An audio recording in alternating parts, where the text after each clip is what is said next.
Chapter 1. The System Awakens. In the 6th year of Konoha, within the main residence of the Hyuga Clan, Hyuga Xingzhuo gazed at the system panel before him, where 10 summoning tickets had accumulated, a faint smile gracing his lips. 6 years have passed. It has been 6 years since he arrived in the world of Naruto. From the moment he was but an infant, he discovered that he had bound himself to the Naruto mobile game system. Yet, this system offered no daily sign-ins, no enticing beginner's gift packs, nor any form of gratuitous assistance. Aside from a mere attribute panel, it merely provided the functions of lotteries, missions, and explorations. And the damn mission panel was filled with tasks he had no capability to accomplish. For instance, defeating 3 ninjas daily, exploring outside for an hour each day, purchasing food daily to replenish stamina, and so forth. Such tasks were far from what a child of a prominent family could feasibly complete. Thus, from the age of 4, despite Hyuga Xingzhuo exhausting every possible means to fulfill these missions, he could manage to complete at most 1 each day. Sometimes it would take him 2 or even 3 days to accomplish a single task. It was only by the age of 6 that he had finally managed to stumble upon 10 consecutive draws. System commenced the lottery. As Hyuga Xingzhuo utilized the 10 summoning tickets, the system panel shimmered with brilliance, and icons began to materialize one after another. A grade Ninja Kakashi Fragment X4. Vitality 10. Chakra 50. Mental Strength 10. Chakra 50. Grade Ninja Hyuga Niji X1. Mental Strength 10. Vitality 15. Chakra 30. Grade Ninja Tsunade Fragment X5. System Prompt. Due to Hyuga Niji also possessing the Byakugan bloodline, your Byakugan bloodline has been enhanced. Gazing at the lottery results and the system prompt, feeling the surge of power filling his being, he chuckled softly to himself.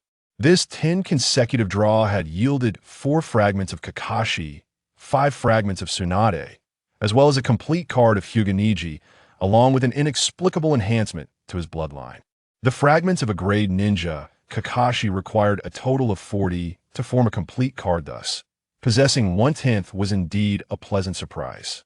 The 5 fragments of grade Tsunade were a generous gain, yet he needed 100 to synthesize a complete card, so there was no rush.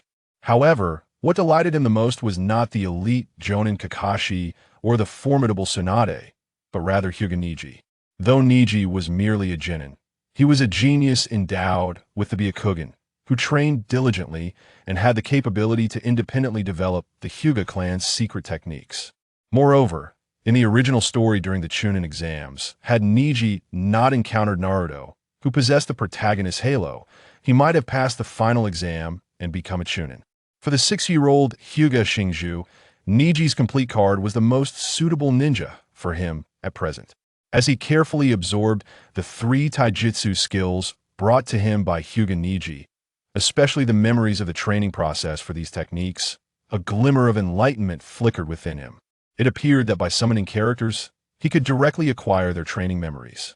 Thus, even if he were to summon other ninjas in the future, it should be possible to stack attributes and abilities among different ninjas. Furthermore, he opened the attribute panel, ready to confirm something. Name: Hyuga Xingzhuo. Vitality: 100-145. Mental Strength: 100-120. Chakra: 300-930. Techniques: Gentle Fist Beginner, 8 trigrams palm. Return Heaven Proficient, Empty Will Strike Proficient, Gentle Fist Method, 8 trigrams, 64 palms Proficient. Special Ability: Byakugan Bloodline Limit. Secret Scroll: None. Indeed, Hyuga Xingzhuo mused. Not only did he acquire the 3 taijutsu skills from Hyuga Niji, but he also obtained all of his attributes. Disregarding the values brought by the lottery, his vitality and mental strength had doubled, and his chakra had quadrupled. At this moment, the 6-year-old Hyuga Xingzhuo yearned to learn the Uchiha clan's signature move, the skyward laughter, to express the frustrations that had accumulated within him over the years. However, this was undeniably the regulated territory of the Hyuga clan, rife with rules and decorum. Casting a glance at the sparsely decorated room, a flicker of disdain and agitation crossed his eyes. Suppressing the tumultuous emotions within, he donned his wooden clogs and made his way towards the main family training ground. Having lived as an adult in his previous life, he was acutely aware that upon acquiring power, one must learn to wield it. Although he had the foundational memories of training, these abilities were, after all, bestowed upon him out of thin air. Even setting aside the issue of familiarization, he had to consider the significant height and age difference between himself and Hyuga. As Hyuga Xingzhuo approached the training ground, a series of stifled cries of distress echoed from within. By the sound of it, it was undoubtedly his unfortunate cousin, Hyuga. The misfortunate cousin's father had once been a candidate for the head of the main family. Yet, due to his inferior talent compared to his brother Xing's father had been marked by their grandfather with the cage bird seal and relegated to the branch family. Consequently, from birth, his son had become a member of the Hyuga branch family. Memories of this flashed through his mind in an instant. From the training ground came the voice of his foolish older brother, Hyuga, with his duck-like quack. The child of a scapegoat is still a scapegoat.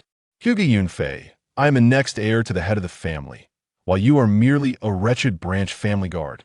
If you cannot learn to control your strength during training next time, and fail to recognize your inferior position, what awaits you will be more than just a warning from the cage bird. Listening to his foolish brother lecture his cousin, a glint of coldness flashed in Hyuga Xing's eyes as he strode directly towards the scene. As he neared the door, he spoke mockingly.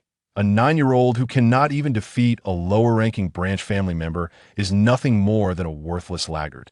You rely on theatrics for your training. I wonder how long you intend to continue deceiving yourself and others. Your performance is utterly abysmal whenever faced with a problem. You choose to blame others. Such a character dares to claim to be the heir of the main family? TSK, I am embarrassed to share the same surname as you, my foolish brother. With that, he directed a system probe at Hyuga. Name, Hyuga. Vitality, 100. Mental strength, 100. Chakra, 500. Techniques, gentle fist skilled, shadow clone technique, substitution technique, transformation technique. Special ability, Byakugan bloodline limit. On the other side of a concealed silk wall adjacent to the training ground, the head of the Hyuga Clan, Hyuga, raised an eyebrow in surprise upon hearing these words. He shifted his attention from the documents in his hand, activating his Byakugan to observe Hyuga Xingzhuo as he entered the training ground. Upon seeing him, he was instantly taken aback. How had his youngest son's chakra suddenly increased so dramatically? Moreover, why was his tone so confrontational today? Which elder had bullied him this time? Considering the events that might unfold, the head of the Hyuga Clan, at the pinnacle of his power, revealed a contemplative expression. In the training ground, the previously arrogant boy, upon hearing his brother's insults, had turned a deep shade of crimson.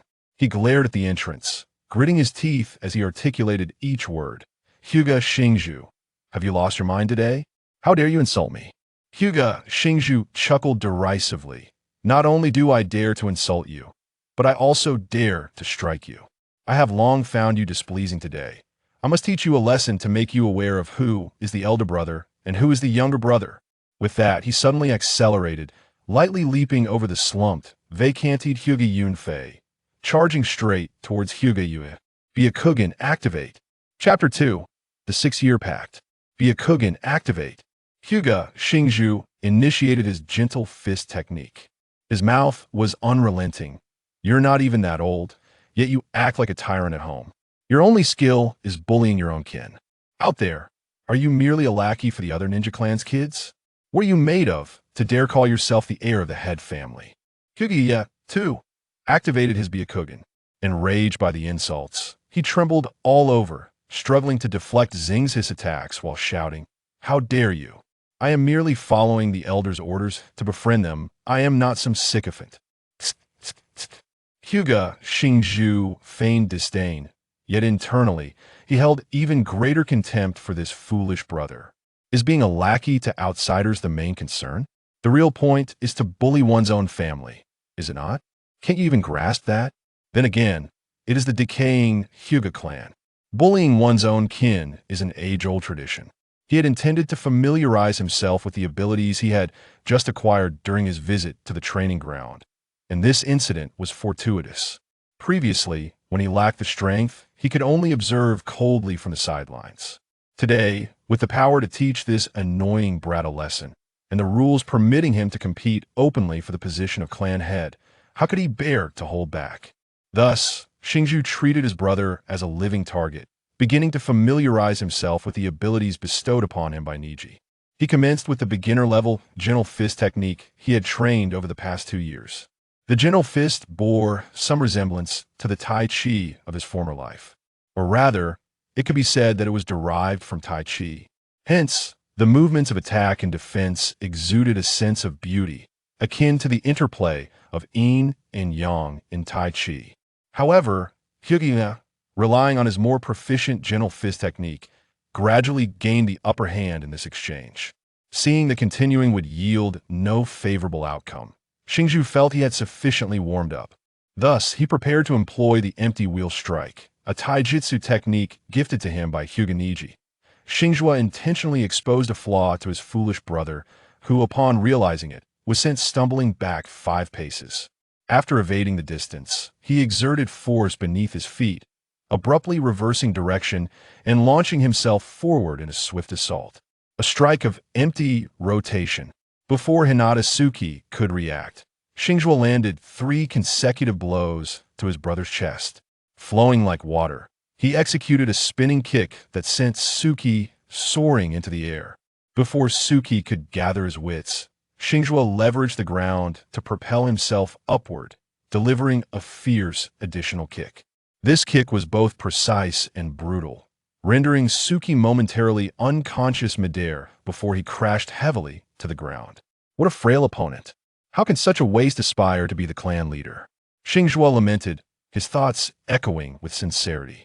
Simultaneously, he mused, given that Xingzhuo was born in the Warring States period and had reached the age of 9, how could he possibly lack even the basic taijutsu skills of a mere leaf village genin during peaceful times?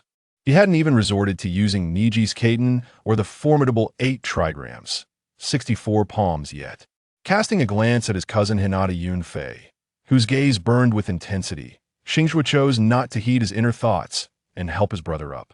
For he understood that in this family, steeped in 1,000 years of traditions governing the main and branch families, showing excessive kindness from the main house could bring calamity to the branches. And at present, he lacked the strength to decide everything. Thus, he was compelled to adhere to these absurd rules. Hinata Xingzhuo calmed his inner discontent and turned to face the training ground's gauzy walls, proclaiming loudly, "Father, you have witnessed how utterly useless Suki's performance has been. If such a person were to become the clan leader, he would bring disgrace upon the Hinata clan. I propose that we inscribe the caged bird seal upon him now, allowing him to retire early as an elder in the branch family's rear courtyard." No sooner had Xingzhuo's words left his lips than Suki, gradually regaining consciousness, was engulfed in panic. Born during the Warring States period and having witnessed the founding of the Leaf Village, he possessed a precocious maturity. Though he had certain character flaws, he was acutely aware of the implications behind his brother's remarks. It was a desire to utterly condemn him. If their father truly heeded his brother's words, his life and that of his descendants would be irrevocably doomed. In that moment, Suki began to breathe heavily, beads of sweat pouring forth, drenching his training attire in no time. Yet he dared not speak, merely awaiting the judgment of his fate in silence. After a long pause, a voice devoid of emotional fluctuation emerged from behind the gauzy wall. "Xingzhuo, grant your brother another chance. After all, 3 years ago, when the elders were prepared to inscribe the caged bird seal upon you, he knelt and begged me, tears in his eyes, for a fair opportunity to compete with you." Xingzhuo was taken aback upon hearing this. Such an event had transpired 3 years ago.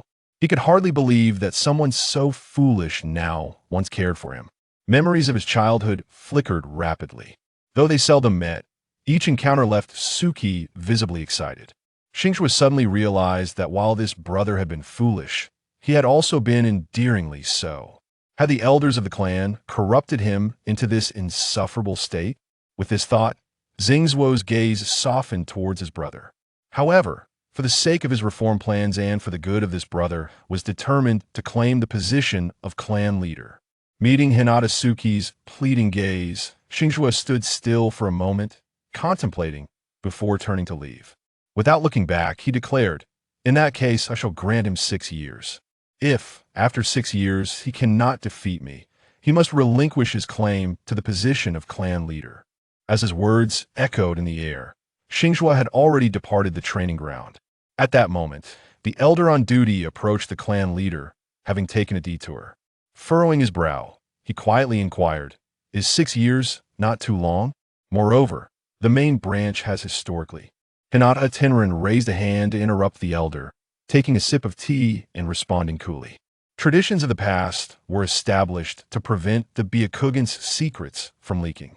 But now, with Senju Hashirama safeguarding the Hidden Leaf Village, who would dare covet the Byakugan of the Hinata clan? The elder's expression twitched, intimidated by the authority of this renowned clan leader from the Warring States period, and he could only bow his head in submission. "Yes, clan leader." Hinata Xingzhuo continued, issuing commands. From now on, Xingzhuo will be the primary heir to the clan leader position, with Tsuki as the secondary. He stated 6 years, so there shall be 6 years. Starting today, the treatment of the two brothers will be entirely reversed until the heirs duel in 6 years. Do you understand? Understood, clan leader. Hinata Xingzhuo waved the elder away. Then you may leave. Watching the elder bow and depart, a slight smile crept upon Hinata Xingzhuo's lips. Such naive children.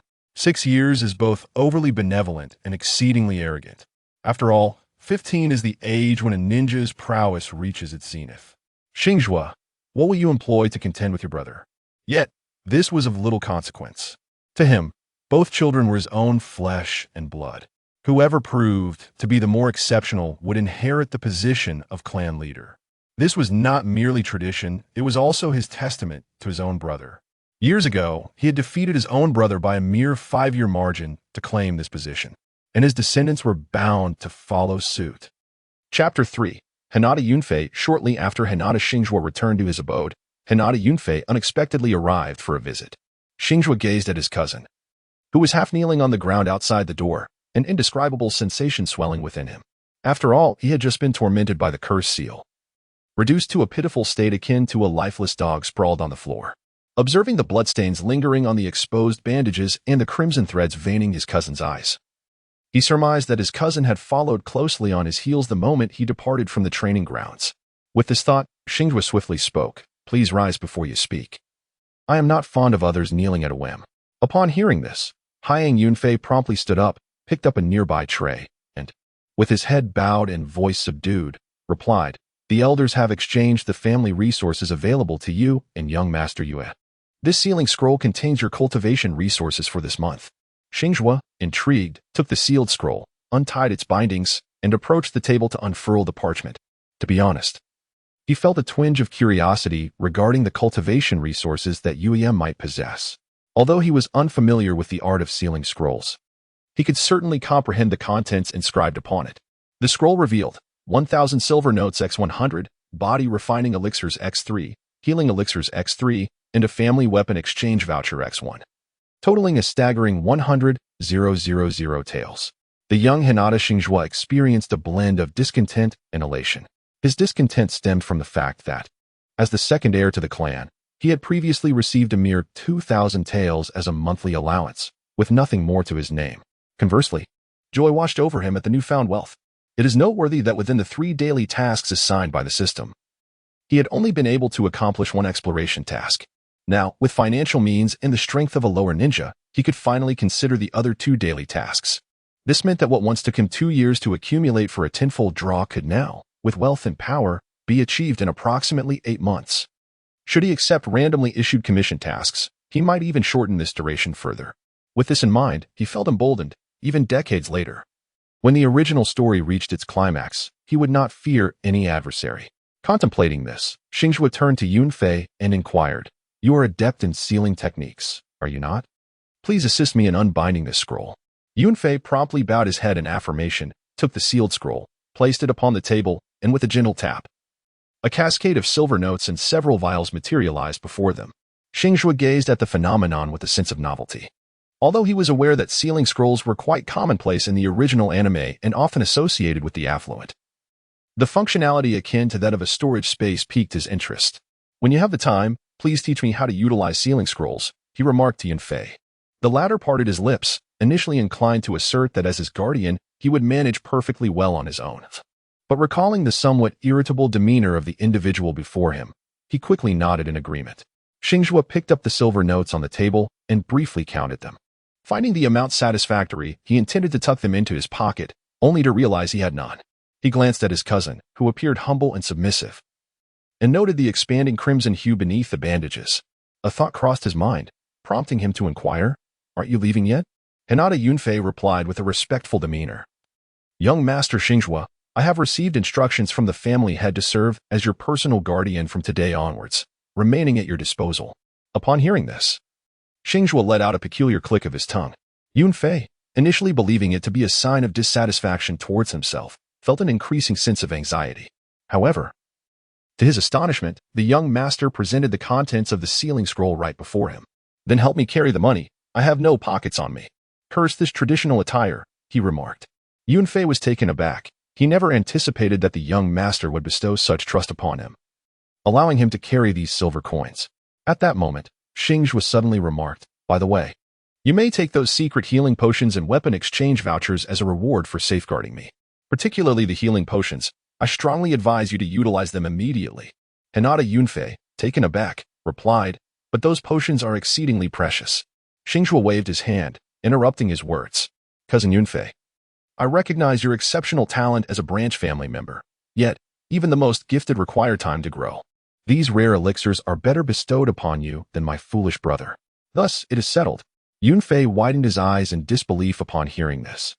It was only when he noticed Xingzhuo's gradually impatient expression that he realized his rudeness, hastily kneeling on the ground, wishing to express his gratitude, but at a loss for words. "Enough. Focus on your recovery. Return to me at 4 this afternoon. I plan to dine out, so do remember to bring my funds." After issuing his instructions, Xingzhuo waved his hand, urging Rihiang Yunfei to depart promptly.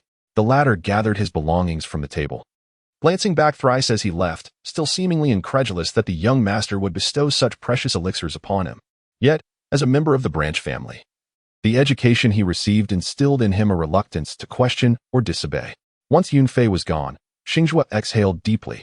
Though still a child, he bore the weight of burdensome experiences, and as he observed Yunfei's plight, his conscience felt pricked. Moreover, Yunfei's father had perished years ago, sacrificing himself to protect his own father.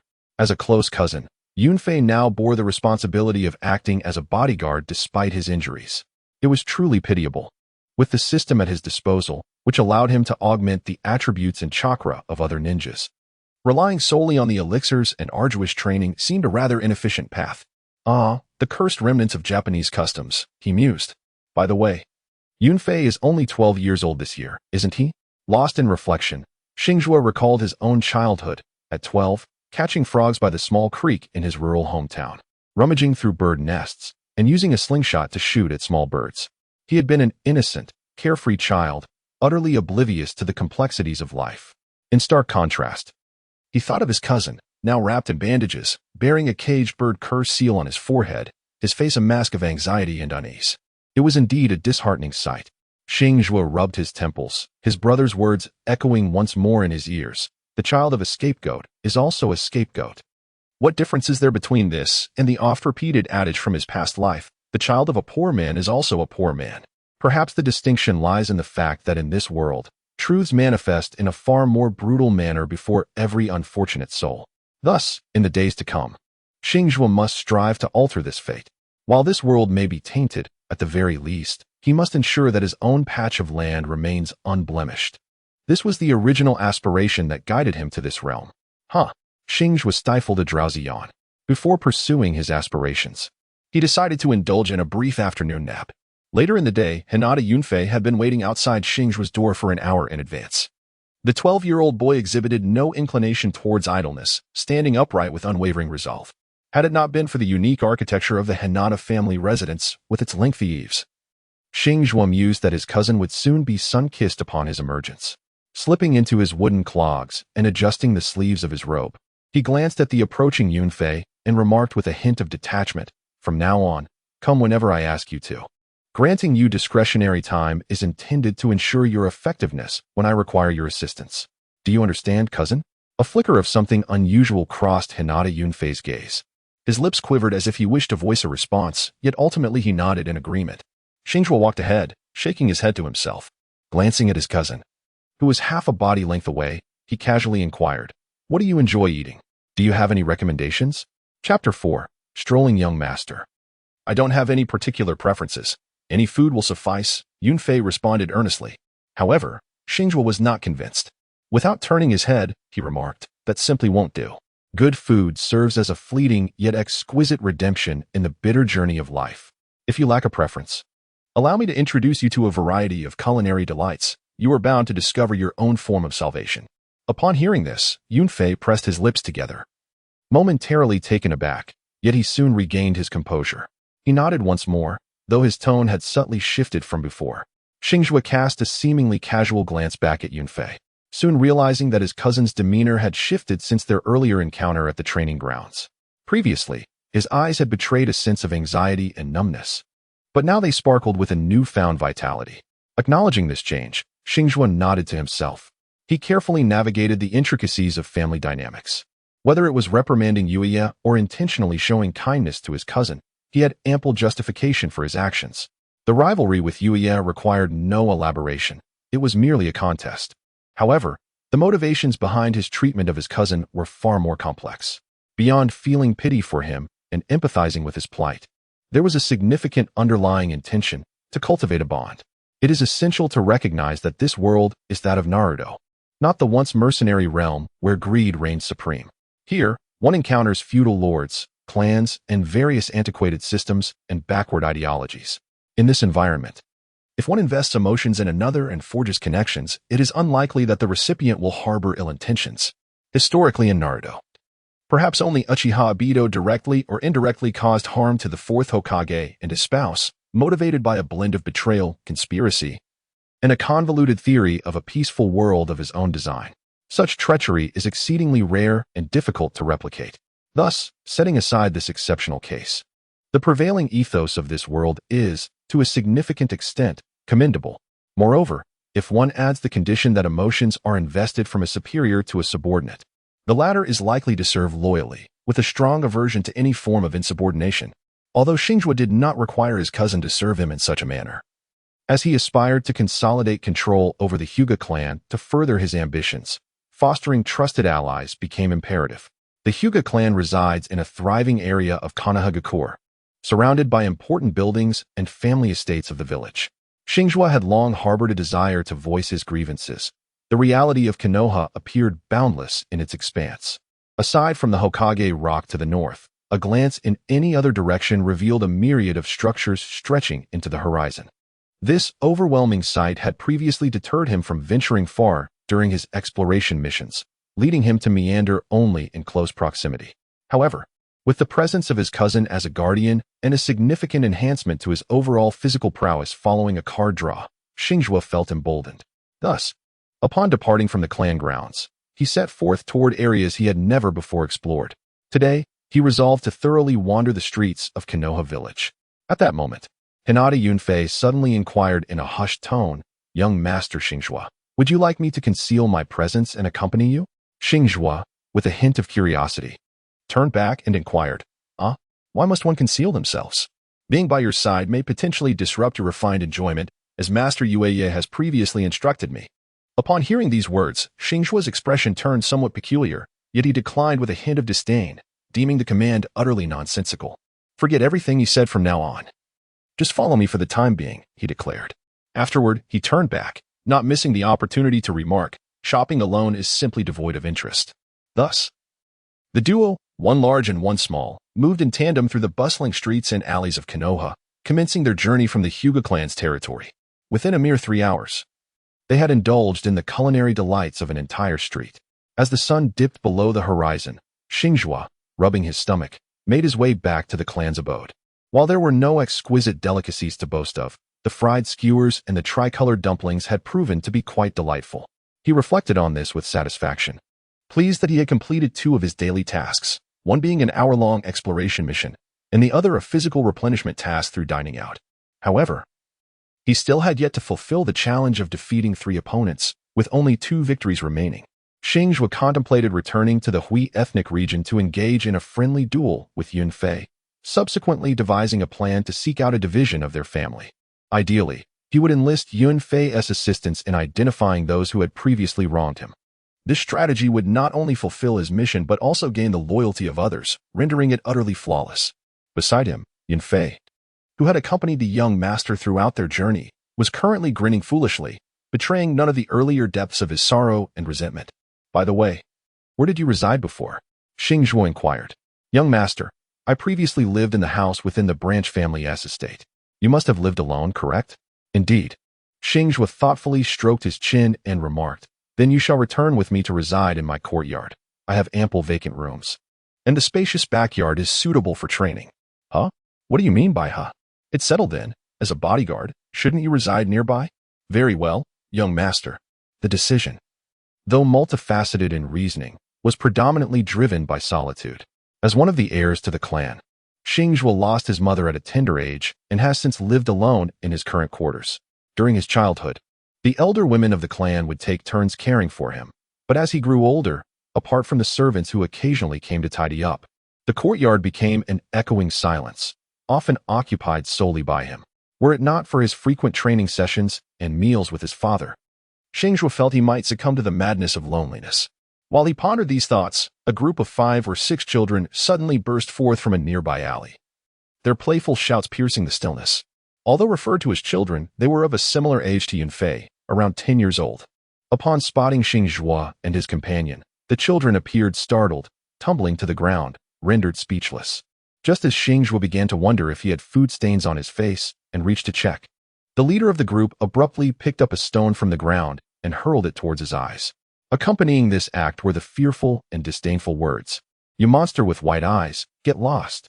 The utterance seemed to serve as a cue for the other children, who promptly picked up stones, eager to join in the assault. In a swift moment, Yunfei, standing behind Xingzhuo, lunged forward to intercept the incoming stones. However, Xingzhuo grasped his shoulder and gently pushed him aside. With a deft motion, he caught the first stone thrown and returned it unerringly, striking the boy squarely on the head. All of this transpired within a mere few seconds, accompanied by the sound of a startled yelp. Following this, the other children who had thrown stones were not spared from their own misfortune. After Xingzhuo's relentless retaliation, nearly all the children were left clutching their sore heads, wailing in distress. The scene left Rixiong Yunfei in a state of astonishment. At that moment, Xingzhuo dusted off his hands and addressed the group of children in a somewhat scathing tone. "TCH, what a bunch of disruptive brats. If they're essay next time, I won't hesitate to teach you a lesson by swelling your faces." Upon hearing this, the first aggressor's face darkened with determination. He suddenly seized a nearby brick and, disregarding all caution, rose to strike at Xingzhuo, exclaiming, "You monster, die." Chapter 5. Encountering the future F4 of Konoha. A flicker of cold light flashed in Xingzhuo's eyes. Just as he was about to take action, fulfilling his earlier promise to bruise the face of the troublesome child, a figure suddenly appeared beside the boy, intercepting him. "Calm down, little one, that is no monster, but the Byakugan of the Hyuga Clan." At that moment, 3 more figures emerged nearby, one of whom expressed dissatisfaction, saying, "Hinata, why do you always crave the spotlight?" "Hinata? Sarutobi Hinata?" The starry-eyed youth squinted. "The other 3 must be Shimura Danzo, Nara Shikamaru, and Mito Gate-in," he thought. He cast a swift glance, noting 3 boys and 1 girl, all approximately 12 years of age, fitting the description. Consequently, the irritation that had marred his face gradually faded, replaced by a demeanor of seriousness and gravity. The future F4 of Konoha, for ancient souls. "Danzo, what nonsense are you spouting? If I do not intervene, this little brat will undoubtedly be taught a lesson by that Hyuga child." While saying this, he struck the troublemaker's forehead sharply with his knuckles, landing precisely on the swollen bump. Instantly, the lump visibly enlarged further. The owner of the bump, the troublesome child, gasped in shock, immediately ceasing his struggles. Overwhelmed by pain, he dropped the brick in his hand, clutching his head and instinctively crying out as he fled back down the alley from whence he came. Meanwhile, his companions had long since vanished from sight. Xingzhuo etched the image of that brat into his mind, preparing for an opportunity to retaliate in the future. It was then that he locked eyes with Sarutobi Hiruzen. Before the latter could speak, Xingzhuo interjected, "Did you just call me a brat?" At that moment, Shimura Danzo approached Sarutobi Hiruzen, irritation flickering in his eyes as he remarked, "Let us go. We who trained all day and are nearly exhausted. Don't bother with this Hyuga brat." Sarutobi Hiruzen, without any inclination to clarify, simply turned to leave. Meanwhile, Xingzhuo glanced at the unchanged duel task, realizing that defeating an ordinary person might not progress the task. In that fleeting moment, an idea struck him. He provocatively remarked, meddling in affairs that don't concern you, pretending to be deaf and mute, daring to insult yet unwilling to acknowledge it. How utterly uncouth." As soon as these words escaped his lips, the four who had turned to leave halted in their tracks. Sarutobi Hiruzen, stung by the accusation of being uncouth, turned back with a dangerous glint in his eyes and asked, word by word, "Whom do you accuse of being uncouth?" Xingzhuo grasped Yunfei's shoulder once more. Murmuring softly, "I intend to personally teach that uncouth fellow a lesson. You may merely observe. Should they conspire to overwhelm us with numbers, you may intervene at that juncture." Yunfei hesitated momentarily but acquiesced to his master's insistence. Meanwhile, the countenance of the four individuals across from them had decidedly shifted. Xingzhuo's words were not veiled in secrecy. They were heard by all. Ignoring the discomfort of the other three, Yuan Fei Rizhan fixed his gaze intently on Xingzhuo, poised as if ready to retaliate at any moment. At this moment, Xingzhuo stepped forward, speaking as he removed his outer garment and tossed it to Yunfei. "Come on, you who are called Sarutobi, you shall go first. Oh, by the way, if you lack manners, should I be the one to declare the start? Then let us begin." Sarutobi Hiruzen, already somewhat irked, felt his rationality taunt upon hearing those words. In an instant, he prepared to leap forward and deliver a fierce beating to this child, who stood but half his height. "You insufferable brat.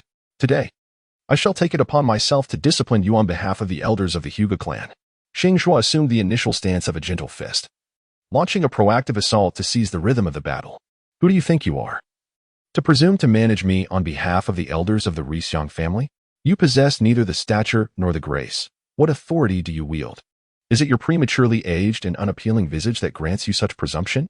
As Xingzhuo launched his offensive, he simultaneously hurled insults, exuding an air of effortless dominance. Opposite him, Sarutobi Hiruzen was on the verge of losing his composure.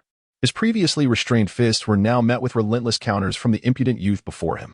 The cacophony of derisive remarks and the stifled laughter of his companions only fueled his fury. In a fit of rage, he unleashed his full strength and martial prowess, directing an all-out assault towards the audacious boy.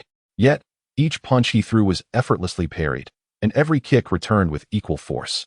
After exchanging blows for several rounds, he found himself at a complete disadvantage, his frustration mounting unbearably. Meanwhile, Xingzhuo continued his verbal onslaught. "What's the matter? Have I struck a nerve? You must feel self-conscious about that prematurely aged visage of yours, leaving you too embarrassed to retort?"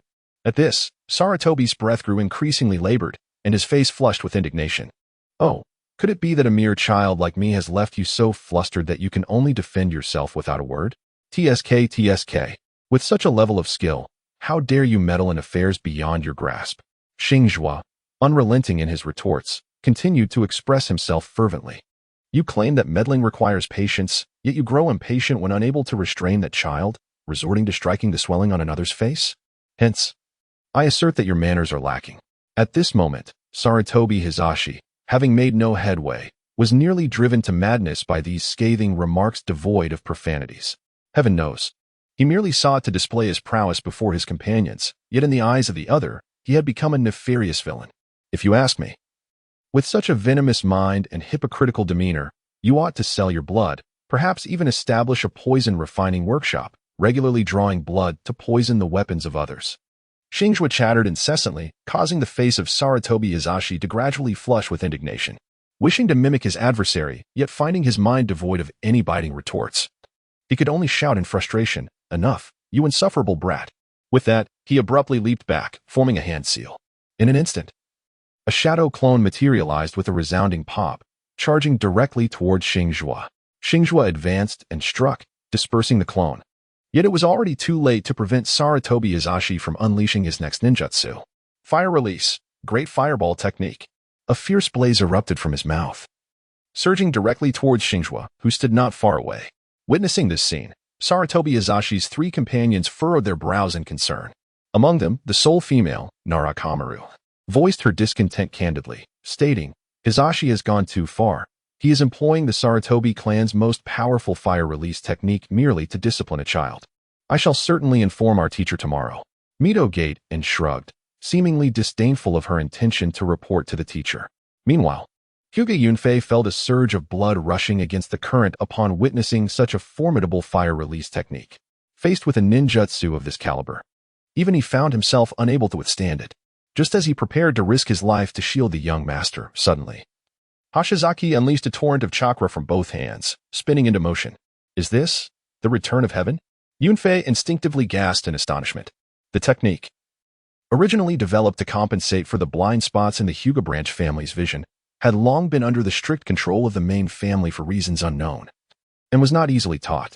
Moreover, since the young master had yet to be confirmed as the next head of the clan, his status as a member of the main or branch family remained uncertain for another 6 years. Thus, had he truly mastered the secret technique of the return of heaven on his own? Chapter 6. Crushing and Conspiracy 8 Trigrams Palm. Return of Heaven. Hyuga Hashizaki employed the return of heaven to block the surging flames. As the fire dissipated, he swiftly halted his movements and accelerated towards Sarutobi Hiruzen. Since you have used your ultimate move, I shall not hold back. With this thought, he unleashed his most powerful taijutsu, as evidenced by the astonished expression on Sarutobi Hiruzen's face. 8 trigrams, 64 palms, in the span of a single breath. The first palm strike from Hyuga Hashizaki severed the chakra circulation within Sarutobi Hiruzen, rendering him incapable of utilizing any escape techniques. The second palm, another lightning-fast strike, landed squarely on his chest, disrupting his blood flow and preventing effective defense against the ensuing assault. The fourth palm, the eighth palm, the 16th palm. Sarutobi Hiruzen, like a living target, was utterly defenseless against Hashizaki, who stood at merely half his height and was forced to retreat continuously. In contrast, Hashizaki's strikes grew increasingly ferocious, his arms slicing through the air like bolts of lightning. The 32nd palm. Hashizaki's hands moved so swiftly that they left no afterimage. The 64th palm. Just as he called out the final strike, a figure suddenly appeared beside Sarutobi Hiruzen and grasped Hashizaki's outstretched hand. "Teacher!" A startled exclamation rang out. Everyone seemed to awaken from a stupor. Hyuga Hashizaki warily regarded the newcomer. The individual had short white hair, a face marked with red paint, and wore armor reminiscent of the Warring States period, appearing to be in his 20s or 30s. It was evident that the person was none other than Senju Tobarama. Without hesitation, Hashizaki initiated a system scan on the individual. Name: Senju Tobarama. Vitality: 300 mental strength, 200 chakra, 155,000 techniques. Flying Thunder God Technique Series, Water Release Series. Sealing Technique Series, Superhuman Strength Series. Special Abilities: Mastery of 5 Chakra Natures, Proficiency in Yin Release and Yang Release. Upon reviewing the data, Hashizaki's lips twitched involuntarily. A staggering chakra reserve of 155,000, an uncountable array of techniques, and terrifying mastery over all chakra natures. At that moment, Tobarama spoke. If that palm strike had landed, my disciple would have likely shattered his meridians and could never again be a ninja. Senju Tobarama released Hashizaki's wrist and, with a serious expression, grasped the already unconscious Sarutobi Hiruzen.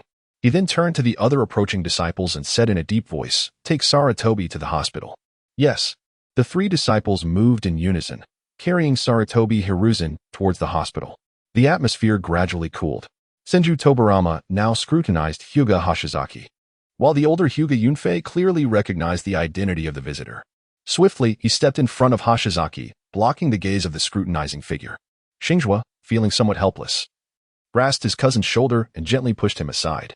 His gaze met Senju Tobarama's, tinged with caution as he remarked, "It was that brat Sarutobi Hiruzen who instigated the trouble."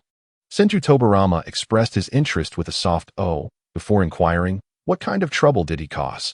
After a moment of contemplation, Xingzhuo found it somewhat challenging to formulate a response.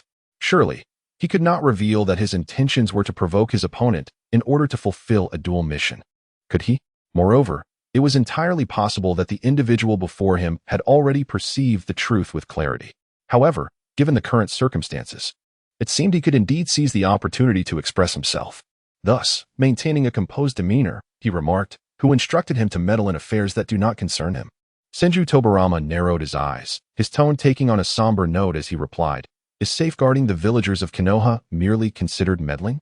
Xingzhuo let out a derisive laugh, asserting that such trivial squabbles among children should be resolved by the children themselves.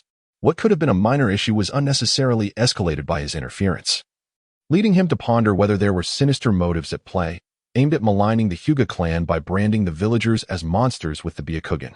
This, he speculated, could be a scheme to tarnish the reputation of the next heir of the Hyuga clan. Senju Tobarama appeared taken aback, seemingly unprepared for the situation to unfold in this manner. Yet, Xingzhuo's words were not mere fabrications. In the original narrative, Hinata Hyuga had indeed encountered similar tribulations. He found it perplexing that, as a member of the main family, Hinata had no branch family guards by her side. Nor could he comprehend why she was bullied by village children, labeled as a monster for her Byakugan. The fact that such occurrences had arisen since the village's inception and persisted for decades compelled him to reflect deeply.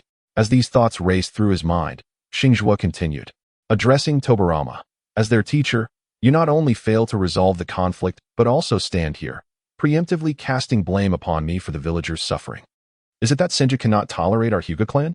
The moment he uttered those words, Tobarama's expression grew noticeably grim, not from the audacity of the child, but from the unsettling truth in Xingzhuo's assertions.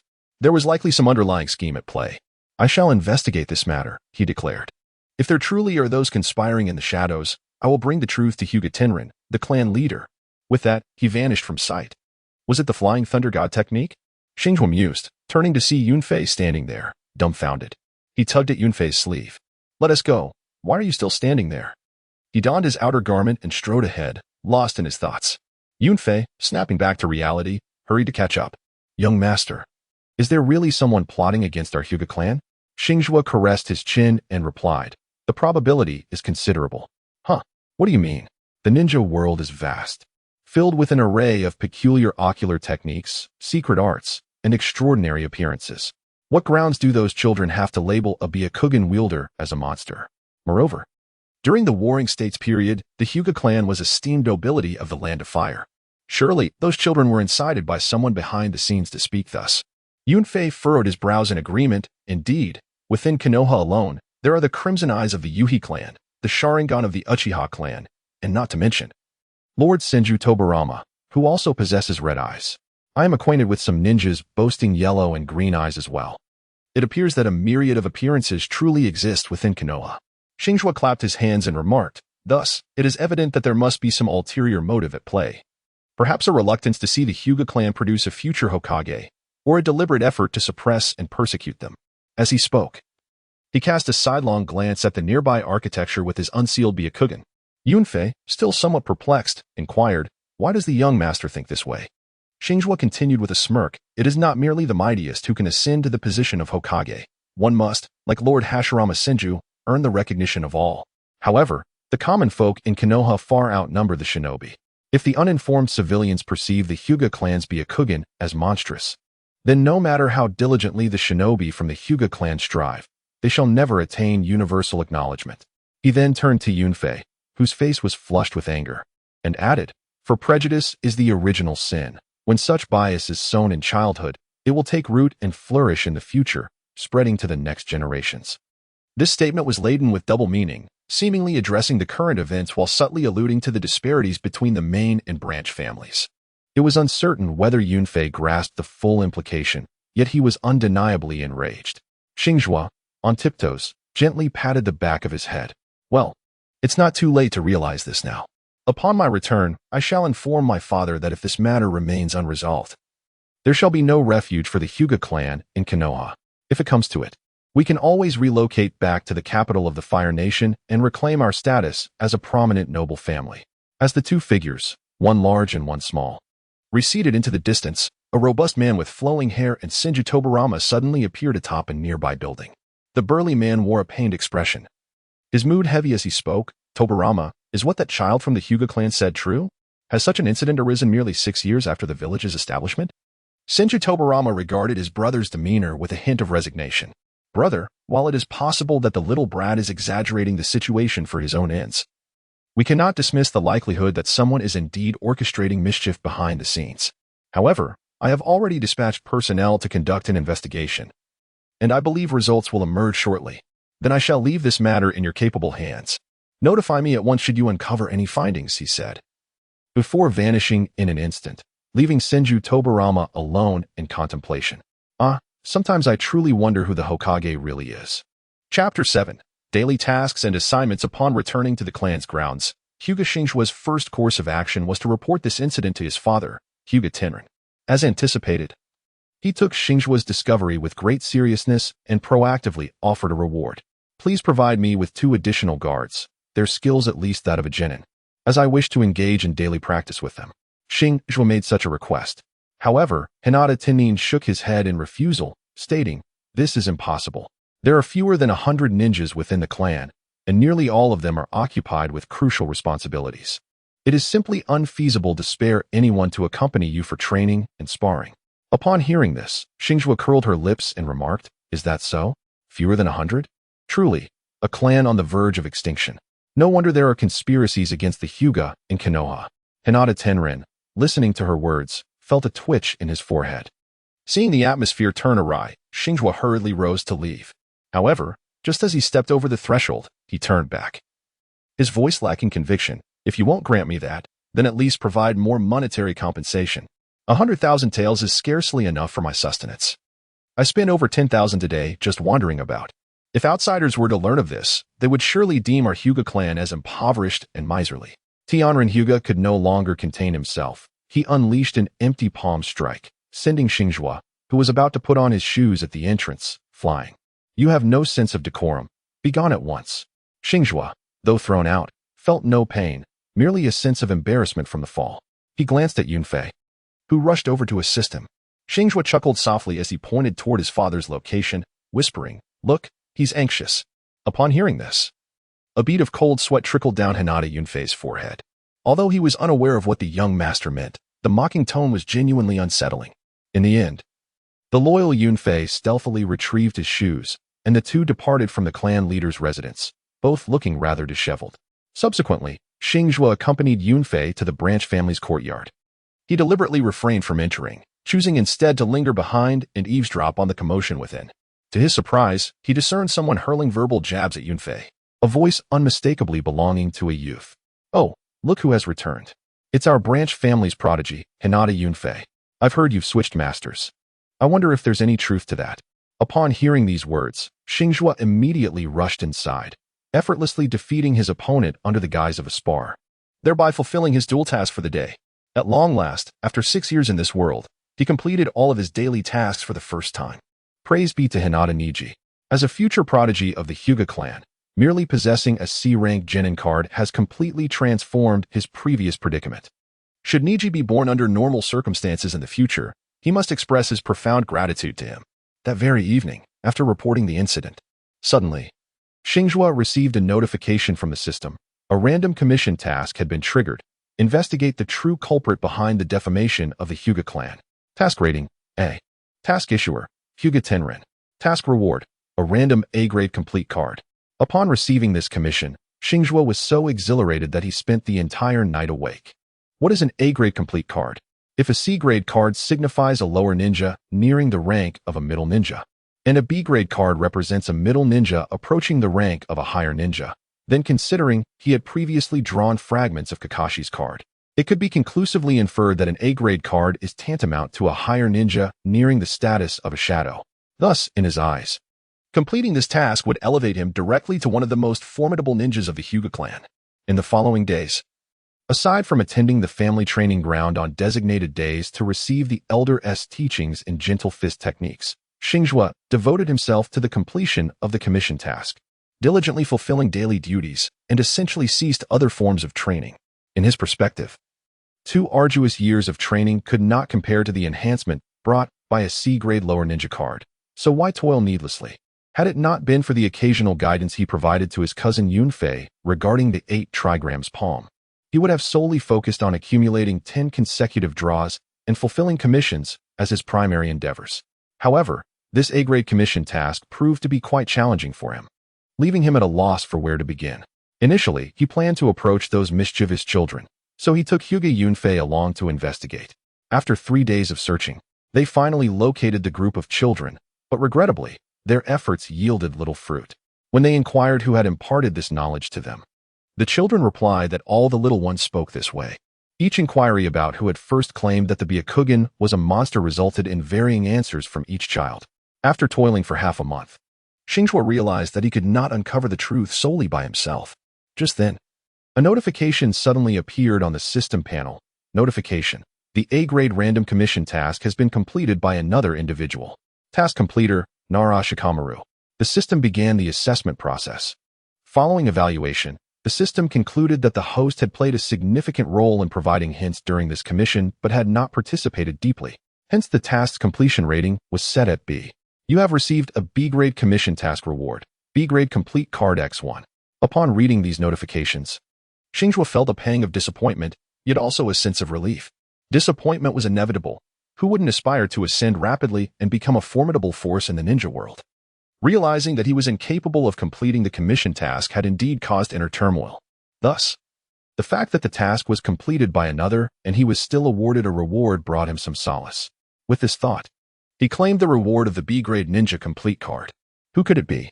His heart brimmed with anticipation. Congratulations!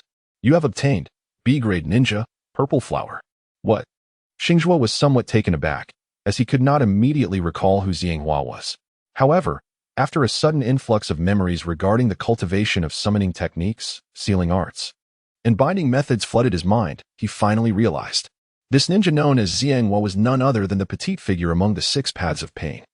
Renowned for her melodious voice and exceptional prowess in summoning techniques, often affectionately referred to as Lowly Path by netizens in his past life. To think he had drawn this particular one. Xingzhuo's lips curled into a smile, for fortune indeed favored him.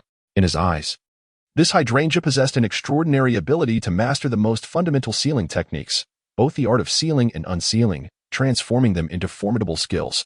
Complemented by a renowned talent in summoning techniques, he pondered that his aptitude for spatial ninjutsu was undoubtedly exceptional. With these thoughts in mind, he promptly accessed his attribute panel. Name: Hyuga Xingzhuo. Vitality: 245, 100. Spirit: 220, 105. Chakra: 1230, 2500. Techniques: Gentle Fist Series, Summoning Technique, Basic Sealing Techniques, Sealing, Unsealing, Special Abilities, Byakugan, Bloodline Limit. Spatial Talent Secret Scrolls. None gazing at the Special Abilities section, he noted the addition of the spatial talent. Xingzhuo's lips curled into a smile, reflecting his joy. This time, his gains were truly substantial. Not only had his physical capabilities been enhanced in every aspect, but his chakra had also reached the level of a chunin. Most importantly, he had promising spatial time talents for the future. If he could learn the Flying Thunder God technique, he would be virtually invincible. However, he needed to take some time to refine his foundational sealing techniques, and he had yet to form a contract with any summoning beasts, leaving that aspect as a blank slate. Chapter 8. Negotiation and Division of Interests. Once again, during an evening, the Hyuga Clan welcomed 2 distinguished guests. Hyuga Tenrin, the clan leader, accorded them the utmost respect. Upon learning the identity of the visitors, he personally went out to greet them. After a brief exchange of pleasantries in the reception room, he turned to the guests and inquired, "May I ask the purpose of Lord Hokage's visit at this time?" The first Hokage of the Hidden Leaf Village, Senju Hashirama, exhibited a look of guilt upon hearing the question. "We have investigated the matter regarding the young man Xingzhuo and have arrived at a conclusion." "Oh?" Hyuga Tenrin responded with curiosity, though his eyes grew colder. At that moment, Senju Tobarama, standing nearby, abruptly halted his elder brother's expression of guilt and took the lead in speaking. The one responsible for this is Sarutobi Asuma, the leader of the Sarutobi clan. Although he concealed his actions well, he could not escape the scrutiny of the advisory council. He not only tarnished the reputation of the Hyuga clan, but also that of the Uchiha clan. If our Senju clan had not abandoned our surname and fully integrated into the village, we too might have faced a similar fate of defamation. Hyuga Tenrin furrowed his brow. What was the purpose of tarnishing our reputation as practitioners of the Byakugan? According to Asuma himself, he claimed it was merely an attempt to weaken the political standing of the 2 strongest clans to ensure harmony within the village. However, it was evident to all that his true intention was to pave the way for his son to become the future Hokage. Hyuga Tenrin mused aloud. If we are talking about the Hokage, even if he suppresses the two major ocular clans, it would not necessarily benefit his son, Sarutobi Izashi. Would it? Suddenly, as if struck by a revelation, he gazed sharply at Senju Tobarama. Indeed, although Lord Hashirama is the Hokage, everyone knows that you have always wielded that authority, and Sarutobi Izashi is your prized disciple. Sarutobi Asuma truly plays a cunning game. At that moment, Senju Hashirama sighed deeply. Fortunately, your young son discovered this early. Otherwise, had the matter escalated, there would have been little room for recovery. Senju Tobarama, being more pragmatic, added, neither my brother nor I wish for this incident to escalate, as its repercussions could be dire. Therefore, let us proceed according to the agreements established at the village's founding. Hyuga Tenrin, with an impassive expression in his pale lavender eyes, remained silent, indicating for the discussion to continue. Thus, Senju Tobarama produced 3 sealing scrolls. The responsibility lies 60% with Sarutobi Asuma, 30% with the Sarutobi clan, and 10% due to my inadequate supervision. Hence, this is a compensation from all 3 parties. He then pushed the scrolls forward, signaling for the Hyuga clan leader to open them. Hyuga Tenrin nodded without comment and proceeded to unseal the first scroll. Senju Tobarama spoke at an opportune moment. The first scroll contains personal compensation from Sarutobi Asuma, comprising land, shops, enterprises, and various resources valued at 300 million ryo. Hyuga Tenrin skimmed through the contents of the scroll, and as the clan leader, his discerning eye recognized that 300 million was indeed a considerable sum. Satisfied, he nodded slightly, though his demeanor remained stoic as he began to examine the next scroll. Senju Tobarama continued. This scroll represents the compensation from the Sarutobi clan. As members of the village, they received orders that harmed other clans without objection and even lent their full support. Consequently, the village has decided to allocate 200 million ryo worth of assets to your Hyuga clan and reduce the Sarutobi clan's positions in key departments, redistributing approximately 6 positions equally between the Hyuga and Uchiha clans. Hyuga Tenrin remained expressionless as he nodded once more, storing the second scroll before turning his gaze back to Senju Tobarama. At this point, Senju Tobarama smirked slightly. The third compensation is offered by me, and you may choose one of the following options. Hyuga Tenrin's expression grew slightly more serious. Please, proceed. Senju Tobarama stated calmly. Option 1. Reduce the number of serving ninjas from the Hyuga clan by 10%. Option 2. I can accept Hyuga Xingzhuo as my disciple. Option 3. You may take 3 S-rank ninjutsu from that sealing scroll. Without a moment's hesitation, Hyuga Tenrin made his choice. I select the second option. I will entrust my unruly son to you. Senju Tobarama raised an eyebrow in surprise. It is worth noting that clans like the Hyuga, having negotiated at the village's inception, were required to contribute a certain number of bloodline ninjas to the village's system under the unified command of the Hokage. Was Hyuga Tenrin perhaps harboring aspirations for a future Hokage? Senju Tobarama nodded, reclaiming the third scroll, and then looked into Hyuga Tenrin's eyes, earnestly asking, Are you satisfied with this compensation? Senju Hashirama appeared somewhat flustered by the current atmosphere, while the other two seemed accustomed to it. Hyuga Tenrin closed his eyes in contemplation for a moment before allowing a smile to grace his lips. The sincerity is evident. The Hyuga clan is satisfied with this compensation and promises to treat this matter as if it never occurred from this day forward. Excellent. Senju Tobarama nodded in approval. Senju Hashirama let out a sigh of relief, a somewhat foolish smile appearing on his face. It is indeed better to maintain a friendly atmosphere. Hyuga Tenrin acknowledged Senju Hashirama's sentiment. Indeed, if you desire harmony, we shall respond in kind. After concluding the serious discussions, Senju Hashirama took his leave, while Senju Tobarama remained behind. He spent several minutes assessing the situation regarding his future disciple. Finally, he left a message. Have Xingzhuo come to the first training ground at 2 o'clock in the afternoon 3 days from now.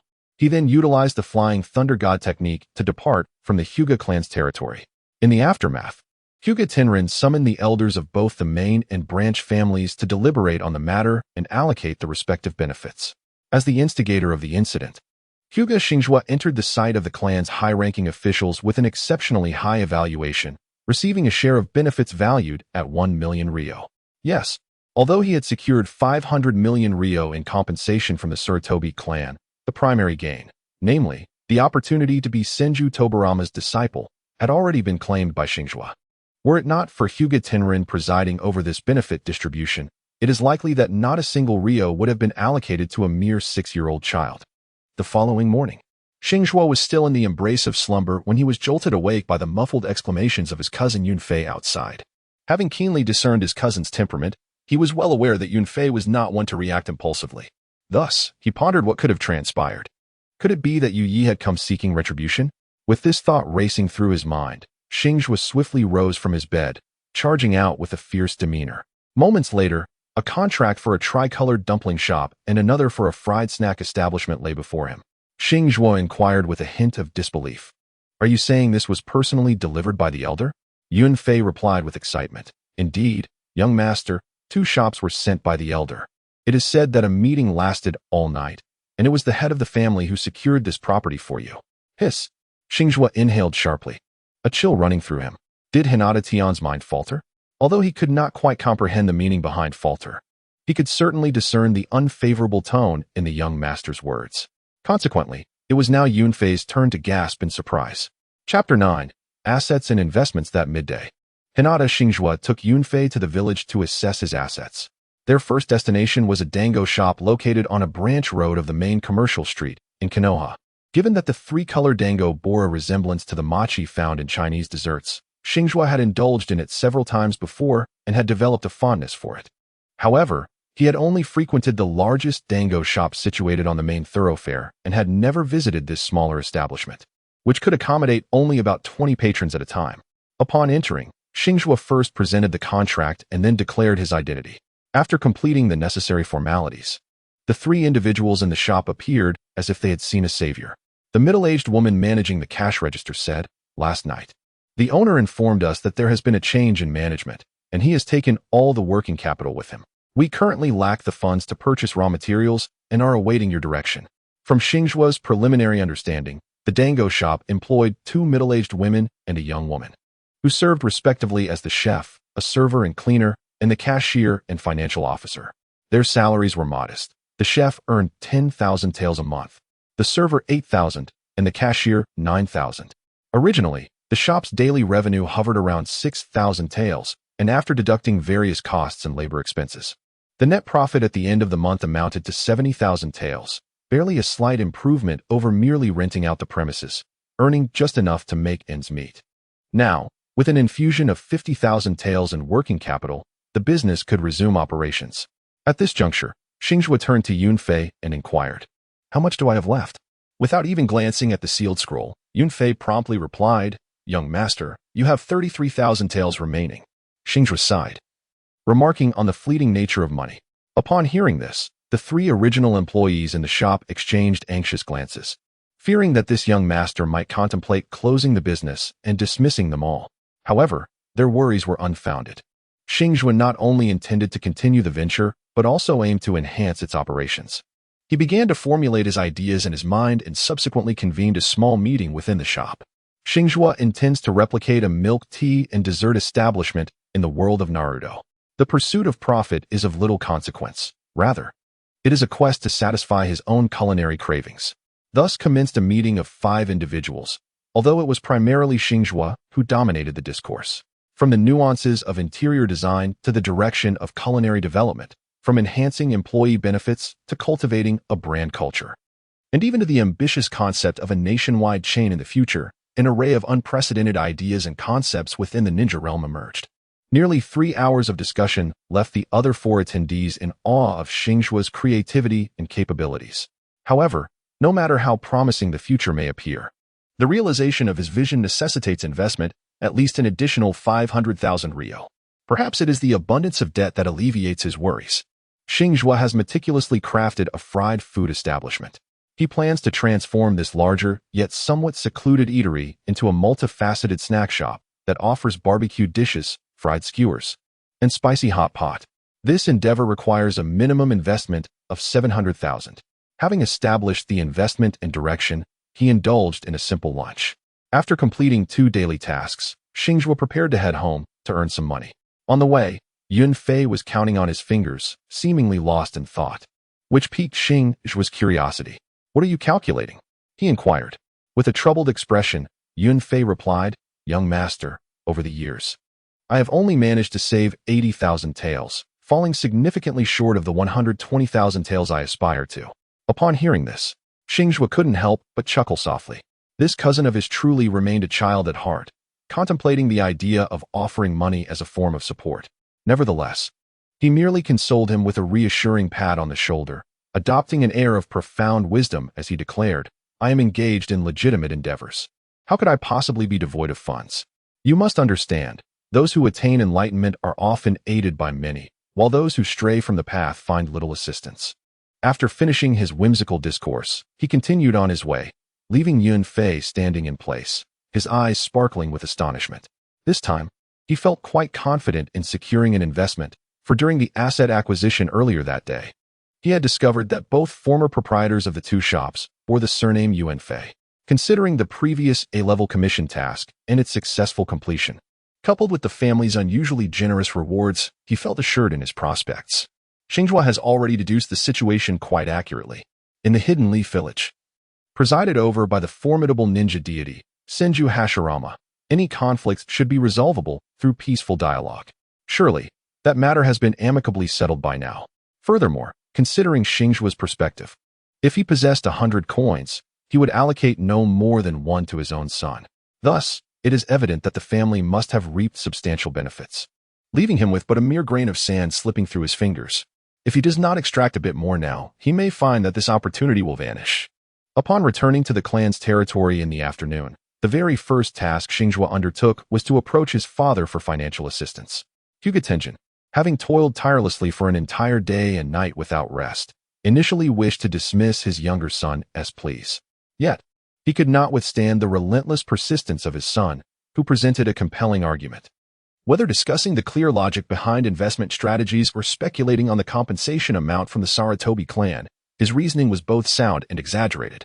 In my opinion, the Sarutobi clan must have compensated the Hyuga clan with a staggering 100 billion ryo, while the family, being rather miserly, has only granted me 1 million ryo worth of assets, despite my being the principal contributor to this endeavor. Xingzhuo spoke with unyielding confidence. Hinata Xingzhuo, visibly agitated with veins bulging on his forehead, ultimately yielded to his role as an investor, committing 150,000 taels for a 49 stake. Observing his father's patience waning to its limit, Xingzhuo decisively took his leave upon receiving the banknote. As he reached the door, Hinata Xingzhuo suddenly raised his voice to remind him, "By the way, Senju Tobarama has decided to take you as his disciple. Report to the first training ground in the village at 2 o'clock in the afternoon, 2 days from now. Make sure to perform well and uphold the family's reputation." Upon hearing this, Xingzhuo was taken aback, yet he instinctively inquired, "Are there any rewards for exemplary performance?" In response, he received a softened version of the gossiping palm strike. Outside the room, Yunfei noticed the young master flying out in a most ungraceful manner. He had grown somewhat accustomed to such antics and leveraged his agility to leap into the air, securely grasping the young master's waist to ensure his safety. However, the murmurs escaping the young master's lips once again caused cold sweat to bead on Yunfei's forehead. The head of the family was only adept at ambushes. Upon returning to the small courtyard, Xingzhuo felt the inadequacy of his manpower.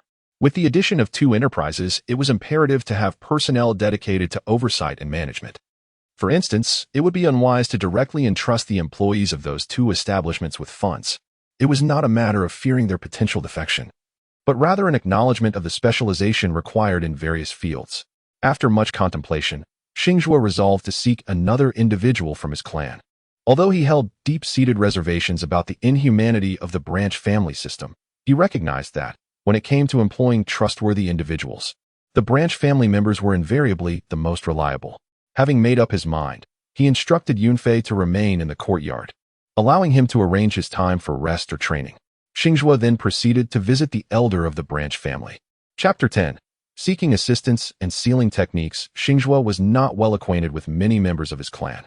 Until the age of 4, he had primarily resided in his courtyard, receiving individualized education, with occasional visits to the main residence for lessons in softboxing.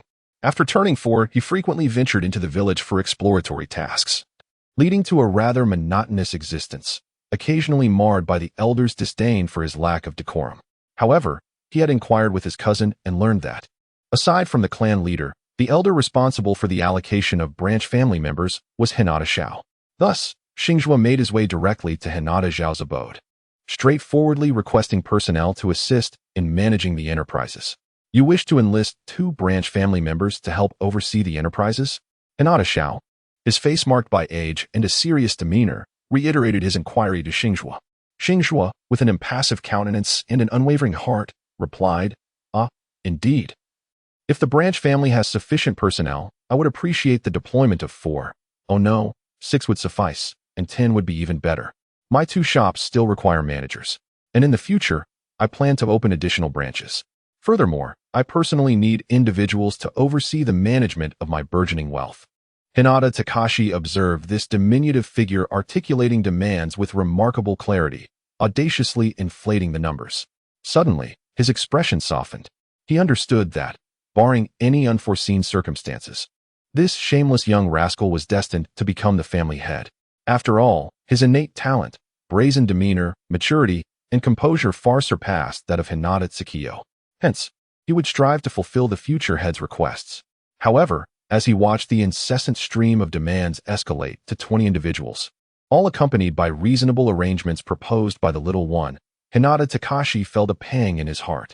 Thus, he hastily raised his hand to halt the proceedings. Stop.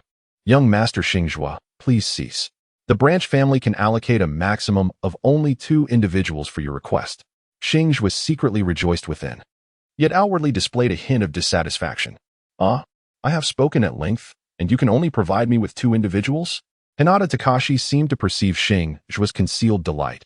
His lips twitched slightly as he calmly sipped his tea and remarked, Young Master Xingzhuo, please understand that due to recent changes in our clan's industries, there are scarcely any individuals available.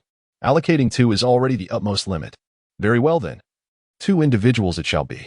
Xingzhuo reluctantly acquiesced, and after a thorough discussion with the elder regarding potential candidates, the topic was finally put to rest. As the conversation drew to a close, Hinata Takashi remarked, I shall send Hinata Zine and Hinata Lien to report to you tomorrow. By the way, if you intend for them to handle finances, it would be prudent to adjust the curse seal on the caged birds. Xingzhuo expressed a sense of curiosity. Is it possible to adjust the curse seals of the caged birds? Hinata Takashi nodded in response. Indeed. The main family possesses several branches, while the branch families have but one. Therefore, aside from the head of the clan, who oversees all the incantations for activating the curse seals, each branch of the main family wields control over its own distinct secondary incantation. Upon hearing this, Xingzhuo furrowed his brow. He instantly comprehended the elder's intent. Admit that, aside from the head of the family who could invoke the caged bird curse to punish the branch family members, each main family had also established a secondary seal on the foundational caged bird, enabling them to impose this secondary seal to punish the branch family members at any moment. This arrangement ensured that the branch family members would not only pledge their loyalty to the head of the family, but also to the main family that wielded control over the secondary seal. Although Hinata Xingzhuo was indeed a beneficiary of this system, and may even become its greatest beneficiary in the future, he found it exceedingly difficult to reconcile with such principles. Suppressing his discontent, Xingzhuo continued to seek the elder's guidance on the matter of the cursed seal. Yet, Hinata Takato, wise beyond his years, could easily discern the dissatisfaction etched upon the young one's face. My child, he began, I understand you may harbor sentiments of injustice. To speak candidly, every member of the main family experiences such feelings in their youth. However, the caged bird seal serves as a fundamental safeguard to prevent our bloodline limit from leaking outside, simultaneously offering protection to the weaker branch family members. Thus, I urge you to cast aside any unwarranted thoughts. Indeed, if those of lesser strength possessed a bloodline limit that could be seized, it would be akin to a child brandishing gold in a bustling marketplace, or a common man unjustly bearing the burden of possession. Therefore, I concur with your perspective, elder. Yet, as these words left his lips, a myriad of haunting images flashed through Xingzhuo's mind, scenes of bullying, humiliation, and torment. The words of the scapegoat child echoed persistently in his ears. Let us not dwell on this any longer, Xingzhuo forced a smile. How should I proceed to adjust the caged bird seal? Hinata Takato gazed into Xingzhuo's eyes, seemingly deep in contemplation, or perhaps merely observing. After a prolonged silence, he replied, the caged bird seal of that lad Yunfei requires no adjustment, for only the head of the family can activate it. If you seek the double caged bird seal, you must consult Elder Asakawa. As for Zine and Lien, I shall lift their double seals. Similarly, should you require a double seal, seek out Elder Asakawa. Very well. I am grateful for your guidance, Elder Takato. After expressing his gratitude, Hashizuku swiftly departed. He felt as though his disguise was utterly transparent to the elderly gentleman before him. After all, he had merely been a high school student prior to his arrival in this world. How could his emotions possibly elude the keen perception of such cunning adults? With a heavy heart, Hashizuka trudged toward his small courtyard. He resolved to refrain from discussing family matters with these elders until his strength had sufficiently grown to overshadow the entire clan. Such were his thoughts. After dinner, Xingzhuo first instructed Yunfei on the principles and techniques of the Bagua palm, returning to heaven. Subsequently, Yunfei imparted to Xingzhuo the most fundamental sealing and unsealing techniques. Of course, this was merely a ruse employed by Xingzhuo to justify the abilities he had acquired from the B-rank ninja, Xianghua. After all, the martial arts learned from Niji could still be said to have been acquired through diligent observation in the training grounds. Yet, no matter how elementary the sealing techniques may be, it is hardly believable that one could master them after a mere glance. After purging the primary abilities of Xianghua from Yunfei, Xingzhuo eagerly began his attempts. To be frank, he was aware that the lowly path was exceptionally formidable in the realm of summoning techniques. But he was at a loss regarding how to employ the basic sealing techniques meant for unsealing scrolls as a primary means of offense. He cast a glance at Yunfei, who was practicing returning to heaven in the backyard. Xingzhuo entered the study and began to prepare the materials for the sealing technique. Strictly speaking, the paper required for this art must be of a special kind. The blade shop in the village sells finished blank sealing scrolls made from such unique paper. However, after acquiring the ability of the hydrangea, he felt an inexplicable sense that ordinary paper could also suffice. Thus, he heeded this inner conviction and refrained from immediately using the sealing scrolls for practice. Instead, he cut several pieces from a large sheet of paper. Just as he recalled from the training memories of the hydrangea, he formed hand seals and pressed them onto the paper, condensing the sealing technique upon its surface. A seal resembling the hexagrams was successfully inscribed on a piece of paper the size of his palm. Xingzhuo found it somewhat incredible. Had he truly succeeded? He then crafted several more talismans and proceeded to the backyard, eager to test their efficacy. Chapter 11. The potent foundation of sealing techniques. Upon noticing Hinata Xingzhuo emerging from the house, Hinata Yunfei paused his training, fixating his gaze on him, awaiting instructions. Come stand behind me. We shall practice shortly. As he spoke, he produced a slip of paper inscribed with sealing formulas and, recalling his training from memory, activated it with chakra. Just as Yunfei approached, bewildered, he suddenly heard his master's murmured incantation. Sealing technique. Sealing technique? Yunfei hesitated, momentarily perplexed. Wasn't he that the technique used to seal objects within scrolls?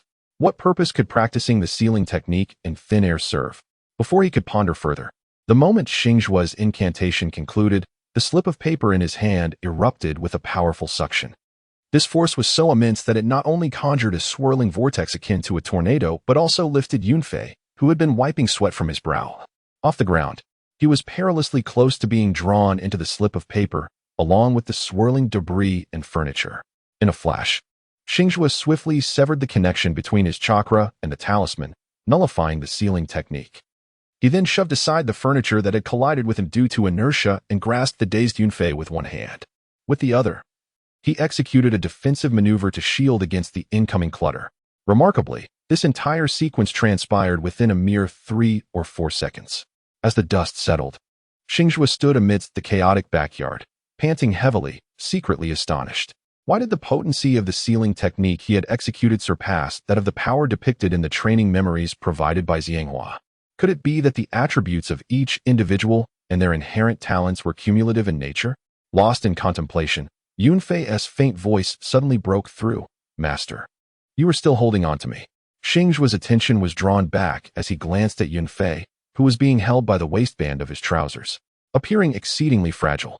Only then did he gently set him down on the ground and retrieve the scrap of paper he had carelessly discarded, examining it closely. In contrast to the blank sealing paper from before, the current parchment was adorned with an abstract depiction of a tornado. Xingzhuo contemplated the recently created tornado sealed within the technique, and for a moment, his thoughts began to wander.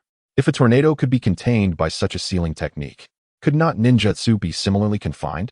If ninjutsu could indeed be sealed, then might he not be able to forge something akin to a ninjutsu scroll?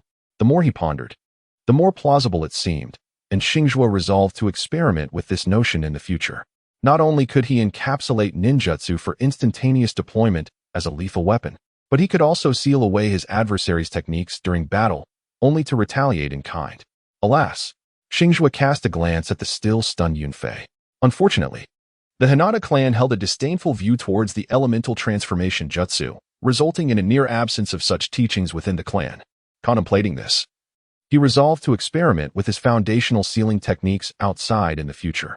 He feared that if he attempted it within his own small courtyard, the recently acquired funds would not be adequately utilized. What transpired? At that moment, several figures flickered into view along the surrounding walls of the courtyard. With a swift glance, Xingzhuo beheld his father alongside several elders. The one who had just spoken was an esteemed elder, entrusted with the guardianship of the clan's safety. Xingzhuo flicked the sealing paper between his fingers with an air of innocence and remarked, "I was merely practicing the art of sealing. But it seems my power was a tad excessive, and I inadvertently drew in all the flora from the backyard. If it weren't for the fact that half of the courtyard wall had vanished, one might find no fault in my statement." At that moment, the questioning Jainin wore a skeptical expression, firmly refuting, "Young Master Xingzhuo, I too am proficient in sealing techniques. It is implausible that mere sealing could produce such a commotion." Xingzhuo furrowed his brow slightly, his voice turning icy. "You do not believe me?" "Indeed, I do not." The Jonin replied candidly. Just as his gaze shifted to Yunfei, Xingzhuo suddenly smiled. If you do not believe me, I can certainly demonstrate it for you." With that, he retrieved a fresh sealing paper from his pocket and directed it towards the Jonin.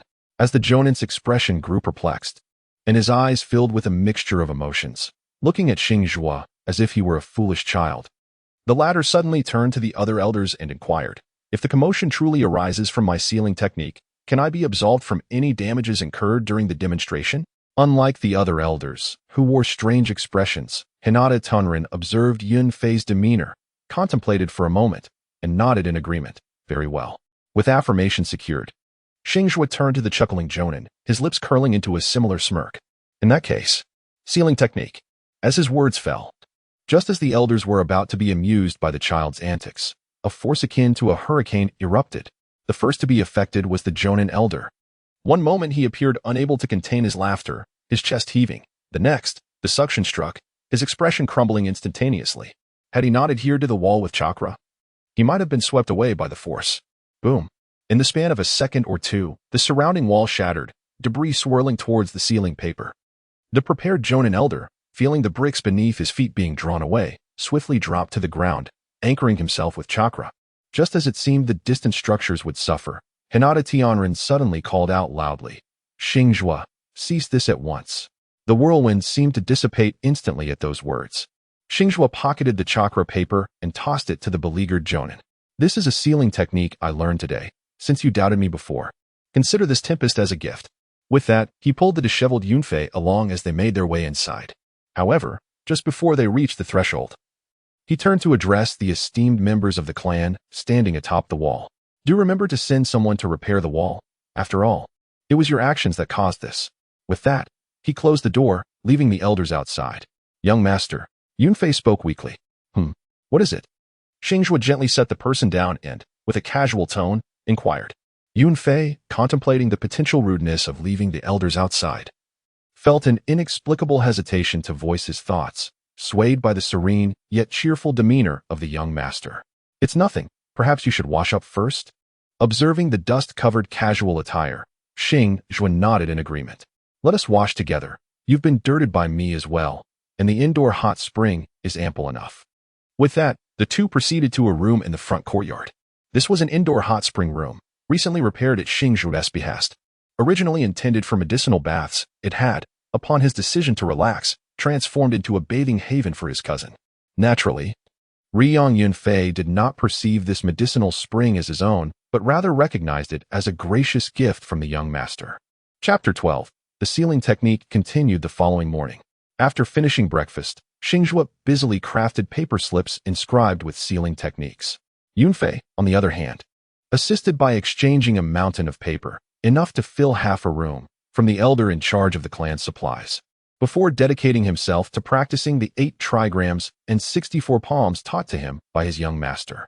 Curiously, Yunfei not only managed to utilize ordinary paper to bear the sealing techniques, but also ensured that the quality of the sealing slips he produced rivaled that of the sealing scrolls circulating in the market. Consequently, Yunfei exchanged merely one stack of sealing paper for an entire room filled with ordinary sheets. Elder Qian, responsible for managing the clan's resources, even visited in person, hoping to procure the sealing slips crafted by Xingzhuo at a familial price of 100 taels each, initially seeking 2,000 slips to distribute among clan members who lacked sealing scrolls. Xingzhuo needs not inquire of others. He is well aware that if this sealing paper has undergone prolonged validation, its quality and stability would rival that of sealing scrolls. If sold, each piece could command a price of no less than 10,000 taels. However, due to the absence of temporal validation, coupled with Elder Qian's intention to distribute it to all clan members lacking sealing scrolls, this opportunity is not only beneficial for the family, but also allows for personal profit. Xingzhuo readily and decisively agreed. While residing at home is manageable, venturing outside without a sealing scroll would transform life into a mere struggle for survival. Xingzhuo was reluctant to squander Yunfei's time. In his eyes, Yunfei was a prodigy on par with Hinata Xingzhuo, possessing an even more resolute character. And his own presence alleviated the burdens of deep-seated grievances. Thus, after reaching an agreement with Elder Qian, he instructed the latter to send someone to prepare the paper slips. By eliminating the time spent on cutting the slips, Xingzhuo could produce a sealing paper in merely 2 seconds. The minuscule amount of chakra expended was replenished effortlessly with each breath, requiring no special rest. At this moment, it was approaching noon. Yunfei was diligently practicing in the backyard, while 5 ordinary members of the Hyuga clan, without the Byakugan, were busy cutting paper slips in a room. Xingzhuo cast a glance at the 2 slender figures waiting outside for an extended period and finally ceased his tasks. He raised his gaze to the clock on the wall. 2 hours had passed, during which he had crafted over 3,000 talismans. He hastily set aside more than 2,000 of them. He did not instruct those cutting the paper to stop, rubbing his slightly numb wrists. He lifted his legs and made his way outside. The 2 women awaiting him were members of a branch family he had sought from Elder Xiao the day prior. It is rather amusing to note that within the modest Hyuga clan, there existed a hierarchy of sorts. At the pinnacle were the head of the clan and the main family. Following them were the elders of the clan. Typically, these 2 lineages comprised only 2 individuals, the spokesperson and the heir. Currently, however, there were 3 members within the main family, as Hyuga Tenrin had leveraged his authority to delay the designation of an heir. Beneath these 2 lineages lay the entirety of the branch families. The members of these branch families, aside from those born of intermarriage, had all once been heirs of the main family. Under such a harsh system, intermarriage among the branch members was exceedingly rare, and the elders of the main family were generally reluctant to bear many children. An exception existed, however, for those who were naturally unable to awaken the Byakugan. These individuals were born with the ordinary black or brown eyes of commoners. In theory, the guardians of the Byakugan had no need to be burdened by such individuals. Consequently, they became the most populous segment of the Hyuga clan, and correspondingly, their status was the lowest. Currently, at the entrance, 2 branch family members awaited him. Inside, those cutting the paper were ordinary members of the Hyuga clan. As he approached the doorway, he immediately spotted the 2 waiting figures, who, upon noticing his arrival, promptly knelt in greeting. "We pay our respects to Lord Xingzhuo." Xingzhuo waved his hand, signaling them to rise. "I do not adhere to the custom of kneeling. Come in and let us converse." With that, he led the way inside. As they passed by the paper-cutting room, Xingzhuo paused, instructing them to have a meal first, rest for 2 hours at noon, and then return to assist with the paper cutting. To be honest, he wished to retain these individuals for the task of cutting paper in the future. Although he had yet to devise a method to ensure their commitment, he guided the 2 women into the reception room, expending considerable effort to help them accept the presence of chairs. Once they were seated comfortably, Xingzhuo finally had the opportunity to observe them. They were 2 women bearing a striking resemblance to one another. Even in the Hyuga clan, known for its uniformity in appearance, these 2 stood out for their similar features. He could not discern which was Hinata Xingzhuo and which was Hinata Lian. One appeared to be around 30, exuding a gentle demeanor, while the other was a youthful girl of 16 or 17. Both were clad in faded, homespun garments, their hands calloused from labor. The younger one sported a shrine maiden hairstyle, her bangs concealing the seal of a caged bird, whereas the elder wore her hair loosely, simply tying back the ends. Neither donned the Leaf Village forehead protector, indicating their status as clan ninjas not integrated into the village's ninja system. Their calloused hands suggested they were seasoned gentle fist practitioners. The strength of the two was unlikely to be negligible. However, their personalities remained uncertain. Whether they could become allies was yet to be seen. With such thoughts in mind, he employed a system probe on the two women. A brief glance revealed that the elder was Zine and the younger was Lien, judging by their chakra levels. It was no surprise that Zine was at a seasoned Chunin level with a substantial 4,500 points, while Lien approached the Chunin threshold with 1,900 points. Both possessed only the most basic techniques of body flicker and gentle fist, lacking proficiency in other taijutsu or ninjutsu. During Xingzhuo's period of observation and contemplation, the reception room fell into an eerie silence, particularly after the departure of the paper cutters, leaving even the faintest rustle of sound absent. This atmosphere gradually unsettled the two women, who had been waiting all morning. Meanwhile, Xingzhuo unconsciously tapped his knuckles against the table, producing an incessant, grating sound that caused their throats to tighten and cold sweat to bead on their brows. It was only when he noticed their clothes beginning to dampen that he recognized he had remained silent for too long. He then spoke. "The reason I summoned you is due to my lack of personnel to assist me. I do not require my subordinates to be exceptionally powerful or unwaveringly loyal. I merely hope they will not betray me easily. In return, I will offer respect and compensation, ensuring mutual fidelity. Assuming all goes well, you will be working for me from now on. Therefore, I would like you to introduce yourselves, share your names, ages, skills, and your likes and dislikes to the best of your ability." Suddenly recalling something, he called out, "Cousin, come here." He explained, "Since this is our first meeting, it is best to become acquainted all at once." The two women stood up, their demeanor tense as they nodded repeatedly in agreement. Chapter 13. Mutual Understanding and Arrangements. The four individuals gathered together, with Hinata Xingzhuo leading the self-introductions. Encouraged by Xingzhuo's attentive gaze, Hinata Yunfei, whose character had greatly improved over time, spoke first. "I am Hinata Yunfei, 12 years old, a genin proficient in the gentle fist technique. Currently, I am learning the 8 trigrams palm and the 8 trigrams 64 palms under the young master's guidance. I enjoy accompanying the young master to savor delicious food, practicing the martial arts he teaches, and soaking in hot springs together. I have no dislikes at this moment. As for my dream, I aspire to become a powerful ninja, dedicating my life to protecting the young master." As he spoke, his excitement became palpable, prompting Xingzhuo to sigh in exasperation and rub his forehead, muttering, "How can protecting someone be considered a dream?" Yunfei scratched his head, uncertain, and asked, "Oh, then what constitutes a dream? Perhaps marrying a beautiful wife, having adorable children, or becoming an elder or the Hokage of the Leaf Village." Xingzhuo spoke with a hint of uncertainty, only to feel that his words might not quite resonate with the circumstances of the Hyuga family. If the family system remains unchanged, whether it be the joy of marrying and having children or the aspiration to become Hokage, such dreams seem destined to remain unattainable. Thus, he awkwardly closed his mouth. In contrast, Yunfei pondered for a moment, then shook his head. Gazing into Xingzhuo's eyes, he earnestly declared in his youthful, tender voice, "My dream is to protect you. For it is because of you that I feel as though I am truly alive." Upon hearing these words, Xingzhuo felt a tightening in his throat, a sensation of heaviness in his heart, yet he smiled sincerely. He stood atop the chair and gently ruffled Hinata Yunfei's hair, earnestly assuring the 12-year-old, "Rest assured, I shall not let you down." Meanwhile, observing the interaction between the two, the previously tense women exchanged glances and unexpectedly relaxed. The elder of the two, meeting Xingzhuo's gaze, took the initiative to introduce herself. "I am Hinata Zine, 36 years of age, a nin within our clan. Prior to the establishment of our village, I was engaged in executing ninja missions. After the village was founded, I requested a position change to manage our industry, as it allowed me to better accompany my daughter." With that, she turned her gaze towards the young girl beside her. It was then that Xingzhuo realized that the two were mother and daughter.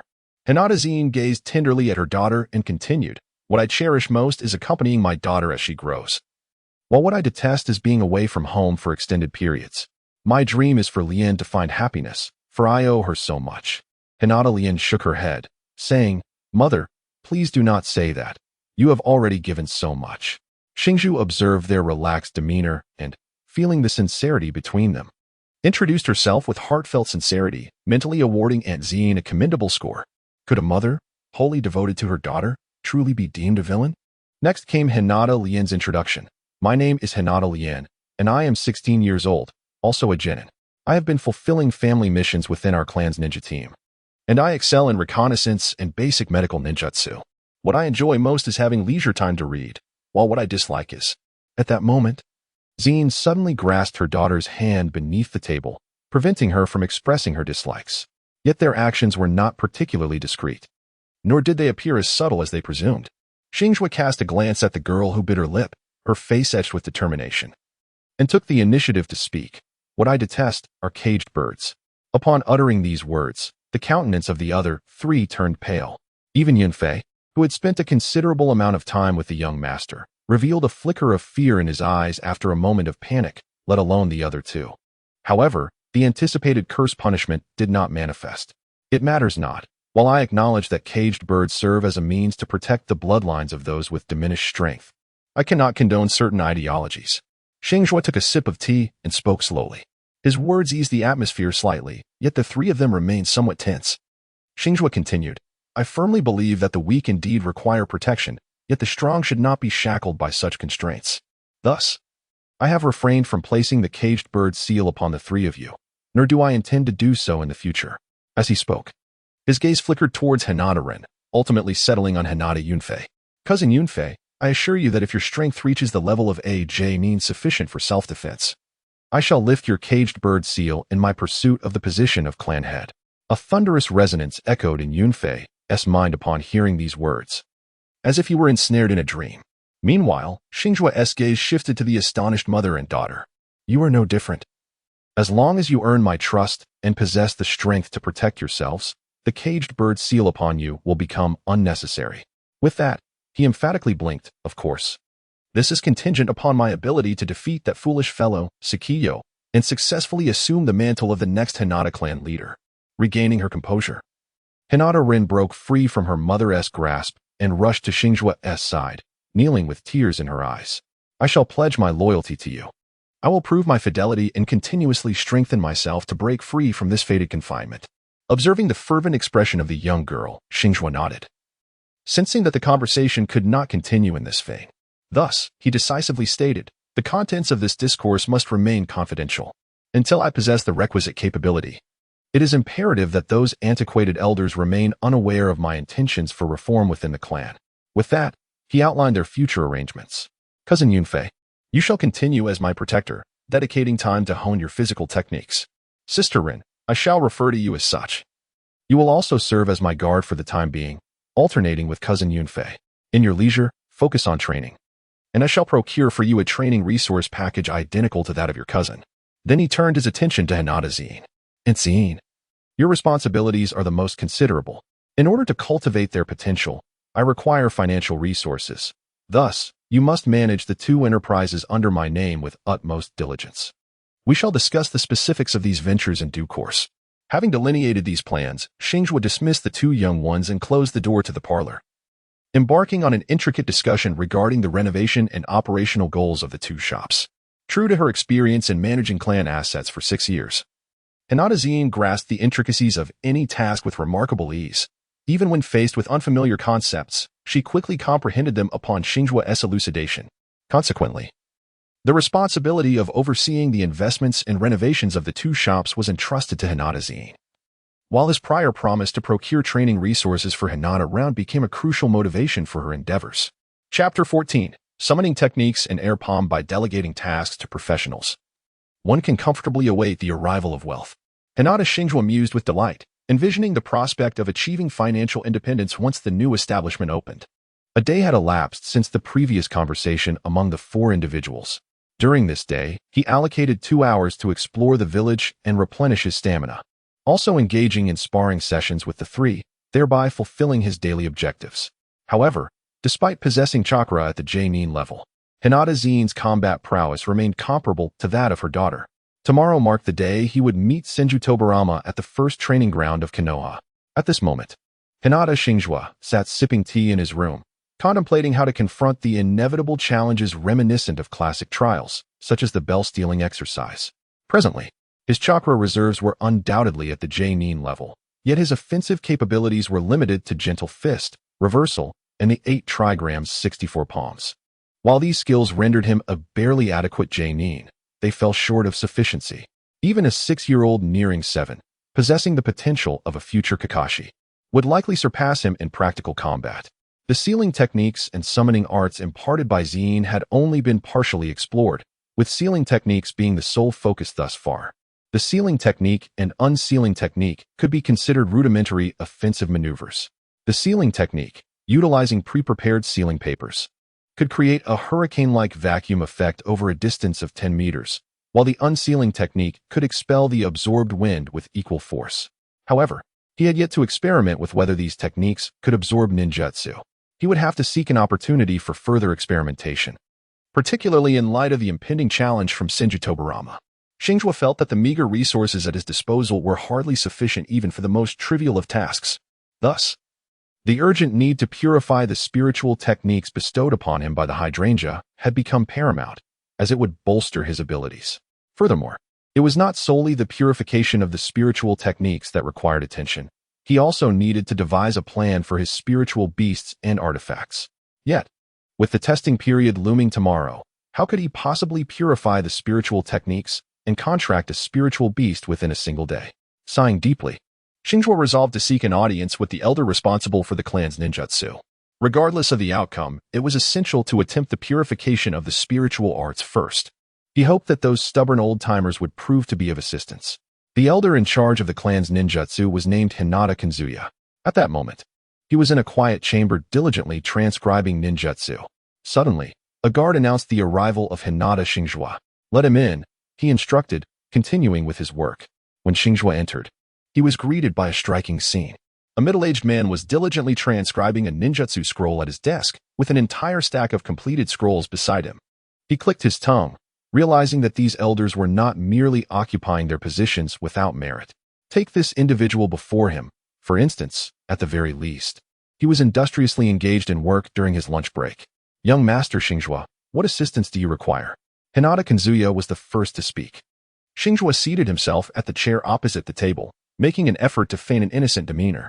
In a high-pitched and soft tone, he said, "Indeed, Elder Hinata. I find myself in a bit of trouble and require your assistance." Hinata Xingzhuo raised an eyebrow, pausing his actions, and looked at Xingzhuo in surprise. He distinctly remembered the commotion caused by this child during his sealing technique practice the previous night, where he had spoken with considerable bravado, even putting the esteemed elder and guardian of their clan, Chuan Liuzang, in an awkward position. Now, why was he pretending to be a mere child in conversation with him? After pondering for a moment, Hinata Kazuhisa deduced the situation and directly inquired, "Do you wish to learn the sealing technique?" Xingzhuo's eyes shifted slightly as he nodded in acknowledgement. Hinata Xingzhuo sighed and remarked, "If our clan possessed any sealing techniques, it would not be you seeking me out, but rather I would implore you to teach me. To be honest, aside from the Uzumaki clan of the Land of Whirlpools, I have yet to encounter anyone capable of creating such a stir with basic sealing techniques." Xingzhuo felt no regret over missing out on the sealing arts. After all, his only talent lay in space-time ninjutsu. Until he acquired a unique aptitude for sealing techniques, even if he were to obtain them, he would not squander time learning them. "Elder Xingzhuo, since there are no sealing techniques, do you possess any summoning jutsu?" "Honestly, I believe I may have some innate talent in space-time ninjutsu. Otherwise, the peculiarities of sealing techniques would not manifest so strikingly." Hinata Xingzhuo nodded in agreement. "That does seem plausible. However, it is a pity that our Hinata clan has devoted itself exclusively to physical techniques for millennia, neglecting ninjutsu, and thus has no records of space-time ninjutsu. What a shame." As he spoke, he rose and began rummaging through the shelves. To utilize summoning techniques, one must first establish a contract with a summoning beast. You might inquire with the clan head regarding this matter, but do not hold out much hope, as far as I know. No clan member has signed a contract with a summoning beast in several decades. He continued to search through the scrolls while chattering on. "By the way, I heard you have already mastered the Heavenly Turn and the 8 trigrams 64 palms. What do you wish to learn next? I shall find it for you." Upon hearing this, Xingzhuo rose and approached Elder Heya, casting a glance at the densely packed scrolls of ninjutsu. He unabashedly declared, "I shall master all these techniques." Elder Heya turned and playfully rapped Xingzhuo on the forehead, his tone tinged with mild discontent. "One cannot chew too much and expect to digest it all. Do you understand? First, you will learn the 8 trigrams air palm. Without further ado, he extracted 2 scrolls, one inscribed with the 8 trigrams air palm and the other with the summoning technique. As Heya handed these scrolls to Xingzhuo, he earnestly cautioned, "Though these are copies, you must return them once you have completed your studies." With the scrolls in hand, the matter of cleansing the summoning technique had become a certainty. A delighted Xingzhuo expressed his gratitude and made his way back to his small courtyard. That afternoon, he feigned interest in the scroll detailing the summoning technique for half an hour, a performance intended to deter any prying eyes. After all, being within the Hyuga clan, who could guarantee there were no watchful Byakugan observers monitoring the clan members? Thus, some necessary disguise was essential.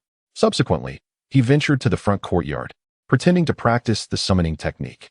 It was not until the 7th time he struck the ground with his palm that the complete formation of the summoning technique manifested on the earth. It appeared as though he had mastered the technique, yet without having established a contract with any summoning beasts, nothing materialized. After concluding his performance in the air, Xingzhuo turned his attention to studying the 8 trigrams air palm. To speak frankly, the Hyuga clan possessed eyes akin to X-ray vision, yet they primarily employed them for taijutsu, occasionally targeting chakra points. Such a capability was woefully underutilized. The development of Hyuga taijutsu ought to emphasize long-range attacks. For instance, the air palm could strike an opponent from several meters away. Chapter 15. The first training ground of Konoha. Today marked the day for Xingzhuo to visit the first training ground of Konoha and meet Senju Tobirama. In preparation for the potential challenges that lay ahead, he had devoted the previous night to meticulous planning, resulting in a somewhat late rise that morning.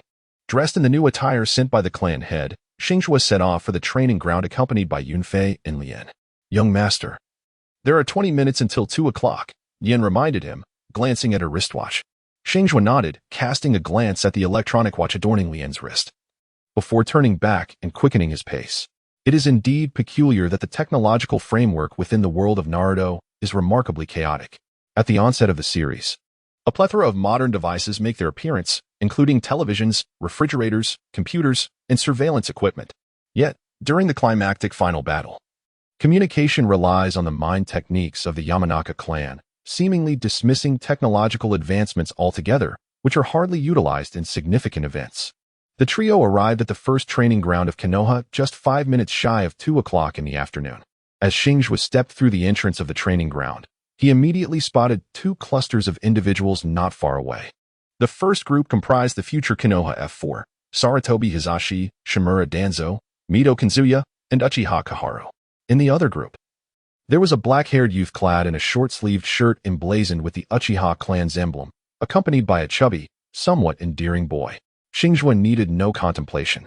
Merely by observing their features and the peculiar timing of their appearance, he discerned the identities of the other 2 individuals, Uchiha Kagami and Akadu Torikase. Judging by their demeanor, it was evident they were newcomers, much like himself. At that moment, the occupants of the training ground also took note of the newcomers. The trio unmistakably belonged to the Hyuga clan, identifiable by their pale lavender eyes, which approached transparency. Hyuga Rin stood to the left of Xingzhuo, her hair styled in the traditional bangs of a priestess, clad in a dress resembling a ceremonial outfit she had sewn herself. To Xingzhuo's right stood Hyuga Yunfei, who had grown a few centimeters taller since their last encounter 2 weeks prior, his youthful countenance radiating a newfound vigor. Though he donned the clan's standard loose-fitting attire, he harmonized perfectly alongside Xingzhuo. The youthful and endearing Hyuga Xingzhuo himself was adorned in the traditional garb of the Hyuga clan, characterized by wide sleeves and loose trousers, a privilege reserved for the elite of various families during the Warring States period. His hair was styled in a manner that cascaded down but was tied back at the ends, anticipating the inevitable battle. He had prudently advised Rin to carry an extra hair tie, ensuring she could secure her hair at the nape of her neck to avoid obstructing her vision during the fight. "You scoundrel!" A furious shout from Sarutobi Hisashi suddenly pierced the air.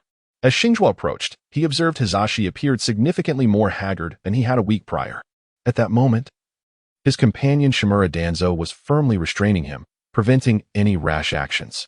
Yet, the trio, including Danzo, were perplexed by the situation. They sensed something was amiss with Hisashi, pondering why he would be so agitated even after his defeat to a member of the Hyuga clan. Meanwhile, Rin, Yunfei, and the others regarded the 2 potential adversaries with keen curiosity, sensing a confrontation was imminent. Xingzhuo tilted his head slightly and inquired of Lien, "What time is it now?" Lien glanced at his watch and replied, "Young master, It is currently 1:56. There are 4 minutes remaining. So allow me to express everything that needs to be conveyed clearly. Xingzhuo raised his voice, his footsteps unwavering as he approached the group. Sarutobi Hizashi, what is the cause of your anger? He proclaimed, his demeanor increasingly composed. It is you who have committed wrongdoings. And it is you who are willing to make amends when discovered. Our Hyuga clan has generously forgiven you. Why then do you present yourself in such a manner? Has the young leader of the Sarutobi clan truly lost the ability to discern right from wrong?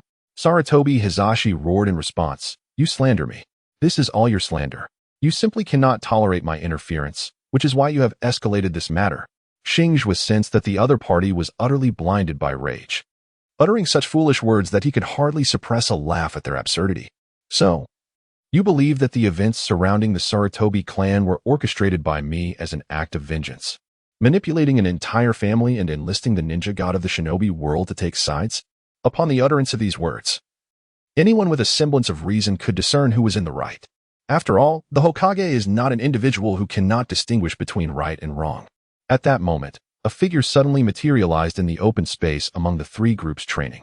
Clad in short sleeves and sporting a head of white hair, Senju Tobarama surveyed the crowd and spoke in a grave tone.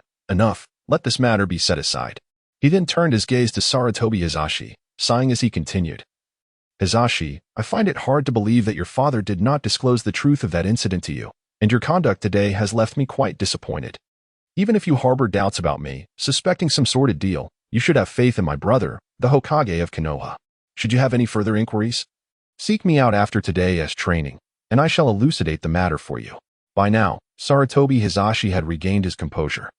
His expression a complex blend of disbelief and pallor, yet it ultimately transformed into a reluctant affirmation. Subsequently, Senju Tobarama cast a serious glance around the assembly, signaling to Xingzhuo, who promptly understood and directed Yunfei and Lien to return to their training. However, Yunfei remained apprehensive, casting a disdainful glance at Sarutobi Hizashi. He murmured, young master, I shall wait at the entrance of the training ground. Lien, having overheard Yunfei's words, hastily echoed, so shall I. Xingzhuo pondered for a moment, contemplating the potential consequences should he be besieged by the Konoha F4. He then commanded, you two, proceed to the shaded area at the edge of the training ground to practice. I shall summon you if necessary. As he observed the 2 departing towards the periphery of the training area, Senju Tobarama continued, you 3, have your families informed you? From this day forth, you shall be my disciples. Let us commence with self-introductions following my format. I am Senju Tobarama, age 31, serving as the Hokage's assistant of the Hidden Leaf Village. I excel in 5 elemental chakra transformations, taijutsu, and space-time ninjutsu, and I have a penchant for developing ninjutsu, while I harbor a disdain for the inherently malevolent. As Tobarama concluded his introduction, Sarutobi Hizashi and the other 3 stood nearby, with the usually despondent Sarutobi Hizashi contrasting sharply against the starry-eyed expressions of the other 3. At this juncture, Uchiha Kagami scanned the surroundings and, noticing the silence, took the initiative to speak. I am Uchiha Kagami, age 10, a genin from the Uchiha clan, proficient in fire-style ninjutsu and shuriken throwing. I enjoy reading and contemplation, while I detest those who revel in conflict. Senju Tobarama contemplated Uchiha Kagami's introduction thoughtfully, nodding in approval once it concluded, before shifting his gaze toward Akimichi Toraifong. The chubby boy, feeling the weight of Tobarama's scrutiny, stammered, I am Akimichi Toraifong, age 12, a genin from the Akimichi clan, adept in our family's secret multiplication techniques and corresponding taijutsu. I delight in indulging in various culinary delights, as our clan's secret arts allow us to convert excess calories into fat reserves, which can be transformed into chakra when needed. Oh, and I abhor being called fatty. Tobarama nodded once more, affirming with a well done, before finally directing his attention to Hyuga Xingzhuo. In contrast to the previous 2, Xingzhuo appeared relaxed, fully aware that the current mentor-disciple relationship was a political transaction. The objective was merely to acquire the title of being a disciple of Senju Tobarama, for it was apparent to all that the true power within Konoha rested with Tobarama, the brother of the Hokage. With his goal achieved, any further knowledge gained would merely be a bonus, leaving him devoid of any anxiety. Thus, he adjusted his posture slightly, infusing his introduction with a touch of earnestness. I am Hyuga Xingzhuo, aged 6.5, a genin from the Hyuga clan, possessing the Byakugan, which grants me the ability to observe enemies in a 360-degree radius, and to perceive through great distances. I also excel in various taijutsu inherited from my clan that complement the Byakugan.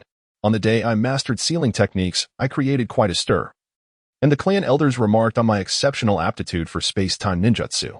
Thus, my most formidable offensive technique is, surprisingly, the basic sealing technique. My passion lies in savoring the delicacies of Konoha, while I hold no particular aversion to anything. Senju Tobarama's gaze flickered as he regarded the young boy, pondering whether he would conceal his true abilities after accepting discipleship. Was it truly necessary for a child to boast of their aptitude for space-time ninjutsu? If he desired to learn the Flying Thunder God technique, why not say so directly? Of course, Tobarama surmised that Xingzhuo's words were likely instilled by his elders, and he chose not to reveal his inner dissatisfaction. Now that you are acquainted with one another, it is essential to note that to earn my recognition, you must first pass my test, Tobarama declared. Subsequently, you shall take turns attacking me with all your might, bearing the intent to defeat me. Should your performance fall short, I shall not accept you as my disciples. With that, he fixed his gaze upon Uchiha Kagami. Kagami, you shall go first. Upon hearing this, the surrounding individuals instinctively stepped back, clearing the space for the two. Uchiha Kagami reached for his weapon pouch and declared, Lord Tobarama, here I come. He swiftly unleashed 6 shuriken, aiming for Tobarama's vital points. The latter, however, stood his ground, effortlessly catching one of the flying shuriken and skillfully deflecting the remaining 5 with it, a speed so swift that it was nearly imperceptible to the eye. At that moment, Uchiha Kagami launched his next assault. A massive fireball erupted from his mouth, hurtling directly towards Tobarama. Fire style, great fireball technique. Tobarama, with an air of nonchalance, sidestepped to the left, evading the fierce fire technique with ease. Yet, the onslaught had not ceased. Fire style, phoenix fire technique. A flurry of fireballs, resembling phoenix flowers, flew toward Tobarama in erratic trajectories. The latter, seemingly foreseeing the path of the flames, continued to stroll leisurely, effortlessly evading the barrage of fire. In tandem, Uchiha Kagami unleashed a third fire technique, fire style, dragon fire technique. A straight column of flames erupted from his mouth, hurtling toward Tobarama. The latter sidestepped the fiery assault, only for Kagami to manipulate the flames and sweep them back towards him. However, Tobarama had vanished, appearing ghost-like behind Uchiha Kagami, and softly inquired, Is that all? Do you possess no further abilities? Realizing the precariousness of his situation, Uchiha Kagami hastily terminated his ninjutsu and retreated, beads of cold sweat forming on his brow, clutching his shuriken as he stood, momentarily forgetting his purpose. Tobarama shook his head, expressing mild disappointment. Alas, the current strength of the Uchiha clan pales in comparison to that of the Warring States period. It seems that after the founding of the village, the Uchiha have grown complacent. Very well, Kagami, you may rest over there. Feeling dejected, Uchiha Kagami lowered his head, breathing heavily as he made his way to the side. Tobarama then turned his attention to Akimichi Toraifone. Toraifone, I hope you do not disappoint me. Now, unleash your full strength against me. The endearing chubby boy immediately activated his clan's secret technique, employing the multiplication technique to execute various taijutsu. He would either multiply his hand to strike the target or amplify parts of his body to press against it. Yet, no matter his efforts, he could not even graze Tobarama's clothing. Seemingly impatient, Akimichi Toraifone took a deep breath and unleashed a formidable taijutsu, Meatball Battle Car. He curled himself into a ball and charged towards Tobarama with great speed. This time, Tobarama chose not to evade. Instead, as the Meatball Battle Car approached, he accurately delivered a punch, shattering the technique and sending Toraifone flying. The chubby boy landed on the ground, gasping for breath. However, he refused to surrender, rising once more and shouting defiantly, It's not over yet. Super multiplication technique. Then he transformed into a towering giant, standing at 4 to 5 meters tall, charging towards Senju Tobarama. Despite the significant increase in strength and speed after his transformation, he still could not land a blow on Senju Tobarama. Thus, a dance of attack and evasion ensued, and within less than a minute, Akimichi Chocho exhausted himself and reverted back to his original pudgy form. However, Xingzhuo noticed that he appeared to have slimmed down compared to when he first arrived. Secretly impressed, he mused that the Akimichi clan's secret technique resembled a significantly weakened version of the heavenly law. Then, he heard Senju Tobarama's voice, Not bad, kid. You can rest over there. With that, he turned his gaze towards him. Xingzhuo, be ready and come forth. Do not hold back. I can see you are stronger than all the others present. Hinata Xingzhuo raised an eyebrow, finding Senju Tobarama's assessment of him unexpectedly high. It is worth noting that during that day's battle against Sarutobi Hiruzen, he had rather fortuitously taken advantage of his opponent's underestimation. If Hiruzen had been earnest and summoned the Sarutobi clan's exclusive summoning beast, Inma, he would have been at a considerable disadvantage. The fleeting thoughts of Hinata Xingzhuo vanished as he pushed up the restraints at the tips of his hair and rolled up his sleeves. He then turned to meet the gaze of Senju Tobarama, stating earnestly, "Very well, Tobarama-sensei, I am ready." Chapter 17, The Battle, Part 2, Byakugan, Activate. Shadow Clone Technique. With a resounding bang, a plume of smoke erupted, revealing two Hinata Xingzhuo on the battlefield. Observing this maneuver, Senju Tobarama found himself perplexed. The Shadow Clone Technique, so fragile that a mere touch would shatter it, seemed to serve no purpose beyond trivial sparring and evasion. As he attempted to analyze Saijuku's strategy, the original Saijuku produced a stack of sealing paper and handed it to his clone. "Tobarama-sensei, I shall employ the sealing technique next." The clone of Saijuku stated with utmost seriousness. Tobarama's expression grew peculiar at this proclamation, shared by the 6 youths watching from the sidelines. Is it merely a sealing technique? Has this boy become so spoiled at home that he believes he can boast of mastering a sealing scroll? Amidst the myriad of bewildered gazes, Hinata Xingzhuo and his clone distanced themselves, simultaneously raising the sealing papers. Sealing technique. As the command was uttered, a force akin to a hurricane manifested, pulling with an overwhelming strength. Standing in the training ground, Senju Tobarama was abruptly drawn forward, nearly staggering 2 steps. Had he not reacted swiftly to channel chakra beneath his feet, he would have been swept away. The sealing technique employed by the clone also proved effective. Positioned at the convergence of the 2 gales, Tobarama felt the immense pull from both forces within the first second, his garments beginning to tear. The fabric of his gray short-sleeve shirt was swiftly ripped away, exposing his scarred torso. Just as his trousers were about to succumb to the dual forces, he darkened his expression and vanished, appearing behind Saijuku's clone, intent on dispelling it without hesitation. Yet, the original Saijuku had already sensed the unfolding situation. Right as the clone was obliterated, the entity of Hyuga Clan raised the sealing paper, directing it towards the clone. He then altered the manner in which chakra was utilized, transforming the sealing paper, which had been continuously absorbing the surrounding air, into a mechanism for release. Release technique. In the next moment, after absorbing the surrounding hurricane for over 5 seconds, it shifted from absorption to expulsion, enveloping dirt and dust as it surged towards Senju Tobarama. At this juncture, Senju Tobarama had already shed his short sleeves. He had no desire to confront the bothersome hurricane with his bare upper body. Thus, he swiftly maneuvered to a position diametrically opposed to the oncoming tempest. Just as he steadied himself, a sound of slicing air suddenly assailed him. 8 trigrams, 64 palms. It turned out that when Hyuga Clan's first clone was obliterated, he simultaneously held the sealing paper and performed a new clone technique. In a fleeting moment, he completed the transfer of the sealing paper with his original self, who transformed into a stone, cast by the clone a short distance behind.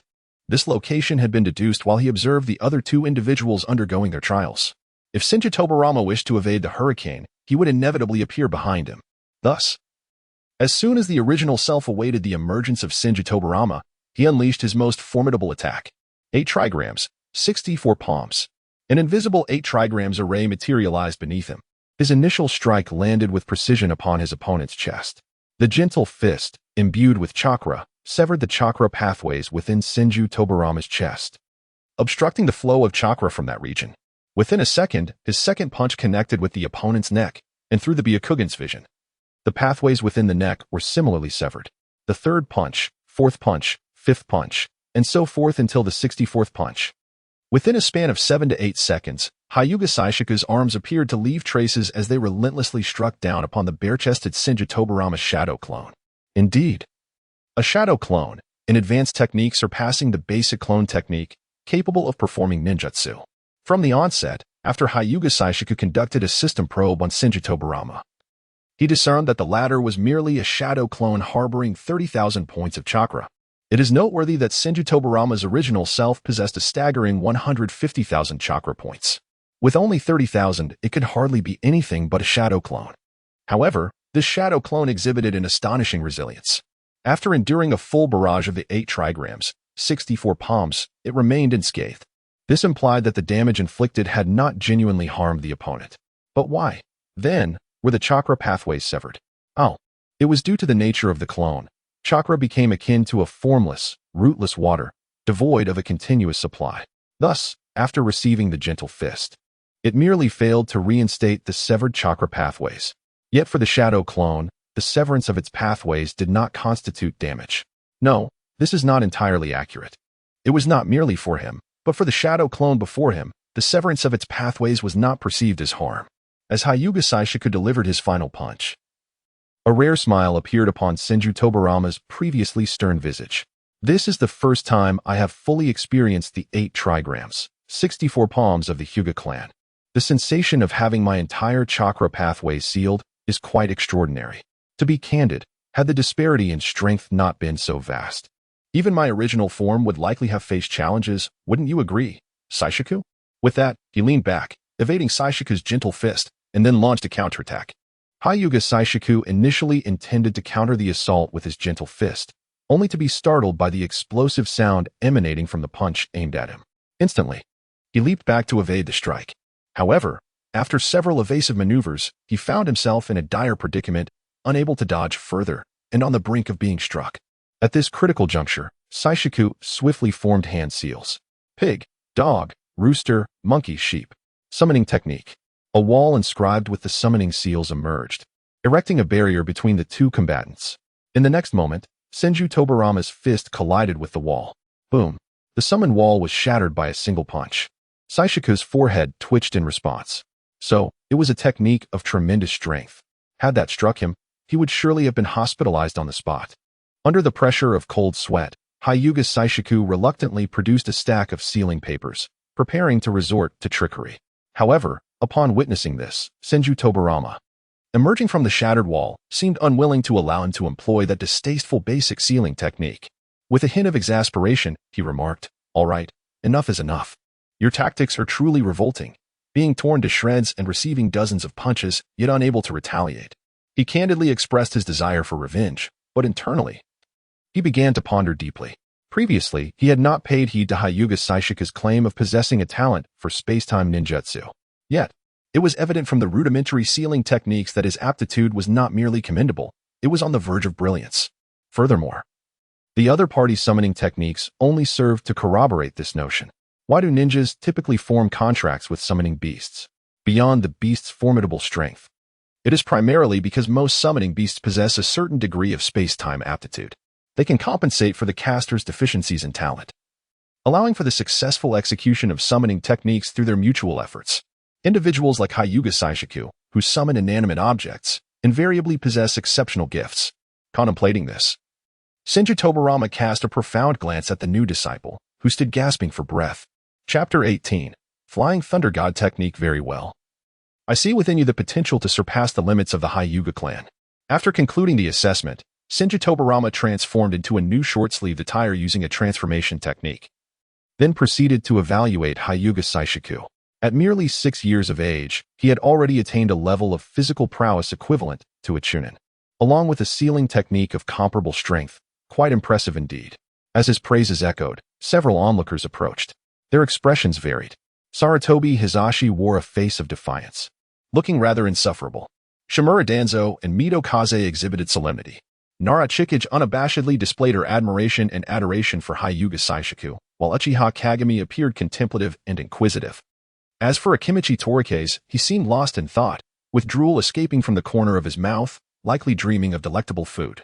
Following the conclusion of the practical assessment, Senju Tobarama instructed Sarutobi Hisashi and the others to introduce themselves to the newly arrived disciples before sending them off to train independently. He then commenced individualized instruction for the 3 new disciples. Uchiha Kagami and Akimichi Torikase were assigned exercises to enhance their chakra precision, such as water walking and tree climbing. Meanwhile, Saishiku was taken to the Senju clan's territory. On the way, Senju Tobarama addressed Saishiku, stating, "You require no guidance for your physical techniques. As I am not versed in the Hyuga clan's methods, it seems you do not need assistance with chakra nature transformation or precise chakra control either." With a slight smirk, he added, "Considering your talent for space-time ninjutsu, I intend to first impart to you an S-rank technique, the Flying Thunder God technique. Starfire was somewhat taken aback as he gazed at him, seemingly surprised that this seemingly unassuming master would immediately impart such formidable techniques. Was there no need to assess his temperament? No requirement for a reciprocal exchange of benefits? What awaited him, however, was a playful rap on the head from Senju Tobarama. Oof, what kind of look is that? You ought to know that 30% of the village's jutsu library is my contribution. I have never been a miser. He added. Moreover, I trust that the next heir of the Hyuga clan will not be some inherently malevolent little imp. Starfire instinctively clutched his forehead in pain but nodded in agreement upon hearing this. Indeed, Senju Tobarama was a master of jutsu development. Yet, he harbored some doubts regarding the necessity of traveling to the Senju clan's territory to learn the Flying Thunder God technique. Thus, he directly inquired, is it absolutely essential to go to the Senju clan's domain to learn the Flying Thunder God technique? Tobarama nodded affirmatively. It is imperative to visit the Senju clan. For the premise of this space-time ninjutsu lies in sealing techniques. I have been quite busy lately, so I plan to find someone more suitable than myself to teach you the sealing arts. Learning sealing techniques from someone else? Starfire immediately comprehended who Master Tobarama intended to take him to. In the Senju clan's territory, who else would be adept in sealing techniques? Naturally, it would be the princess of the land of whirlpools, the wife of Senju Hashirama, and the most skilled practitioner of sealing arts in Konoha, Uzumaki Mido. At this juncture, Mido should be around 36 years of age, right? The thought of gaining her trust immediately upon becoming a disciple and directly proceeding to the clan's territory for learning filled Starfire with warmth and anticipation for studying sealing techniques with Uzumaki Mido. The Senju clan's territory was in close proximity to the Hyuga clan's domain, though it was relatively small in area. He had previously heard from Yunfei that most members of the Senju clan had relinquished their surname upon joining Konoha, integrating into various aspects of the village. Thus, the Senju clan's territory currently housed only the core members of the Senju lineage. Xingzhuo followed Senju Tobarama directly to a wooden edifice. Before they could enter, a red-haired woman appeared, pushing a red-haired young boy in a wheelchair from the opposite direction. Sister-in-law, Senju Tobarama greeted, leading Xingzhuo closer to her. Xingzhuo had no intention of feigning ignorance. Approaching, he promptly bowed in greeting. I have met Lord Uzumaki Mizuho. After uttering these words, he shifted his gaze towards the red-haired boy seated in a wheelchair. With hair resembling that of Uzumaki Mizuho and appearing to be around 6 or 7 years of age, a question arose in his mind. Who could this child be? According to the original text, Uzumaki Mizuho and Senju Hashirama indeed had 2 sons. However, they shouldn't be this young, should they? Given that it was the 6th year of Konoha and Tsunade was born in the 13th year, her father would be at least 11 years old by now. These thoughts flashed rapidly through his mind. At that moment, Uzumaki Mizuho greeted him with a smile. Hello, young one. There is no need for such formality. After responding to Xingzhuo, she turned curiously to Tobarama and inquired. I could tell from afar that your shadow clone had arrived. Is there something you wish to discuss? Senju Tobarama glanced at the red-haired boy in the wheelchair, then at Xingzhuo, who was curiously observing the child. With a gentler tone, he replied, I have recently taken on a disciple with remarkable space-time abilities, and I intend to teach him the Flying Thunder God technique. However, the prerequisite for learning this technique is a solid understanding of basic sealing arts. As you know, since the founding of the village, I have not taken a break, and with you having no peers to play with, I thought I would bring him along. Uzumaki Mizuho, observing the 2 children exchanging wide-eyed glances, suddenly brightened at this revelation. Oh, is that so? How delightful. I can teach him the sealing techniques. Senju Tobarama seemed to breathe a sigh of relief. Faced with a member of the Hyuga clan possessing special abilities, he was uncertain about what to teach. Upon hearing his sister-in-law's agreement, he responded, Then I shall entrust him to you. He then earnestly admonished Xingzhuo, Since you can readily recognize my sister-in-law, Uzumaki Mizuho, you surely understand the importance of being obedient, correct? Xingzhuo promptly nodded, affirming his intention to listen attentively and study diligently. Senju Tobarama, satisfied, patted the head of the red-haired boy before transforming into a plume of smoke, dispelling the shadow clone technique. After witnessing his master depart, Xingzhuo cast a reverent glance at Uzumaki Mido. The reason for his awe was simple. He had just utilized the system's probing ability. Name, Uzumaki Mido Vitality. 800 mental strength, 700 chakra, 650, 000, amount of chakra sealed. Unknown, technique, sealing technique, mastered, special abilities. Kage is I, Uzumaki bloodline at that moment. Though Uzumaki Mito had yet to seal the nine tails within her, her staggering chakra level, exceeding 650,000, was more than 4 times that of Shinju Tobarama. It was utterly terrifying. While chakra may not directly reflect one's strength, there is a saying that a quantitative change leads to a qualitative change. Moreover, as the wife of the Hokage, how could she possibly suppress the god of ninjas without possessing formidable prowess? Truly impressive. With these thoughts swirling in his mind, he gazed at the red-haired boy in the wheelchair with heightened curiosity. The timing felt off, and he had never heard of a character named Xingzhuo in the original narrative. Allow me to discover who you are. Contemplating this, he activated the system's probing function directed at the red-haired boy. Chapter 19. A character not found in the original name. Xingzhuo Vitality. 2. 700 Mental Strength. 40 Chakra. 80,000 Technique. Sealing Technique Special Abilities. Sage Body. Uzumaki Bloodline. Xingzhuo Bloodline Hiss. Hinata Xingzhuo inhaled sharply. What troubles you, little Xingzhuo? Came Uzumaki Mito's gentle voice. Oh, it's nothing. Just. He searched for a plausible excuse. However, upon meeting the identical gaze shared by mother and son, he decided against fabricating a lie. It's just that his chakra level is exceedingly high. He gestured towards Xingzhuo, seated in the wheelchair. Uncertain if it was merely his imagination, he sensed that after his remark, Uzumaki Mito's expression dimmed slightly. Yet, she remained gentle, glancing at the boy's hair whirl before softly inquiring, Yes, urine has been extraordinary since childhood. By the way, little Xingzhuo, can you see urine's chakra even without activating your Byakugan? Xingzhuo gently touched the back of his head and candidly remarked, Haha, to be honest, I can quite intuitively perceive a person's chakra. Oh, and as for spirit and vitality, Lord Mito, your chakra must be 4 times that of Master Tobarama, right? Meanwhile, young Yuyo possesses a chakra level that exceeds half of Master Tobarama's, and his vitality is astonishingly vigorous, perhaps over 20 times that of an ordinary person. Yet, curiously, his mental strength is somewhat lacking, significantly lower than that of an average individual. As soon as Xingzhuo finished speaking, Xingzhuo, who had remained silent until then, suddenly interjected with an inconsequential inquiry. We are of similar age. Why do you refer to me as little friend? This. Xingzhuo pondered for a moment before inquiring. In which year were you born? Xingzhuo replied earnestly. I was born in the first year of Konoha, on the 1st of May. Xingzhuo raised an eyebrow and remarked, I was born on March 3rd of the first year in Konoha, making me 2 months and 2 days your senior. Therefore, I shall address you as young Yurin, while you must call me brother Xingzhuo. Is that so? Isn't it the case that the one with the greater month is older? Xingzhuo gazed in astonishment, as if encountering such knowledge for the very first time. Xingzhuo gazed at the adorable child before him, his heart softening as he instinctively began to impart knowledge. Meanwhile, Uzumaki Mito was oblivious to the exchange between the two children. The tumult within her heart surged greater than ever before. Just moments ago, she had heard something astonishing, the extraordinary ability to perceive the chakra and vitality of others.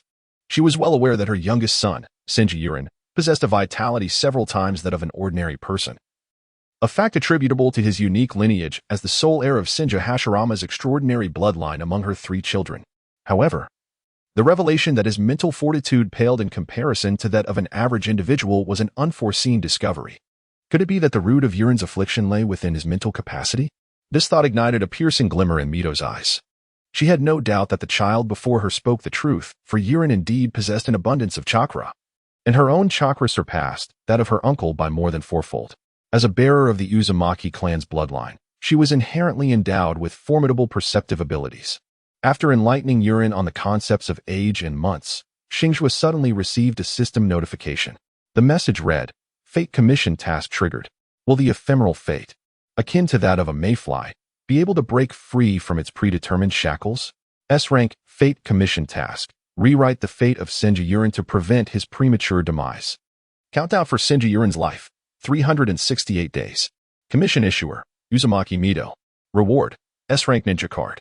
Note, should the task remain incomplete by the end of the countdown, it will be permanently cancelled. As Xingzhuo played with Yurin, he was astonished to read the details of the task.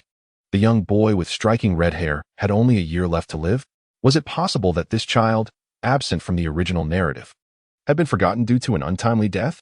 What could be the cause of such a fate? How could someone with such immense vitality succumb so early? Did his inferior mental strength play a role in this outcome? Countless questions flooded his mind, while an overwhelming joy threatened to overwhelm his rationality. The reward for the task was an S-rank ninja card. Given the nature of this system, it was certain that the S-rank ninja card represented a ninja of shadow-level prowess, potentially one with combat capabilities nearing that of a super shadow. With the timeline set in the Hidden Leaf Village at 6 years, it was crucial to remember that next year, Senju Hashirama would engage in a battle with Uchiha Madara, which would lead to his demise 17 years later due to lingering injuries from that confrontation. Originally, he had planned to grow up safely to the age of 17, waiting for Hashirama's passing and the onset of the First Great Ninja War, during which he would amass over 100 draws, allowing him to elevate his strength to that of an elite J-nin. Yet now, he found himself faced with a task of unimaginable significance. The prospect of obtaining a complete ninja card of shadow-level caliber was utterly bewildering. Struggling to suppress his extraordinary emotions, Xingzhuo's conversation with Senju Yurin was riddled with inconsistencies. Fortunately, his interlocutor was merely a genuine 6-year-old child, and Mito's attention was elsewhere, preventing his unusual behavior from being detected. Steeling himself, Mito pushed Yurin's wheelchair and led Xingzhuo into the house. She appeared to be in a hurry, arranging for someone to watch over the two children without mentioning the study of sealing techniques before hastily departing. Xingzhuo remained oblivious to the fact that his reminder had instilled a sense of hope in the whirlpool of water. He simply engaged in a patient conversation with Yurin, understanding that in order to fulfill their entrusted task, one must not remain idle. Yurin, what has happened to your legs? His curiosity led him to approach the wheelchair. Leaning in to observe closely, Chikudo Yurin showed no resistance.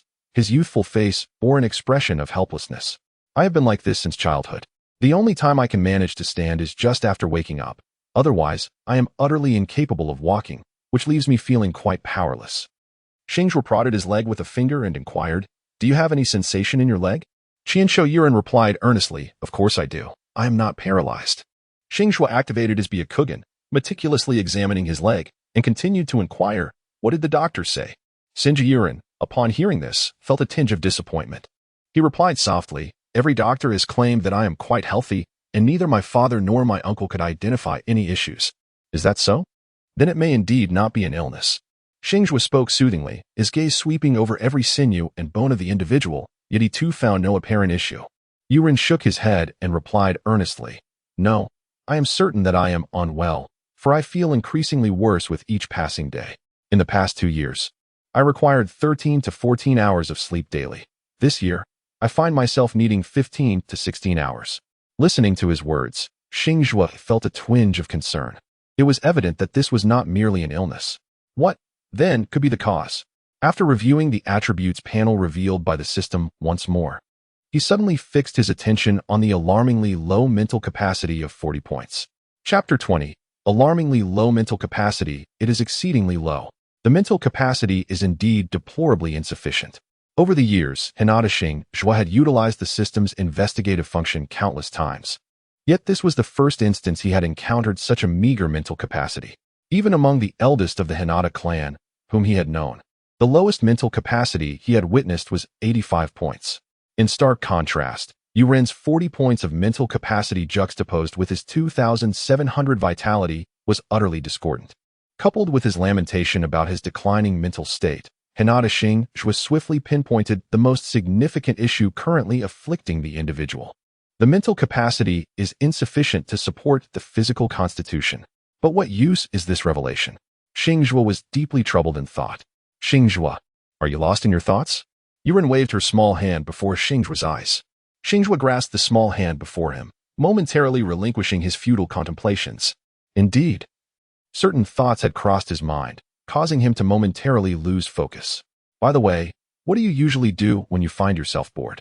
Senju Yurin replied innocently. When I am not sleeping, I often wander around the courtyard with my mother, and sometimes I learn a bit of sealing techniques alongside her. Xingzhuo was somewhat taken aback. Life seemed exceedingly monotonous. After a brief contemplation, he resolved to first cultivate a closer relationship with his mission target before gradually contemplating the methods to accomplish the task. Thus, he decided to narrate an adventurous tale. Storytelling, after all, neither expends substantial energy nor fails to ignite the curiosity of children, proving to be a low-cost yet highly effective endeavor. Let me share an adventurous story with you. Would you care to listen? In response, Qianshou Yuren's eyes sparkled with curiosity. An adventurous tale? Is it one of those ninja exploits from the Warring States period? Xingzhuo scoffed disdainfully. The adventurous tales of the Warring States period are utterly antiquated. Allow me to regale you with a novel story that graced my dreams. Qianshou Yuren clapped his hands in excitement. Splendid. What tale do you have for us? Xingzhuo took a sip of the freshly filled hot tea and began to narrate. This is a tale of a monkey that sprang forth from a stone. Within the Hokage building, a water mirror mirrored the scene of Xingzhuo recounting the story to Yuren, accompanied by his youthful voice. Though the Monkey King was filled with joy, he faced numerous intricate challenges. Thus, he pondered how he could forever safeguard his monkey companions. He realized that remaining stagnant would not yield answers, so he temporarily bid farewell to Flower Fruit Mountain and boarded a small boat bound for the unknown. Drifting perilously across the vast sea, 3 adults listened intently, their earlier frowns from unresolved discussions gradually easing. If even a small stone monkey understands that one cannot stand still in the face of adversity, how can I remain stagnant? Senju Tobarama murmured. Beside him, Senju Hashirama was utterly engrossed in the tale, his expression mirroring that of Yuren in the water mirror. Uzumaki Mido offered comfort to her younger brother, saying, You cannot remain stagnant. You have indeed explored countless options for Yuren. Did you not recently develop several advanced medical ninjutsu? Tobarama scratched his head. But that rascal just mentioned that Yuren's mental prowess is below that of an average person. What does that mean, and how did he come to know this? Mido pondered before suggesting, perhaps we could inquire once Yuren drifts off to sleep? After all, he was the first to notice something amiss with Yuren. At that moment, Xingzhuo's narrative had reached the cave of the crescent moon and 3 stars. Senju Hashirama glanced at the clock in the Hokage office, his expression shifting to one of astonishment. Observing her husband's reaction, Mido suddenly had a thought and fixed her gaze on the water mirror. As Xingzhuo detailed the arduous journey of the little stone monkey to seek out his master, facing repeated refusals and enduring a long wait before finally impressing the sage with his sincerity, he spoke of the name bestowed upon him, Sun Wukong, signifying his birth from stone and foreshadowing his future abilities to wield tremendous power. The narrative continued as Sun Wukong did not immediately embark on mastering his skills, but instead began with the basics of language, moral principles, and the dichotomy of right and wrong. After over an hour, the story reached the point where Sun Wukong came at the witching hour to learn the 72 transformations and the somersault cloud. At that moment, Mido exclaimed, Yuren has delayed for nearly 2 hours and still hasn't lost consciousness. As she spoke, tears streamed down her face until her husband embraced her, prompting her to weep softly. In an instant, the Hokage office fell into a chilling silence, broken only by Mido's sobs and the sound of Xingzhuo's storytelling emanating from the water mirror. In the scene, Senju Yuren's eyes sparkled with intensity, as if he had immersed himself in the monkey's perspective, experiencing these fantastical adventures firsthand, until he heard of Sun Wukong being expelled from his master's teachings. His emotions surged violently, and with a roll of his eyes, he fainted. A voice, elevated by 3 degrees, emanated from the water mirror. Oh dear. What has happened to you? Senju Tobarama dismissed the water mirror with a wave, vanishing from the spot in an instant. Meanwhile, Senju Hashirama comforted his wife. Do not worry. You will undoubtedly be fine. Now that we have identified the issue, Tobarama will surely be able to remedy it. At the Senju clan's residence, just as you had fainted, Tobarama entered, lifting him into his arms and carrying him to the bedroom. Hinata Hashizakura anxiously followed, only pausing to inquire of her master Tobarama once he was settled. What has happened to him? Why did he faint? Shouldn't we take him to the Konoha hospital? Tobarama closed the door behind him and sighed. It's an old ailment. He can only remain conscious for a few hours each day, and the duration is growing ever shorter. Having addressed her concerns, he gazed down at the child, whose face was etched with worry, and said, Come with me. I require your assistance. Thus, Hashizakura followed her master back into the previous room, where they commenced a discussion regarding Senju. I have heard that you possess the ability to sense others' chakra, vitality, and mental strength. Tobarama stated directly. Xingzhuo nodded. Indeed, I can sense it. Not detecting any signs of deception, Senju Tobarama meticulously inquired about the vitality and spiritual strength of his nephew before plunging into contemplation. What is spiritual strength? He murmured unconsciously. Xingzhuo also joined the ranks of speculation. After all, concerning the task at hand, there was no need for him to feign the innocence of a naive child. Could it be related to the Yin attribute chakra? He suddenly voiced. Consider this. The shinobi of the Mountain Clan employ a secret technique that harnesses the In attribute chakra, and the Uchiha Clan's Sharingan, I surmise, also relies on mental stimulation of the In attribute chakra to awaken. Thus, I believe that mental strength may indeed correlate with the In attribute chakra. Senju Tobarama gazed intently at Hinata Xingzhuo, tapping his fingertips against the table. He pondered briefly before asking, "So you believe that Yurin's mental capacity is insufficient and requires enhancement?" Xingzhuo earnestly stated, "I cannot assert with certainty. For my understanding is still limited.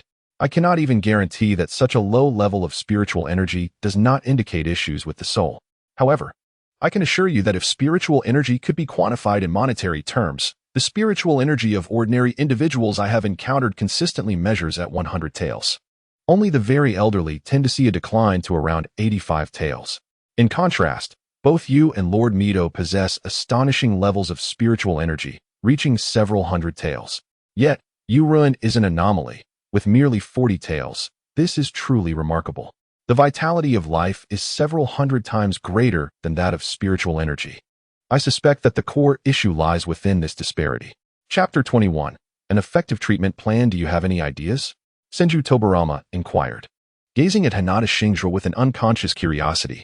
However, he held little hope. A child endowed with extraordinary spatial temporal talent and unique investigative abilities was already surprising enough.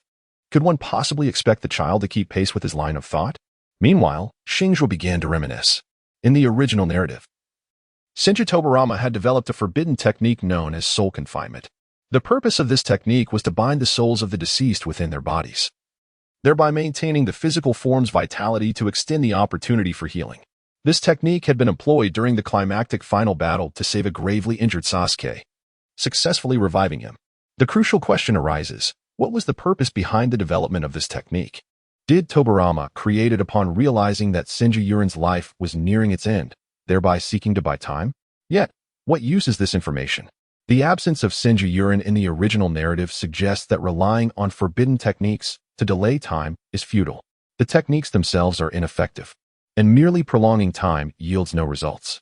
This implies that even if Senju Tobarama were to recognize the issues with Yurin's soul, he would still be unable to resolve them independently. It is this unexpected occurrence that serves as a pivotal solution to the dilemma at hand. Xingzhuo suddenly broke the silence, stating, "I believe that exploring In release chakra is worth a try. We should teach Yurin how to convert and refine In chakra." He then added, "This is the first point." The mention of In release was not surprising at all to Senju Tobarama. However, Xingzhuo continued, "I feel that there is a significant disparity between Yurin's mental and life force. Therefore, could we perhaps develop a ninjutsu or sealing technique to store and seal an abundance of life force, thereby achieving a better balance between life force and mental energy?" Senju Tobarama, astonished, inquired, "You are even aware of In sealing?" Starfire widened his eyes, utterly unprepared for the notion of the In seal. That technique was merely a means of storing chakra. Thus, he adopted a different tone to argue his point. What? Is there an existing ninjutsu? Can the In seal, as described by the teacher, actually store life force? Life force. Senju Tobarama furrowed his brow, somewhat chagrined by his lack of attentiveness. There exists ninjutsu for storing chakra, yet none for preserving life force. To be frank, he still struggled to comprehend the essence of life force, spirit, and soul. He articulated this sentiment. However, Starfire, well-versed in the original storyline, held unwavering confidence in the individual before him. After all, how could one capable of developing forbidden techniques like Edo Tensei be at a loss for solutions once a concept was grasped? Thus, Starfire began to employ his uniquely inquisitive intellect, continuing to present his ideas. "Teacher, do you think sage mode or natural chakra might prove beneficial? Considering that each sage from the three great sanctuaries has lived for such an extended period, I believe that for a long-lived sage, if their spiritual strength is insufficient, they might very well succumb to madness over time. Wouldn't you agree?" Xingzhuo, in pursuit of his S-rank ninja card, displayed no pretense whatsoever, expressing his thoughts candidly. Beside him, Senju Tobarama, taken aback by the intelligence and conjectures shared by his 6-year-old disciple, was compelled to delve deeper into how this young lad had acquired such profound secrets. Casting a penetrating glance at the disciple, Tobarama began to contemplate the feasibility of these methods. Meanwhile, Xingzhuo, having proposed 3 suggestions, was fervently mulling over additional possibilities. unconcerned about the appropriateness of his earnestness towards a relatively new companion. Frankly speaking, even if he had considered it, he would not have withheld his enthusiasm. He would never pass up an opportunity for rapid advancement. In the afternoon, after a delightful dinner with the exuberant Hokage couple at the Xingzhuo clan's residence and having arranged a time for sealing technique training, Xingzhuo returned to the clan grounds. With limited time left in the evening, he diligently completed his daily tasks before succumbing to exhaustion and drifting into slumber. For a period thereafter, his routine became notably structured as he attended classes with Uzumaki Mido at the Xingzhuo clan. Rising at 8 each morning, he would partake in breakfast before engaging in warm-up exercises with Yunfei. After training until 9, he would proceed to the Xingzhuo clan to study sealing techniques alongside Senju. This continued until after lunch, during which he utilized his break to narrate stories to you. From 2 in the afternoon until 5, he would persist in his studies of sealing techniques. Declining the invitation to dine there, he spent 2 more hours wandering through Konoha to fulfill his daily tasks. This period allowed for scant moments of respite, and he occasionally needed to request leave from Lord Mido to manage shop affairs. Thus, 6 months passed, during which he frequently engaged in discussions with Master Tobarama regarding medical strategies for you, ultimately arriving at 2 treatment proposals. The first was an improved version of the Yin sealing technique, altering the condition for chakra storage to that of life force. This approach, albeit a last resort, theoretically could significantly delay Yu's current predicament. In practice, however, it merely slowed the countdown of his life without affecting substantial change. The second proposal stemmed from the imaginative musings of Hinata Xingzhuo, resulting in an unconventional sage mode, or rather, a natural energy cultivation technique. While sage mode merely allowed one to enter a special state for a brief period to harness ambient natural energy for enhanced combat capabilities. The natural energy cultivation technique aimed to cultivate and strengthen the body through the gradual accumulation of natural energy, opening meridians and fortifying the physical form.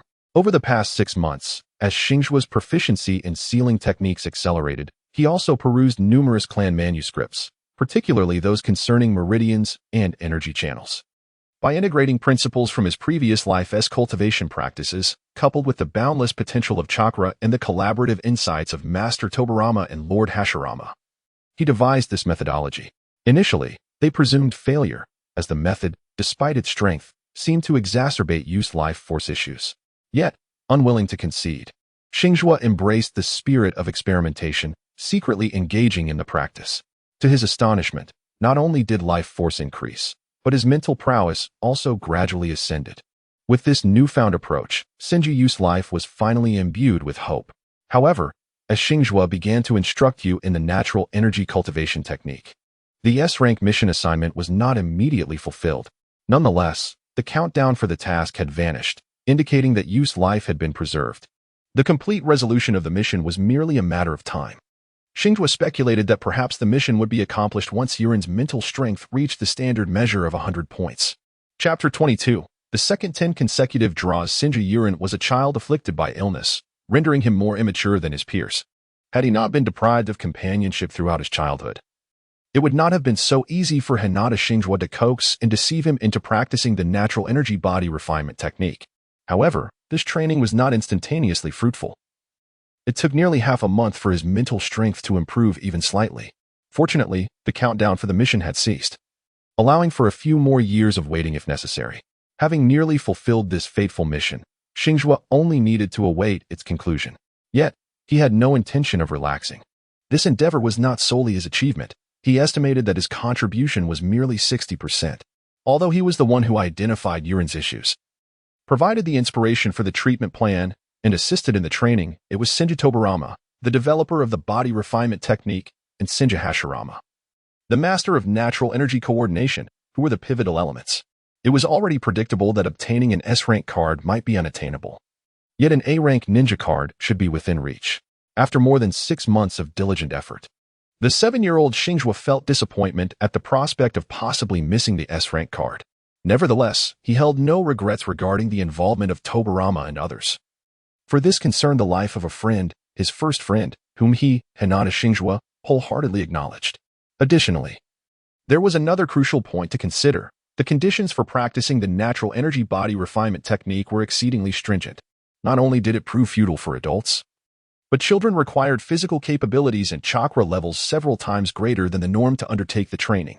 This limitation became evident when both Xingzhuo and Yuren succeeded in their training and attempted to disseminate it on a small scale. Thus, this specialized technique devised to heal Senju Yuren was not included in the ninjutsu library and was so restricted that it was not even documented in the sealing scrolls. Only the Senju clan and Hinata Xingzhuo possessed knowledge of this ninjutsu. However, Xingzhuo understood that the potential of this technique extended far beyond merely healing those with low mental capacity. While it took half a month to enhance all attributes by a fraction, what if there were no upper limit to this increase? What if it were later discovered that it could extend one's lifespan? In the 7th year of Konoha, 8 months had passed since the last 10 consecutive draws. During this interval, Xingzhuo diligently completed daily tasks and finally accumulated enough for another 10 draws. This particular day was a day of rest. Ever since he had made modest progress in his sealing techniques, he now enjoyed 3 additional rest days each week, eliminating the need to seek out Uzumaki Naruto for practice every day. After rising and adhering to his habitual exercise routine, followed by several hours of body refinement training, he completed his daily tasks in the afternoon, ultimately amassing enough for a 10 consecutive draw. Having washed his face and hands, he found himself alone in the room. Preparing for the card draw. System commenced the lottery. As Hinata Xingzhuo utilized 10 summoning tickets, the system interface erupted in a dazzling display, with icons beginning to materialize one after another. S-Rank Ninja Tsunade Fragment X5, C-Rank Ninja Uchiha Sasuke X1 Chakra 50 Mental Strength 30, A-Rank Ninja Kakashi Fragment X4, C-Rank Ninja Hinata X1 Secret Scroll Fragment X1 Chakra 30 Vitality 50, A-Rank Kakashi Fragment X4. As the lottery concluded, Xingzhuo gazed in disbelief at the results. 2 complete C-Rank Ninja cards, 8 Kakashi Fragments, 5 guaranteed Tsunade Fragments, and an enigmatic Secret Scroll Fragment. What incredible fortune was this? At this moment, his Tsunade fragments had reached 10, with the summoning progress at 10. If adhering to the standard of 5 fragments for 10 draws, he would require an additional 18 draws. Meanwhile, the fragments for Kakashi had reached 12, with the summoning progress at 30, suggesting that he might summon a complete card within the next 7 draws. Undoubtedly, what thrilled him most was the acquisition of 2 complete C-Rank cards, one belonging to his clan, Hinata, and the other to Uchiha Sasuke, who bore the Uchiha bloodline. As excitement mingled with trepidation, he pondered how he would explain the origins of the Sharingan if he were to possess it. Or, what might occur if the Byakugan and Sharingan were to merge? His thoughts swirled chaotically until the system unexpectedly presented a notification. Notification: Uchiha Sasuke's bloodline is incompatible with the host. The Byakugan has actively absorbed the Sharingan bloodline. Byakugan Purity 5 Notification: Hinata's Byakugan purity exceeds that of the host. The Byakugan has undergone mutual fusion. Byakugan Purity 25 Byakugan Purity? Hinata Xingzhuo's concerns were alleviated by the system's prompt, yet new questions arose. What precisely was Byakugan Purity? Would elevating it to 100 transform it into the pure eye seen in Naruto? Or could it be the fabled reincarnation eye? Xingzhuo was utterly oblivious to the situation at hand. Rising from his seat, he approached the mirror, scrutinizing the peculiar hue of his eyes. Perhaps it was merely a trick of the light, but they seemed to possess a subtle bluish tint. Could it be the evening's illumination? He pondered this momentarily before redirecting his focus to his attribute panel and the newly acquired ninjutsu and taijutsu skills. Name: Hyuga Xingzhuo. Vitality: 360, 100, Spirit: 340, 200, Chakra: 3750, 1300, Techniques: Natural Energy Body Refinement Technique, Gentle Fist Series. Summoning Technique: Triple Rashomon. Sealing Technique: Ninja Tool Throwing. Fire Release: Great Fireball, Lightning Release. Chidori Special Abilities: Byakugan, 30-second Evolution, Lightning Attribute Chakra Transformation. Space-Time Talent Secret Scroll, Resurrection, Unlock, 110. Most attributes on the panel had seen a remarkable increase of nearly 50%. He possessed a solid grasp of the techniques taught by Hinata, thus the enhancement she provided him was primarily through additional training memories in the Gentle Fist. Alongside the elevation of his attributes and the purity of his Byakugan, the improvements bestowed by Sasuke Uchiha were also significant. The Hyuga clan had traditionally shied away from practicing ninjutsu, resulting in a generational legacy of low aptitude for the 5 elemental transformations, further discouraging any pursuit of such skills. However, he had directly acquired the Fire Release, Great Fireball, and Lightning Release, Chidori from Sasuke. While the Great Fireball was manageable for him to learn, The Chidori involved a complex transformation of lightning chakra that he could not master in a short time. Thus, this card draw not only brought him closer to elite Jonin Kakashi and the legendary medical ninja Tsunade, but also significantly bolstered his own strength through the acquisition of 2 C-rank cards. Over the past 6 months, aside from the natural energy body refinement technique and sealing technique, his mentor Tobirama had also imparted the triple Rashomon technique to him. He felt a newfound confidence, believing he could easily overpower the version of himself that had just become Tobirama's apprentice. Reflecting on his encounters during leisurely strolls through the village, he recalled several instances of running into Sarutobi Hisashi, who, despite acknowledging his family's misdeeds, still wore a disdainful expression. His inseparable companion Shimura Danzo also regarded him with contempt. A sudden smile broke across Hyuga Xingzhuo's face. He resolved that for tomorrow's daily task, he would target those unfortunate souls for a duel. Not only would he fulfill his mission, but he would also relish the opportunity to deflate their arrogant airs. What could be more enjoyable? And of course, he would bring Yuto along. Chapter 23, A Pummeling for the Future Third Hokage in the Shadow, Part 1. The following morning, at the first training ground of Konoha, Sarutobi Hisashi was diligently practicing his staff techniques in a corner. As a member of the Sarutobi clan, who had forged a summoning contract with the Monkey King, each clan leader was required to master the staff arts, as their summoning beast could transform into a chakra-conducting weapon. In truth, the training in staff techniques was somewhat premature for the 13-year-old, as young adolescents often struggled with summoning jutsu. However, after witnessing the prowess of that insufferable rival over 6 months ago, Hisashi was determined to bolster his strength and surpass him, longing to deliver a satisfying blow. As for why he harbored such animosity, he could not precisely articulate. His father, Sarutobi Sasuke, had divulged the unsavory truths lurking behind several prominent ninja clans. Though despicable and cowardly, had it not been for that Hyuga Xingzhuo, the revelations might never have surfaced. Since that incident, signs of decline had emerged within the Sarutobi clan. Although the other clans had pledged to refrain from pursuing the matter further, they had collectively conspired to suppress the Sarutobi clan through conventional business tactics.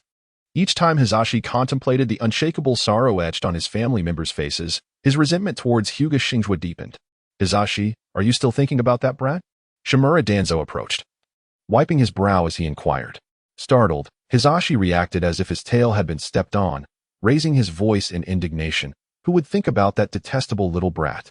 Danzo chuckled heartily, teasing, "Don't worry, that brat has been busy training in the sealing technique since becoming an apprentice. His strength is surely stagnant. When you meet him next, you could easily knock him down." Listening to his friend's words, visions of Hyuga Xingzhuo beneath his foot flashed through Hisashi's mind, causing him to momentarily bask in a sense of superiority. Suddenly, a familiar voice broke through. "Oh? Are you two talking about me?" Both boys jumped in surprise and turned to see Hyuga Xingzhuo, pushing the wheelchair of Senju Yudo, observing them with keen interest. Hisashi felt a mix of embarrassment and anger. Being caught in the act of gossiping was profoundly humiliating. He glanced at his companions, silently cursing them for their lack of warning. He noticed that Tsurugi Koharu was gazing dreamily at the two handsome boys, while Mito Minka stood nearby, sporting a bruise evidently inflicted by Koharu. Meanwhile, Akimichi Toraifone and Uchiha Q remained in the corner, diligently training, showing no intention of intervening. Hisashi clenched his teeth and muttered under his breath, "That insufferable woman. Only good for daydreaming." However, Hyuga Xingzhuo had no intention of letting them off easily. "Hey, have you both lost your tongues? Too scared to admit it? How pitiful." At his words, Danzo's expression darkened, his hand hovering over his tool pouch. Hisashi, flaring with indignation, shouted, "Yes, I am talking about you, you detestable brat. What are you going to do about it?" Xingzhuo chuckled, beckoning Yun to come closer, positioning Yudo to watch from the side. He cracked his knuckles, grinning with a hint of malice. Well, it seems that after all these months, you two still don't realize who is truly Tobirama-sensei's strongest disciple. Today, I shall teach you a lesson." Before he could finish, Danzo had already hurled a shuriken aimed directly at Xingzhuo's face, simultaneously forming hand seals to unleash a jutsu. Amidst Koharu's exclamations of surprise, Xingzhuo narrowly evaded the attack, yet his expression soured. What grudge could warrant such a direct assault on his face? Even with Konoha's advanced medical techniques, facial injuries would still leave scars. Glaring at Danzo's handsome visage, he resolved to retaliate in kind. Wind release, vacuum wave. As Danzo completed his jutsu, a sharp gust of energy erupted from his mouth, shooting straight at Xingzhuo. Fire release. Great fireball. Meanwhile, a flicker of unease and exhilaration danced in Sarutobi's eyes as he synchronously unleashed a fire release jutsu alongside Danzo.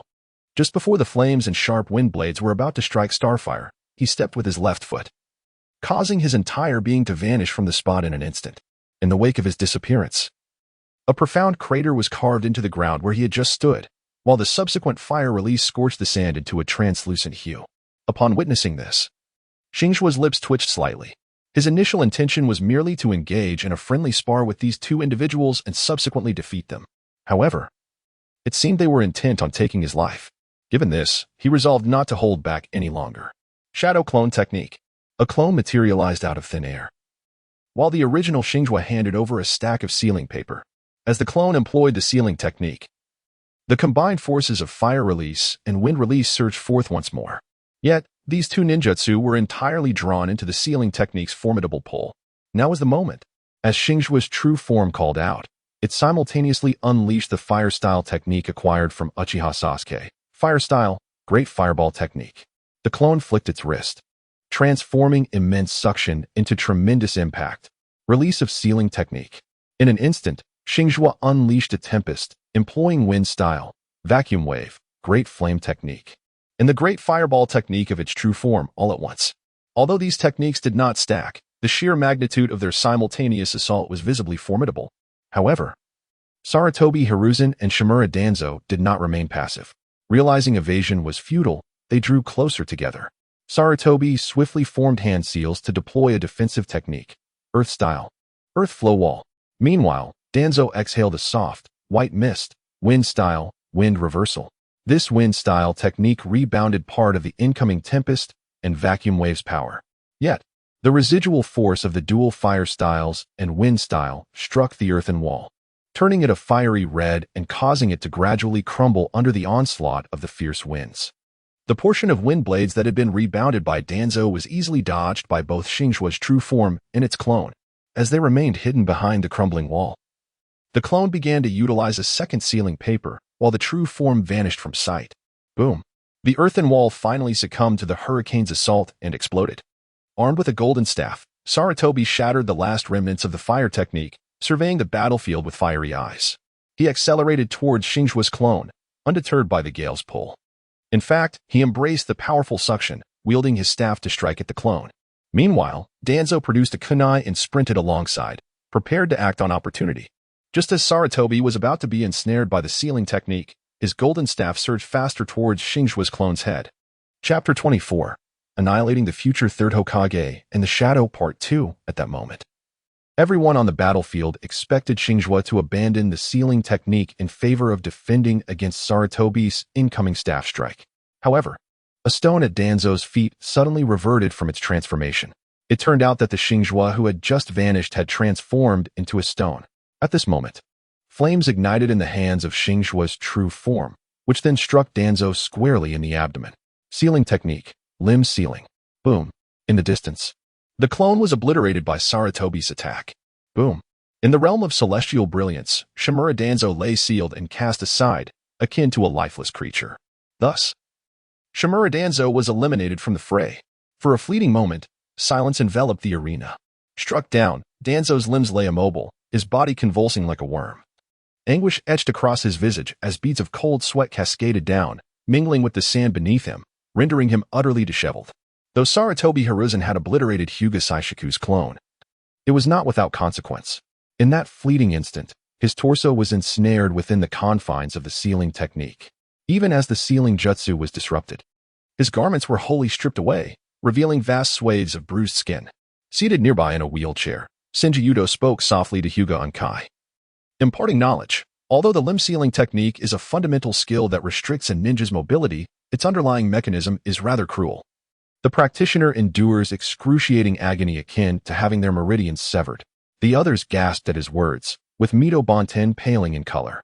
Meanwhile, Uchiha Q remained poised, aware that Hyuga Saishiku would not resort to such brutality. Realizing their misunderstanding, Senju Yudo hastened to clarify. Of course, the meridians are not genuinely severed. The chakra of the sealing technique merely confounds the body, and there will be no lingering effects once the seal is lifted. His gaze then shifted towards Sarutobi Hiruzen, continuing. Just now, Saishika held back during the sealing technique. Otherwise, Hiruzen would have suffered far worse than mere superficial injuries. He could have lost an entire layer of skin. And if his innards had spilled forth, rescue would have been impossible. Senju Yudo's assertions were indeed accurate. At the final moment, Hyuga Saishiku had restrained his hand, unwilling to emulate the reckless abandon of these young adolescents. Should he have inadvertently caused Sarutobi Hiruzen's demise, he would have faced severe repercussions from his master, Tobirama. Frustrated, Sarutobi Hiruzen, enduring the agonizing pain in his torso, brandished his staff and charged furiously towards Saishiku. Observing the writhing form of Shimura Danzo not far away, Saishiku's mind conceived a strategy. Thus, he opted not to confront Hiruzen head-on, but instead adopted a more evasive approach, leveraging his formidable physical prowess and solid foundation in martial arts. Xingzhuo strolled leisurely, much like a casual wanderer, while casually toying with Sarutobi Hizashi. It was not until Hizashi's complexion turned a furious crimson, unmistakably indicating his extreme anger, that Xingzhuo spoke with a nonchalant tone. Is this all? Perhaps it was merely a figment of Xingzhuo's imagination, but he could have sworn he saw smoke rising from the top of Hizashi's head. In the next moment, he relinquished the golden staff in his hand and swiftly retrieved several shuriken from his weapon pouch. Without even taking aim, he hurled them towards Hinata Xingzhuo. A glimmer of amusement flickered in Hashizuka's eyes as he formed a series of seals and struck the ground, summoning forth a technique. The technique, known as the summoning, Rashomon, manifested as a grand gate adorned with peculiar patterns, standing resolutely before him. This was a defensive ninjutsu, a fusion of ninjutsu and summoning, imparted to him by the legendary Hashirama. It allowed the summoning of up to 3 Rashomon gates at once. However, for the moment, even a single gate was a courtesy extended to Sarutobi Hiruzen. At that moment, Sarutobi Hiruzen's voice resonated. Ninjutsu, Shuriken Shadow Clone Technique. The air echoed with the sounds of thuds as several shurikens, freshly launched by Hiruzen, suddenly multiplied into a dense barrage, nearly blanketing half of the training ground. Yet, Hashizuka remained leisurely behind the Rashomon, as if the ultimate technique of Sarutobi held no significance for him. A rhythmic tapping resounded upon the Rashomon. Yet it was evident to all that this expansive ninjutsu had lost its efficacy. In the distance, Sarutobi, having expended a considerable amount of chakra, gasped for breath. Clenching his fists in frustration, he contemplated conceding. At this juncture, his most formidable technique had proven ineffective against his opponent. What further need was there to continue? However, in the next moment, the anger that had ebbed due to fatigue surged back within him. For Hyuga Hashizaku had stepped forward, mockingly drawing a shuriken and launching it at his feet. As he threw, he taunted, "You started with such bravado, claiming you would teach me a lesson. Yet here we are, resorting to sneak attacks and tricks, and this is the result." Sarutobi was on the verge of exploding with rage. His fists clenched as he recklessly charged forward. Hashizuka's eyes gleamed with mischief. He appeared to casually toss shurikens toward his adversary. Yet, as Sarutobi passed by Shimura Danzo, one of Hashizuka's shurikens, as if by sheer accident, grazed Danzo's face, leaving a long gash. This wound, though narrowly avoiding the eyes, did not escape the skin, causing blood to flow, which mingled with the sand due to the ensuing struggle. As Xingzhuo feigned ignorance, a gentle yet chakra-infused punch landed squarely on Sarutobi Hizashi's chest, sending him sprawling to the ground. He then crouched down, lightly patting Hizashi's cheek. This gesture bore minimal physical harm, but was laden with insult. Of course, he did not forget to deliver a scornful remark. "Youngster, if you're inexperienced, practice more. In the world of ninjas, strength speaks volumes. With your lack of skill and incessant chatter akin to a market gossip, one might mistake you for a vendor. Oh, and please refrain from sneak attacks in the future. They're utterly distasteful. I may overlook your actions, but if outsiders learn that the scion of the Sarutobi clan resorts to underhanded tactics, what will the villagers think of you? In the future, if you wish to engage in combat, do so openly and challenge me directly, understood?" It was fortunate for Sarutobi Hizashi that he lacked Uchiha blood. Otherwise, he would undoubtedly have been enraged to the point of awakening his Sharingan. Xingzhuo retracted his hand from the opponent's face with a sense of disdain, wiping it against Sarutobi Hizashi's clothing. As Hyuga Kumo pushed Senju over, he couldn't resist adding a few more jabs. "I can't shake the feeling that this kid smells. Let's head back first. I need to take a shower and disinfect myself. Then I shall take you to my shop. The new establishment has received quite a positive response, and I've been meaning to let you sample it." "He spoke to you?" who gazed at him with gleeful eyes. Moving to Shimura Danzo's side, he casually released the four-limb sealing technique, leaving behind two defeated foes, and sauntered away from Konoha's first training ground with his companion's entourage in tow. Chapter 25. The first dessert shop in the ninja world in the Hokage's office. As they observed through the water screen the departure of Hinata Xingzhuo and his companions from the training ground, the others proceeded to carry the vanquished Sarutobi Hisashi and Shimura Danzo towards the hospital. Senju Tobarama reformed the seals, transforming the water screen into an aerial view of Konoha village. He sighed, appearing somewhat troubled. At that moment, Senju Hashirama smiled and patted his brother's shoulder. Xingzhuo resembles you quite a bit when you were younger. Senju Tobarama shook off his brother's hand, responding, I was not nearly as formidable at the age of 7, nor was I so malicious. Malicious? Not really, haha. I observed that Hisashi and Danzo were using lethal techniques, while Xingzhuo merely retaliated slightly. Senju Tobarama sighed. Indeed, had those two unruly brats not initiated an ambush, I might have believed Xingzhuo to be a naturally malevolent Uchiha. Senju Hashirama spoke earnestly. Tobarama, the Uchiha are not inherently evil. They have always been this way. You cannot speak of them in such terms. Tobarama rolled his eyes, feeling somewhat exasperated. Every time he articulated the malevolence of the Uchiha, his brother would always come to their defense, leading outsiders to think he was an Uchiha by marriage. Sighing for the third time, Tobarama expressed his concern. The oblivious Hashirama finally noticed his brother's unusual demeanor and inquired, What troubles you, Tobarama? Is there something that weighs on your heart? A look of worry crossed Tobarama's face. Ever since the incident involving the Sarutobi clan, Hisashi has been like a changed person. He was the one I held in highest regard among my 7 disciples. Upon hearing this, Hashirama reflected for a moment and discerned which incident his brother referred to. Have you not spoken with him? That incident was not as grievous as it seems. After all, reparations were made, and reconciliations were achieved. He need not harbor any guilt. Tobarama, feeling helpless, replied, I have spoken to him twice. However, his feelings are not rooted in guilt, but rather in resentment. He resents Xingzhuo for uncovering the truth, as well as the Hyuga and Uchiha clans for accepting reparations. He even deliberately isolates Uchiha Kagami during training. Listening to his brother's account, Hashirama felt a twinge of disappointment. Is that so? What a shame.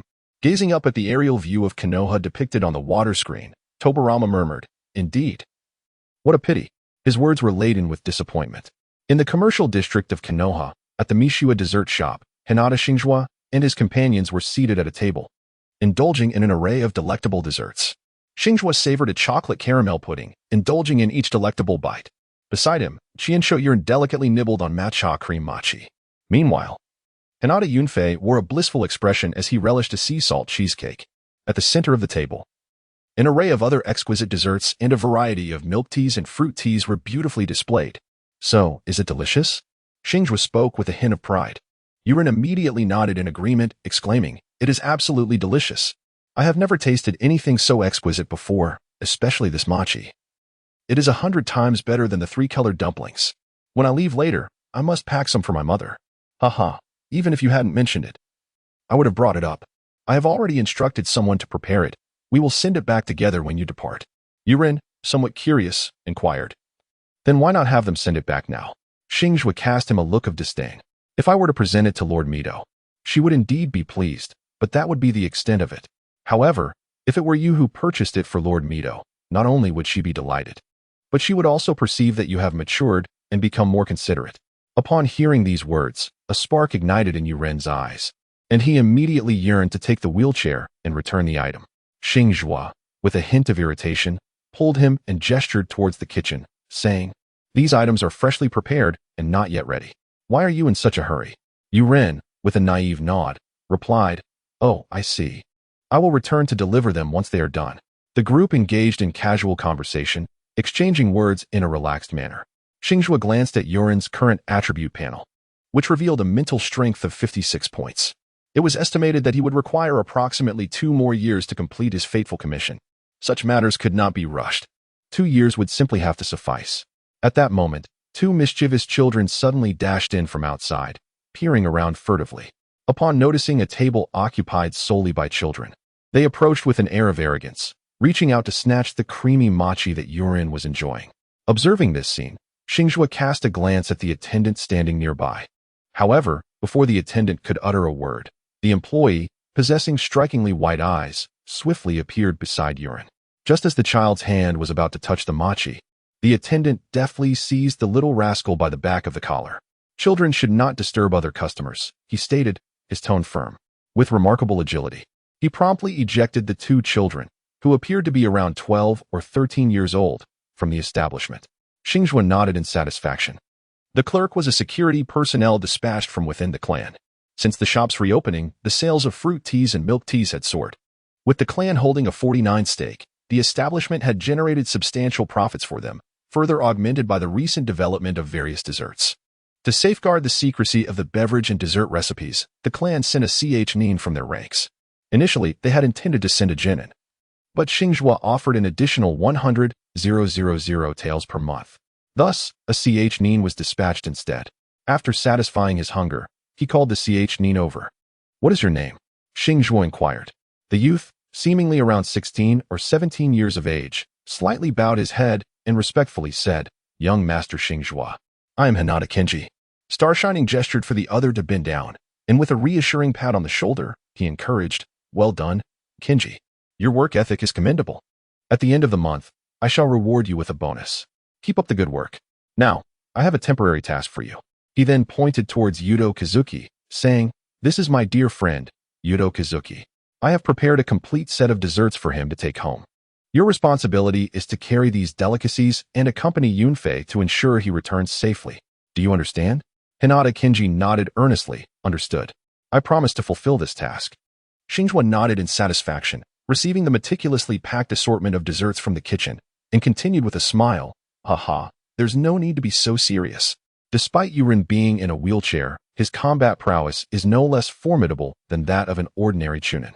After watching the three depart, Hinata Xingzhuo gazed thoughtfully at the suddenly triggered quest on the system panel. Notification: C-Rank Quest activated. Quest title: Assist Hinata Xingzhuo in achieving Liberation Quest. Issuer: Hinata Xingzhuo. Quest reward: C-Rank Card X1. Secret Scroll: Fragment of Revival X1 Chapter 26. The quest for redemption at 9 p.m. After the closure of the Honey Snow Dessert Shop, Hinata Xingzhuo, weary from the day, ambled slowly home. He had worked from 9 a.m. to 9 p.m., a grueling 12 hours. Though such a duration is trivial for a ninja, he could not fathom why he felt so utterly exhausted. The place he called home was merely a small partition within the sprawling family estate. Ever since the passing of his parents, he had been bereft of a true home. That small partition was the last refuge in this world that could accommodate him.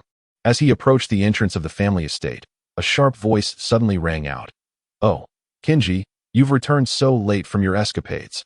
Looking up, he beheld the young master of the main family whom he had previously served. Recently, the main family had designated an heir, yet it was not this very youth standing before him. Hence, the young man had, like Xingzhuo, been relegated to the status of a branch family member. Seeing Xingzhuo silent, the youth's eyes suddenly glistened with tears as he shouted angrily, "Why are you silent? Are you mocking me for becoming like you?" As he spoke, he lunged forward, raining blows upon Xingzhuo. A flicker of pity crossed Xingzhuo's eyes, and he passively endured the onslaught. However, the boy seemed to misinterpret his silence. Seeing that Xingzhuo would not even engage him in conversation, he seethed. "Your curse of the caged bird has yet to be undone. How dare you ignore me?" With that, he activated the curse, causing Xingzhuo to writhe in pain on the ground. Yet, rather than feeling vindicated, the boy was consumed by an overwhelming sense of dread. After a shriek, he abruptly ceased the curse and fled back to the family estate, retreating into a cramped compartment that was to be his new home. Meanwhile, Xingzhuo lay on the ground, tormented by the effects of the curse, and took several minutes to gather himself before shakily rising. During this time, passers-by had not been absent, but most from the branch family wore expressions of apathy, accustomed to such events. He picked up the dessert that had fallen to the ground, expressionless, and made his way home. These delicacies had been specially sent by the shop manager, Zien, to each staff member, and he wished to savor them rather than let them go to waste. Upon returning home, Xingzhuo unwrapped the crumpled little cake, dazedly dipping his fingers into it to taste. The sweetness was undeniably delightful, yet he found it akin to chewing wax. His mind, still throbbing from the recent curse, wandered aimlessly. Suddenly, he thought of his current job. Yes, the job was quite agreeable. Master Hinata Xingzhuo was a kind individual, not one to torment members of the branch family indiscriminately. However, such a good job harbored no future. He could not recall when it had begun, but he had long yearned to engage in perilous work. Perhaps it stemmed from the first time he had been tormented by the curse, or perhaps from the first instance of humiliation by the young master. He could not pinpoint when that desire had taken root. Yet, he had always hoped to bid farewell to this world swiftly. The motivation to enhance his strength also derived from this longing. Unfortunately, that very job had severed his aspirations. Suddenly, a series of knocks echoed through the air. Kenji was momentarily taken aback. By the time he comprehended that someone was at the door, Hinata Xingzhuo had already appeared before him, exclaiming, "You truly are in a sorry state." At that moment, Kenji's pale lavender eyes were rimmed with bloodshot veins, and his exposed skin bore the scars of his earlier struggles. His sweat-drenched clothing was also caked in dust. With a sigh, Xingzhuo pressed his hands together in a seal and gently touched the forehead of Hinata Kenji. "I apologize for my oversight in failing to detect the dual seal in a timely manner." As he spoke, he released the intricate bird in a cage curse that had been affixed to Kenji's brow. At this moment, Kenji's mind was in a state of paralysis. Whether it was due to the torment he had just endured or the actions of the man before him, he could not discern. "I have taken you from Elder Hinata to Kanabu. From now on, you shall belong to me and reside with me. I vow to protect you and ensure that no one shall bully you. However, you must not betray me. Do you understand? Why do you remain silent?" Hinata Kenji felt as though he were trapped in a dream, fearful of provoking the man before him and enduring further torment. He refrained from contemplating the implications of the words spoken. He merely nodded and replied in a hushed tone, "I understand." Xingzhuo gently caressed the other's head, a joyful smile gracing his lips. "I'm glad you understand. I can give you a glimpse into the future. Once I ascend to the position of the clan leader, the moment you attain the rank of a jonin, I shall free you from your cage." After Xingzhuo uttered these words, he paid no heed to the astonishment etched upon the other's face. He called out towards the outside, "Yunfei, Lian, please fetch a stretcher to carry him back." Then, turning to the boy who seemed lost in a stupor, he gently reassured him, "It's all right. System notification, the C-level commission task has been completed. You have received the C-level commission reward, C-level Ninja X1, Secret Scroll, Revival X1. Congratulations, you have acquired the C-level Ninja Young Uzumaki Naruto. Notification, it has been detected that the Uzumaki bloodline is incompatible with the host. The Byakugan has actively absorbed the Uzumaki bloodline, increasing Byakugan purity by 10. After arranging matters concerning Hinata Kenji, upon returning to the cottage, Xingzhuo was greeted by a series of system notifications. The Vortex bloodline is also incompatible? What is the meaning of this wide eye? Xingzhuo felt a tinge of dissatisfaction. It is well known that in the world of Naruto, the most formidable constitution is the sage body of Senju Hashirama, followed closely by the Uzumaki clan's bloodline. These two forms of physique endow their possessors with an innate abundance of life force and chakra. Now, the system's mere declaration that the Byakugan is incompatible has seemingly absorbed his Uzumaki bloodline. Does that seem reasonable? With a heart full of discontent, he opened his attribute panel to investigate further. Name, Hyuga Xingzhuo Vitality, 460, 300, Mental Power, 540, 150, Chakra, 50-50, 15,000, Techniques, Natural Energy Body Refinement Technique, Gentle Fist Series.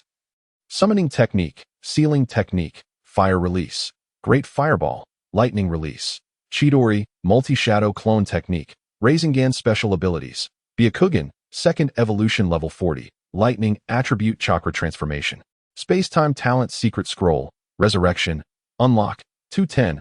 Upon inspection, he was taken aback. After reviewing his panel, Hyuga Xingzhuo realized he had mistakenly judged the situation. Although his Uzumaki bloodline had vanished, his attribute panel now reflected the presence of a Naruto with the Uzumaki lineage. Not to mention, consider the chakra. Originally, he possessed only 5,050 chakra. However, the Uzumaki Naruto had directly granted him a staggering enhancement of 15,000 chakra. This equated to a fourfold increase, granting him a total of 20,000 chakra, almost rivaling that of some upper ninjas in the village. It is worth noting that his father, as the strongest of the Hyuga clan, possessed merely 60,000 chakra, while the elder guarding the clan held only 30,000 chakra. This C-rank mission commission had indeed brought him a windfall. Starfire rose with a sense of delight, intending to check on the benefactor who had triggered his commission task. Chapter 27, The Daily Life of Starfire's Courtyard, Part 1. The following morning, Hinata Kenji awoke early. To be frank, he often endured the punishment of the caged bird curse seal, which left every part of his body aching, particularly his eyes. Yet, he was not as fragile as young Master Starfire might have assumed. To his surprise, breakfast was delivered to him in his room. A treatment akin to that of a master. "How is your recovery?" Hinata Xingzhuo suddenly entered, inquiring with concern. Kage was reluctant to speak, but faced with such care, he could not ignore it. He reluctantly replied, "I'm fine. I can continue working." However, Xingzhuo pressed him back onto the bed. "Don't rush. Young Master Starfire has granted you 3 days of sick leave. After your break, you need not return to the dessert shop. Instead, you will accompany the young master as a guard." Kage was momentarily taken aback. What did sick leave entail? Was it to be taken literally? Furthermore, wouldn't he have to return to the dessert shop? Was he truly to endure the torment of being a guard once more? Indeed, was it all a farce? A flurry of questions surged in his mind, but were quickly suppressed. Bowing his head, he was startled to find himself uttering, "But if there are no ninjas watching over the dessert shop?" Observing the boy's hesitant words, Xingzhuo understood more than she let on and spoke with increased patience. "The young master has requested someone from the clan to fill your vacancy. However, Kage, do you truly miss working at the dessert shop? There is no need for that. As part of the family, you can enjoy free meals at the dessert and barbecue shops at any time." At her words, Hinata Xingzhuo lifted his head in confusion. What did it mean to be part of the family and to eat for free? Such unfamiliar phrases. Xingzhuo continued, "Only those valued by the young master can become guards. In the future, you, Yunfei, and Lian will take turns protecting the young master, each for a day, followed by 2 days of rest. According to the young master, it's a system of 1 day on and 2 days off. During your time off, you may allocate your hours as you wish. You can spend an entire day at the dessert shop or indulge at the barbecue restaurant. Of course, I personally recommend that while you relax, you should not neglect your training. I believe the young master has granted you ample free time, so you may become a jonin sooner." With a wink, she added, "You understand, right?" After delivering her message, Xingzhuo departed. Lying in bed, Kage stared blankly at the ceiling. "Do I understand? How is that possible? The cage bird and the separation system had persisted for millennia. How could it be broken?" Yet, a small flame ignited within him, brighter than the farewell he had long anticipated. He pondered for a while, ultimately muttering to himself, "But what if it is true?" Embracing this thought, he succumbed to sleep, his body still aching. But this time, his dreams were no longer filled with pleas for mercy or the fear of tomorrow and the future. The next day, Kage welcomed a visit from Yunfei. "How are you? If you feel better, let us have breakfast together." Yunfei greeted him upon entering, surprising Kage with his overture to strengthen their bond. Kage propped himself up, deciding to join for breakfast. The dining area was still within the grand estate, and this meal altered much of his perception. The same tables and chairs as in the dessert shop, members of the main and branch families dining together. Laughter and conversation filling the air, with food that was both novel and delicious. It seemed that every aspect here defied convention, fundamentally overturning Kage's understanding. Just as they were finishing breakfast, young Master Starfire clapped his hands, capturing everyone's attention. Kage immediately set down his chopsticks, turning to face young Master Starfire, his expression becoming more serious. "Everyone, except Aunt Shireen, please gather in the backyard shortly. I intend to teach you the 8 trigrams air palm." As he spoke, the young master looked directly at Kage. "Kage, you should also attend. I will have Yunfei bring you a chair so you can sit and listen. Staying cooped up in your room all day is detrimental to your mood." With that, the young master stood and left. Kage sat there, momentarily stunned and unsure of how to respond. "Teach the air palm? Is it the same one I know? And I can sit and listen?" Regardless of Kage's shock or confusion, events were destined to unfold. In the small training area of the backyard, Kage sat uncomfortably on a chair, feeling as if needles were pricking beneath him. However, the young master had insisted upon his attendance twice, and he dared not defy the young master's wishes. So he remained seated to listen. Beside him, Yunfei and Lian stifled their laughter, thoroughly enjoying his predicament. Kage felt both anxious and embarrassed, unable to comprehend how the situation had evolved into this. It was not until young Master Starfire began teaching the air palm that the atmosphere shifted to one of quiet attention. The principles of the 8 trigrams air palm were not vastly different from those of the ordinary 8 trigrams palm. It merely required a certain acceleration while channeling chakra. "I will now infuse chakra into your wrists, and you must remember this sensation." After speaking, young Master Starfire began teaching each individual the 8 trigrams air palm. Yet, when it came to Kage, an issue arose. "I'm sorry, young master, but I didn't learn it." He hung his head, overwhelmed with self-reproach and guilt. Yet, the young master merely tapped his forehead and, astonishingly, took the blame upon himself. I apologize. It's my fault for forgetting that you haven't learned the 8 trigrams palm yet. How about this? I will first teach you the 8 trigrams palm individually, and then we will proceed to the air palm. Upon hearing this, Kage was once again taken aback, uncertain how many times he had been shocked that day. The heir of the main family was personally instructing him, who had contributed nothing. Yet, regardless of his disbelief, events were fated to transpire. For the entire day, young Master Starfire dedicated himself to teaching Kage the 8 trigrams palm. Thanks to previous teaching experiences, Starfire's instruction was smooth, and Kage learned quickly. After a day of training, the boys entered the bathhouse, drenched in sweat. At 16, Kage had reached a stage of development. As the oldest among them, he felt quite bashful bathing in the same communal bathhouse as the 13-year-old Yunfei and the 7-year-old young Master Starfire. Previously, he had bathed alone in the single-person bathhouse of the branch family. He had never encountered such a communal setting. However, young Master Starfire, being from the northeast, was not one to indulge his shyness. Shy? What was there to be shy about? After washing up, Kage found himself unceremoniously tossed into the medicinal bath by the young master. Young Master Xingzhuo, with his sharp tongue, remarked, "You appear as frail as a delicate chick. You must promptly gain some weight after joining me." Upon hearing what seemed to be a rebuke yet was, in truth, a manifestation of concern, Hinata Xingzhuo's eyes suddenly glistened with unshed tears. He offered a soft acknowledgement, a mere in response to young Master Xingzhuo's words. Subsequently, he turned his body slightly, averting his gaze to conceal his tears from both the young master and Yunfei.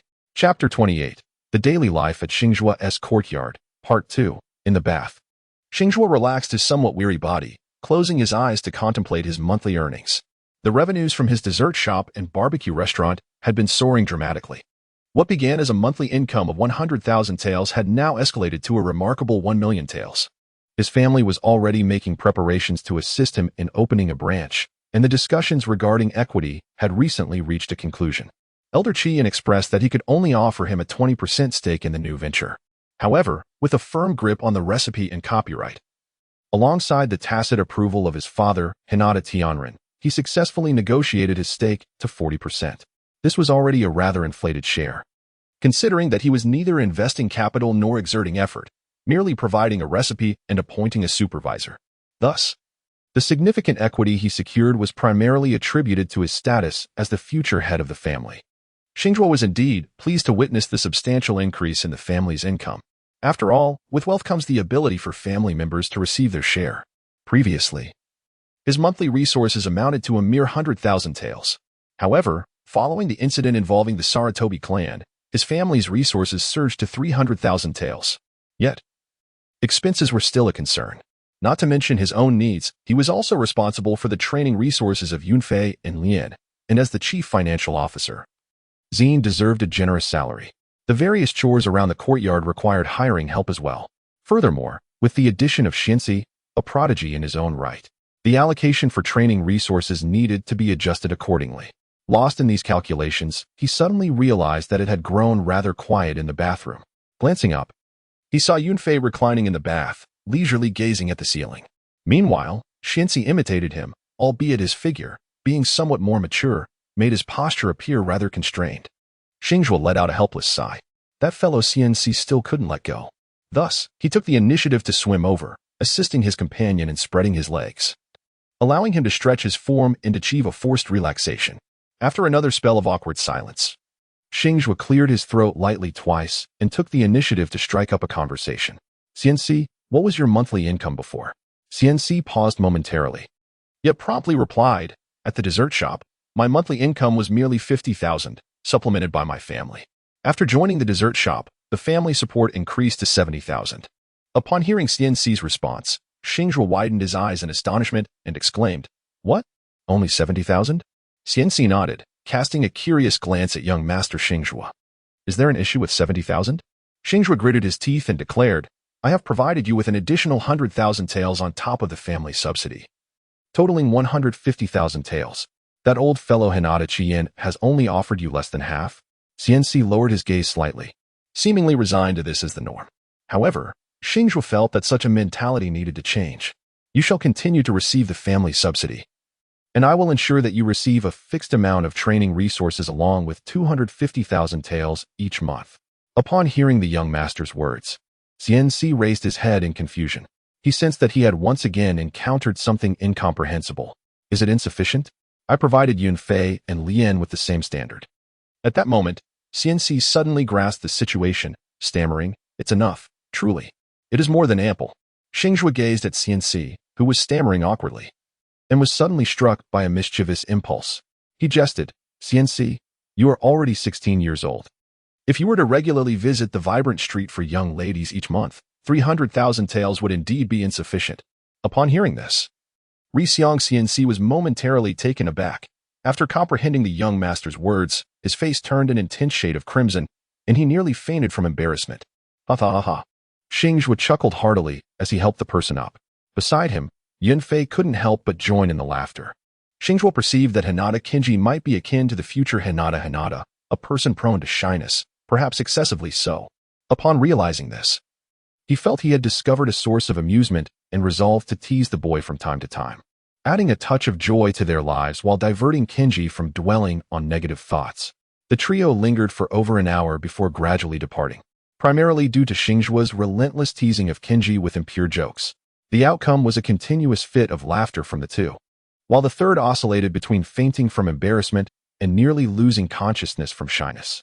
The following day mirrored the previous one, with everyone gathering for breakfast before Zien departed for work, leaving the remaining four to begin their training.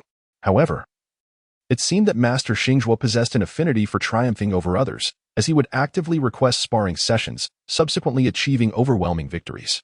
The group took a unified break at noon, and by afternoon, their customary routine involved inspecting the shops. Today, it was Lian's turn to work, so he accompanied the master, while Yunfei stayed behind to train with Kenji. As evening descended, Kenji shyly entered the bath, only to find himself once again the target of Xingzhuo's playful antics. Yet, unlike the previous day, he managed to withstand the teasing without fainting. Xingzhuo sensed that this amusement would not last for long. A new day dawned, and it was Kenji's turn to return to work after his sick leave. However, today's agenda differed from before, as Hinata Xingzhuo was set to learn sealing techniques at the Hyuga clan's territory. After a typical breakfast, Xingzhuo took Kenji to the Hyuga clan's domain, contrary to Kenji's expectations. Upon arriving, Xingzhuo felt even more liberated than he did at the Hinata clan's estate, as if he had returned to his own home. This left Kenji once again questioning the reality of his situation.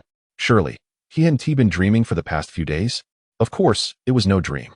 Due to Xingzhuo's temperament and character, coupled with his status as Tobarama's disciple and Yurin's friend, he quickly mingled with everyone, making the Hyuga clan feel like home.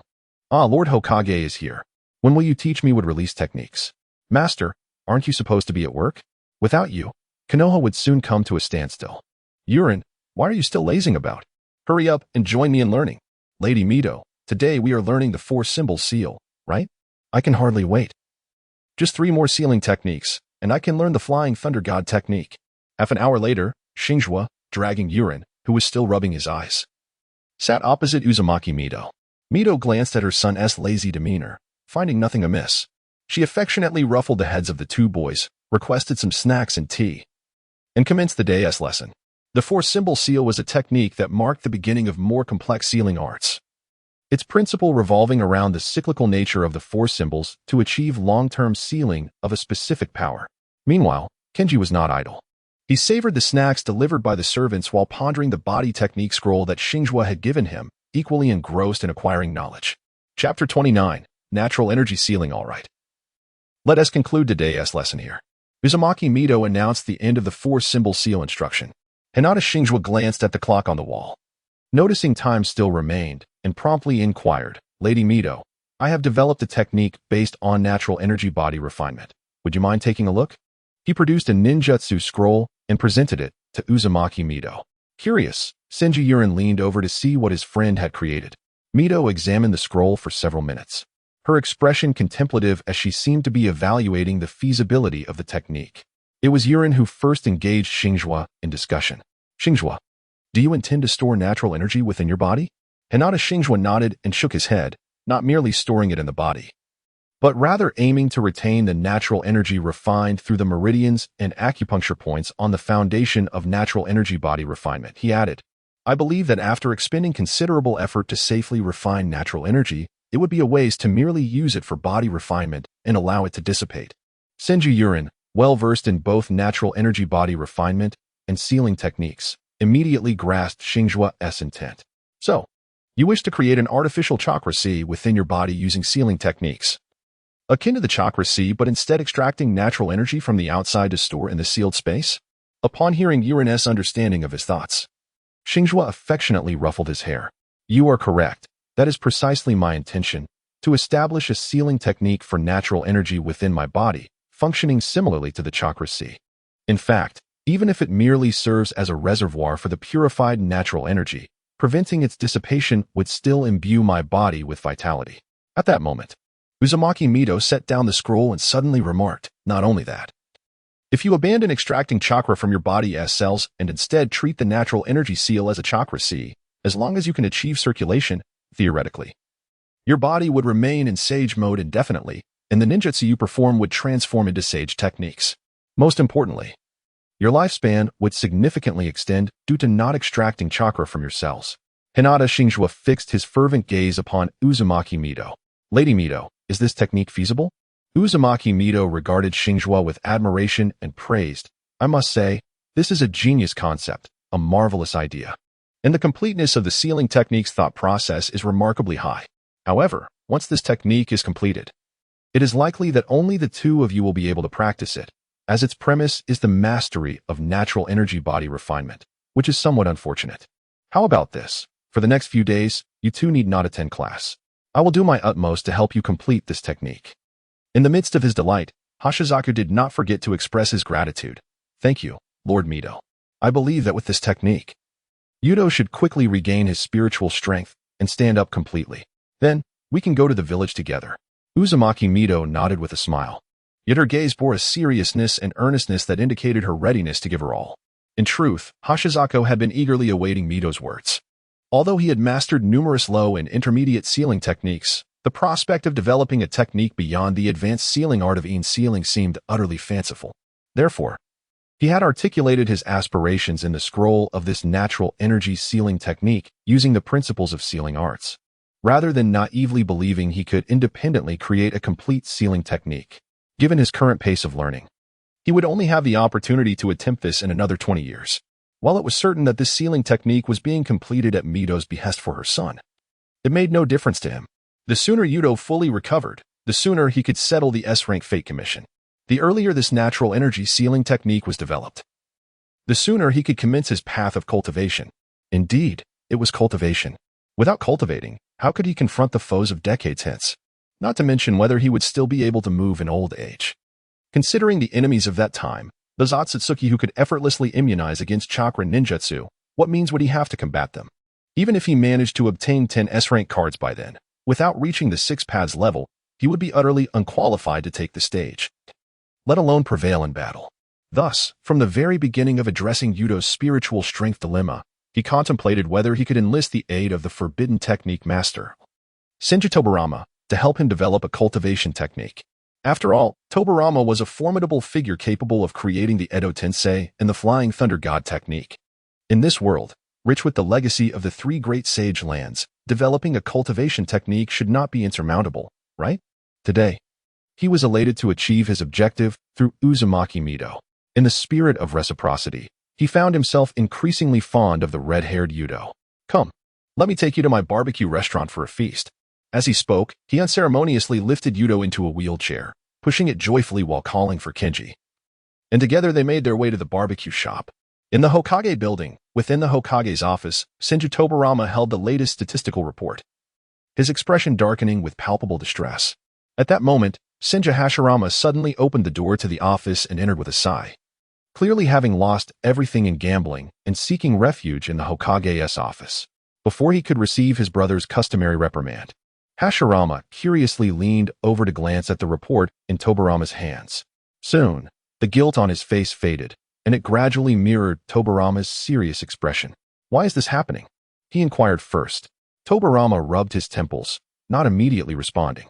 The purpose of establishing the village with Madara was to reduce fatalities and usher in peace. But why were there so many fatalities among ninjas last year, and so many children lost in missions? Hashirama's tone was tinged with sorrow, struggling to comprehend the high mortality rate among young ninjas during the previous year. Tobirama then spoke. It is because the mindset of these clans has not yet evolved. They continue to adhere to the warring states mentality, sending children incapable of even wielding shuriken on missions. Such children are no different from ordinary kids, and their casualty rates are bound to mirror those of the warring states period. Hashirama raised his voice in response. But why do they persist in such actions? The current Konoha is not as perilous as during the warring states. Why send children into danger? Sigh. Tobirama lamented and continued to explain. Some clans have no choice. Unlike the Uchiha or Hyuga, who possess a long-standing heritage and formidable ninjutsu and taijutsu, they can only offer basic ninjutsu. Others do not take it seriously. For instance, the Hyuga clan regards their branch family as servants, and regardless of how many perish, they feel no sorrow. They merely weigh the value of sending branch ninjas on fatal missions, dispatching them if deemed valuable enough. He added, similarly, the Shimura and Sarutobi clans, aside from the next heir, do not invest resources in training other members. Once they reach a sensible age, they are sent out to contribute to the clan. Those who survive continue to do so, while those who die simply accept their fate. As Tobirama spoke, he felt the weight of cruelty in his words. Letting out another sigh, halting his discourse, Hashirama slammed his palm on the table, exclaiming in a mixture of anger and grief, "This is terrible." Yet he found himself at a loss for a solution. He then looked earnestly at Hashirama and said, "Brother, refrain from gambling for a while. Let us ponder together how to address this issue. Konoha faces numerous challenges, and at times, I feel uncertain about how to sustain it." While enjoying a sumptuous meal at the barbecue restaurant, Hinata Hashizaka suddenly received a notification for a commission task. Glancing at Yudo and Kenji, who were delightfully indulging in grilled fish, he decided to request another portion later. He withdrew from the fish-eating contest, set down his chopsticks, and accessed the system panel to review the notification. Notification: a commission task is available for acceptance. A-rank task: resolve Senju Tobirama's concerns. Task description: the casualty report from last year among ninjas in Konoha is grievous, with mortality rates nearly akin to those during the warring states. The highest casualty rate is among ninjas under 16. Senju Tobirama is greatly troubled by this and is uncertain how to resolve the situation. He fears that if this continues, the combat strength of Konoha will dwindle. Task level: a rank. Task reward: depending on task completion, reward of a level C-rank ninja card. Will you accept this commission task? Yes, indeed, I shall accept. After taking on this sudden commission task, Hashizaka resumed his enjoyment of grilled fish, though his thoughts were already fixated on the task at hand. The mortality rate among ninjas is too high, especially among the younger ones. He is undoubtedly aware of the reasons behind it. Firstly, the overall environment of the ninja world is dire, filled with diverse and peculiar jutsu, bizarre enemies, and various indescribable colossal beasts. The youth, lacking in strength, would surely struggle to survive outside the village. Even now, despite possessing the capabilities of a nin, he dares not venture beyond 3 rings from the village. He only has the courage to wander within the village center to complete exploration tasks. Moreover, many of those who suffer casualties during missions are likely not even genin. In this regard, Xingzhuo has indeed acquired substantial knowledge.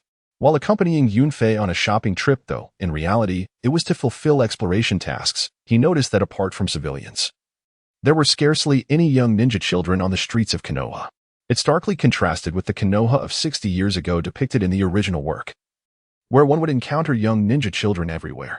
Thus, he engaged Yunfei in a discussion about this issue, inquiring why he could not see any other ninja clan children. Yunfei explained that some ninjas from each clan must participate in Konoha's ninja system.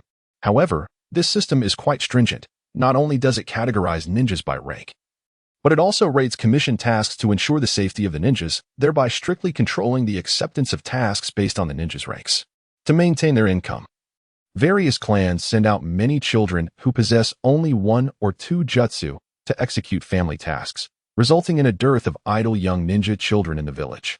Aside from the heirs of each clan, Xingzhuo was profoundly shocked by this revelation.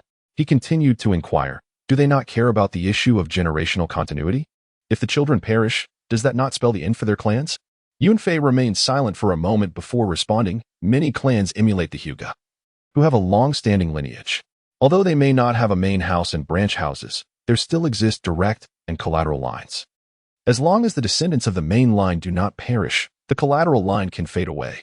Upon hearing this harsh truth, he could only feel grateful for being reborn into the Hyuga main family, blessed with a notable advantage over his brother, Hyuga Clan. However, in light of the commissioned tasks, the problem became exceedingly clear. It is a matter of ethics, ideology, resources, and interests. As for how to resolve this dilemma, in the original narrative, Shinju Tobarama addressed this issue 4 years later, during the 11th year of Konoha's existence, by establishing a ninja school to provide free training for all eligible ninja children in the village. He also reformed the village system, mandating that all eligible children from ninja clans must attend school, from which talented individuals would be selected to be mentored by the elite jonin of the village for deeper protection and development. In the original work, the 12 young talents of Konoha were guided by the village's 4 elite jonin upon graduation, while most of their peers were led by Nin. Furthermore, those lacking talent, after undergoing training, saw their overall qualities improve, evolving from mere cannon fodder to the backbone capable of completing a multitude of tasks for the village. As for those with particularly poor aptitude, they transformed from ordinary cannon fodder to formidable cannon fodder. Thus, the establishment of a ninja school was indeed a remarkably ingenious solution. Initially, Hyuga Xingzhuo had no intention of instigating any changes. However, having triggered this commission, he felt compelled to find a way to expedite the establishment of the ninja school. He looked at Shinju, who appeared comfortably sated, the beloved youngest son of Shinja Hashirama, who had nearly met an untimely end. Perhaps he could. No. He dismissed this first notion. This matter could not be achieved through connections. He then glanced once more at Hyuga Kenji, who wore a satisfied expression. The brilliance of the stars disperses, igniting thoughts of family, lineage. Xingzhuo believes that this matter could indeed be accomplished through familial channels. It may require not only the cooperation of the Hyuga clan, but also the alliance of other families. However, how should one proceed with an undertaking of such significance that it warrants documentation as a major event in the village? Contemplating this question, Xingzhuo, lost in thought, meandered through the village with Yurin for several hours. It was only when a spark of inspiration ignited within him that he hastily returned Yurin to the Shinju clan's territory, before rushing back to the Hyuga clan's courtyard to commence his fervent writing. Regardless of the circumstances, he first needed to present a proposal for the establishment of the Ninja Academy. With this framework in hand, he could then persuade his father. As for how to draft the proposal, a trivial matter. After all, who hasn't he been a student at some point? He was not only capable of completing the proposal, especially one as rudimentary as that of the Ninja Academy in the original work, but he could also excel at it. Chapter 31. In the name of the clan 7 days later, at the Hyuga clan estate, within the main residence. Hyuga Tenrin was currently examining the financial reports sent from various industries. The slight upward curve of his lips indicated that he was in excellent spirits. Ever since he took over the compensation industries of the Sarutobi clan, the Hyuga clan had flourished immensely. A few months prior, he had heeded his younger son's advice and re-established communication with the daimyo's residents, leading to the gradual revival of industries in the capital of the Land of Fire. Perhaps it had been unwise to place all bets on Konoha back then. However, it was not too late to rectify that now. Since the revival of those industries, the family had been thriving. At that moment, a maid suddenly announced, "Head of the family, young Master Xingzhuo has arrived." Before her words could fully resonate, Hyuga Xingzhuo entered the courtyard, accompanied by CNC. Hyuga Tenrin looked up just in time to meet his younger son's gaze. In high spirits, he felt no inclination to reprimand his son regarding his upbringing. Observing the guard beside him holding a stack of documents, he inquired, "What on earth are you planning to do with all this?" Xingzhuo accepted the documents held by CNC and placed them on his father's desk. With a delicate sweep of his hand, he pushed aside the other papers cluttering the surface, then pointed to the first page and said, "Please take a moment to peruse this, and we shall discuss further." Hinata Xingzhuo's lips twitched slightly, yet he refrained from refusal. After all, the recent transformations within the family were instigated by this youngest son, and one could never be certain of his intentions. Thus, he picked up the document and began to read. The content pertained to the construction plan for the Konoha Hidden Village Ninja Academy.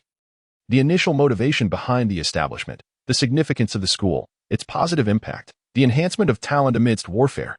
Hinata Xingzhuo did not treat this matter with indifference. Upon glimpsing the first page, he recognized its importance, and so he diligently continued to read. Only after finishing did he lift his gaze, exhaling a sigh, his eyes filled with complex emotions as he regarded his young son. who was scarcely more than 7 years old. However, the first words that escaped his lips were somewhat unexpected to Xingzhuo. Do you understand that such a system is corroding our family? Hinata Xingzhuo inquired, skepticism lacing his tone. Xingzhuo pondered for a moment and quickly comprehended his father's reasoning. You believe that the establishment of the Ninja Academy will cultivate loyalty among the clan's ninjas towards the village, but over time, as the clan's ninjas and the descendants of the branch family gradually awaken to their true selves, they may become estranged and disloyal? Hyuga Clan nodded, acknowledging that the term awakening was aptly chosen as it resonated with his thoughts. He then continued in a serious tone, estrangement and disloyalty? That term is indeed precise. Since you have also contemplated this, why would you still propose such a suggestion? Xingzhuo had never anticipated that his father would approach the issue of the Ninja Academy from such a perspective. In his expectation, even if his father disagreed, he would first inquire about the reasoning behind the suggestion for establishing the academy.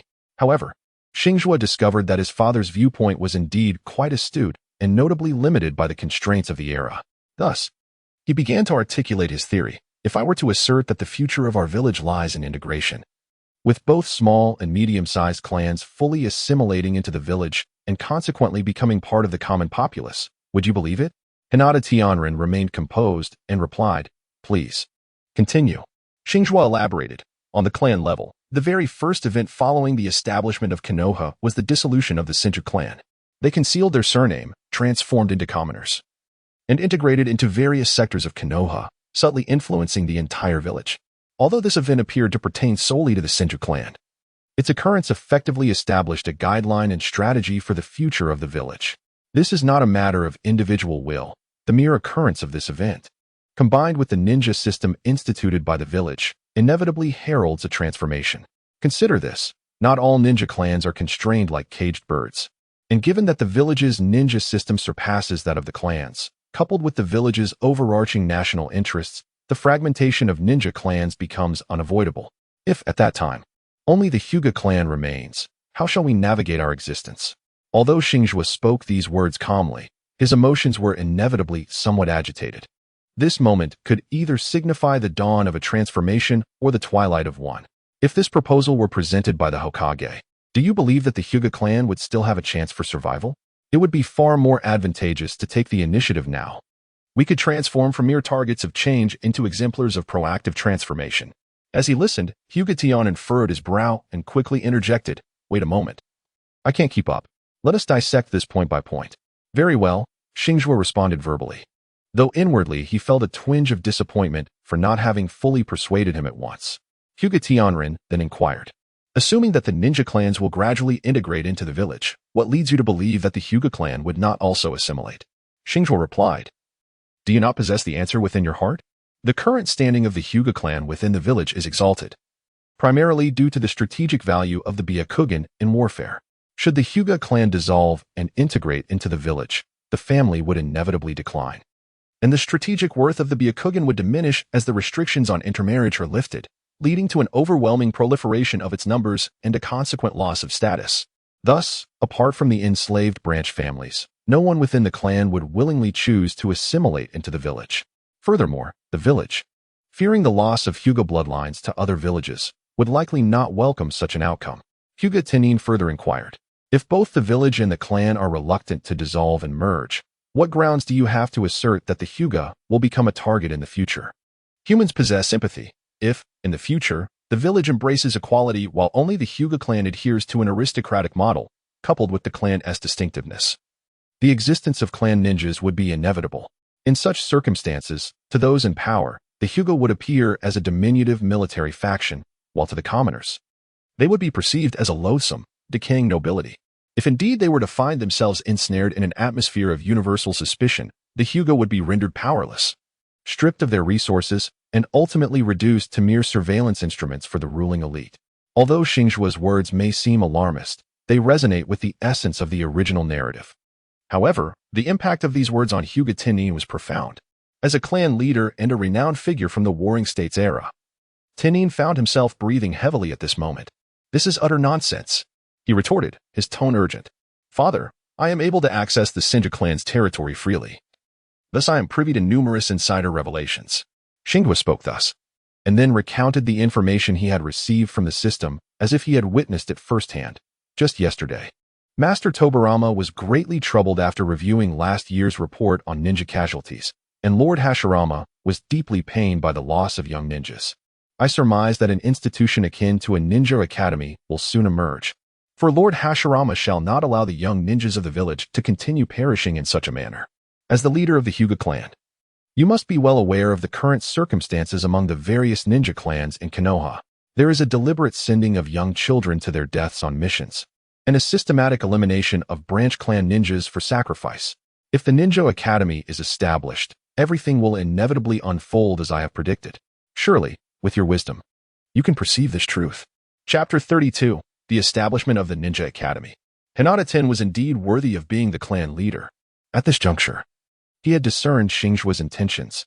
Therefore, you believe that such an institution as the Ninja Academy is destined to be established, and that the ninja clans will ultimately be compelled to integrate into the village, thus seeking to take control of this matter and promote its development in the name of the family, thereby occupying the moral high ground?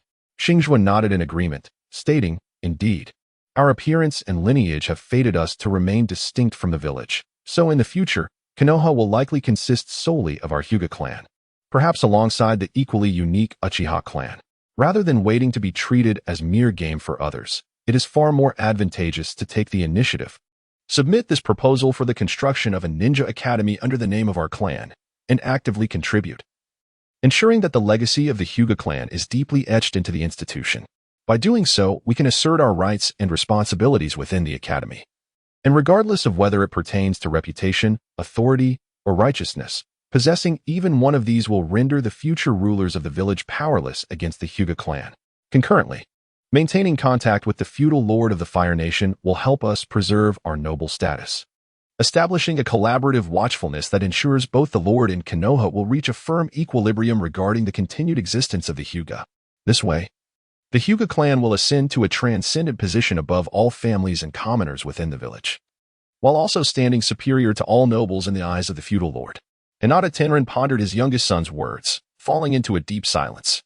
After a moment, he gazed into his son's eyes and, in a somewhat raspy voice, declared, "Xingzhuo, I am uncertain of your intentions, but you have successfully persuaded me. For the survival of the Hyuga clan outweighs all else. I will discuss how to advance this matter with the elders. If progress proves impossible, an alliance with the Uchiha may be considered. However, do not forget, as the heir to the Hyuga clan, this is your foundation.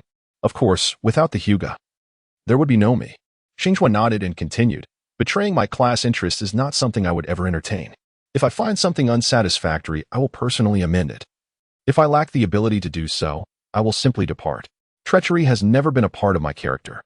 Hinata Tenrin regarded his youngest son with a profound gaze before gesturing for him to leave. As Xingzhuo turned to depart, he felt a sense of relief wash over him. To speak candidly, he initially aimed only to fulfill his commission task and secure an A-level ninja card.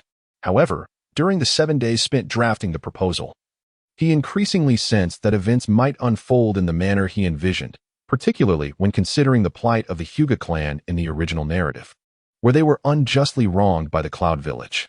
The Hokage had even commanded the head of the clan's younger brother, Hinata Nichi, to surrender his corpse to the Cloud as an apology, an absurdity beyond measure. Even if the branch family was undervalued, they were still part of the village and its esteemed Jainin, yet instead of seeking justice for the affront, they chose to placate outsiders by sacrificing their own? Furthermore, why was the Hyuga clan so weak at that time? Even during the current administration of the Senju brothers, the Hyuga clan remains formidable. Take, for instance, the covert slander perpetrated by the Sarutobi clan against the Hyuga. Had the Hyuga been weak, they would not have received such substantial compensation. Had the Hokage not intervened, the Hyuga could have easily retaliated against the Sarutobi. Even with the Hokage's mediation, the compensation from the Sarutobi would not have sufficed to avert disaster for the Hyuga clan. This illustrates just how powerful the current Hyuga truly is. If necessary, the Hyuga could even wage war against an entire nation alone. The earlier remark from his father, stating, "The clan has fewer than 100 ninjas and cannot allocate any more to you," was utterly nonsensical. Elder Xiaolong inadvertently revealed that the clan currently has fewer than 100 Jainin, and it is crucial to note that this refers specifically to Jainin. As the elder overseeing the deployment of ninjas within the clan, He understands the structure of clan ninjas far better than the ineffectual clan head. What has caused the decline of the Hyuga? Was it the Third Shinobi World War? Nonsense. When the Byakugan is activated, danger is evaded. As a dojutsu created for warfare, the Hyuga's sacrifices have always been minimal. After Xingzhuo's departure, the clan head's bodyguard promptly set out to notify all the elders. These elders quickly responded and gathered in the clan's council hall. Among them were Elder Shaoang, responsible for ninja deployment, Elder Chihua, overseeing clan resources and finances, Elder Hiki, managing ninjutsu and scrolls, Elder Yumiko, in charge of internal affairs, and Elder Chuanliazang, overseeing branch family security. A total of 4 main clan elders, 1 branch elder, along with the clan head and his branch Jainin bodyguard, participated in this assembly. The outcome of this meeting remains unknown to outsiders.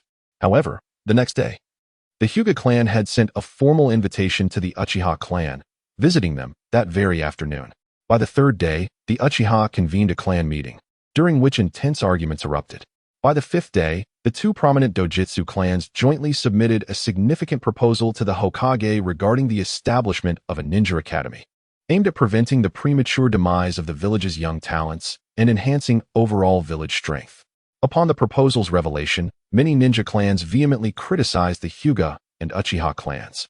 Yet, their insufficient strength rendered them incapable of retaliation. Meanwhile, the Hokage appeared eager for this proposal, akin to a long-awaited rain after a drought. Swiftly adopting it and convening a conference to implement the plan, they began by refining each component of the proposal submitted by the Hyuga clan, subsequently trimming and augmenting various elements. Projects suggested by Xingzhuo, such as the elite class, were deemed too overt and thus removed, while subtler class structures were proposed instead.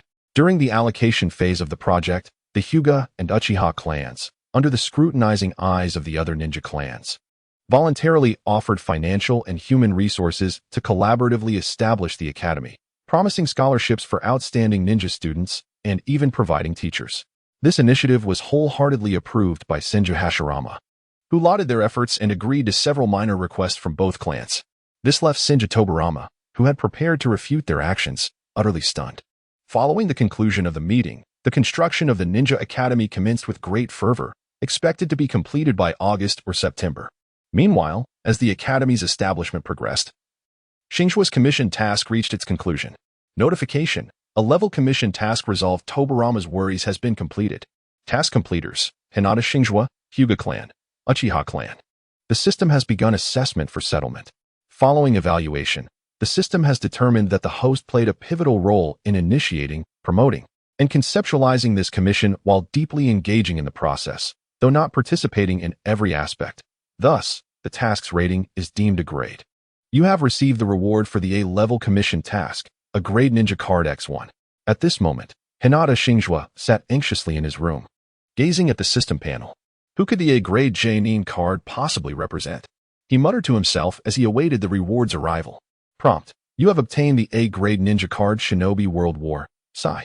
Hinata Xingzhuo exclaimed. Sai? Sai is actually a Jainin. Chapter 33, a grade Sai card.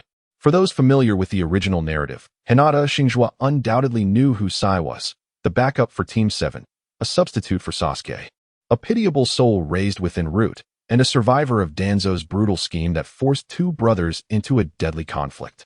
A tragic figure indeed. Had he not eventually married Ino and risen to the position of police chief, Xingzhuo would have felt considerable sympathy for him. Yet, how could the system claim he was a Jainin? Xingzhuo perceived that this young man was merely adept in the art of super beast imitation and the ink-based secret techniques, scarcely deserving the title of a special jonin, let alone a jonin. Even with the prefix of the Great Ninja War, it seemed implausible for him to attain such a rank. At that moment, the memories of Sai's training began to merge with his own. Gradually, the initial disdain within his heart evaporated. Although Sai may not be classified as a formidable jonin, he excelled in functionality. His mastery of the in-release chakra nature transformation technique, super beast imitation, represented a diminished version of fantasy manifestation. This technique not only granted ephemeral life to the creatures depicted in his artwork, animating them vividly, but it also allowed for the conjuration of anything imagined, seamlessly transforming them into tangible 3D forms in reality. At this juncture, Xingzhuo had acquired a wealth of Sai's primary skills through absorbed memories. The core technique was the secret art of super beast imitation. Among these skills were the inkwash creatures Sai frequently portrayed, including the inkwash bird hunting eagle, the complete inkwash lion armor collection, the inkwash serpent of the grass field, the rideable cloud bird, and the wind god and thunder god Amu Fist. Additionally, there were foundational ink-based ninjutsu techniques, such as the ink mist technique for bewildering enemies, the advanced version of the substitution technique, known as ink substitution, and the straightforward yet forceful ink torrent technique. The most formidable combination technique was the sealing art, Tiger's Gaze. This technique merged sealing and secret arts, allowing one to depict a tiger on a sealing scroll, which could then be summoned through the secret art, transforming into a massive inkwash tiger that would pursue foes. Should an adversary be caught in its jaws, they would be drawn into the sealing scroll, sealing them completely. In the original narrative, Sai had employed this skill against Uchiha Madara in his reanimation state, albeit with little effect, indicating that such techniques may falter against opponents of a higher echelon.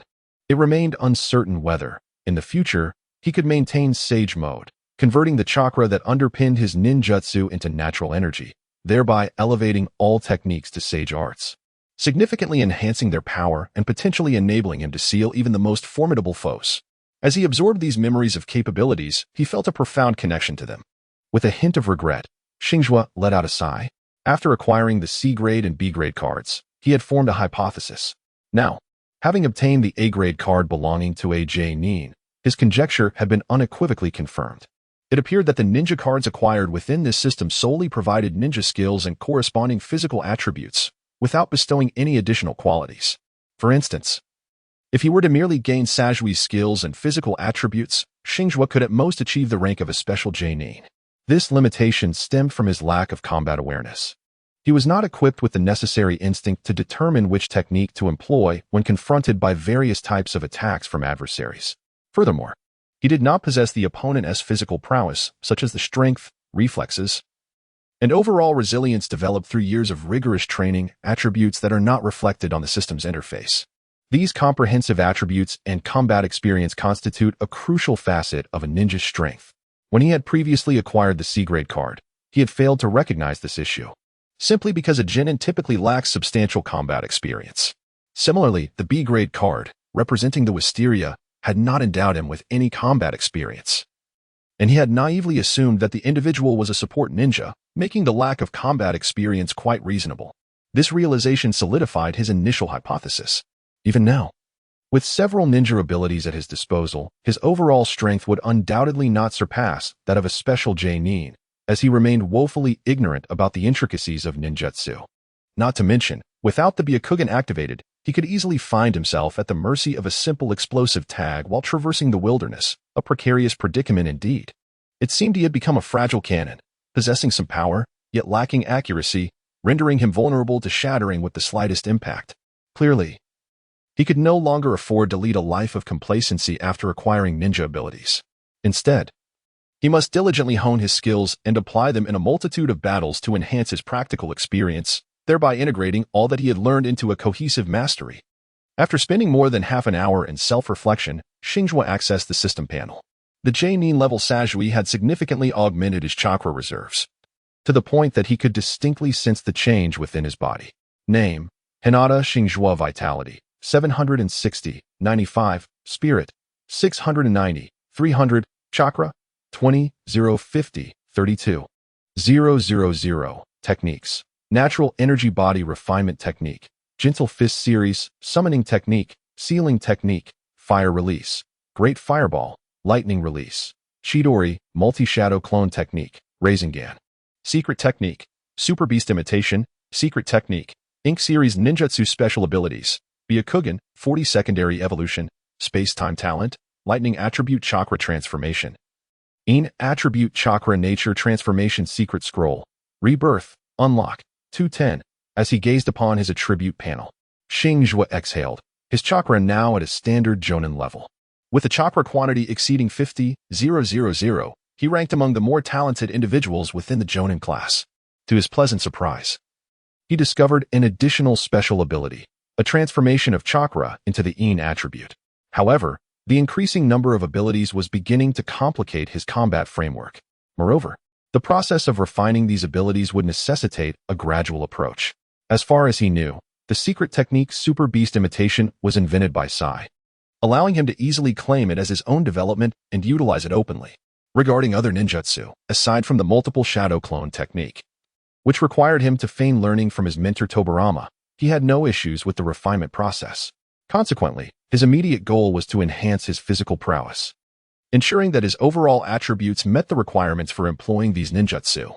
Furthermore, he aimed to sharpen his combat awareness and accumulate battle experience, swiftly mastering his current abilities in preparation for those that would inevitably arise in the future. In this manner, it would not be long before he genuinely possessed the strength of a Jonin. 2 months passed, and summer had arrived. Xingzhuo has completed all the prerequisite sealing techniques for the Flying Thunder God technique. He has now commenced the formal study of the technique itself. However, his course of action remains unchanged, continuing his studies in the Xingzhuo clan's territory. Furthermore, Yuin has also joined in the excitement, learning the Flying Thunder God technique alongside him. It is estimated that the child has no companions apart from him, which is why he came to learn the Flying Thunder God technique. The very location of his studies, arranged in the Xingzhuo clan's territory, is also a result of Yu's interference. Nevertheless, it is quite fortunate, as Xingzhuo Tobirama dotes on this nephew with an unprincipled affection. Xingzhuo speculated that the child's near brush with death, coupled with the fact that he had been by his side since childhood, was the reason for such profound affection. In addition to mastering the Flying Thunder God technique, he diligently familiarized himself with Sasuke's secret arts. Over the course of 2 months, he would not dare claim to have fully grasped the entirety of the 2 secret techniques' powers. However, he was not far behind Sasuke, with the primary differences lying in combat experience and physical prowess. Just today, after completing his lessons in the Flying Thunder God technique, he took to the skies with Yurin, who was now able to stand on his own. Chapter 34. Amusement and Unexpected Events After Dinner. Yurin looked at Xingzhuo with eager anticipation. There was no need for words, as he already knew the child wished to ride the magnificent water-ink tiger for some fun.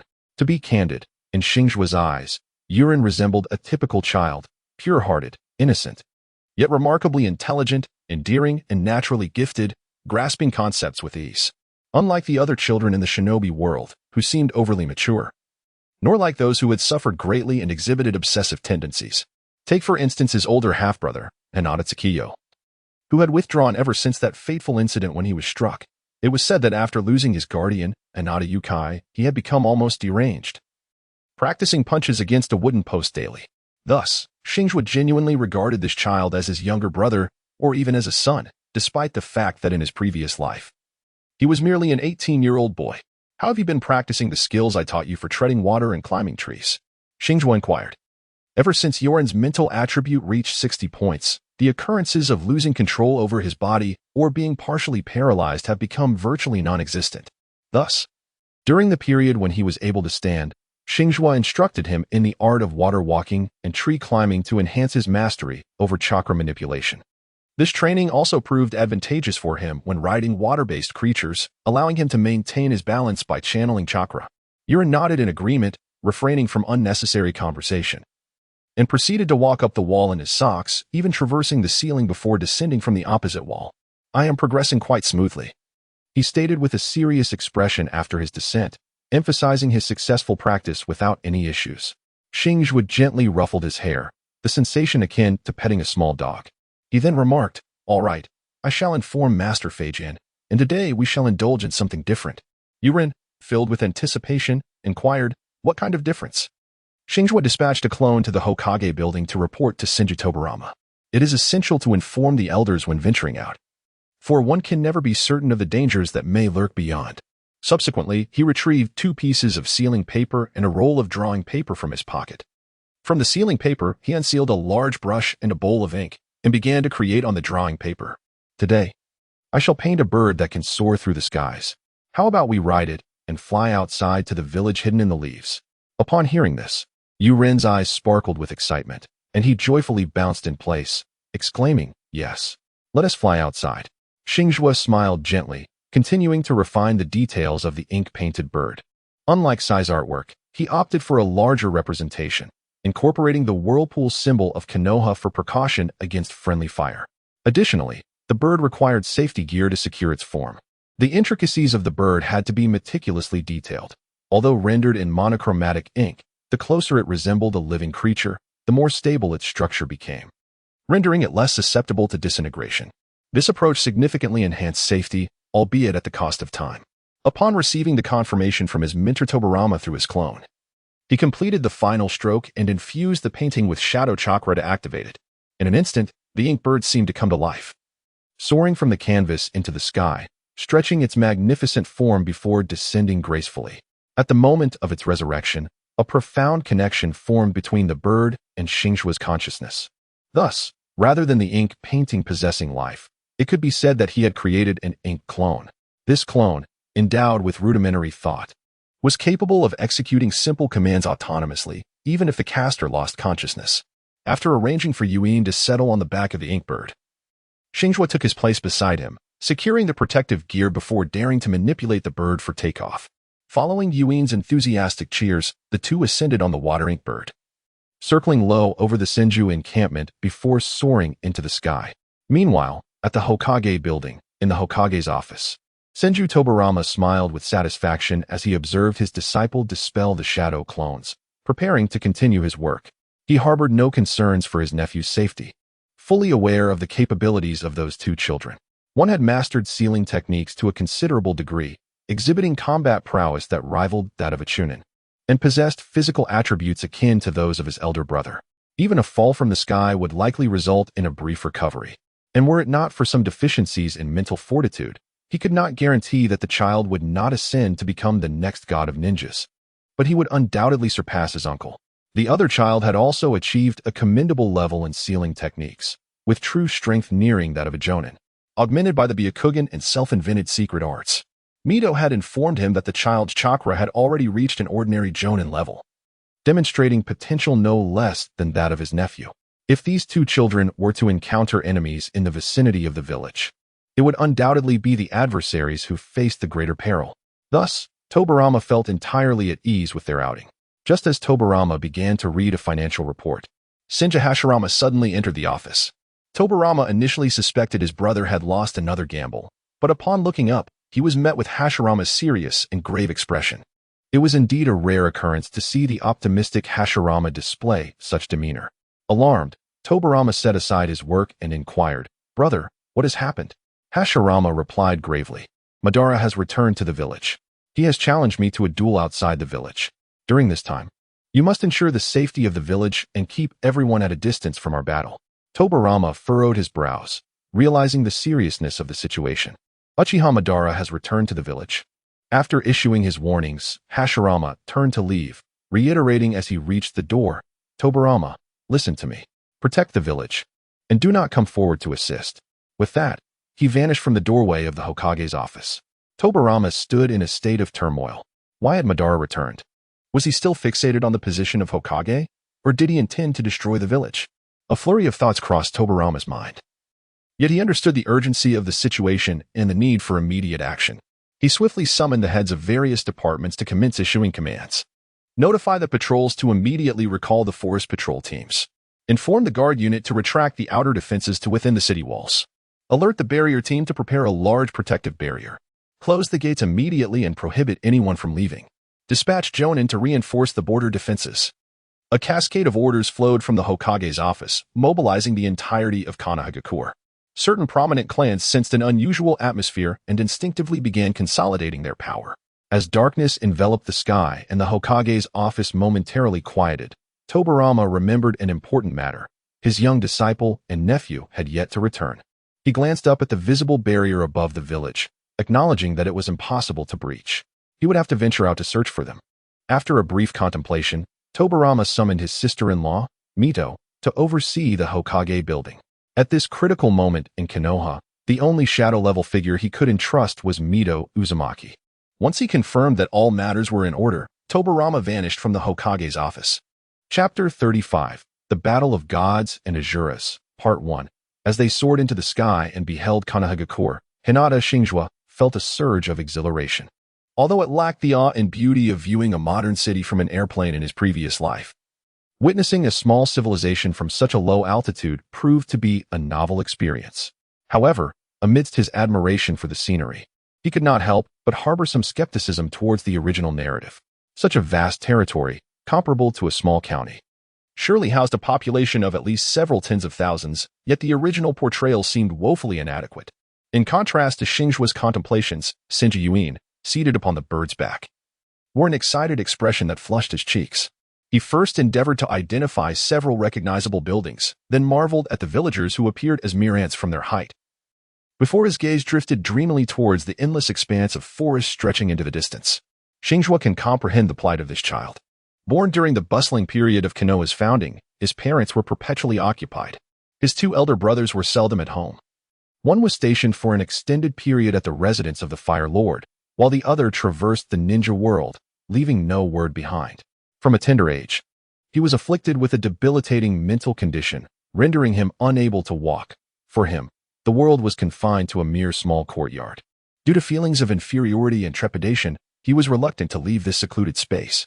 Moreover, his isolation from the outside world meant he lacked companionship or anyone to converse with.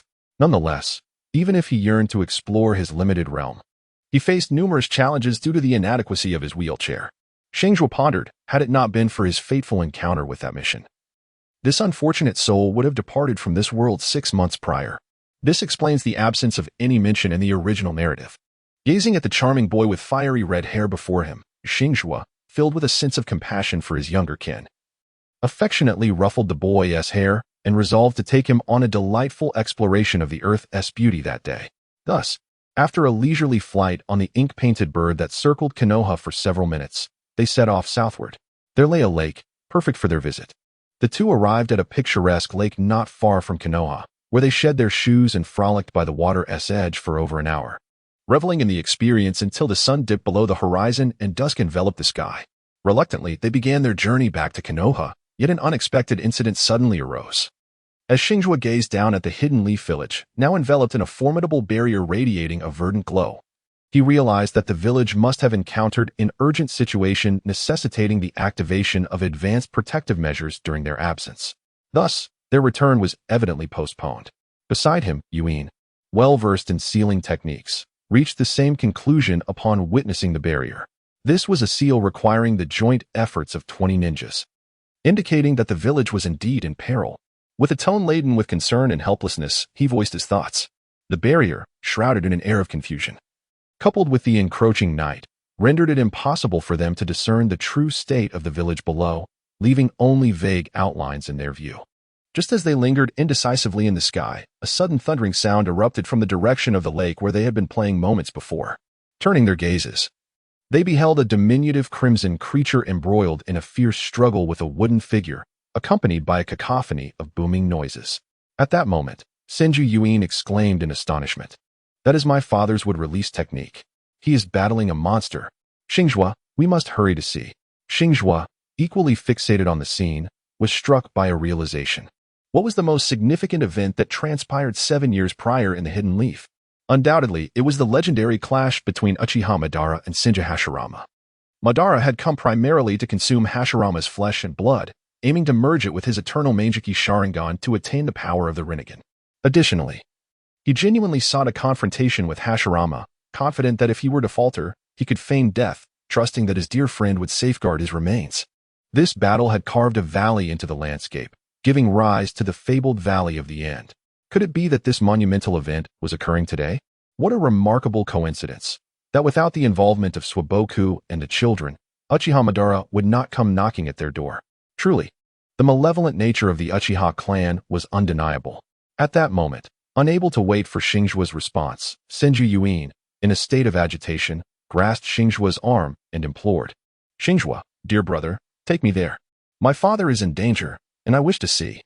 Xingzhuo wanted to say that if the nine-tailed send-a-tailed beast bomb our way, we would surely perish on the spot. However, the words lingered at the tip of his tongue before he modified his statement. If we proceed, Lord Hokage might become distracted and fall prey to a surprise attack from the beast. Upon hearing this, Yurin also recognized the truth in this assertion, leading him into a state of inner turmoil. Meanwhile, Xingzhuo observed both the distant battle and Yurin's condition. Eventually, after coming to a conclusion, Yurin, though somewhat disheartened, acquiesced to Xingzhuo's perspective and resolved not to investigate further. The two then circled the village in the sky, confirming that no enemies lurked below. Just as Xingzhuo prepared to descend toward the gates of Konoha, Yurin tightened his grip on his arm. Xingzhuo glanced at Yurin before following his gaze toward the fierce clash between Senju Hashirama and Uchiha Madara. Despite the considerable distance, he witnessed the scene of the wooden figure being shattered by the Nine Tails. Yurin was visibly shaken by the sight, his face paling as he clutched Xingzhuo's arm. His eyes filled with desperation. Noting Xingzhuo's silence, he spoke urgently. "Brother Xingzhuo, could you perhaps cover the bird with ink to obscure it, and let us observe from a safe distance? Or you could set me down, and I could go check for myself. It seems my father has been defeated." Defeat seemed inconceivable. In the original tale, the battle continued until dawn, culminating in the reluctant Senju Hashirama slaying Madara to secure victory. Yet, Yurin's anxiety was palpable. If Xingzhuo did not acquiesce soon, he might act rashly. With the cover of night, returning to the village was no longer an option. Rather than hiding and risking a sudden encounter with a tailed beast bomb, it seemed wiser to draw closer and observe the battle from above. Conceding to this thought, Xingzhuo nodded in agreement with Yurin, preparing to lead him closer for a better view. "Very well, I shall guide you. But you must remain calm and avoid revealing our position. After all, our strength is insufficient to withstand even the aftermath of their clash, let alone offer assistance. Trust in your father. He is the god of the ninja world, the mightiest man alive." Seeing his companion's agreement, Yurin eagerly nodded, affirming his willingness to comply. With this assurance, Xingzhuo prepared to pilot the bird closer to the scene. However, he deemed it prudent to take additional precautions. He first landed with Yurin, expending double the effort to create a pitch-black bird, devoid of any white, infusing it with a substantial amount of Yin chakra to ensure nimble control. Only then did he lift the anxious Yurin back into the sky, approaching the battlefield with great caution. Chapter 36, The Battle of Gods and Asuras, Part 2, Wood Release, Wood Dragon Technique. Senju Hashirama clapped his hands together, his expression focused as he gazed at Uchiha Madara, who stood atop the head of Nine Tails. In that instant, a colossal wooden dragon surged from the earth, fiercely lunging at the Nine Tails. The beast, utilizing its massive form and strength, withstood the dragon's assault. In the brief moment of stalemate, it gathered energy to form a tailed beast bomb, which it then hurled down upon the wooden dragon, obliterating it into splinters. The tailed beast bomb, having destroyed the wooden dragon, continued its relentless trajectory towards Senju Hashirama.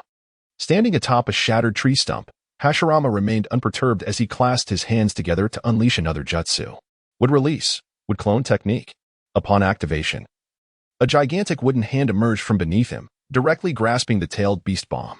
Concurrently, a wooden body rose from the ground, with Hashirama standing atop its head, commanding the wooden figure to hurl the captured tailed beast bomb at the Nine Tails' face. Madara, sensing the imminent danger, swiftly activated the Susanoo, using it to shield the Nine Tails from the wooden figure's assault. The shield conjured by the Susanoo collided with the tailed beast bomb, resulting in yet another deadlock. Neither side appeared willing to relent. With power unleashed to its fullest, the standoff reached a critical threshold, culminating in a tremendous explosion. The force of the blast surged outward, devastating the surrounding area for miles, turning trees and soil into mere dust. Moments later, as a gust of wind swept through, the smoke parted to reveal the Nine Tails clad in Susanoo armor. Uchiha Madara stood atop the Nine Tails' forehead, observing a wooden demonic statue on the ground, murmuring, "Having withstood the beast's onslaught, is this the wood release barrier technique?" Suddenly, the demonic statue split in half, unveiling Senju Hashirama, unharmed within. He gazed intently at Madara, pondering. By donning the Susanoo as armor for the tailed beast, Madara indeed has some clever ideas. Lost in thought, a hint of approval crossed his features. At that moment, the Susanoo swung its sword, but the wooden figure raised its hands in defense against the attack. "I have already discerned your strategy. Wood release, all-embracing bag technique," Hashirama shouted. Instantly, the ground trembled as multiple massive wooden hands erupted from the earth, surrounding the Nine Tails in a binding grip. However, this confinement was short-lived. The Nine Tails, encased in Susanoo armor, proved overwhelmingly powerful, breaking free from the wood release technique within mere moments. As the Nine Tails escaped, wooden fragments flew in all directions. Hashirama, maneuvering atop a massive wooden block, observed the ravaged terrain, contemplating, if this continues, the land will be utterly destroyed. It would be prudent to relocate to the seaside. With that thought in mind, he darted further south, with Madara hot on his heels, shouting, "Don't run away." As they raced, Madara, filled with frustration, unleashed a combined attack of tailed beast bomb and Susanoo. Hashirama was compelled to halt, summoning the 5 elemental gates in an attempt to counter this dual assault. Watching the tailed beast bomb hurtling toward the gates, Hashirama mused with this technique. Meanwhile, Madara too took note, thinking, has he altered its trajectory? Soon, when the combined tailed beast bomb collided with the 5 elemental gates, its course was redirected, sending it crashing toward the opposite shore. Moments later, a brilliant explosion illuminated the area, and both combatants witnessed the aftermath of the attack. Did it strike the land across the way? Hashirama turned to look, a bead of cold sweat trickling down his brow. Madara, retracting his gaze, spoke with a serious tone. Hashirama, it has been a long time since we fought earnestly. You must understand that I am not the same as before. Hashirama pressed his palms together, striving to reason, all that we have worked for thus far. Do you wish to render it meaningless, Madara? There is no benefit to our confrontation. This battle will only bring harm to the village and the ninja, tarnishing the memory of our comrades and brothers. Listening to his adversary, Madara's expression darkened further. Are you lecturing me? Hashirama, undeterred, delivered his final ultimatum. I do not wish to kill you. Madara's countenance grew even more grim. Are you implying that you could slay me at any moment? Konoha's first Hokage, Senju Hashirama, realized that his words had provoked his counterpart, and he quickly sought to amend his statement. No, I meant to say, we are friends. However, Uchiha Madara was unwilling to heed such sentiments. He waved his hand dismissively, exclaiming with fierce intensity, my attack has already reached the other side of the sea. As he prepared to strike, Hashirama recognized the futility of his persuasion. Resigned, he muttered to himself that there was nothing more he could do. Thus, he readied himself to confront the impending conflict. Senjutsu would release True Thousand's hands. Manifest as the Buddha. In the distant sky, a sleek black bird soared, carrying 3 individuals who were observing the terrifying battle unfold below. These 3 were Hyuga Saishoku, Senju Yuin, and Senju Tobarama, having arrived via Flying Thunder God. Tobarama initially intended to escort the 2 children back to the village. Yet, he could not resist the insistence of his young nephew. And given that the children had been safely watching the spectacle from their lofty vantage point for some time, he resolved to remain by their side, safeguarding them while witnessing the clash. Although he lacked the standing to actively participate in the battle below, he could still protect them from the ensuing chaos. Thus, the trio remained aloft, witnessing the entirety of the confrontation. During this time, silence enveloped them as they were rendered speechless by the ferocity of the conflict unfolding beneath. The fierce struggle escalated from the battle between the Nine-Tails and the wood-release wood golem to the confrontation involving Susanoo, the Nine-Tails, and the Senjutsu, True Thousand's hands technique. The Nine-Tails found itself subdued by the wood golem, leading the 2 combatants to engage in a brutal melee of taijutsu and ninjutsu that persisted for several hours. It was only when Yuin could no longer withstand the strain and succumbed to unconsciousness that the battle continued unabated below. Xingzhuo gently rubbed his numb face and addressed his master, Tobarama. Master, I shall take Yuin back. Tobarama Senju furrowed his brow and sat up, casting a glance at the unconscious Yuin before conceding to Xingzhuo's request. Very well, I shall leave the key technique for the sealing barrier with both of you. I will remain here to observe the situation. Xingzhuo nodded gently, conjuring a shadow clone to manipulate the current bird. He then retrieved a new sealing scroll from a piece of sealing paper and began to draw. In no time, another pitch-black bird was brought to life on the canvas. He lifted Yuin and ascended onto the newly created avian form, while the shadow clone remained with the existing bird to sustain its flight. After securing Yudo, Hashizaku swiftly returned to Konoha without a backward glance. As for the ensuing battle, once the shadow clone was dispelled, the memories would be conveyed to him, rendering the need for observation unnecessary. The victor of this confrontation was undoubtedly Senju Hashirama. Thus, there was no reason to linger any longer. Regarding the suggestion to alert Tobarama-sensei to obliterate Madara's physical form, it would be prudent to refrain from such actions. Everything was entwined within Kage's sinister plot. Lacking the capacity for self-preservation, it would be wise to avoid provoking these formidable figures for the time being. Chapter 37. Ambush as he departed on the flying bird. Hyuga Hashizaku felt a twinge of bitterness. He was acutely aware of the forthcoming events, yet felt powerless to intervene and alter their course. Were he possessed of sufficient strength, he would unearth Kage and, in the presence of Uchiha Madara, expose the deception inscribed upon the stone tablet of the Uchiha clan, thus averting decades of turmoil. However, he dared not take such a risk. Even the legendary Madara from the original narrative fell victim to Kage's ambush, What means did he possess to unravel her schemes? Hence, he could only watch as the seeds of calamity were sown. The sole source of solace lay in his extensive knowledge of the forthcoming plot. With these thoughts in mind, he guided the bird on its return journey. The night was particularly dense, and without the illumination provided by the two colossal figures, the earth was shrouded in darkness, rendering everything invisible. In order to avert unforeseen circumstances and simultaneously observe the scars left upon the earth by the two formidable warriors, Xingzhuo activated his Byakugan and retraced his flight along the original path. Within the realm of the Byakugan, chakra bestowed a radiant sheen upon the wounds etched into the land. Xingzhuo could hardly fathom the overwhelming presence of chakra lingering in the aftermath of the battle, where two ninjas possessed chakra levels exceeding 1 million. Upon the back of his companion, he gazed upon the earth, marred by catastrophic scars, and felt his initial shock gradually give way to a numbing sensation. All he yearned for was to return swiftly, unable to endure the oppressive atmosphere left in the wake of such devastation. As his gaze swept past the lake where the fierce confrontation had transpired, a humanoid figure emanating an intense chakra signature caught his attention. What could this be? A flicker of curiosity ignited within him. Who would dare to appear in the vicinity of such a fierce clash between two formidable warriors? Perhaps it was a ninja sent from the village to investigate? In that moment of intrigue, chakra instinctively surged into his Byakugan, amplifying its observational prowess. With this enhancement, his Byakugan's range of vision extended farther than before. As Xingzhuo focused intently, upon recognizing the identity of the figure before him, he felt as though his very crown had been overturned, a tingling sensation coursing through his scalp, accompanied by an overwhelming tremor that enveloped his entire being. The familiar silhouette clad in crimson armor was none other than Uchiha Obito. Under the radiant stars, Xingzhuo instinctively commanded the birds to ascend higher. He hoped that the other party had not detected him. Yet, reality often falls short of expectations. A glimmer of deep blue light illuminated the surroundings. As Xingzhuo gazed with his Byakugan, he beheld Uchiha Madara manifesting Susanoo, which coalesced into a pair of wings, rapidly approaching their direction. He suppressed the rising tide of panic within and activated a system scanning function. Name: Uchiha Madara, Shadow Clone. Vitality: 1 mental strength, 1 chakra, 95. 000 techniques. Fire Release Series, Sealing Techniques Series, Illusion Techniques Series, Taijutsu Series.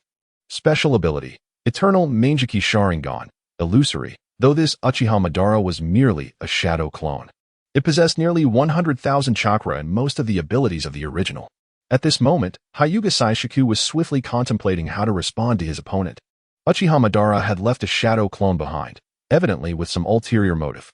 Through his Byakugan, he had discerned the presence of the clone, which could potentially disrupt its plans, and thus, the opponent would certainly not let him off easily. As for Y2, Uchiha Madara would not pose any difficulties for him, being the son of his good friend.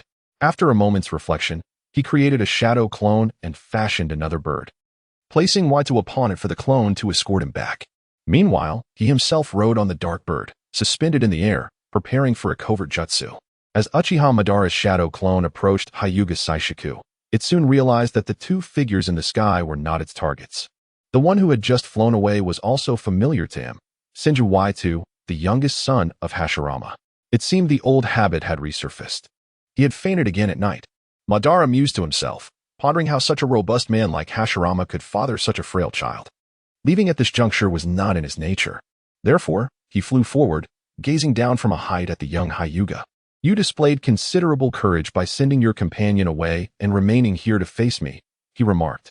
Hyuga Saishiku managed a strained smile in response, saying, Lord Uchiha Madara, I appreciate your praise. That was my best friend, and I could only do this. However, I am merely 7 years old, as the strongest in the ninja world. You wouldn't bully a child, would you? Uchiha Madara nodded slightly, seemingly pleased with the title of the strongest in the ninja world. He then replied with a tone laced with disdain, Humph. The mission of this clone is solely to eliminate that wicked brat, Senju Tobarama. I have no interest in trivial matters, so be gone. Madara's words caused Saishiku, who had intended to flee, to freeze in place. Are you saying you wish to kill Senju Tobarama? He suddenly asked in a calm tone. Uchiha Madara narrowed his eyes, locking his gaze onto Hyuga Saishiku's, and responded, Indeed. Young one from the Hyuga Clan. What, do you intend to alert him? Xingzhuo shook his head in denial, stating, Certainly not. I merely wish to understand. Since you did not eliminate him previously, what prompts your intention to do so today? After all, you are engaged in battle with Lord Hashirama Senju today. Why would you divert your focus to ambush Tobirama Senju here? Ha ha ha, that bothersome fellow, daring to appear in this very place, it is here that Izuna lies. Uchiha Madara suddenly began to speak to himself, his emotions distinctly unstable, alternating between maniacal laughter and a trance-like state. At that moment, Xingzhuo suddenly spoke. I am aware that teacher Tobirama was responsible for the death of your brother.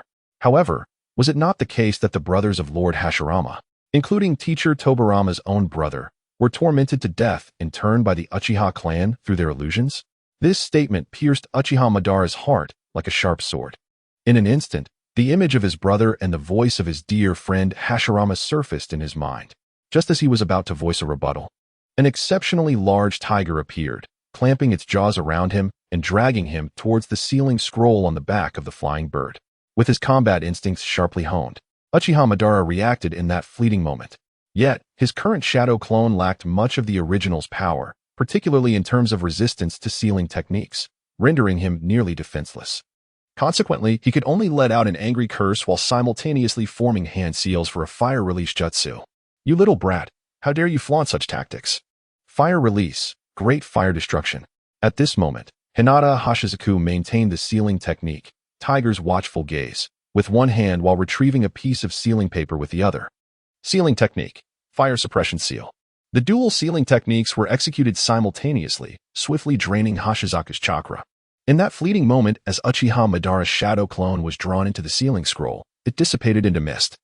The brief flicker of flame was also absorbed by the fire suppression seal. In this brief skirmish with the Shura of the ninja world, or perhaps a sneak attack, Hinata Xingzhuo emerged victorious. Taking advantage of his preemptive sealing setup, his opponent's underestimation, their moment of distraction, and the fact that the adversary was merely a shadow clone. Xingzhuo, a ninja of Jonin caliber, secured a perilous victory.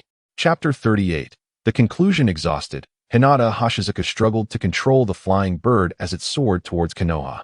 The victory gained through ambush did not bring him pride. Under the clear directive from Uchiha Madara to leave, his decision to sneak attack stemmed solely from a desire to rectify his mistakes. He was uncertain whether Senju Tobirama had been observing him in the original narrative. However, it was highly probable that Uchiha Madara had not detected Tobirama's presence, nor had he left a shadow clone to ambush the esteemed mentor. In reality, however, his decision to bring Yujin to observe indirectly led to Tobirama seeking them out. Although it was likely that the mentor's concern for his nephew Yujin was overshadowed by his own worries, the essence of the matter remained, had it not been for him. This situation would never have arisen. He was uncertain about the future. Whether he would become as cold-hearted as most in the ninja world remained unpredictable. Yet, at this moment, he was still himself, embodying the essence of a persona from another realm. He was the one who believed the world was not merely black and white, resisting the notion that it was shaded in gray. If Senju Tobirama were indeed to be ambushed and killed, setting aside the subsequent upheaval in the plot, the guilt he would carry would be insurmountable. Thus, he sought to take risks in resolving the matter with Uchiha Madara's shadow clone. Of course, he had not entered this encounter without a backup plan. Just moments ago, he had successfully surpassed the final hurdle of the Flying Thunder God technique, inscribing its formula onto the flying bird that carried Yujin. Should the situation turn dire, he would teleport away at the first opportunity and devise a way to inform Tobirama. Fortunately, Uchiha Madara did not regard him, a mere 7-year-old child, as a serious threat. On the battlefield by the sea, Uchiha Madara, engaged in taijutsu against his opponent, suddenly frowned. The memories from his shadow clone returned at that moment, and his figure hesitated briefly before erupting into laughter. Haha, a 7-year-old child managed to successfully ambush me. How delightful. Senju Hashirama halted, finding the age of 7 too sensitive to dismiss without suspicion. Madara, what are you saying? Uchiha Madara candidly recounted to his dear friend about the recent events. I left a shadow clone to stealthily assassinate the hidden Senju Tobirama. However, a little brat with Byakugan detected the presence of my shadow clone. I had intended to spare that kid, but upon learning that my target was Tobirama, he sealed my foolish shadow clone. That little rascal even called Tobirama teacher. So, is he a disciple of Tobirama? Truly, he is the student of that wicked man. And they are both evil. Once I defeat you, I shall eradicate them all. Upon hearing this, Hashirama's expression shifted, the last glimmer of hope extinguishing in his eyes. Yet, The spark in Madara's gaze grew even brighter, realizing that his dear friend would unleash his full power. This excitement infused the tension between them as they silently confronted each other until Hashirama, with a stoic countenance, declared, "Anyone who poses a threat to the village, regardless of who you are, even if you are my family, I will not hesitate to eliminate you." In the next instant, he stepped back, leaving a crater in his wake, and charged at Uchiha Madara with renewed vigor, his attack more ferocious than before. The battle between them was now fraught with the peril of life and death. Hinata Hashizuku's shadow clone, riding the flying bird with Yujin, was immediately surrounded by a throng of ninjas upon their return to the village. Before the group could ascertain their identities, Uzumaki Mido suddenly pushed through the crowd, appearing before the two children. At this moment, the weary shadow clone of Xingzhuo spoke. "Lord Mido, Yurin is not in serious trouble. It is merely an old ailment acting up." Vortex Mido swiftly embraced both children in her arms. Upon hearing Xingzhuo's words, she hurriedly inquired, "And what about you? Why has the shadow clone returned?" The shadow clone of Xingzhuo replied, "Me? There shouldn't be any problem, right? After all, if I were truly dead, the shadow clone would also cease to exist." Upon hearing this, the atmosphere around Uzumaki Mizuto grew tense. Just as she was about to order someone to search for Xingzhuo's true body, the barrier suddenly rippled again, and Xingzhuo's true form emerged from within. Observing this, the shadow clone looked up and addressed Mizuto, who was hastening towards his true self. "The true body has returned, and I have delivered the person. My duty is fulfilled, and thus my existence is no longer necessary." With that, the shadow clone transformed into a wisp of smoke, clearing a space for the already unconscious true body. Uzumaki Mizuto felt that the shadow clone's words were somewhat peculiar, yet understanding that a shadow clone is the truest reflection of an individual, she dismissed her unease. The foremost concern at that moment was to assess the condition of the two children. Heaven knows how frantic she felt when her younger brother mentioned that the two children were still outside and that he intended to search for them personally, requesting her presence at the Hokage building to oversee matters. After a brief examination, it was apparent that Xingzhuo had exhausted his chakra, leading to his unconscious state, while Yurin showed no signs of distress. At that moment, members of the Hyuga clan arrived. Upon recognizing the head of the Hyuga family and Xingzhuo's three companions, Mizuto felt a sense of relief and entrusted them with the care of Xingzhuo. He had depleted his chakra and needed ample rest. It was imperative not to force him awake. After issuing these instructions, she watched the members of the Hyuga family depart before cradling her son and returning to the Hokage building. The battlefield by the sea.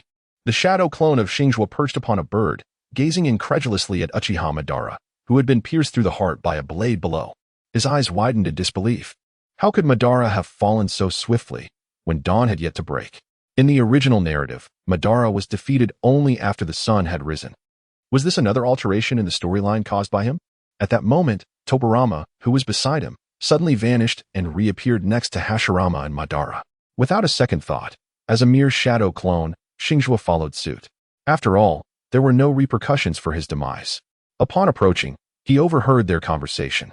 Senju Hashirama declared, "My dream has only just been realized.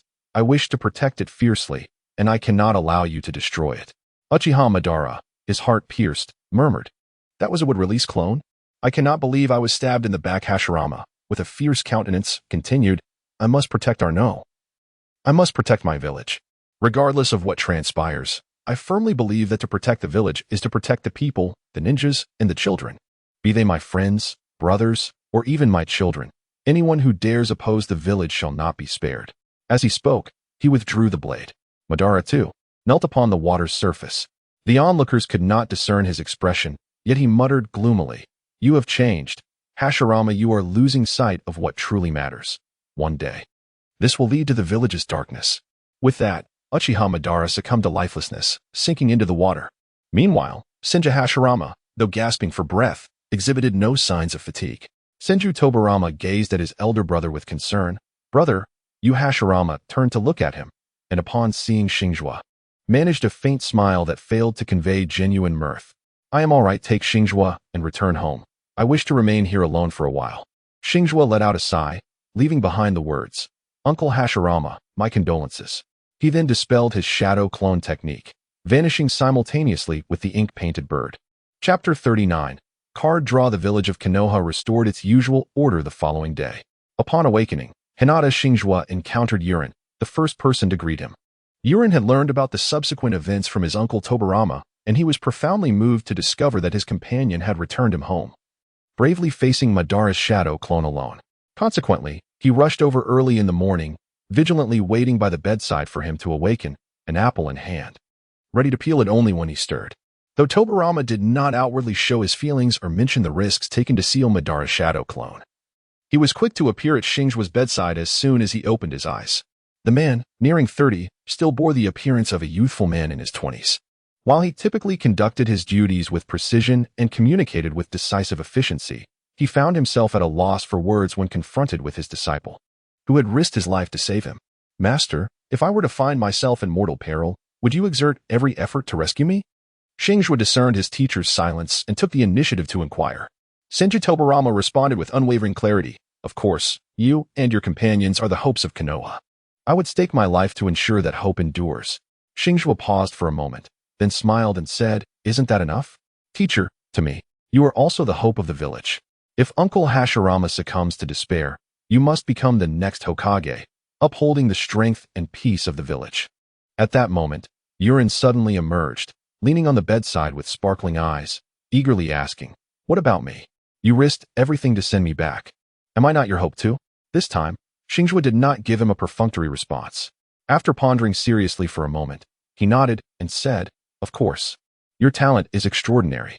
Once your mental strength is restored, your future will undoubtedly be boundless. When I grow weary of being the third Hokage of Konoha, you shall be the pillar of the fourth Hokage." Senju Yurin did not comprehend the complexity of those words. He only felt that Xingzhuo believed he would become Hokage. Thus, he leaned against the headboard and grinned foolishly, "Hee." 3 days later, the funeral of Uchiha Madara was attended by only a handful of people. As one of the informed, both Xingzhuo and Yurin were among the attendees. The day was overcast and dreary, creating a heavy atmosphere, as if the heavens conspired to make the already troubled souls feel even more despondent.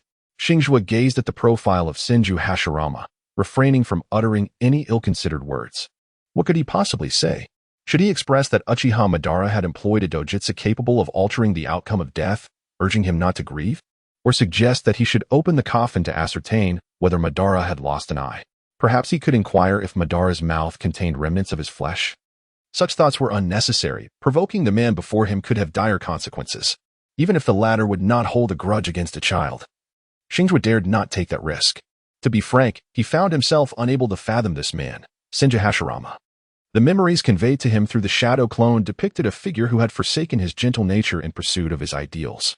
In that moment, Hashirama had thrust a blade through Madara's heart, his eyes reflecting a certain madness. Perhaps he had misjudged the situation. This was a tangible world. How could one apply the rigid stereotypes of manga to comprehend individuals and their affairs?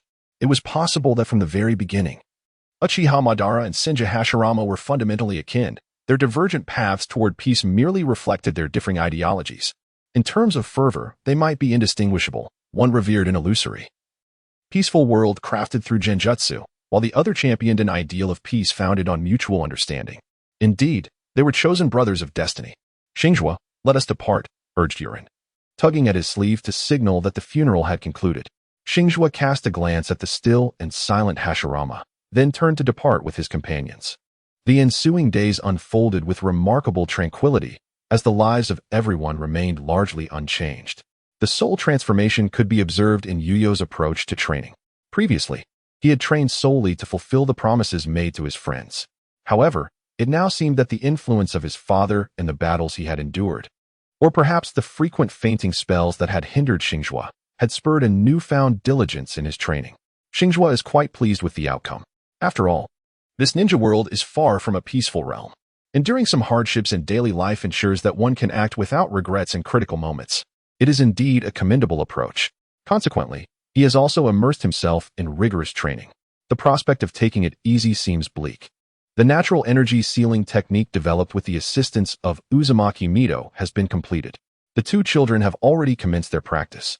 However, compared to the previously rudimentary natural energy body refinement technique, this sealing technique presents a greater challenge, necessitating not only proficiency in the preceding stage of body refinement, but also mastery of sealing techniques. The requirements for vitality and chakra levels are notably high.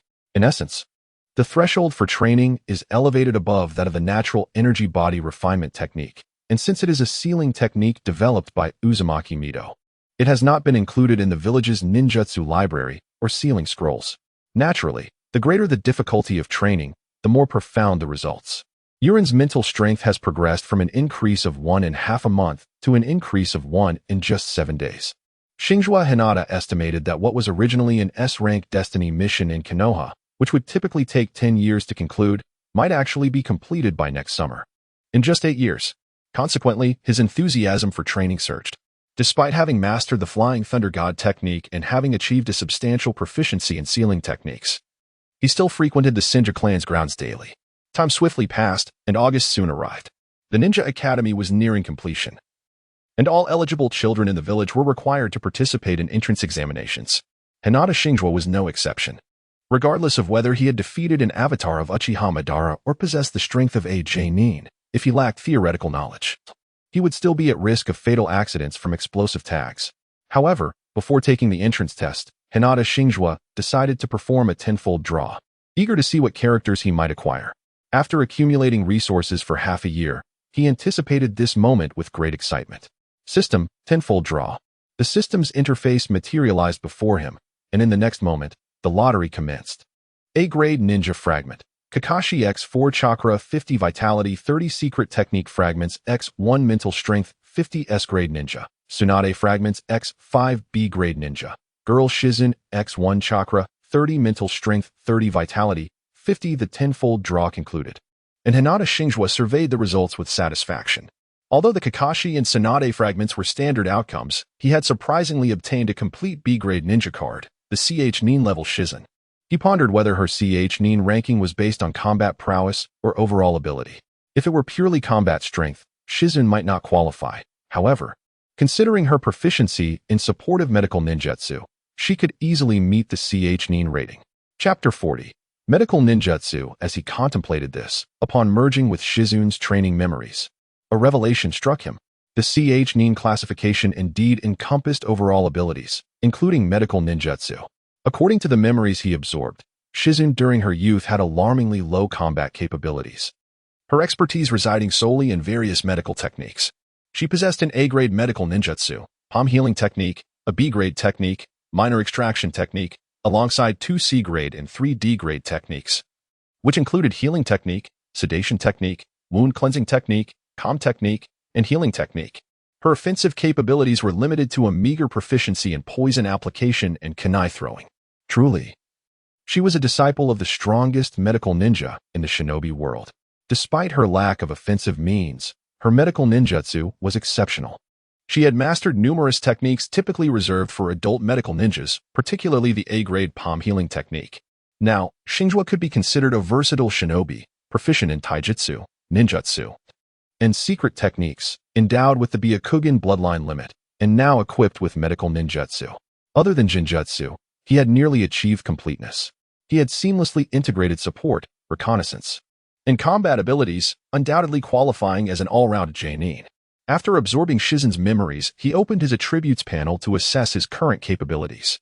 Name: Hinata Xingzhuo Vitality, 855, 100, Mental Strength, 990, 130, Chakra, 52050, 2600, Techniques: Natural Energy Body Refinement Technique, Gentle Fist Series, Summoning Technique, Sealing Technique Series, Fire Style, Fireball Technique, Lightning Style, Chidori, Multiple Shadow Clone Technique, Rasengan, Secret Technique, Super Beast Imitation, Secret Technique, Ink Series Ninjutsu, Medical Ninjutsu Series Special Abilities, Byakugan, 40 Secondary Evolution, Space-Time Talent, Lightning Attribute Chakra Transformation, In Attribute Chakra Property Transformation Secret Techniques, Recovery, Unlock, 310, unbeknownst to him. Hinata Xingzhuo had already mastered a considerable repertoire of ninjutsu. Glancing at the sky, he retrieved a self-made sealing scroll and began inscribing the medical ninjutsu he had acquired. At this stage, Konoha's ninjutsu library was still rather limited, primarily consisting of techniques from the Senju clan available for exchange among the village's ninjas. Previously, he deemed it unnecessary to replicate his techniques for merit exchange, But now with the acquisition of medical ninjutsu, he felt compelled to contribute. This would not only elevate Konoha's medical ninjutsu standards and reduce casualties within the village, but would also yield significant merit points, a mutually beneficial endeavor. Currently, Konoha's medical facilities still relied on the rudimentary method of directly infusing chakra into patients' wounds, employing chakra properties for healing. It resembled a C-grade medical ninjutsu prototype. The effectiveness of such healing was slow and inadequate. It was only after Tsunade developed a series of potent medical techniques that Konoha advanced beyond these primitive methods. Had Konoha possessed advanced medical ninjutsu at this stage, many casualties could have been mitigated during the First and Second Shinobi World Wars. After inscribing the medical ninjutsu onto the sealing scroll, Xingzhuo set off towards the Hokage building. Besides the medical scroll, he also intended to propose several suggestions regarding the Ninja Academy. In the afternoon, at the Hokage building, Senju Hashirama and Senju Tobarama were embroiled in a heated discussion regarding the capture and management of tailed beasts. Their disagreement escalated, faces flushed with intensity, yet they could not reach a consensus. Senju Hashirama argued that the tailed beasts were too powerful and should be shared among the 5 villages to foster mutual deterrence and avoid conflict. Conversely, Senju Tobarama contended that such formidable power should remain consolidated in their hands to intimidate the entire shinobi world. Peace, he asserted, would be maintained through sheer strength. Hashirama countered this notion, asserting that peace upheld by oppression would falter. Should that pressure wane, conflict would erupt with devastating ferocity. Tobarama, armed with intelligence from reconnaissance ninjas, noted that since the Valley of the End battle, the other 4 great ninja villages had sent spies lurking nearby. Konoha had deliberately leaked certain information, causing the 4 villages to retreat in fear, effectively ending previous minor skirmishes. Unable to sway his younger brother, Hashirama stubbornly clung to his viewpoint of distributing the tailed beasts. Tobarama, feeling exasperated by his brother's irrationality, could only seethe in frustration due to his familial ties. At that critical moment, Hinata Xingzhuo knocked on the door. "Come in." Tobarama's tone was brusque, though one could sense his restrained demeanor. Xingzhuo, utterly perplexed, stepped into the Hokage's office. Upon observing the expressions of the 2 elder gentlemen, he felt an overwhelming urge to turn and leave. However, before he could make his escape, he was intercepted by Senju Tobarama, who had appeared in an instant. "If you have something to say, then speak swiftly," Tobarama urged, his gaze fixed on Xingzhuo, with Senju Hashirama also looking on intently. "I have developed several medical ninjutsu techniques that are significantly superior to those used in the Konoha hospital. Therefore, I intend to present them to the village in exchange for merit," Xingzhuo declared. Before he could finish, Senju Hashirama eagerly snatched the scroll of ninjutsu from Xingzhuo's hands. As he expressed his astonishment, he wasted no time in unrolling the scroll. "Oh, medical ninjutsu? Can such techniques truly be classified as medical ninjutsu?" At that moment, Tobarama leaned in closer, and together they examined the techniques contained within the scroll. The first technique listed was the A-rank medical ninjutsu, healing palm technique. After a brief study, the 2 elder gentlemen effortlessly mastered and successfully executed the technique. Eager to test its efficacy, Senju Hashirama rolled up his sleeve and made a small cut on his arm. However, before he could apply the healing palm technique, his arm miraculously healed itself. Xingzhuo felt a bit awkward and wandered over to the window to gaze at the scenery outside. Meanwhile, Tobarama let out a resigned sigh and began experimenting with his own arm. As the green light enveloped his limb, the wound healed at a visibly remarkable pace. The 2 exchanged glances, and in an instant, Tobarama vanished from the office, only to reappear shortly thereafter with a half-dead wild boar in tow. The 2 brothers then set to work on the boar, which soon sprang back to life with vigor. Despite the fact that its brain had been displaced, its organs shattered, its skin singed, and its bones pulverized, the mastery of their ninjutsu enabled them to restore the creature. With each successive experiment, the joy on their faces blossomed further. Hashirama exclaimed with delight, "This technique is extraordinary. Injuries can be swiftly healed from now on." Meanwhile, Tobarama pondered deeper implications concerning casualty rates, missions, and wars. No matter how one viewed it, this ninjutsu would undoubtedly bring substantial benefits to Konoha. Chapter 41, Communication. "Xingzhuo, did you develop this ninjutsu?" Hashirama inquired, turning to the boy standing by the window.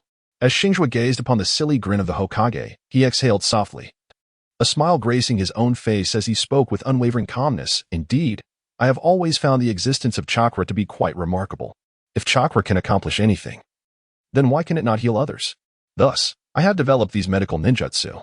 Upon hearing this, Hashirama was overcome with excitement, lifting Xingzhuo in a heartfelt embrace.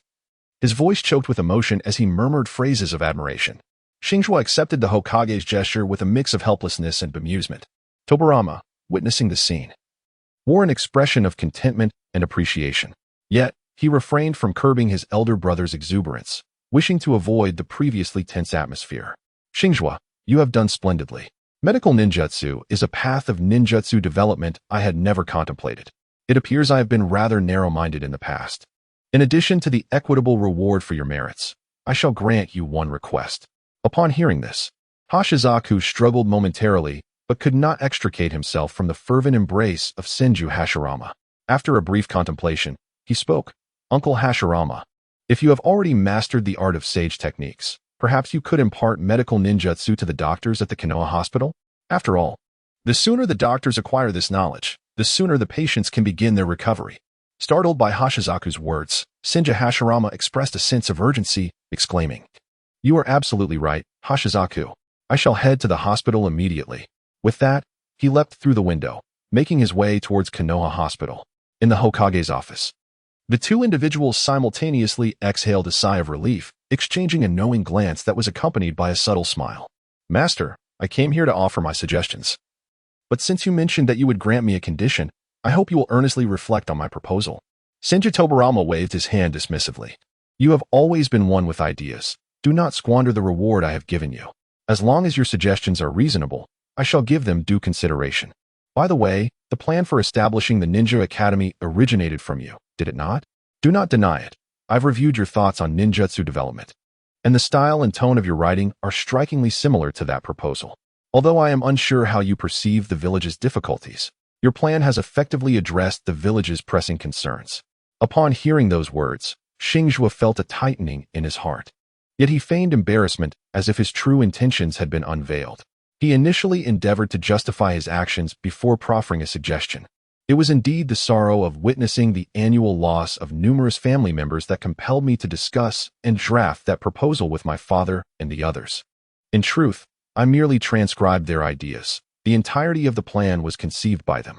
As Xingzhuo observed the ever-smiling Tobirama Senju remaining silent, he decided to abandon his reservations and continued in a somewhat dry manner. In fact, I have already included a provision in that proposal regarding a special talent class, such as a taijutsu specialization class, a genjutsu specialization class, and a sealing technique specialization class, among others.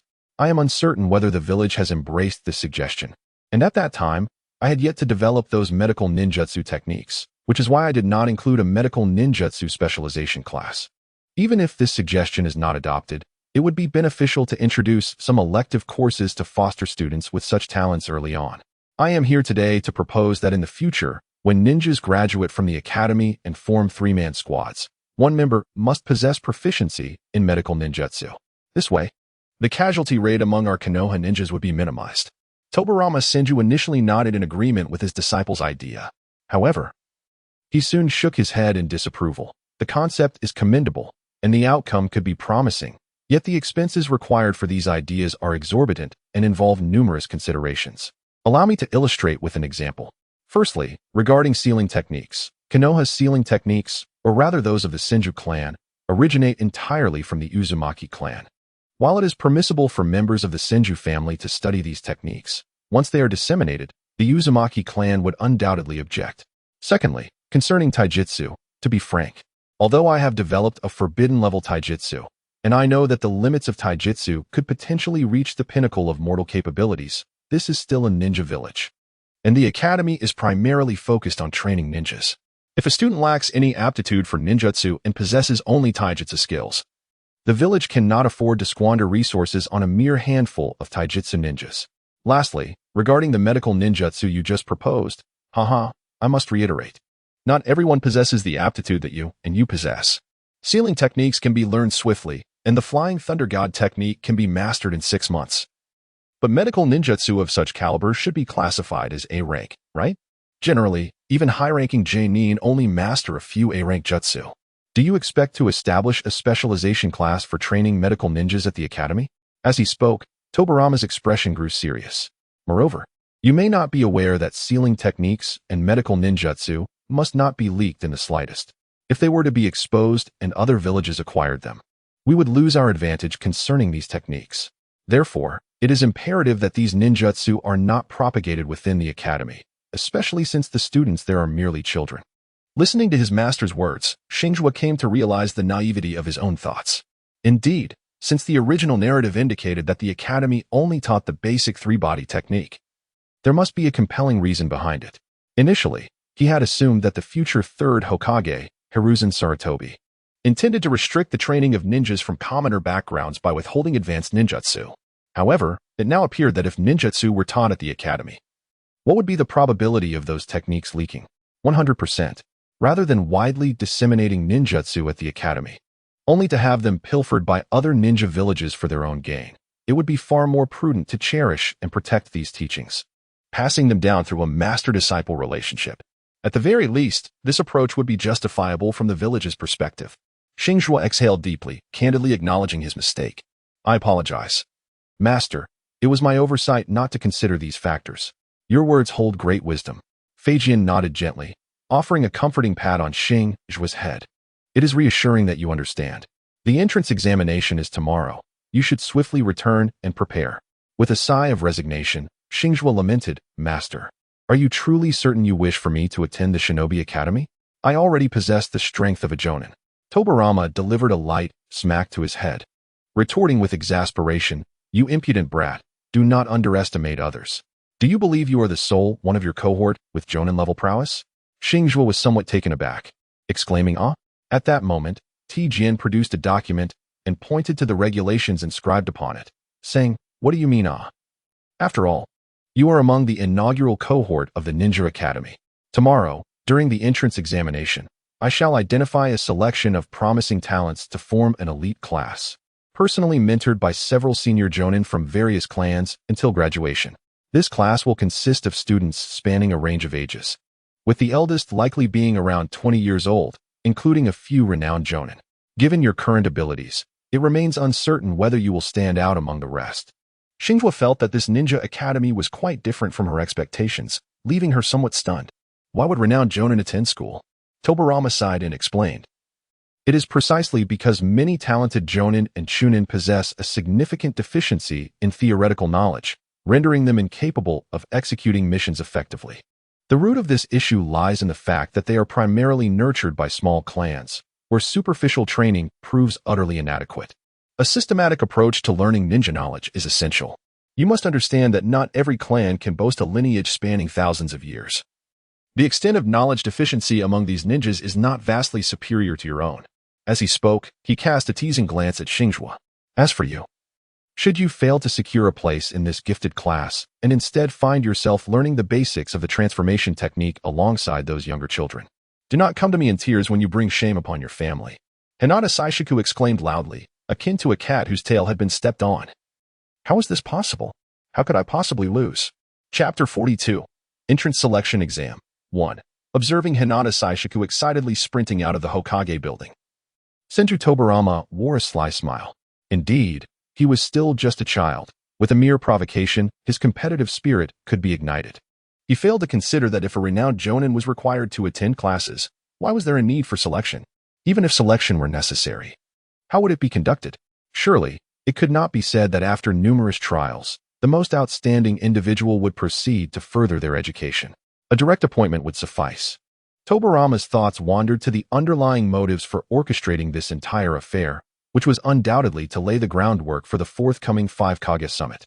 Since the recent battle between his elder brother and Madara, a sudden peace had enveloped the ninja world. However, in stark contrast, the number of spies within the village had been on the rise. It was impossible to showcase his brother's strength now. He was far too stubborn.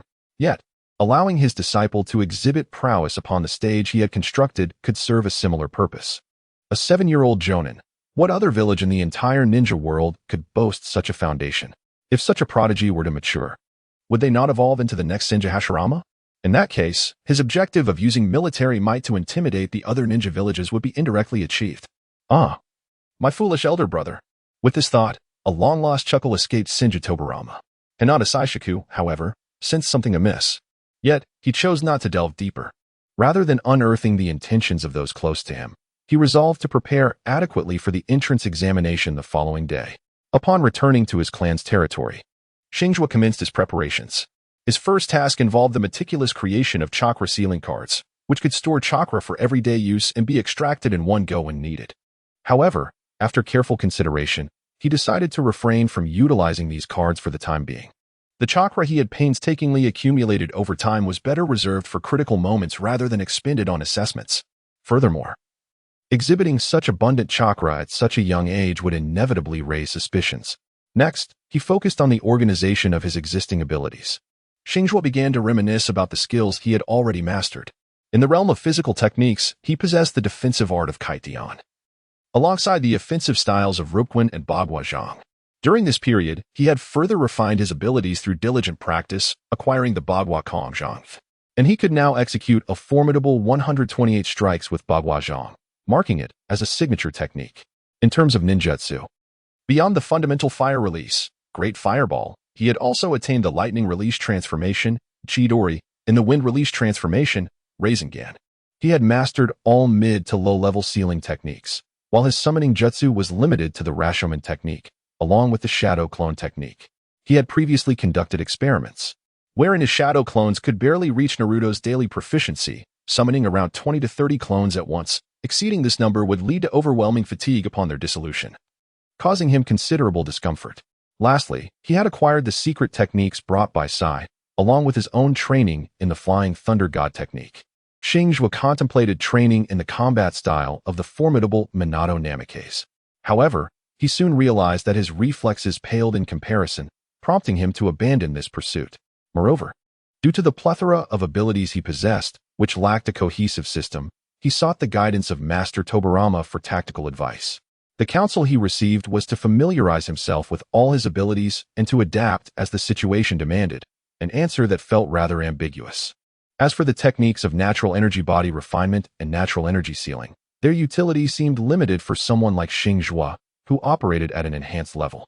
The incremental increase of one attribute every 7 days fell short when contrasted with the significant boost of 100 points obtained from drawing a C-rank ninja card. Nonetheless, it was better than nothing. Additionally, Lord Mito had once mentioned that once a certain threshold of natural energy was accumulated, it could be utilized to enter Sage Mode at a critical moment. The distinction of this form from the conventional Sage Mode lay in its reduced endurance, as it relied on a purer form of natural energy. Theoretically, this variant of Sage Mode was expected to be more powerful, though the extent of its strength remained uncertain. Xingzhuo was unaware. He had only recently commenced his training, and within a mere 2 months, he had accumulated a modest reserve of natural energy within his sealed body.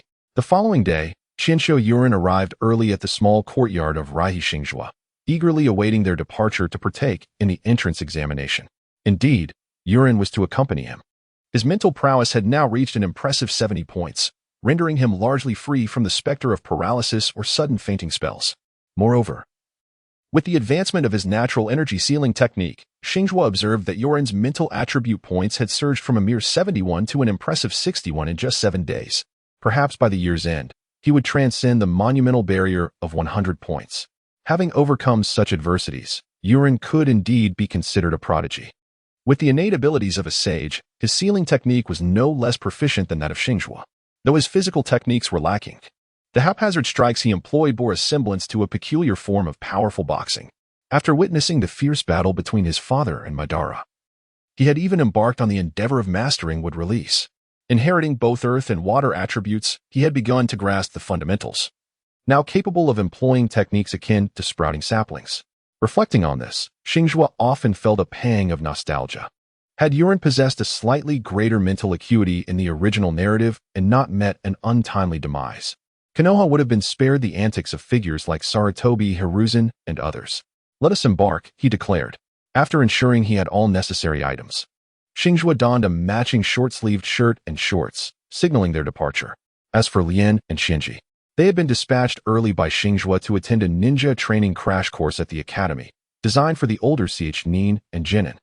Yunfei accompanied them to participate in the academy's entrance assessments. Today, the village of Konoha buzzed with activity.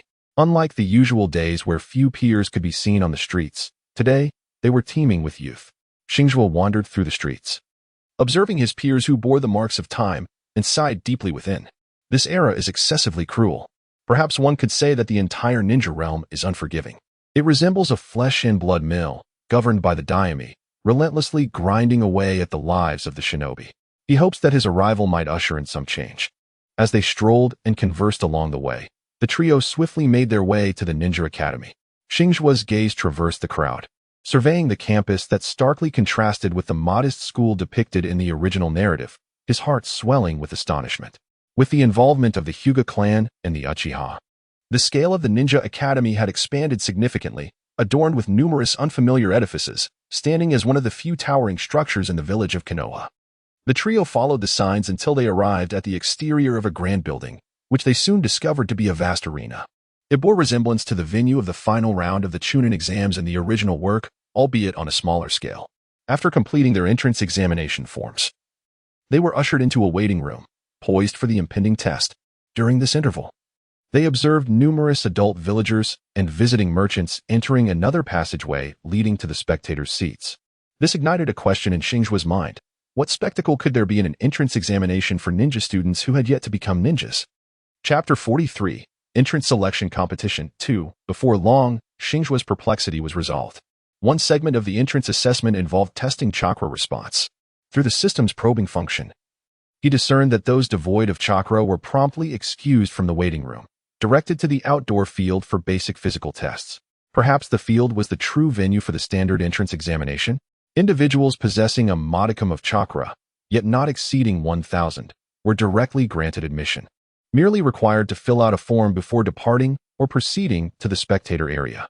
Those with chakra exceeding 1,000, surpassing the threshold of an ordinary genin, a standard Xingzhuo had established, were all directed to the second waiting room to review the examination rules displayed on an electronic screen. Minors with ninja capabilities were required to engage in duels during the forthcoming assessment, with victors advancing to the next round of preparatory matches, while the defeated would be eliminated and directed to the first waiting room for enrollment. Regardless of the outcome, merely showcasing one's talents could lead to being recruited into the inaugural theory class of the Ninja Academy, instructed by elite members of various clans, thereby receiving the finest education. Yuren perused the regulations on the electronic screen before turning to Xingzhuo, inquiring, "Do you know what the upper ninja theory class is?" Before Xingzhuo could respond, a girl seated in front of them turned around and said, "It is what is referred to as the genius class, led by Lord Hokage's brother, Senju Tobarama, with elite instructors from various ninja clans taking turns to teach. Didn't your families inform you?" This girl, appearing to be around 10 years of age, possessed flowing black hair and porcelain white skin, her delicate and enchanting visage clearly marking her as a beauty. Hinata Xingzhuo had already noticed her attire embellished with the Uchiha clan emblem.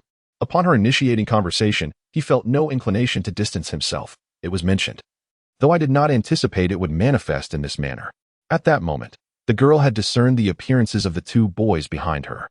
One sported red hair and exuded an effeminate demeanor, while the other, with pale purple eyes and flowing black hair, possessed a strikingly handsome countenance. She felt little desire to engage with the red-haired boy. Her curiosity piqued as she turned to Xingzhuo and asked, "Are you of the Hyuga clan?" Xingzhuo nodded and replied, "Indeed, my name is Hinata Xingzhuo, and beside me is my good friend, Qinsho Yuren." Upon hearing the surname Qinsho, the girl from the Uchiha clan gazed at Yuren in astonishment. As she observed his striking red hair, she instantly recognized it as a trait inherited from his mother, the Uzumaki bloodline. Thus, she confidently declared, "I am Uchiha Ling Yin. I am aware of both of you. Brother Jing has mentioned that you two are the strongest geniuses of the new generation, but I do not believe it. I will defeat you." Listening to the girl's fervent proclamation, Xingzhuo cast a system probe in her direction. Name: Uchiha Ling Yin. Vitality: 100 mental strength, 120 chakra, 2,700 techniques. Uchiha Shuriken Throwing Technique, Fire Release Series Ninjutsu. Body Flicker Technique Special Ability, Sharingan, Double Tomo. After reviewing the panel, Xingzhuo regarded the girl with astonishment. Such talent, among ordinary individuals devoid of enhancements, could be deemed extraordinary. Possessing the chakra level of a Chunin at around 10 years of age, coupled with the inherent boost provided by her Double Tomo, she was certainly not to be underestimated. At this moment, Yuren, feeling somewhat indignant, straightforwardly remarked, "Defeating me should not be too challenging. considering I have always been in a wheelchair and have not trained much. However, to best Xingzhuo, I believe that would be an insurmountable feat for you in this lifetime, especially since your clan's former leader, Uchiha Madara, suffered greatly at his hands. Once these words escaped his lips, Xingzhuo felt an impending sense of doom. It was one thing for the Shura of the ninja world to have experienced defeat at his hands. That was a fact. But was it something to be openly discussed? Especially in front of a member of the Uchiha clan. As anticipated, upon hearing this, Uchiha Ling Yin's eyes widened in disbelief as she exclaimed, "What did you just say?" Xingzhuo swiftly rose to his feet, pulling Yurin, who was still intent on continuing the conversation, toward the preparation room, the designated area for participants to change attire for the selection process. Uchiha Ling hastily stood up, eager to follow and seek clarification. Alas, the three boys had already entered the boys' preparation room, leaving her, as the sole female, to anxiously pace outside. How infuriating. Today's boys are bold enough to utter any boastful claims. She walked back and forth at the door, and when she could wait no longer, she exclaimed in frustration before returning to her seat to await the commencement of the selection competition. "Xingzhuo, I speak nothing but the truth," Yurin inquired, perplexed. Xingzhuo, with a sense of helplessness, explained, "The truth can often be a sharp weapon that inflicts pain. She is merely an innocent young girl who knows nothing. There is no need for us to provoke her. Well, whatever you say goes, for I am always swayed by your words." Yurin curled his lips in mild disdain, yet soon dismissed the matter from his mind. With over 100 participants now, this selection will surely be quite lively. Indeed. How unfortunate it is that we cannot occupy the audience seats to witness it. Xingzhuo appeared somewhat distracted. At that moment, the previously silent Hinata Yunfei suddenly spoke. "Young master, I just encountered an acquaintance from the branch family. He is among the staff for this assessment competition. He mentioned that when the competition commences, the electronic screens will broadcast the events in real time. Is that so?" Yurin eagerly took the conversation forward. Thus, the two began to engage in a discussion. As Xingzhuo gazed out towards the preparation room, he noticed that the girl had already departed. He promptly pulled his companions away from the preparation area and headed towards a secluded corner. Subsequently, more individuals entered the second examination room. After more than half an hour had elapsed, the number of participants exceeded 400, at which point the door to the examination room was closed. A ninja clad in the vest of a Konoha J-nin entered, accompanied by three others donned in CH-nin vests, and commenced the announcement of the selection tournament's rules. Prohibitions against lethal force, attacks after surrendering are forbidden, the use of high-power weapons such as explosive tags is prohibited, and so forth. The J-nin enumerated a plethora of restrictions. His discourse ceased only when the electronic screen behind him illuminated with the list and sequence of the first round of contestants. Ultimately, when the selection tournament dwindled to a mere 12 individuals, the ultimate confrontation would commence, pitting the 12 talented CH-nin and 12 exceptional J-nin who had been selected from the theoretical class against one another. This declaration sent a wave of astonishment through the assembly of over 400 adolescents. Fighting CH-nin was one thing, but J-nin? What a ludicrous proposition. At that moment, a CH-nin standing behind the J-nin examiner suddenly rose, activating his Sharingan with double tomo, and began forming a series of hand seals. Jinjutsu, Heart's Dread. In an instant, the previously boisterous participants fell silent, their gazes fixated in awe upon the Uchiha CH-nin. However, a small fraction of the crowd remained unaffected by the spectacle, including Hinata Xingzhuo and Senju Yuin. Was this an unfamiliar form of collective dread Jinjutsu? Many pondered thus. The J-nin who had announced the rules observed the now silent examination room with satisfaction and continued. The last 20 individuals, regardless of victory or defeat, will gain entry into the theoretical class. However, those who achieve resounding victories will earn corresponding rewards. The individual who defeats the most theoretical class ninjas will be crowned first. And so forth, with special rewards for the top 5. As for what these rewards entail, I can only say that even I, as a J-nin, envy them greatly. Now, without further ado, let the competition begin.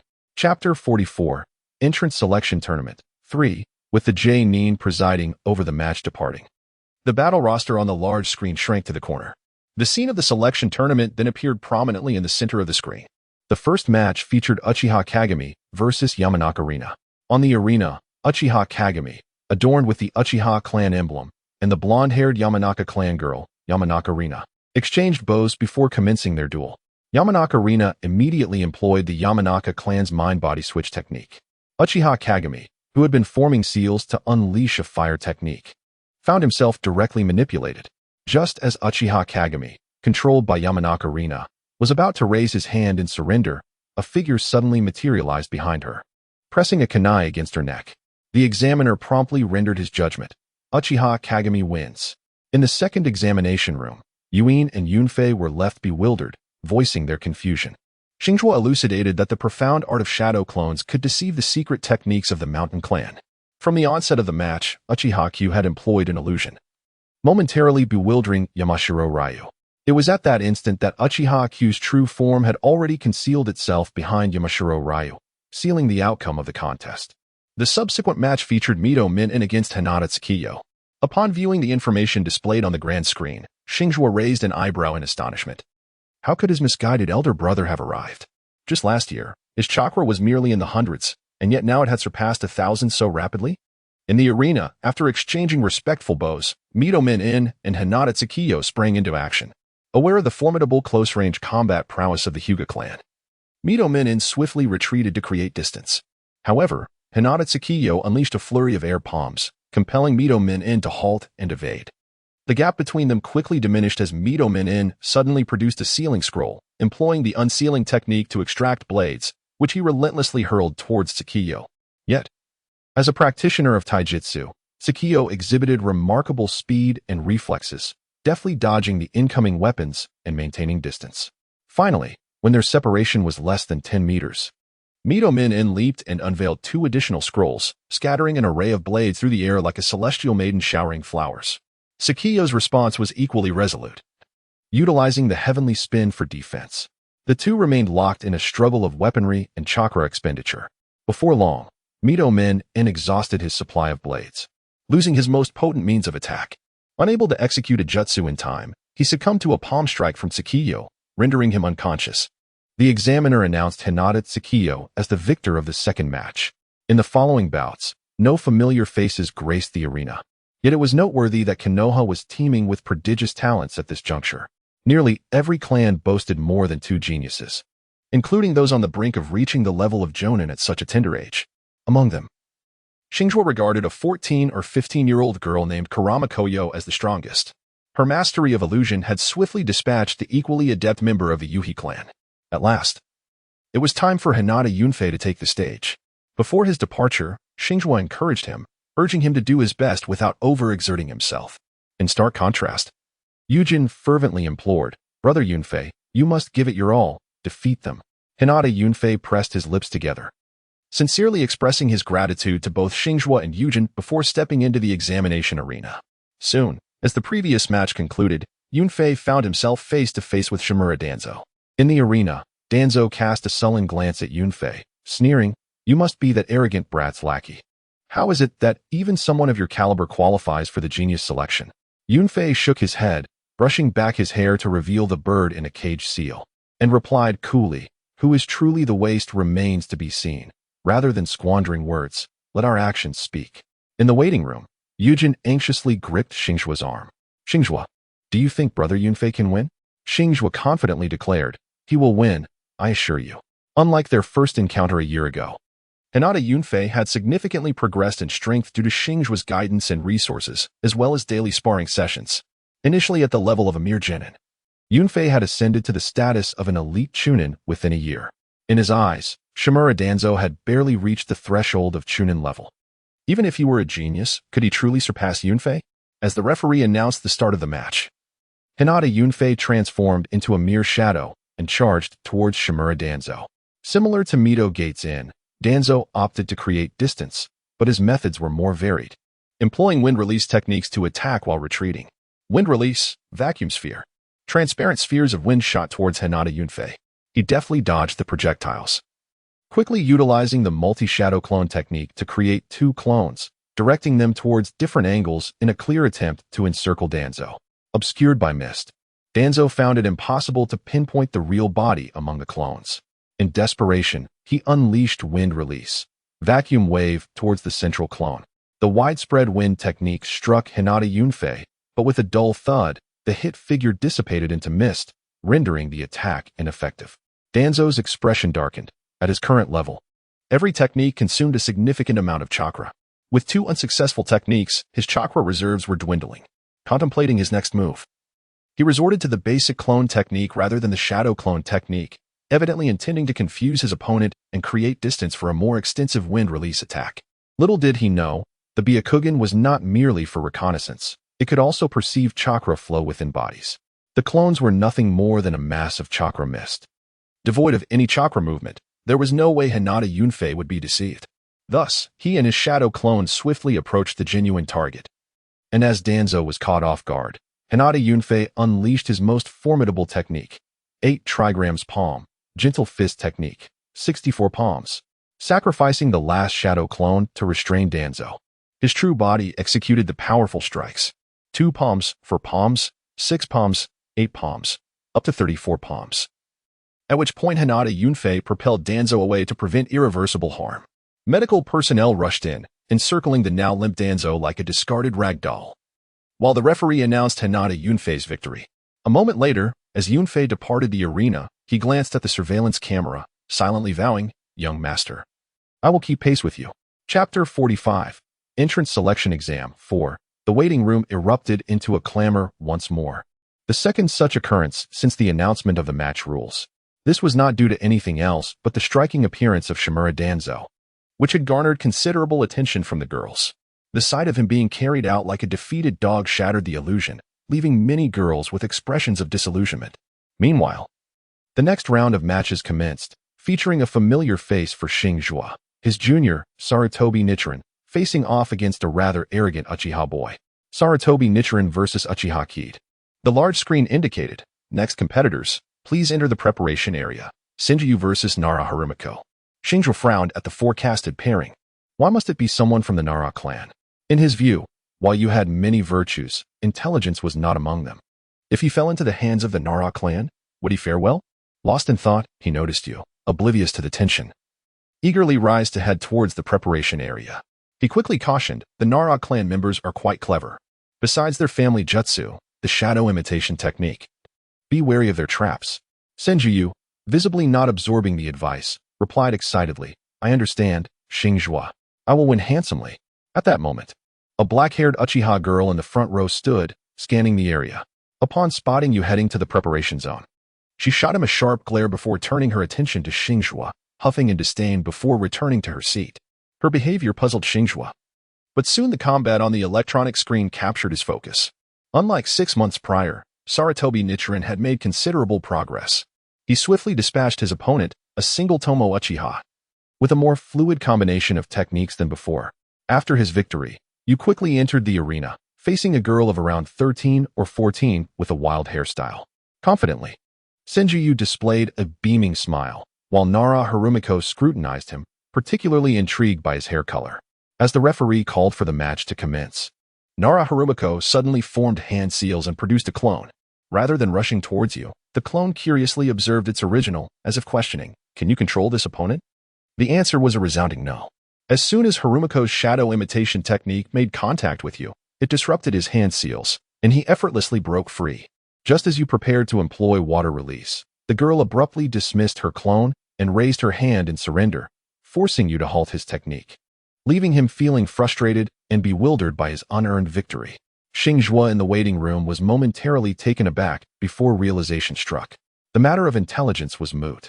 The shadow imitation technique had a clear weakness. If the target's chakra exceeded that of the user, the technique became futile. The young Nara girl, lacking experience beyond her family's secret arts, likely recognized her opponent as a member of the Uzumaki clan, hence the clone's expression of disbelief.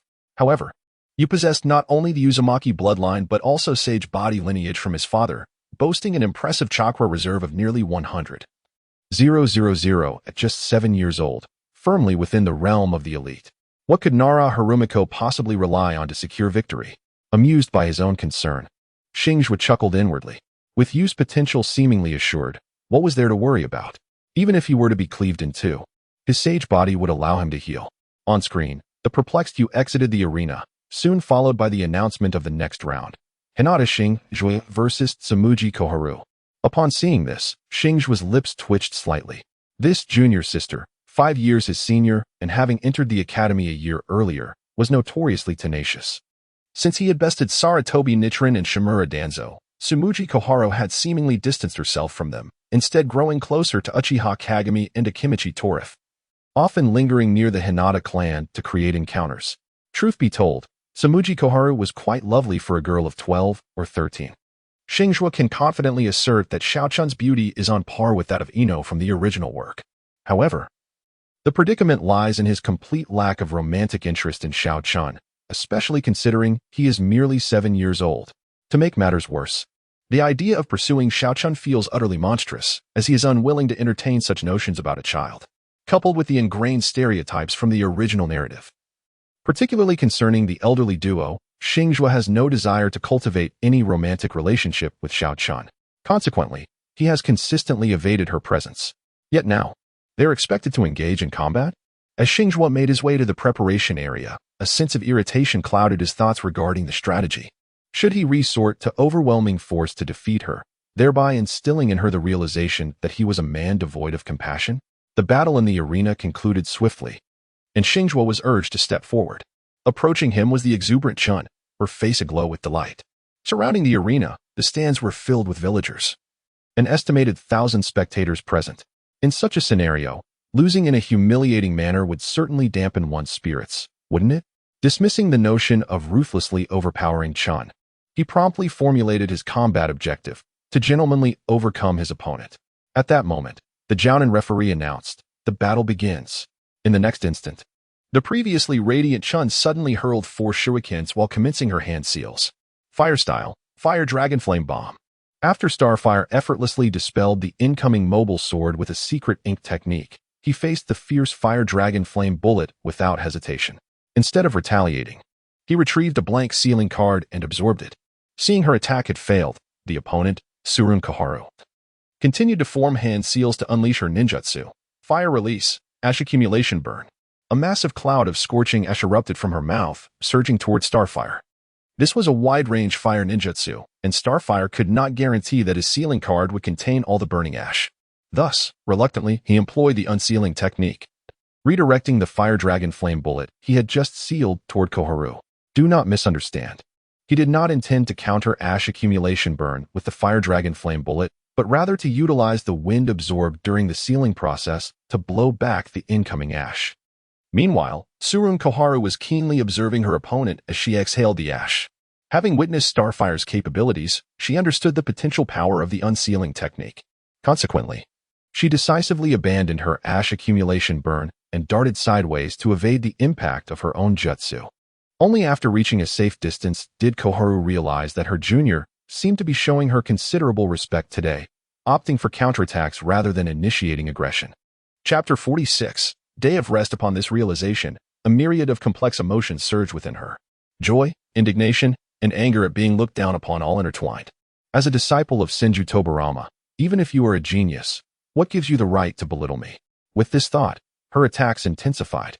Fire Release, Ash Accumulation Burn. Wind Release, Great Breakthrough. If you can blow back a wide area attack jutsu, then what about an even larger combined ninjutsu? Thus pondered Tsurun Koharu. As a cloud of burning ash capable of engulfing half the arena rushed toward Starfire, the barrier team behind Starfire reacted swiftly, erecting a protective barrier at the edge of the spectator area. Starfire, unperturbed, began forming seals. Sealing technique, Earth Dust Sealing. An ordinary piece of paper was activated by Starfire, floating in midair like the eye of a storm, sealing away the incoming ash. The villagers watching the match were left astonished by this spectacle, as was Tsurun Koharu. After unleashing 4 high-level ninjutsu, her chakra reserves were nearly depleted, while she could still fight using taijutsu, knowing that Starfire was a taijutsu practitioner. Was it truly necessary to humiliate herself? With a huff and a stomp, she exited the arena, deciding to ignore that insufferable brat. At that moment, the referee appeared in the center of the arena, announcing to the audience, Match 112, the victor is Hyuga Starfire. A resounding cheer erupted from the stands, applause and shouts of joy. However, most of the noise came from the commoners. For them, thus far, only Hyuga Starfire and Tsurun Koharu had delivered the most visually impactful battle. The ash that enveloped the arena and incinerated all plastic structures was effortlessly resolved by Hyuga Starfire. Was there a more thrilling battle than this? Certainly. For the adult ninjas in the audience, this was merely an appetizer. They were well aware that all victors were conserving their chakra. Few had fought at full strength. This was still just the preliminary round. In the prime days of Konoha's founding, geniuses were not in short supply. After the match, Starfire immediately spotted you and Kumo waiting for him. Starfire, you were incredible! You exclaimed excitedly, expressing his admiration. Xingzhuo maintained an air of calm, executing basic maneuvers without taking the initiative. Yuren scratched the back of his head, chuckling foolishly. Hee, me too. I haven't acted yet. And that curly-haired lady has already conceded, to prevent him from drifting further into confusion. Xingzhuo meticulously dissected the thoughts of the young girl from the Hyuga Clan and elucidated them for Yuren. It was only when a staff member urged them to depart that Yunfei took the initiative to step forward and remarked, "Young master, there lies an electronic screen over yonder, which indicates that the victor of the first match must prepare for the second match in 3 days. At that time, the leaders of all ninja clans will be invited, and both the top 100 and top 50 competitions will take place simultaneously, rendering the entire event considerably more formal." Xingzhuo was somewhat taken aback. Upon glancing at the electronic screen, he noticed that the content had already been refined by Yunfei. He mused, "Is that so? It appears rather formal. With 2 days remaining, should we not make some preparations?" Yuren posed a very pertinent question. Xingzhuo nodded with a sense of relief and replied, "Indeed, we must make preparations. To be honest, had I not learned about this entrance exam and selection contest so late, I would have insisted on giving you all an intensive training session." Yunfei remained silent. In his view, mastering soft fist and Bagua could not be accomplished hastily. However, Yuren was quite enthusiastic, exclaiming, "Then let's embark on that intensive training right away. You mentioned that Nara Harumiko was too clever for her own good, mistakenly believing that my chakra was formidable, when in reality, I only possess a handful of ninjutsu and sealing techniques." Xingzhuo helplessly tapped his forehead, signaling him to lower his voice. For his earlier remarks had been overheard by everyone. Notably, Nara Harumiko was seated in the lounge area, her eyes wide with curiosity as she gazed intently in this direction. Xingzhuo cast a glance at the other person, hoping she would understand that even if Yuren did not employ a single ninjutsu, a mere punch from his celestial physique could easily send her to the afterlife. After retracting his gaze, the three of them proceeded to exit. Xingzhuo was the first to propose the subsequent itinerary. "First, we shall dine at my establishment, and then we will proceed to your training grounds, where I shall impart some intensive instruction." Yuren cheered, "Great. Today, I want to have rice noodles." After satisfying their hunger and completing 2 daily tasks in the process, Xingzhuo accompanied Yuren back to the Senju clan's territory. He felt as if he had returned to his own home. At that moment, Senju Hashirama was still at school watching a match, while Senju Tobarama was likely at the Hokage's office working in his elder brother's stead. In the vast residence, only Uzumaki Mizuho remained. This was precisely why Xingzhuo enjoyed visiting here. There was no other reason, only the comfort it offered. At this time, the three were standing in the training ground, while Uzumaki Mizuho sat beneath the eaves of a nearby building, diligently stitching clothes. "Yuren," he said, "I have a unique ninjutsu that would suit you perfectly," Xingzhuo declared, and then unleashed the spiral sphere, directing it towards a wooden figure encased in iron. A cacophony of piercing metal shattering resounded as the wooden figure, enveloped in thick iron plating, was decisively torn apart, leaving a substantial hole. Yuren, witnessing this spectacle, was overwhelmed with excitement, exclaiming, "I wish to learn." Star Shining was quite satisfied and began to guide Yuren step by step. Although Yuren possessed the and had both water and earth attributes, mastering would release was still a considerable challenge for him. However, the spiral sphere was a different matter. Having already learned the multi-shadow clone technique, if Yuren were to master the spiral sphere, with his chakra significantly surpassing that of his peers, he would essentially become a highly enhanced version of Naruto. Even a Jonin would be astonished. Furthermore, despite Yuren's limited mental acuity, his learning speed was remarkable. After imparting all the essential points of the spiral sphere, he shifted his gaze towards Yunfei. Star Shining had a well-conceived approach for the Hyuga Clan long-range attacks. With their ability to see through obstacles, why cling to close combat? While Gentle Fist can incapacitate an opponent in a short span. This is a ninja world where ninjutsu reigns supreme. Before you can close in, an opponent can easily dispatch you with a technique. Moreover, the power of the 8 diagrams empty palm is limited, even if it originates from Kage Otsutsuki's 80 Gods vacuum attack. Therefore, Star Shining sought to carve a new path for the Hyuga clan. After studying sealing techniques and the Flying Thunder God technique, and drawing from his previous experiences with ninja training, he developed a secret technique that could only be executed with the Byakugan. The Nara clan's shadow manipulation technique is based on in release. The Yamanaka clan's mind-body switch technique is also based on in release. Similarly, the Inuzuka clan's illusionary techniques are rooted in release. Hence, Star Shining devised a technique based on in release. Informed by insights from various novels and manga from his previous life, he whimsically dubbed it the Death Stare technique. Just kidding, of course. Chapter 47. The secret technique is one that requires both in release and the Byakugan to perform.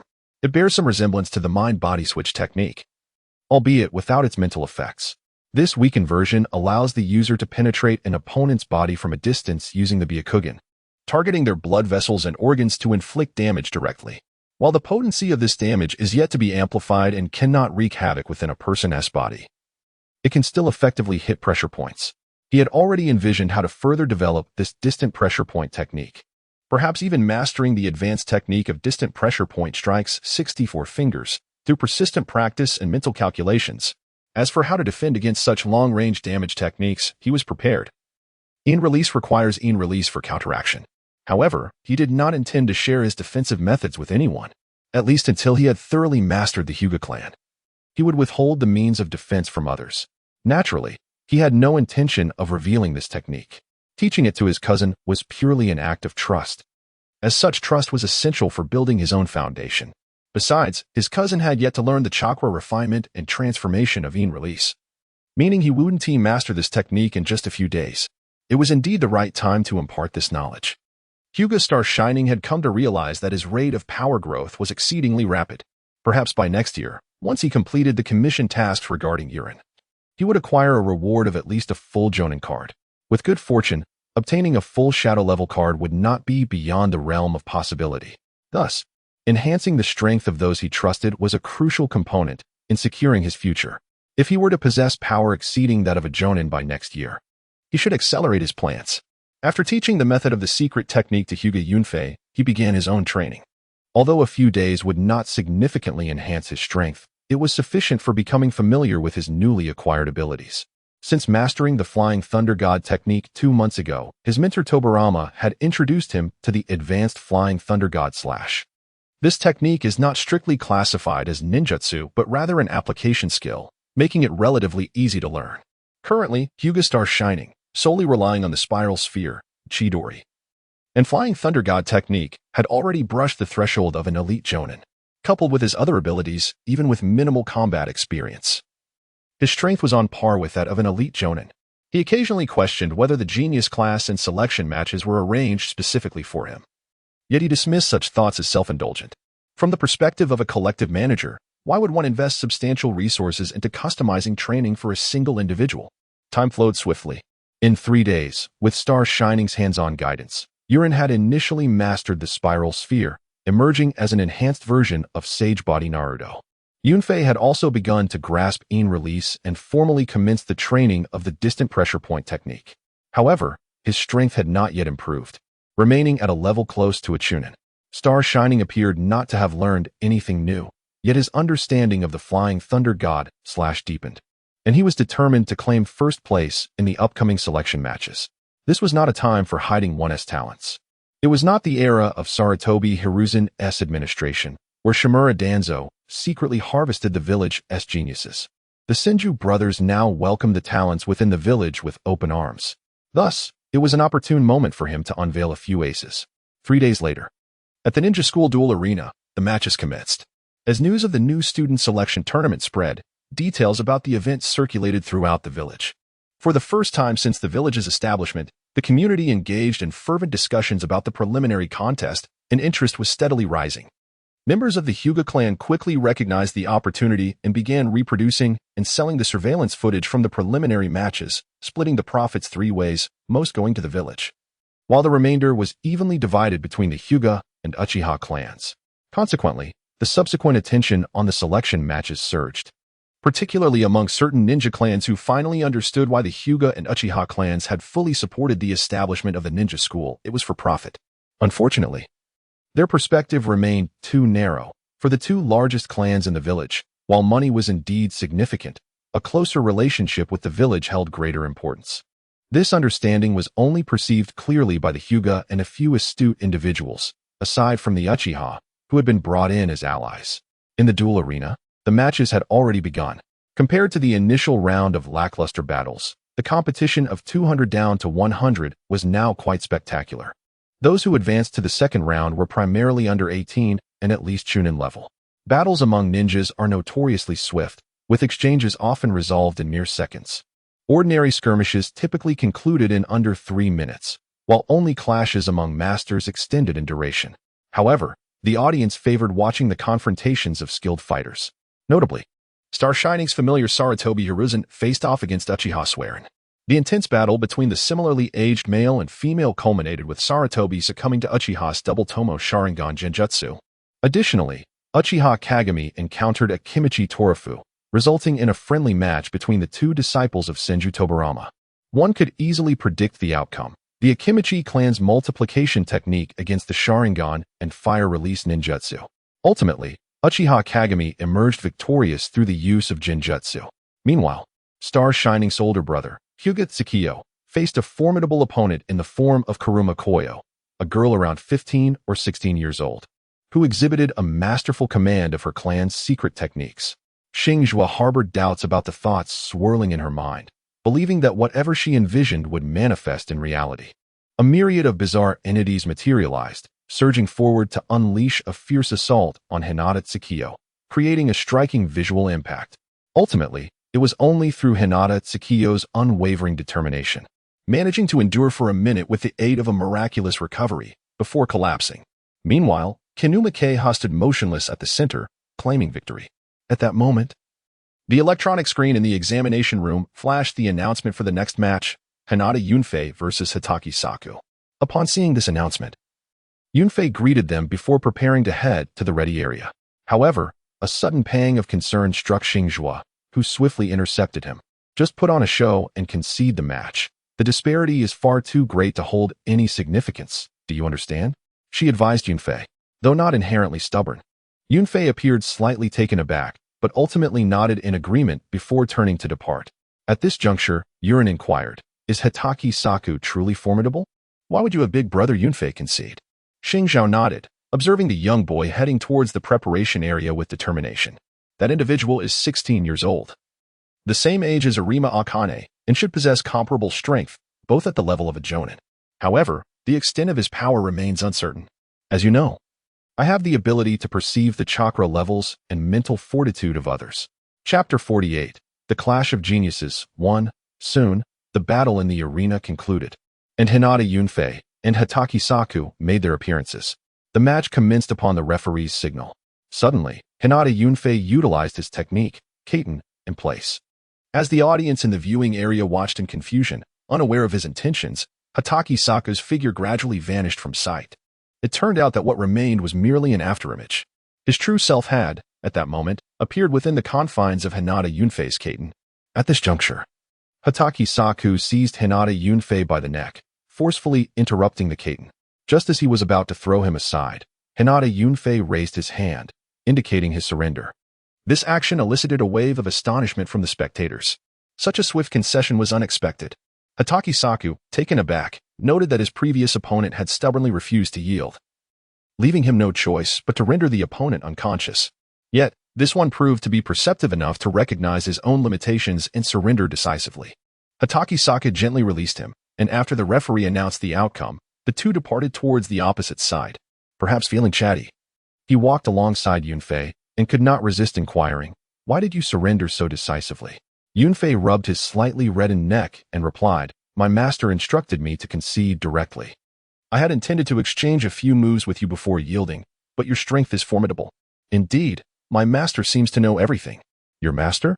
Hitaki Saku pondered briefly, conjuring an image of using the Byakugan to assess the chakra within his opponent, subsequently concluding that he was unbeatable. He clicked his tongue in disinterest and proceeded towards the third examination area. Meanwhile, Yunfei sighed as he entered the vacant contestant viewing area. Today, it seemed he had brought shame upon the Hinata clan. He wondered how his clan would punish him and what his master would think.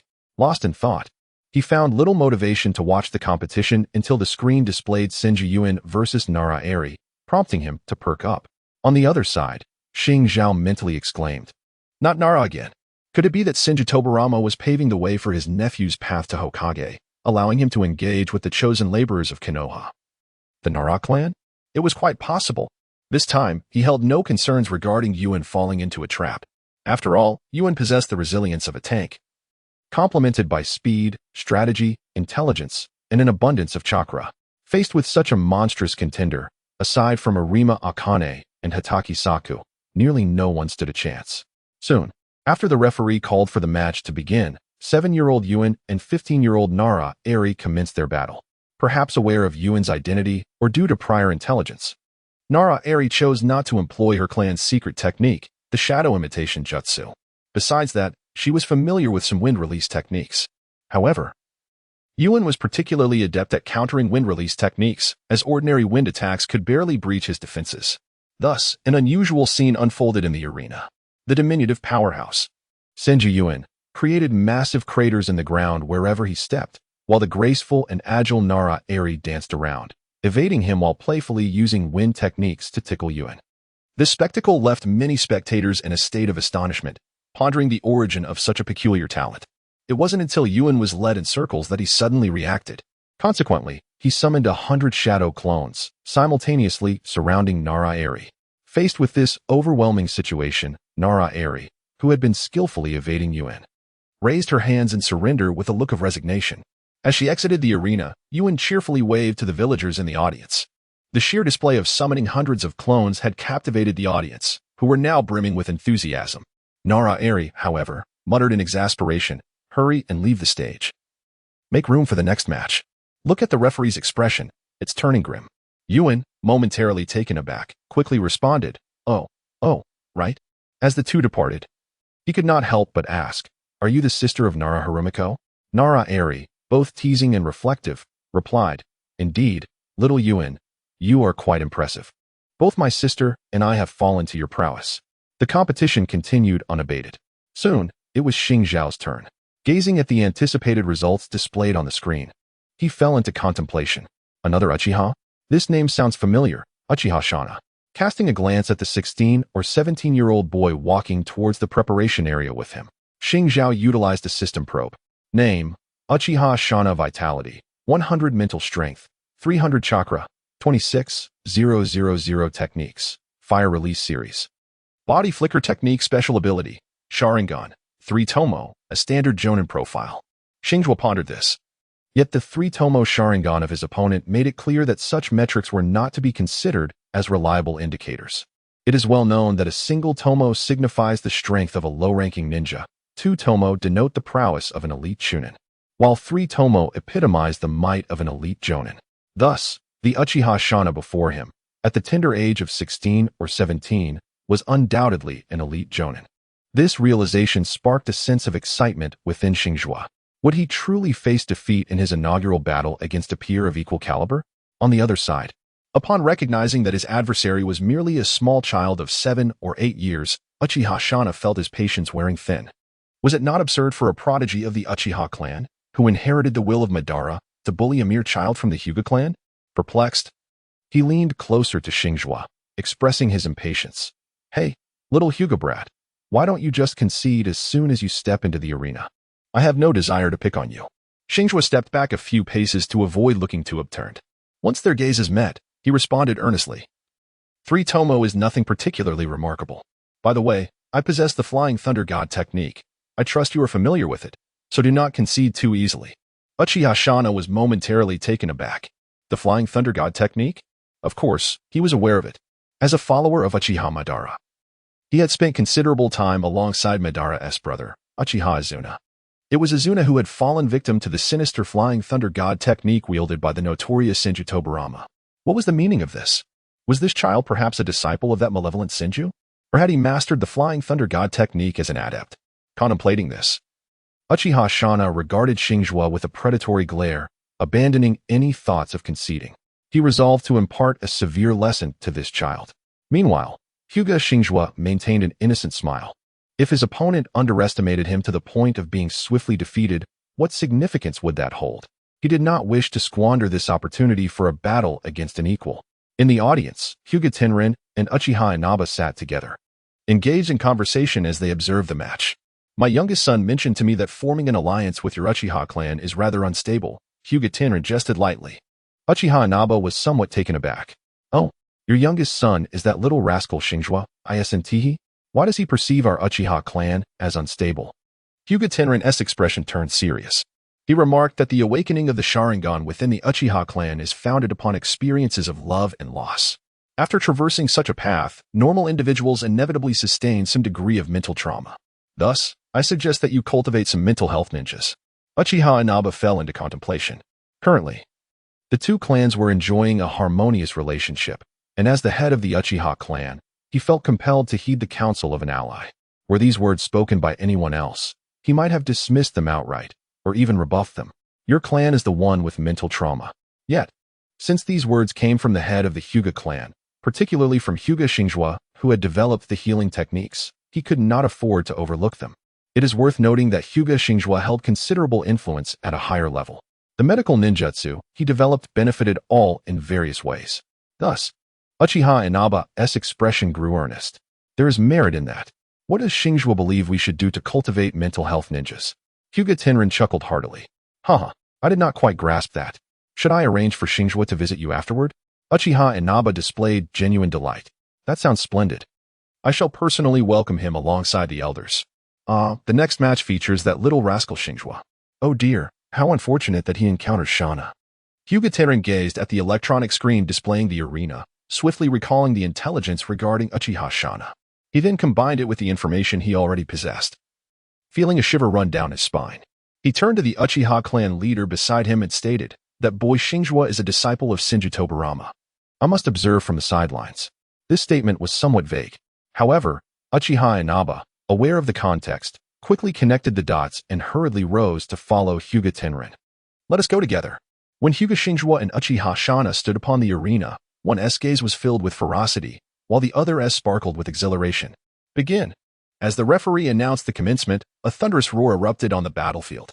In an instant, both combatants sprang into action. Uchiha Shana unleashed a formidable fire-style jutsu. Fire-style, great fireball technique. Meanwhile, Xingzhuo summoned the summoning technique to conjure forth the triple Rashomon. Shielding himself from the flames, summoning technique, triple Rashomon.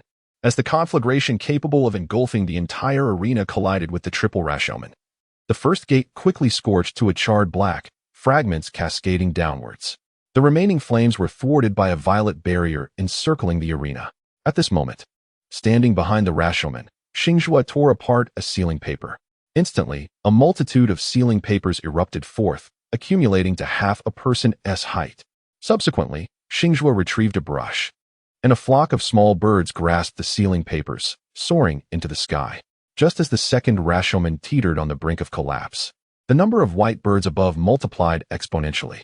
The spectators remained oblivious to the purpose of the white birds, except for Yuin, who jumped up in excitement. In the next moment, the arena resembled a pond connected to a water pump. The sealing papers clutched and the beaks of the birds activated, unleashing countless swirling vortices of suction, which nearly instantaneously absorbed all the flames on the arena. Even the remnants of the various jutsu battles etched into the ground vanished entirely. Only the two combatants, their feet covered in chakra, remained unchanged in their stance. Xingzhuo stood effortlessly behind the third Rashomon, having long been prepared. In stark contrast, Uchiha Shana was forcefully anchored to the ground, his dignity stripped away by the overwhelming gravitational pull. Just as his garments began to shred and he was on the verge of embarrassment, Xingzhuo, noticing the Rashomon being drawn into the air, swiftly commanded the flock of ink-like birds to cease their sealing technique. At that moment on the arena, Xingzhuo appeared immaculate, while Uchiha Shana was clad in tattered rags. The artwork of the Super Beast technique, infused with the sealing method, wielded by Xingzhuo, possesses minimal destructive power yet carries an overwhelming sense of insult. At this moment, Uchiha Shana trembled with rage, charging forward without hesitation. Xingzhuo skillfully maneuvered the birds to evenly distribute them across every corner of the arena, then vanished from sight. He had employed the Flying Thunder God technique. It turned out he had inscribed the Flying Thunder God seal on each of the birds. The moment Uchiha Shana observed his opponent's sudden disappearance, the tomo in his eyes began to spin. As Xingzhuo abruptly reappeared behind him, Shana drew his sword and struck fiercely. Faced with this assault, Xingzhuo reluctantly abandoned the spiral sphere he was about to manifest and teleported to the farthest distance using the Flying Thunder God technique. Uchiha Shana charged forward, not forgetting to unleash his ninjutsu. Fire release, storm dance. A spiraling column of fire erupted from his mouth, swiftly engulfing the entire arena. This was, astonishingly, yet another large-scale area of effect ninjutsu. In the realm of Xingzhuo, an abundance of the formidable flames of the great fire extinguishment had been sealed, leaving no opportunity for further confinement. Consequently, he swiftly conjured the bird of the cloud realm. As the spiraling flames approached him, he trembled slightly, releasing the bird from the sealing scroll, which then soared into the skies of the arena. On the opposite side, Uchiha Shana, upon witnessing this, immediately ceased his fire style, storm dance, and opted for the less chakra-consuming fire style, Great Fireball. In an instant, a colossal fireball surged skyward, its expanse vast enough to engulf a significant portion of the arena above. The existing ceiling barrier made evasion exceedingly challenging for Xingzhuo, who was also somewhat flustered. The wide-ranging fire technique severely countered his Flying Thunder God and aerial maneuvers, while the Super Beast imitation could not withstand the inferno. The previous fire jutsu had already reduced most of his summoned birds to ash. Furthermore, his martial arts prowess afforded him no advantage against an opponent of Jonin caliber. Techniques, such as the Rasengan and Chidori, necessitated close proximity for usage. Presently, he faced an adversary endowed with the three-tomo Sharingan, whose reaction speed and perception utterly dominated him. His abilities were completely countered by the opponent. Thus, to vanquish his foe, he could only resort to the cunning of sealing techniques or expose his secret research on the elusive Kenjutsu, space pointing. Which path to choose? Reluctantly, he resolved to employ sealing techniques in a duplicitous manner. Above the birds, having made his decision, Hinata Xingzhuo regarded Uchiha Shana with a twinge of guilt. Since revealing his developed space-pointing techniques was not an option, he thought to himself, apologies, but I must resort to trickery. After narrowly evading the Great Fireball, he utilized the Shadow Clone technique to summon 4 Shadow Clones. He targeted the 4 corners of the arena, launching 4 shuriken inscribed with the Flying Thunder God formula. As his opponent's fire techniques approached, the 4 figures flickered into existence at the corners of the arena. Just as everyone, including Uchiha Shana, was puzzled, the 4 Xingzhuos suddenly began forming hand seals. Sealing technique for purple flames formation. In that instant, an additional barrier emerged atop the pre-existing one, radiating ominous purple flames that clearly signaled danger. The 4 figures maintaining the barrier closed their eyes, lifted their legs, and continued to uphold the barrier as they advanced toward the center of the arena, intent on ensnaring their opponent. By closing their eyes, they severed any final hope Shana had of employing Jinjutsu. Within the barrier, Uchiha Shana recognized the gravity of the situation. His gaze toward Hinata Xingzhuo was filled with disbelief.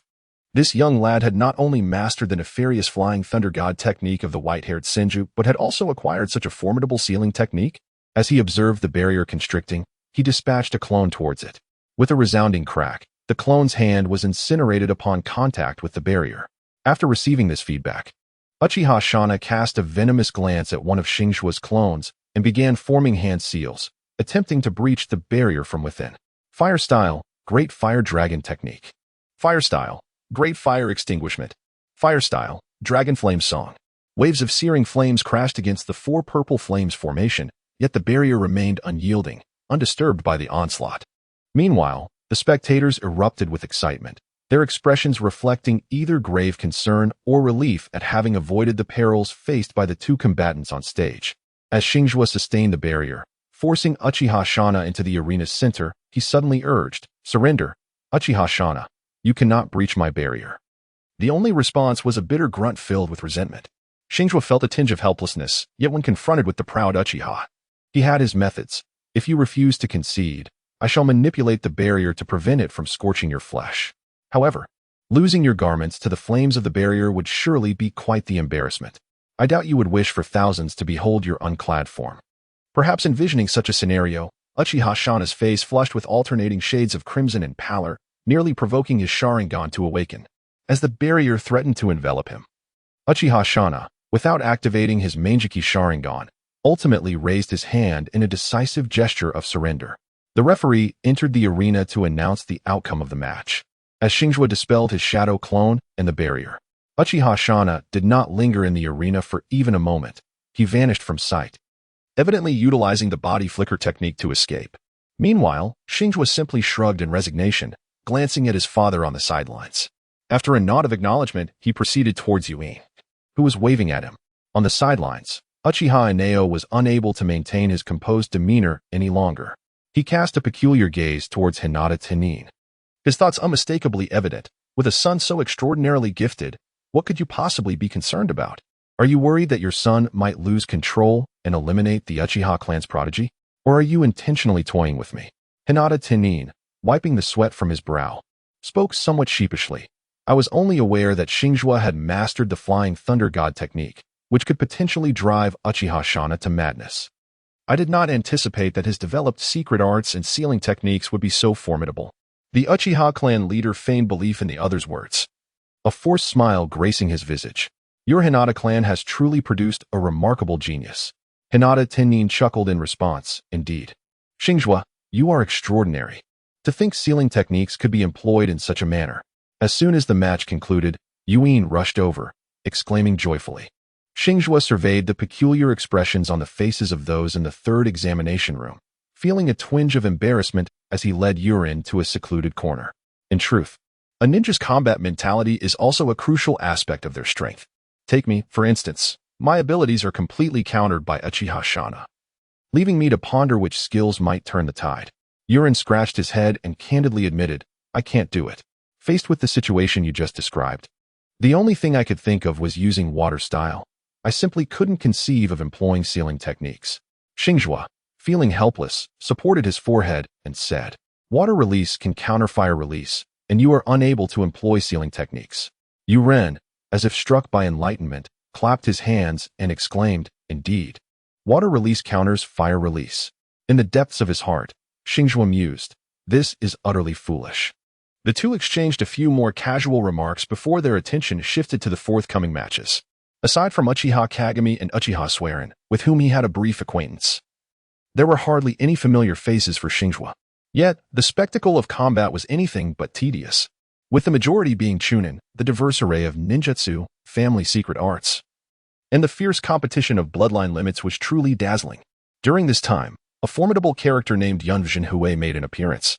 The moment the referee called for the start, his opponent was enveloped in a swarm of insects, rendering him completely incapacitated.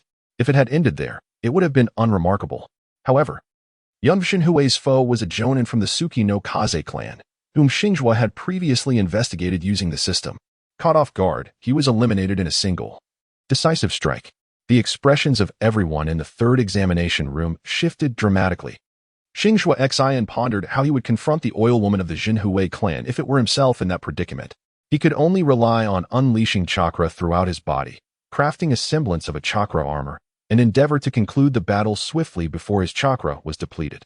However, if he were to release chakra in such a manner, it would likely sustain him for only a few minutes. Thus, he contemplated employing the secret technique of Yin release to swiftly incapacitate the opponent from a distance.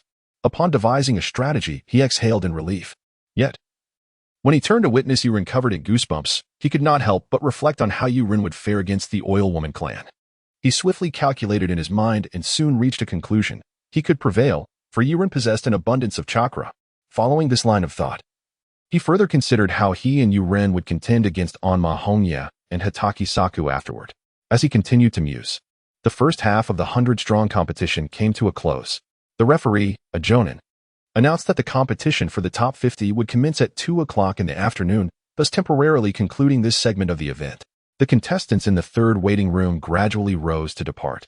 Xingzhuo and Yuen stood out remarkably amidst the crowd, and the reason for their conspicuousness was quite evident, their diminutive stature. Among a group of adolescents ranging from 12 to 17 or 18 years of age, these two little figures were strikingly noticeable. Chapter 51. Conflict. Upon leaving the arena, the two encountered Yunfei at the school gate, and thus the trio set off together towards the nearest Hinata spicy hot pot restaurant. After ordering an extravagant meal, Xingzhuo noticed that Yunfei's expression was markedly different from usual. He seemed to be burdened with deep thoughts. What's wrong? Are you unhappy because of your loss? He inquired. Yuen, curious as well, glanced over. After a moment's hesitation, Rixiang Yunfei finally spoke up. Upon my exit, I encountered Elder Chuan Lutsong, who chastised me for conceding too quickly, claiming I had brought shame upon the Rixiang clan. Consequently, my family stipend will be suspended for a year, and upon returning to the clan's territory, I will have to face punishment. Upon hearing these words, Xingzhuo felt as though he were ensnared in a dream, his mind momentarily bewildered. It was only when you asked in confusion who Chuan Liakang was that he finally came to his senses. Chuan Liakang is an elder from the branch family of the Hyuga clan. Straining to suppress his anger, he explained to you before he could contain himself, bursting into laughter. Haha. It seems that this old dog Chuan Liakang has forgotten who you are. His laughter was laced with irritation. As the frustration intensified, Xingzhuo rose, his expression swiftly turning icy. He advised, "Do not wait for me when the meal is served. I shall inquire whether he remembers who I am." With that, his figure suddenly vanished from sight. The two remaining seated were left in a state of shock. Soon after, Yunfei, his face a mask of astonishment, sprang up and raced towards the clan's grounds. While you quickly realized that Xingzhuo had utilized the Flying Thunder God technique to seek out this Chuan Liakang. Excitedly, he followed suit. Meanwhile, a subordinate from the Hyuga branch, who had been patiently waiting, wiped the sweat from his brow, instructed the kitchen to postpone the meal, and stepped outside, gazing towards the clan grounds with a complex expression. At noon, upon returning to the clan grounds, Hyuga Chuan Liakang promptly visited Elder Hyuga Qiyan to convey his purpose. Due to Yunfei's actions, which have severely tarnished the reputation of the Hyuga clan, I demand the cessation of all his family subsidies for a year, he stated. The elder responsible for clan resources, Hyuga Qiyan, regarded him with an odd expression. However, as Chuan Liakang was an elder of the branch family, he possessed the authority to punish its members. Though he felt some doubt, he refrained from questioning further. Yet, out of respect for their long-standing relationship, he could not resist adding, "Chuan Liakang, you must be aware of whose subordinate Yunfei is, correct?" Hyuga Chuan Liakang, with a cold demeanor, scoffed, "Humph, if it were within my power, I would penalize Hyuga Xingzhuo as well. Have you seen how he has increasingly disregarded decorum these past 2 years, especially those under his command, who seem to lack any sense of hierarchy?" Hyuga Qiyan nodded in agreement, though his expression remained neutral, simply responding, "Very well. I shall revoke all subsidies for Yunfei for the forthcoming year." Satisfied, Chuan Liakang prepared to leave when, suddenly, an inconspicuous small figure appeared in the courtyard. It was Xingzhuo, who had returned to the clan grounds using the Flying Thunder God technique and had, with his Byakugan, located Hyuga Chuan Liakang. Observing the elder's intent to depart, he queried, "Have you finished your discussion?" The two elders were taken aback, having not noticed when Xingzhuo had arrived. As he approached, he fixed his gaze upon the faces of the two elders and, with a mocking tone, remarked, "Heh, you still dare to include me in your punishment? What audacity! You claim that my subordinates lack a sense of hierarchy. Do you too possess any yourselves?" Upon hearing Hyuga Xingzhuo implicate him as well, Hyuga Qiyan felt a wave of discomfort. Yet, he recognized that he had just nodded in agreement with Chuan Liakang's assertion, a fact that Xingzhuo had evidently observed. Thus, he could only swallow this bitter pill. Conversely, Chuan Liakang glared at Xingzhuo with hostility, seemingly ready to take action at any moment. Xingzhuo raised his head, expressing his curiosity as he asked, "What? Do you wish to challenge me? With your frail, decrepit form?" Chuan Liakang, upon hearing this, felt his lips quiver with indignation, and he retorted with fervor, "Raihi Xingzhuo, you have yet to be designated as the heir to the family head. Do not be so arrogant." At that moment, Raihi Qian could no longer contain himself and interjected, "Indeed, Xingzhuo, you have a bright future ahead. Do not jeopardize it for the sake of a mere servant. Both Chuan Liakang and I are elders of the clan. Do you intend to defy authority?" Xingzhuo repeated a phrase, and an overwhelming sense of disgust washed over him. The fury that once consumed him surprisingly subsided into an unusual calm. Is this truly how they perceive things? Xingzhuo gazed at the two with a sudden glimmer of pity in his eyes. Taking a deep breath, he spoke earnestly. "Hinata Xuanlu, considering our kinship, I must warn you to refrain from provoking me. Should you choose to disregard this caution, I shall render you incapacitated, shatter your legs, break your arms, and obliterate your chakra reserves.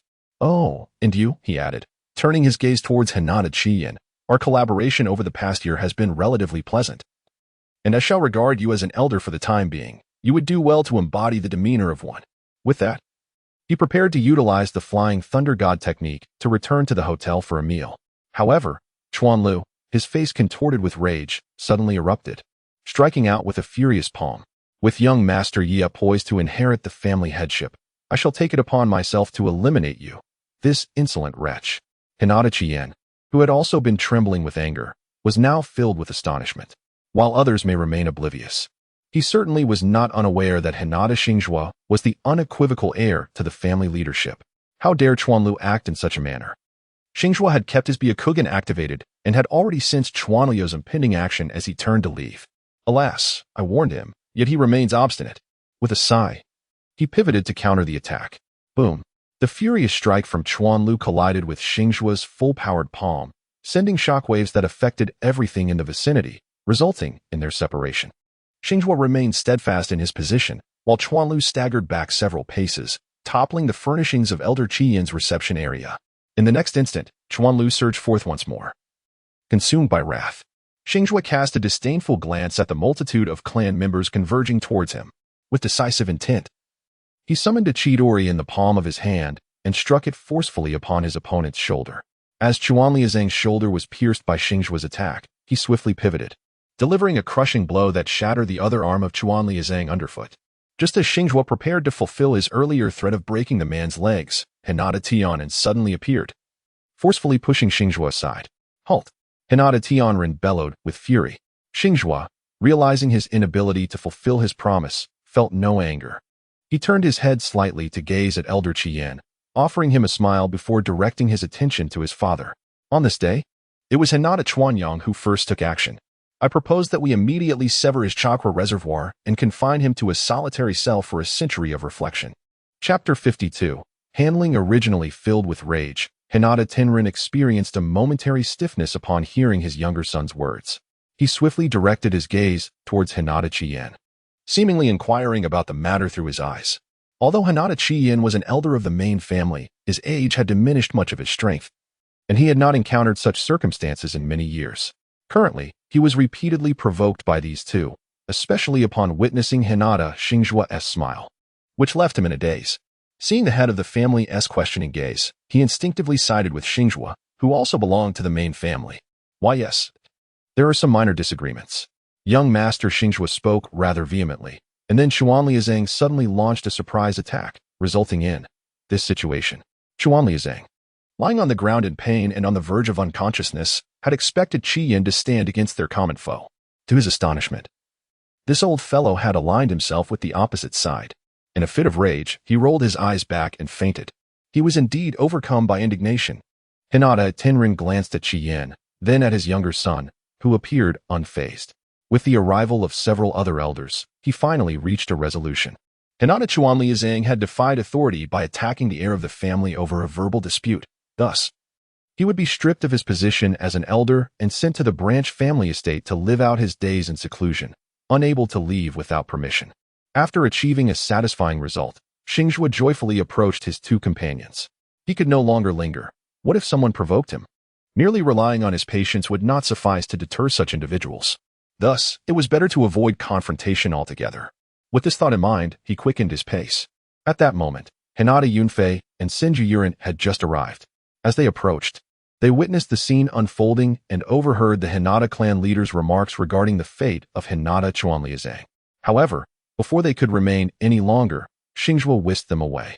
Grasping the astonished Yunfei, Xingzhuo and Yurin left the Hinata clan's territory, engaging in cheerful conversation as they made their way to indulge in some spicy hot pot. Along the way, Yurin suddenly turned to Xingzhuo with a serious expression and said, "If they seek to trouble you, you are welcome to stay at my home.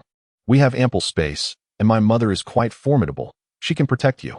Xingzhuo felt a stirring of emotion at the words of the young man. Yet he had no intention of departing from his family. Were he merely a bird trapped in a cage, he would undoubtedly cling to Yurin, fervently seeking the protection of the Hokage. However, he was now the unequivocal heir to the Hyuga clan, and despite any discord with the elders of the other branches, he stood on solid ground. The aloofness of these elders stemmed from the time-honored traditions that had upheld the family for centuries. In contrast, the main house held the reins of these very traditions.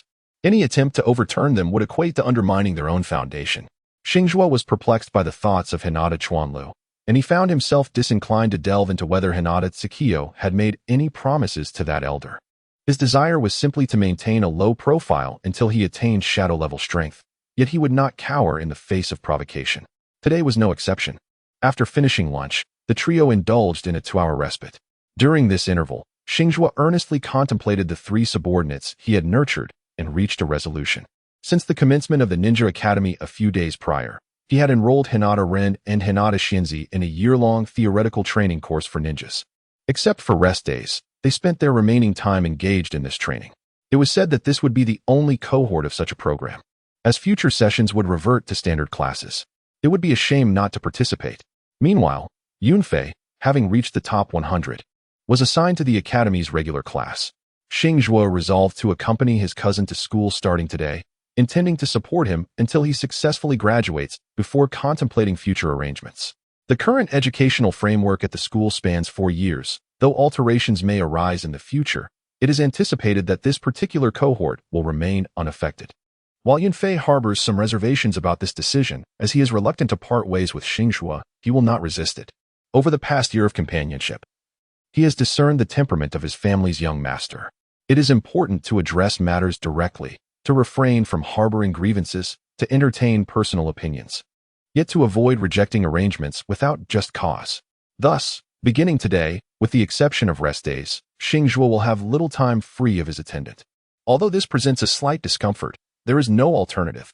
All eligible members of the clan have embarked on their educational journeys, while the older members are occupied with their respective careers. In any case, after participating in the selection for the genius class, he too will be attending school. Having an attendant would be rather peculiar. Time swiftly elapses. Before long, the afternoon selection round, transitioning from 100 to 50 participants, commenced. With ample time at hand, the selection will be conducted in one continuous session. It begins with the winnowing of 100 down to 50, followed by the reduction from 50 to 25. The 25 selected will qualify for the genius class, while some who may rank lower yet demonstrate commendable performance will also be chosen to join the class. However, to secure one of the top 5 rewards, one must challenge the village's upper ninjas who are already part of the genius class. Upon victory, the challenger will assume the rank of the defeated. Only those who place in the top 5 will be eligible for the ultimate reward. Therefore, while aiming solely for participation in the genius class may suffice with the 50 to 25 selection, aspiring for one of the top 5 necessitates continual challenges until the objective is achieved. After Xingzhuo succinctly explained the rules of the upcoming matches to Yu Ren, he commenced a tactical analysis. Yu Ren, should you face off against that Flagwood Saku, your strategy ought to involve the creation of numerous shadow clones, compelling them to unleash the Rasengan in an attempt to overwhelm him, or rather, to encircle him completely. Of course, if none of your shadow clones manage to land a hit, you might consider employing my crafty sealing technique. In any case, I believe that as long as you conjure a sufficient number of clones, deploying the 4 purple flames formation will render your opponent unable to counter. Yu Ren diligently committed these strategies to memory, preparing to deliver a decisive blow to Flagwood Saku upon their encounter. Subsequently, Xingzhuo analyzed the circumstances surrounding Kuruma Koyomi and Uni Makoto. As for Koyomi, there seemed to be no viable strategy, and it would necessitate a direct confrontation, as he could not devise a tactic. The strategy for Uni Makoto had already been discussed earlier that morning, so this was merely a repetition to ensure it left a lasting impression on Yu Ren. The progression from 100 to 50 competitors unfolded swiftly. Xingzhuo speculated that the village might have meticulously selected its opponents, allowing the strong to eliminate the weak, thereby avoiding encounters between formidable adversaries. Yu Ren encountered a ninja skilled in a family secret technique at the level of a chunin, who incapacitated him with a sealing jutsu. Xingzhuo encountered a martial arts ninja. In this time, he adeptly defeated his opponent using the gentle fist technique of the Hyuga Clan. The competition, which progressed from 50 to 25, did not present him with formidable adversaries, allowing both him and his companion to secure their spots in the genius class. However, the true challenges were only just beginning. Among the contenders who made it into the top 25, aside from a few who were injured and unable to continue, 18 participants were required to advance in the competition, eliminating each other until only 9 remained, after which they would challenge the village's upper ninjas for ranking. Chapter 53, Battle against Arima Koyuki. The first round of the 18-9 elimination featured Xingzhuo pitted against Arima Koyuki. Upon seeing this matchup announcement, a sense of dread settled in Xingzhuo's heart. Koike, a mere 15 years of age, not only possessed the attributes of an adult upper ninja, but also wielded the illusionary bloodline limit of the Hyuga clan, making her an undeniably formidable opponent. Had he been Uchiha with the three-tomo Sharingan, he might have dared to contend with her genjutsu. Yet, as a Hyuga, despite possessing a card-drawing advantage, all his drawn bloodline limit cards had been consumed by his Byakugan. How could he possibly confront her? As he activated his Byakugan and approached the arena, his mind was in deep contemplation. The genjutsu of the Hyuga clan, in certain respects, surpassed that of the Uchiha Sharingan. In the face of Uchiha genjutsu, one could generally avoid being ensnared by simply not gazing into the opponent's eyes. However, the Hyuga clan's illusions targeted all five senses. One could avert their gaze, but could they truly escape hearing, smelling, or touching? Thus, the only viable strategy was to launch a rapid and overwhelming assault before the opponent had a chance to react, a tactic colloquially known as strike before they show themselves. Alternatively, one might employ a wide-ranging ninjutsu to counter her. Yet, resorting to the unscrupulous technique of the four purple flames formation again was out of the question. Setting aside the fact that his opponent was already privy to his tactics, employing such a deceitful approach once more would surely tarnish the village's perception of him. At this moment, Xingzhuo stood on the competition stage, surrounded by the enthusiastic cheers of the audience. He gazed across at the graceful girl with chestnut hair, dressed in a white short skirt and fishnet attire, silently resonating with the referee's countdown. 3, 2. As the referee's voice declared 1, Xingzhuo swiftly hurled dozens of shuriken inscribed with the Flying Thunder God technique, while simultaneously his figure flickered and he materialized above Arima Koike, ready to press the Rasengan against her shoulder. This sequence of actions transpired in a mere 3 seconds. However, as the Rasengan made contact with the girl's shoulder, she transformed into a cloud of ash, vanishing from sight. Suspended in midair, Xingzhuo's heart sank. His Rasengan struck nothing but the ground below. In the next instant, he swiftly returned to his original position using the Flying Thunder God technique. At that moment, Koyuki's distinctive voice echoed from all directions. You must have heard of the Hyuga clan's illusions, where truth intertwines with deception, reality mingles with illusion. Haven to you? Xingzhuo, with his Byakugan activated, meticulously surveyed his surroundings, endeavoring to uncover the whereabouts of Kuruma Koyo. Regrettably, apart from himself and the abundant chakra swirling around, there was no sign of another presence. Thus, he resorted to flattery while strategically buying time. Indeed, the genjutsu of the Kuruma clan is unparalleled in the ninja world. Aside from the Uchiha, who could possibly rival the Kuruma clan in ninjutsu? As he spoke, the previously launched sealing paper shuriken suddenly dispersed, simultaneously employing a sealing technique. In the next moment, the confined space erupted with dozens of visible vortexes resembling miniature hurricanes. From the perspective of his Byakugan, the chakra that had suffused the area was abruptly drawn into these formidable whirlpools, ultimately revealing a singular source. Upon discerning the location of Kuruma Koyo, he prepared to act. Xingzhuo continued to observe his surroundings with a calm demeanor, poised to seize the opportunity for a decisive strike. However, it was unclear whether his opponent had sensed his intentions. As the scene around him abruptly transformed into the interior of a volcano, the acrid scent of sulfur assailing him with a fierce intensity. The sealing papers that had previously rested on the ground were engulfed by the molten lava, reduced to ashes, and the sealing technique was abruptly halted. Consequently, the source of chakra in the air became concealed once more, and the trace of Onma Hongya vanished from Xingzhuo's sight. In the next moment, the churning lava, accompanied by waves of scorching heat, surged violently toward him. At this juncture, Onma Hongya's voice echoed again. Younger brother of the Hyuga clan, quickly concede. If your clothes are burned, it would be most embarrassing, ha ha ha. Yet, a subtle smile graced the corners of Hinata Xingzhuo's lips. He had discerned his opponent's tactics. Through his Byakugan, he could perceive the errant chakra permeating the air. By employing the supercharged sealing technique, he could extract all the stray chakra from the atmosphere, thereby revealing its source. It is well known that, apart from puppet masters and specialized sealers, the shadow clones, abundant in chakra, serve as the primary sources of chakra for ninjas in general. The convergence of Xingzhuo's two abilities perfectly enables him to penetrate the illusions cast by Onma Ky. Subsequently, he merely needs to replicate his earlier maneuver and eliminate his opponent before they can react. The technique of spirit summoning, triple Rashomon. A thunderous roar reverberated as three colossal gates adorned with ghastly visages emerged from beneath the volcanic rocks. Just as the molten lava surged forth, the first Rashomon gate stood firm against the onslaught of the ferocious red magma. At that moment, a swarm of countless black-shelled hornets, each the size of a human head, materialized around Xingzhuo, poised to launch their attack. Under the dual threat of the magma and the hornets, he found himself in a perilous situation. At this moment, Xingzhuo had prepared himself once more, casting dozens of sealing paper shurikens into the air. Following that, he summoned the avian creature, freshly painted on the sealing scroll, and leapt onto its back. Before the scattered sealing paper shurikens could descend into the molten lava, his sealing technique was already set in motion. Countless gusts of suction reappeared, drawing not only the free-flowing chakra from the air, but also ensnaring the hornets pursuing the ink-painted bird. Immediately, Xingzhuo, utilizing his Byakugan, pinpointed the source of the chakra and unleashed his most formidable secret technique, Super Beast Imitation, Sealing Technique, Tiger's Gaze. With a thunderous roar, a colossal ink-painted tiger erupted from the image on Xingzhuo's sealing scroll, lunging fiercely towards the chakra's source in the atmosphere. A flock of crimson flaming birds, which had just materialized, swiftly transformed into phantoms and began to dissipate. The source of the chakra, or rather the concealed figure of Onmahongya, had sensed the impending threat and opted to abandon the offensive, rapidly retreating in the opposite direction. At that moment, the surrounding scenery morphed into an expansive frozen lake adorned with crystalline ice.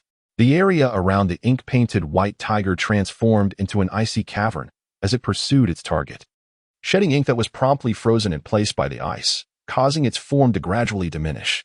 At that moment, Xingzhuo stood still, forming intricate hand seals, his gaze fixed intently on the source of chakra. Just as the ink-washed great tiger was on the verge of disintegration, he suddenly employed the Flying Thunder God technique. Reappearing atop the great beast, completing the final seal, he invoked the sealing technique, Triple Binding Formation. In the next instant, the entire scene around Xingzhuo reverted to the battlefield.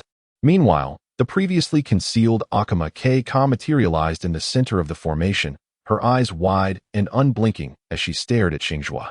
Shortly thereafter, the illusion dissipated, and the surrounding frozen landscape gradually faded away.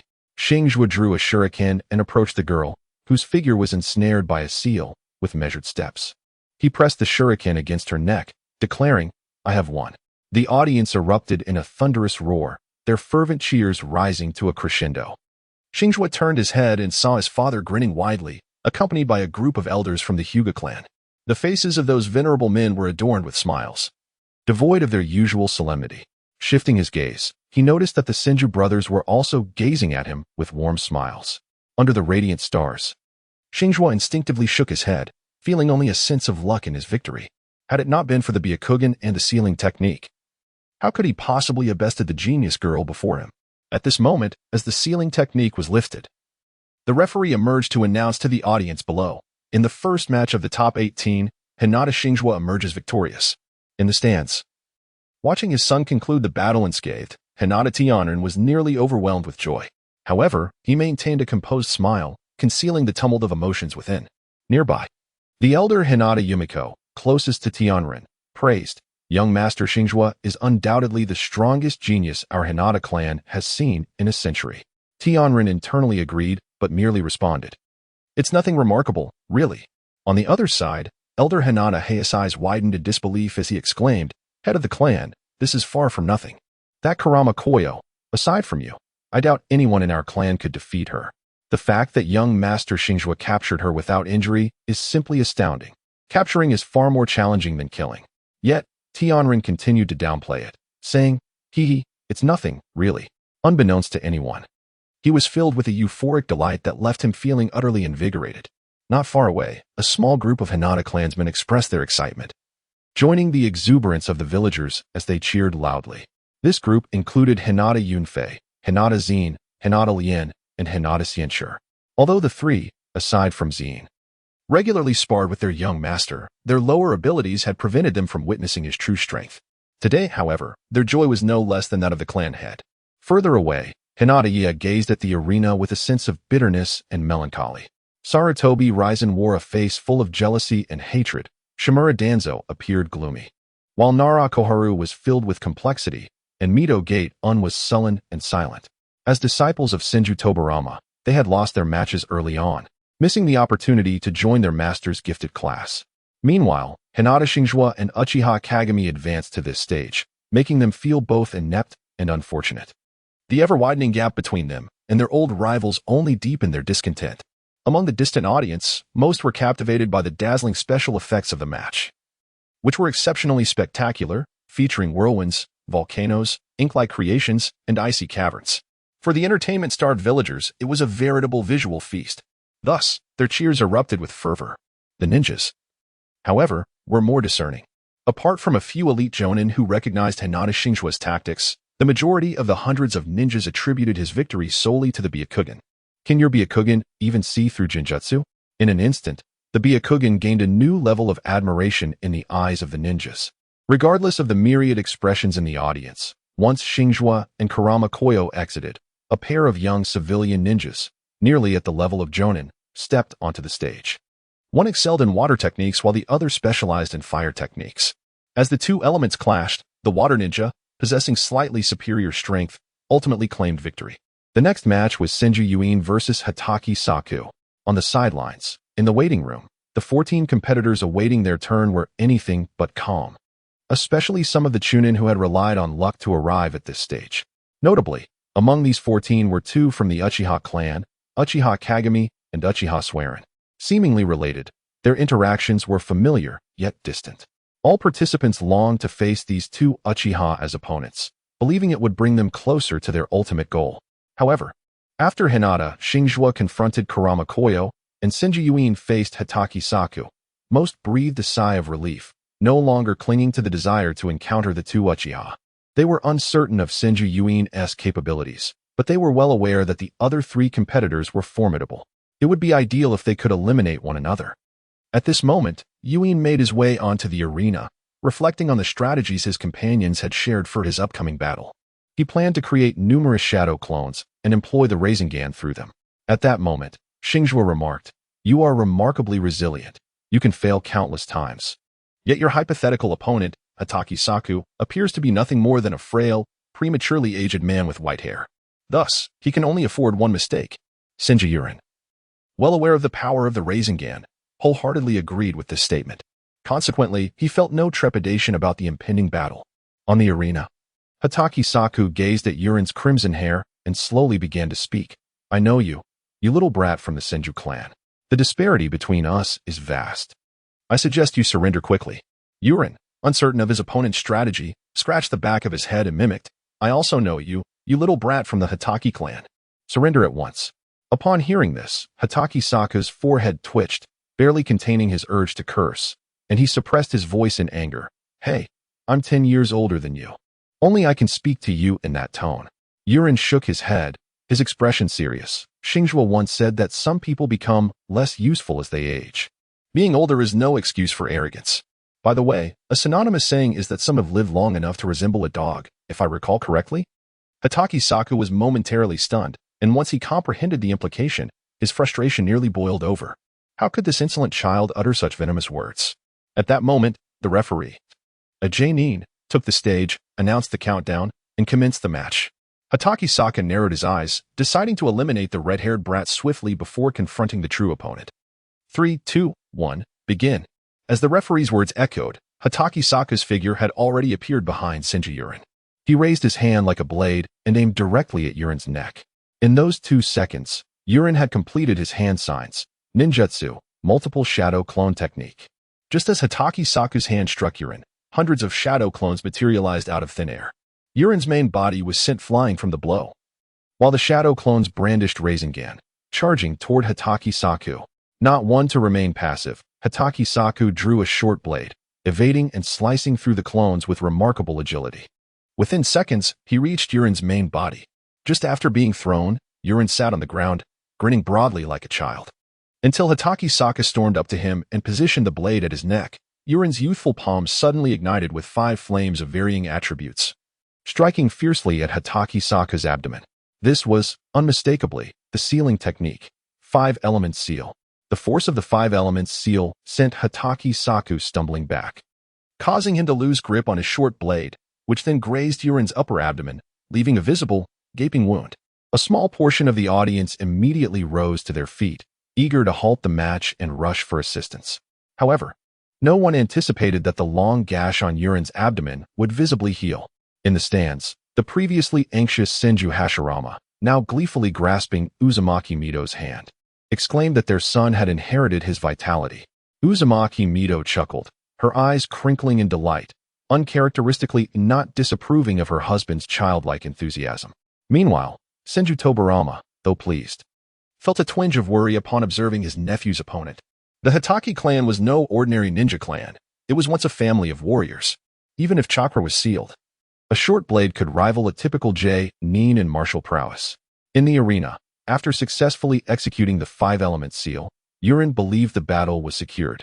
Yet, Hatake Saku, seemingly unfazed, rose once more, brandishing his blade and charging forward. Startled, Yurin quickly created hundreds of shadow clones, concealing himself among them, attempting to launch a surprise attack with his brute strength to settle the score. However, Hatake Saku adeptly handled the overwhelming number of clones, slicing through them with ease. Before Yurin could execute his surprise attack, Hatake Saku's exceptional swordsmanship obliterated wave after wave of shadow clones. Hidden within, Yurin also sustained a cut, which caused him to falter slightly. His intended strike was thwarted as Hatake Saku delivered a swift kick, sending him flying back. Although the wound on his chest healed almost instantly upon being thrown, the sensation of being unable to land a hit left him grimacing in frustration. At this moment, Hatake Saku dispatched the remaining shadow clones and charged toward Yurin's main body. This scene echoed the initial encounter. Perhaps recalling this, he slightly slowed his approach, scrutinizing the small figure slowly rising. Despite being inwardly astonished by Yurin's rapid healing and sealing techniques, Hatake Saku surmised that the boy's reserves must be nearly depleted. Yurin chose not to attempt the same trick again, as feigning weakness could only be effective once. He could not expect his opponent to fall for it a second time. This was a direct quote from Xingzhuo. Contemplating this wisdom, Yurin meticulously channeled his chakra into his legs and arms, activating his brute strength mode. Brute strength, a remarkable method of chakra control honed by the Senju clan over millennia, had always been synonymous with their legacy. Unlike the rarewood release that had appeared only once throughout history, Hatake Saku recognized this fact but never anticipated that a mere 7-year-old child could wield such formidable strength. With a resounding clash, Hatake Saku was sent reeling backward. However, Yurin too did not emerge unscathed. A gash appeared on his shoulder, though it healed significantly in the blink of an eye. Seizing the moment, Yurin remembered another piece of wisdom from Xingzhuo. When confronted in battle, if one gains an advantage, one must relentlessly pursue victory. Thus, Yurin propelled himself forward with a powerful kick that left a crater in the ground, charging toward Hatake Saku. But the latter, having landed first, would not allow himself to be easily dispatched. Though one side of his face was swollen, the levity in his expression had vanished, replaced by a grave demeanor. Upon landing, he executed a roll to dissipate much of the impact, then raised his blade to strike at the incoming figure. That strike was fierce. Should it connect, Yurin would undoubtedly lose his ability to move. Even if he could recover swiftly, defeat in the match would be inevitable. Consequently, Yurin was forced to abandon his pursuit, focusing entirely on evasion and defense, until he seized an opportunity to deliver a punch that shattered the short blade. Just when the spectators believed that the shattering of Hatake Saku's blade marked a turning point, they were caught off guard as it was, in fact, a deliberate feint. With little practical experience, Yurin found himself ensnared in his opponent's rhythm. In the ensuing exchange of physical techniques, Yurin could only focus on defense. With precious few chances to counterattack, a punch landed squarely on Yurin's face, followed by another on his chin, and yet another on his chest. Had it not been for Yurin's exceptional physical prowess, he would have been knocked unconscious long ago. This situation left many spectators in a state of anxiety. Xingzhuo even contemplated entering the arena to concede on Yurin's behalf. If this stalemate continued, would not the child be rendered senseless? "I refuse to concede," muttered Yu, whose face was bruised and battered. His attacks scarcely landed on his opponent, yet he absorbed the majority of the incoming blows, only managing to deflect a few. "I must fight alongside Hashizaku." Yu's consciousness began to blur. "I must uphold the will of my father and my uncle." Bam! A punch struck Yu squarely on the chin, sending him hurtling backward, crashing violently to the ground. Yet, he did not surrender. That seemingly carefree, naive child, who appeared to understand little, harbored a multitude of emotions within. He braced himself against the earth, struggling to rise. His gaze toward his opponent was filled with unwavering determination. I will not fall here. Boom. Just as Kikizako lunged forward to continue his assault, an immense surge of energy erupted from within you. This force radiated from him, unleashing an unstoppable shockwave that propelled his adversary away. What is this? Kikizaku was astounded. In the audience, Senju Hashirama gasped in surprise. Is this natural energy? Uzumaki Mido murmured. This signifies the initiation of the natural energy sealing technique. Seated in the waiting room, Ashizaka stood in shock. What is happening? In the next moment, his system suddenly issued a notification. S-Rank Fate Commission has been completed. Commencing settlement. Xingzhuo did not pay attention to the system prompts. Instead, he was astonished as he gazed at the figure on the arena. On the stage, a pale blue mask materialized on the face of Qianshou Yuren. Disregarding the tattered garments, he appeared to be in a state even more favorable than before his entrance. After overcoming the initial shock, Chimusaku opted to launch an attack. In response, Yuren employed a simple water release technique. At least in the eyes of many ninjas, it seemed to serve little purpose. Senjutsu, water release, water array pillar. In the next moment, contrary to everyone's expectations of slender water columns, a massive wave akin to a tsunami surged forth, propelling Chimusaku against the barrier. Xingzhuo gazed at the scene, drawing in a sharp breath. Had the ocean been summoned? At that moment, the boundary of the arena flickered, and the swirling water figure suddenly appeared at the edge of the barrier, stabilizing it. Inside the barrier, Chimusaku had already lost consciousness, submerged in the water that filled the entire enclosure. Yuren swiftly swam towards him, not to deliver a finishing blow, but rather out of fear that his opponent might drown. Following a brief silence in the arena, a sudden explosion erupted, and all the villagers in attendance erupted into exuberant cheers. Chapter 56. Destiny's Commission completed. Shadow Level. Xingzhuo actively participated in the aftermath of the match. After all, the several thousand tons of water were not something just anyone could manage. To this end, Xingzhuo employed hundreds of chakra paper slips to seal away the water. The power of the water release technique was indeed formidable. However, the child, Yuren, seemed to have fallen asleep after experiencing such an intense battle, and was taken back by Master Mizuhito. Thus, he would no longer participate in the upcoming matches. With this thought, Xingzhuo felt a genuine happiness for the child. After the thrill of the encounter, the two nature energy ninjutsu he had previously practiced experienced a breakthrough, effectively resolving his previous issues with insufficient mental energy. He would no longer have to worry about his physical strength overshadowing his mental capabilities. Moreover, the long-awaited conclusion of his S-Rank Fate assignment had finally arrived. After tidying up the arena, Xingzhuo returned to the waiting room and began to check the system. Notification: S-Rank Assignment A Fate as Fleeting as a Mayfly has been completed. Completers: Hyuga Xingzhuo, Uzumaki Mizuhito, Senju Tobarama, Senju Hashirama.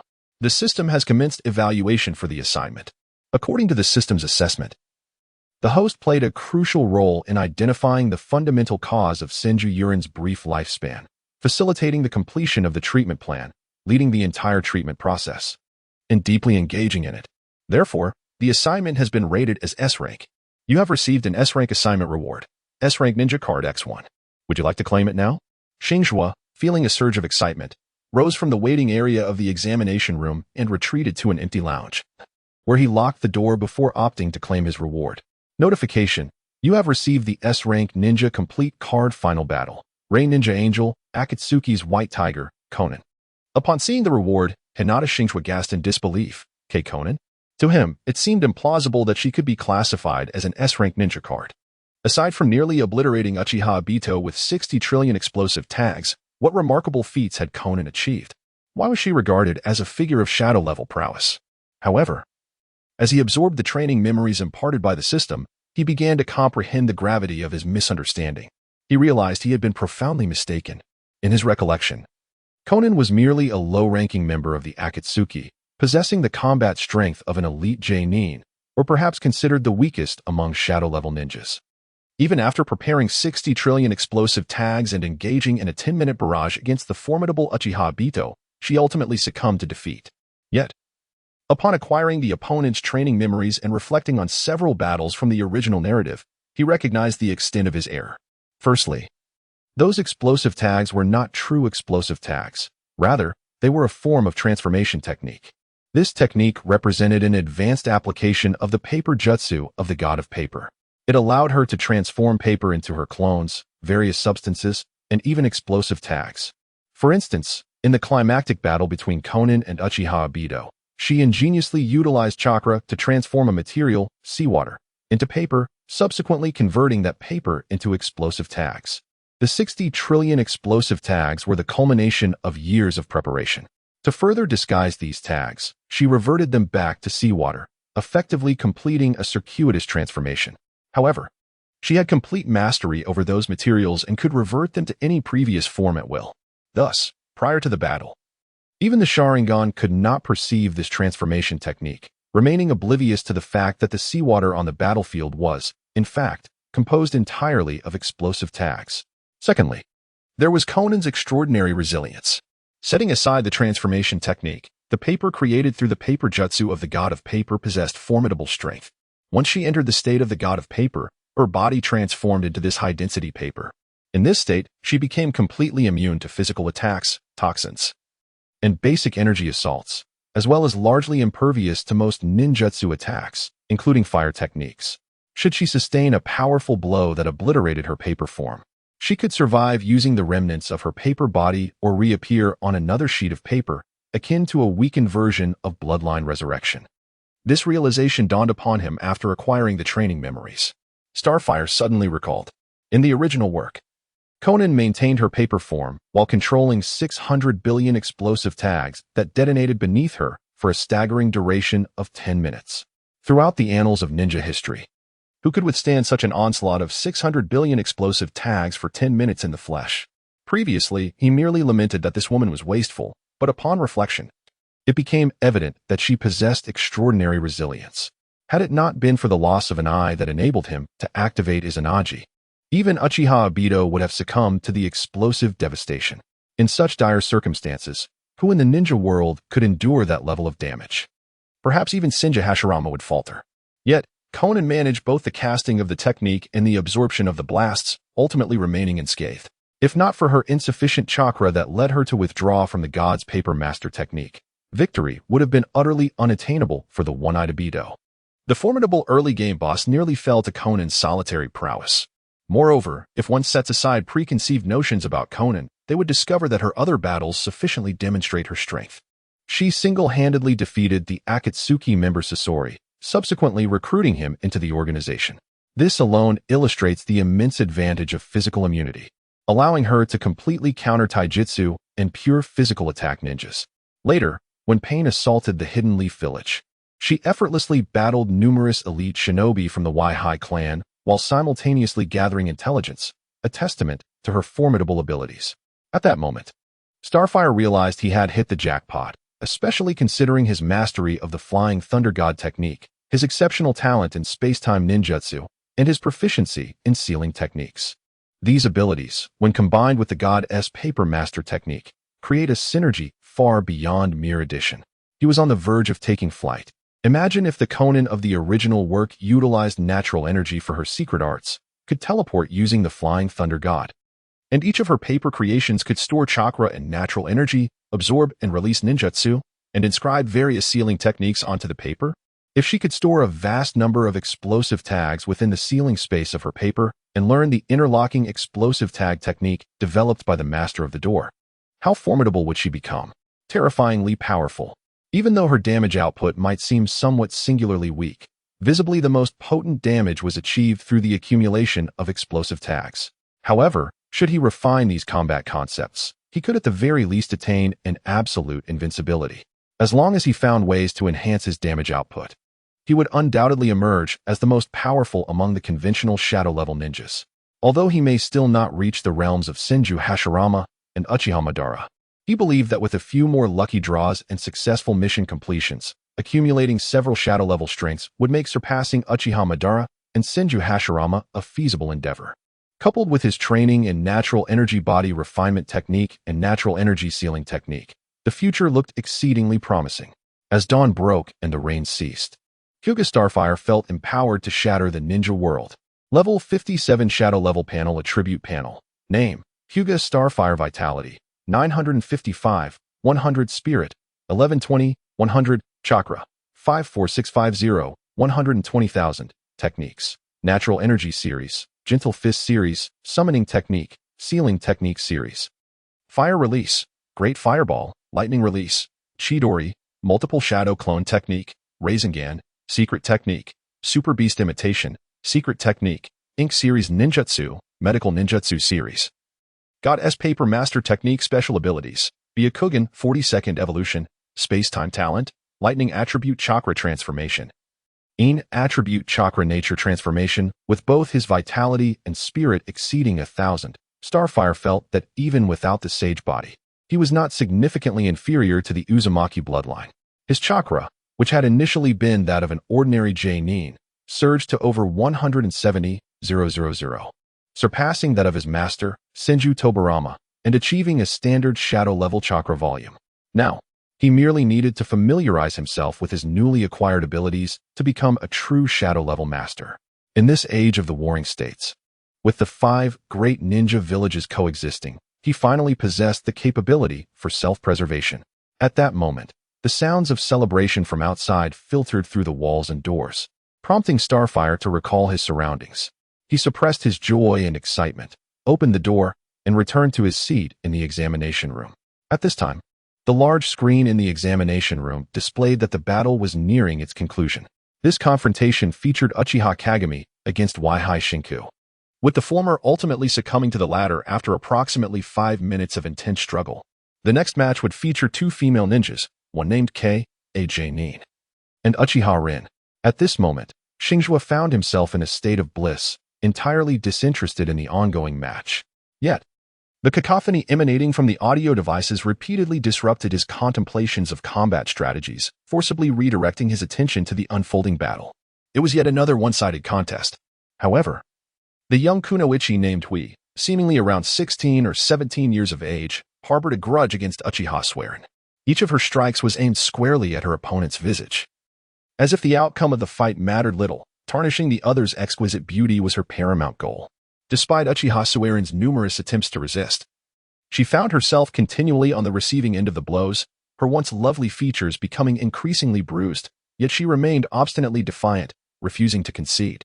Just as everyone anticipated that Uchiha Swearin would be disfigured, Xingzhuo suddenly discerned something peculiar. He activated his Byakugan, his gaze piercing through layers of obstruction to focus directly on Uchiha Swearin's essence. He noticed ethereal strands of pure Yin chakra flowing from her cerebral region towards her eyes. Could it be? As a hypothesis formed in Xingzhuo's mind, the imagery on the screen swiftly confirmed his suspicions. The 3 Tomo had inexplicably manifested within her eyes. At that moment, as the J-Nin Hui reveled in her dominance, her palm was abruptly intercepted by the girl before her. As she forcefully retracted her hand, preparing to strike once more, her gaze unexpectedly locked onto Uchiha Swearin's Sharingan. In that instant, Hui's mind was caught off guard, her consciousness ensnared within the realm of illusion. No one could fathom the ordeal she experienced. However, the previously one-sided battle was abruptly overturned in the next heartbeat. Uchiha Swearin retaliated with equal fervor, launching a fierce assault upon Hui's face. The confrontation continued until Hui succumbed to unconsciousness, collapsing onto the arena floor, thus bringing the battle to a close. Xingzhuo wiped the cold sweat from his brow as he observed the scene before him. How could the altercations among the girls be so ferocious? The ensuing battles became somewhat monotonous. After the elimination round of 18-9, only 4 individuals remained to vie for the ultimate title of Jonin. These 4 must challenge 9 Jonin, and the more successful challenges they make, the higher their scores will be. Among the quartet, aside from Yun Jinhui, none of the other 2 managed to succeed in their challenges. As for Yun Jinhui, she too exhausted her chakra after defeating just 1 Jonin and subsequently withdrew. At this juncture, Xingzhuo need only triumph over 2 Jonin to secure first place in this selection tournament. The sky had now darkened. The competition, which commenced at noon, had grown increasingly vibrant. The villagers in the stands were unwilling to depart, eager to witness the conclusion of the village's inaugural event. Xingzhuo gracefully stepped onto the arena, facing his first opponent, a young and unfamiliar Jonin. Utilizing the system's probing function, he discovered that his adversary was a skilled fire-style ninja named Yuan Chongqing, which allowed Xingzhuo to formulate a strategy in his mind. At that moment, The referee, a seasoned jonin, materialized on the battlefield and addressed both contestants. The countdown begins now. 3, 2, 1. As the referee's words echoed through the arena, Xingzhuo abruptly launched a barrage of over 100 paper shurikens. At first glance, this maneuver bore a striking resemblance to his previous match. However, the keen-eyed ninjas in the audience quickly discerned an anomaly. How could these paper shurikens move with a speed surpassing that of steel shurikens? After Xingzhuo launched his attack, the young jonin opposite had already completed his hand seals, fire release, explosive wind wave. An enormous conflagration erupted from his mouth, sweeping toward Xingzhuo in a sweeping arc that nearly grazed the boundaries of the surrounding space. However, this inferno did not incinerate the paper shuriken. Realizing this, the paper shuriken had already pierced through the flames, hurtling toward the distant mountains and lush fields. Without a moment's hesitation, he ceased the fire release technique and drew forth a shuriken to deflect the incoming paper shuriken. Yet, Xingzhuo's figure suddenly materialized above a shuriken that he had just deflected, grasping a sphere of lightning aimed at his shoulder. In the blink of an eye, Yuanshan Qingye utilized the body replacement technique to evade Xingzhuo's lightning release, Thousand Birds. However, when his original form reappeared from afar, he abruptly froze in place. It was then that he noticed a piece of paper inscribed with a binding seal affixed to his body. Astonishingly, this paper fragment had originated from a paper shuriken that had fallen nearby. The strike of the celestial star fell short, and upon turning around to witness the scene, he felt no surprise. His intention was to provoke a reflexive defense or evasion from his adversary through a frontal assault. In the process of defending or dodging, the opponent's vigilance would inevitably wane, seizing this fleeting opportunity to allow the materials for the widespread paper shurikens to cascade down, adhering to the opponent and subsequently triggering the pre-prepared sealing technique would render victory inevitable. Of course, there exist more direct, potent, and convenient methods of attack. Xingzhuo deliberately chose to withhold information regarding his God's paper user technique. Although he harbored no fear of being targeted after revealing such intelligence, his extensive reading had enlightened him to the wisdom of the adage playing the pig to eat the tiger. He deemed it unnecessary to expose his techniques in what seemed to be an assured victory at a village competition. Subsequently, he employed his vast chakra and some clandestine aspects of the God's paper user technique, amalgamating them with his existing abilities to challenge 4 elite ninjas with overwhelming force, ultimately conceding due to physical exhaustion. In truth, he believed he could have battled 20 more. Yet, fatigue was a palpable reality. Satisfied with his performance, he opted against further challenges, securing first place in the selection competition with a score far exceeding that of the runner-up. Thus, the selection for the genius class concluded before nightfall. Although Xingzhuo was left pondering the true significance of the contest, it did little to hinder his ascent as a star within the village. Chapter 58. The True Intentions. One night, in a modest inn in Konoha village, the leader of a merchant caravan from the Land of Lightning inserted a scroll of intelligence into the mouth of a summoning beast before dispelling the summoning technique. After completing the task of information transmission, he slumped onto the ground, his gaze vacant as he conversed with his aide. Konoha Hidden Village. A testament to the strength of the legendary ninjas Senju Hashirama and Uchiha Madara, boasted even its children possessing formidable power. With towering mountains before and young tigers behind, where truly lies the future of our Awagakure. His aide offered words of comfort. Senior, do not be pessimistic. Lord Naka's grandson is also a prodigy of Awagakure. The caravan leader mulled over these words, a flicker of realization sparking in his eyes. Indeed, Lord Noki and Lord Ishikawa's grandson, Noki, represent our Awagakure's mountains and young tigers. Yet Konoha's young tigers seem to be in abundance. The aide's expression wavered, and he lowered his voice to inquire, My lord, do you intend to take action? A cold smirk crept onto the caravan leader's lips as he replied, Precisely. This time, we shall act under the guise of the Kumogakure merchant caravan. If we can stifle Konoha's genius in its cradle and shift the blame onto Kumogakure, then even Senju Hashirama, no matter how formidable, will become merely a tool for our slaughter.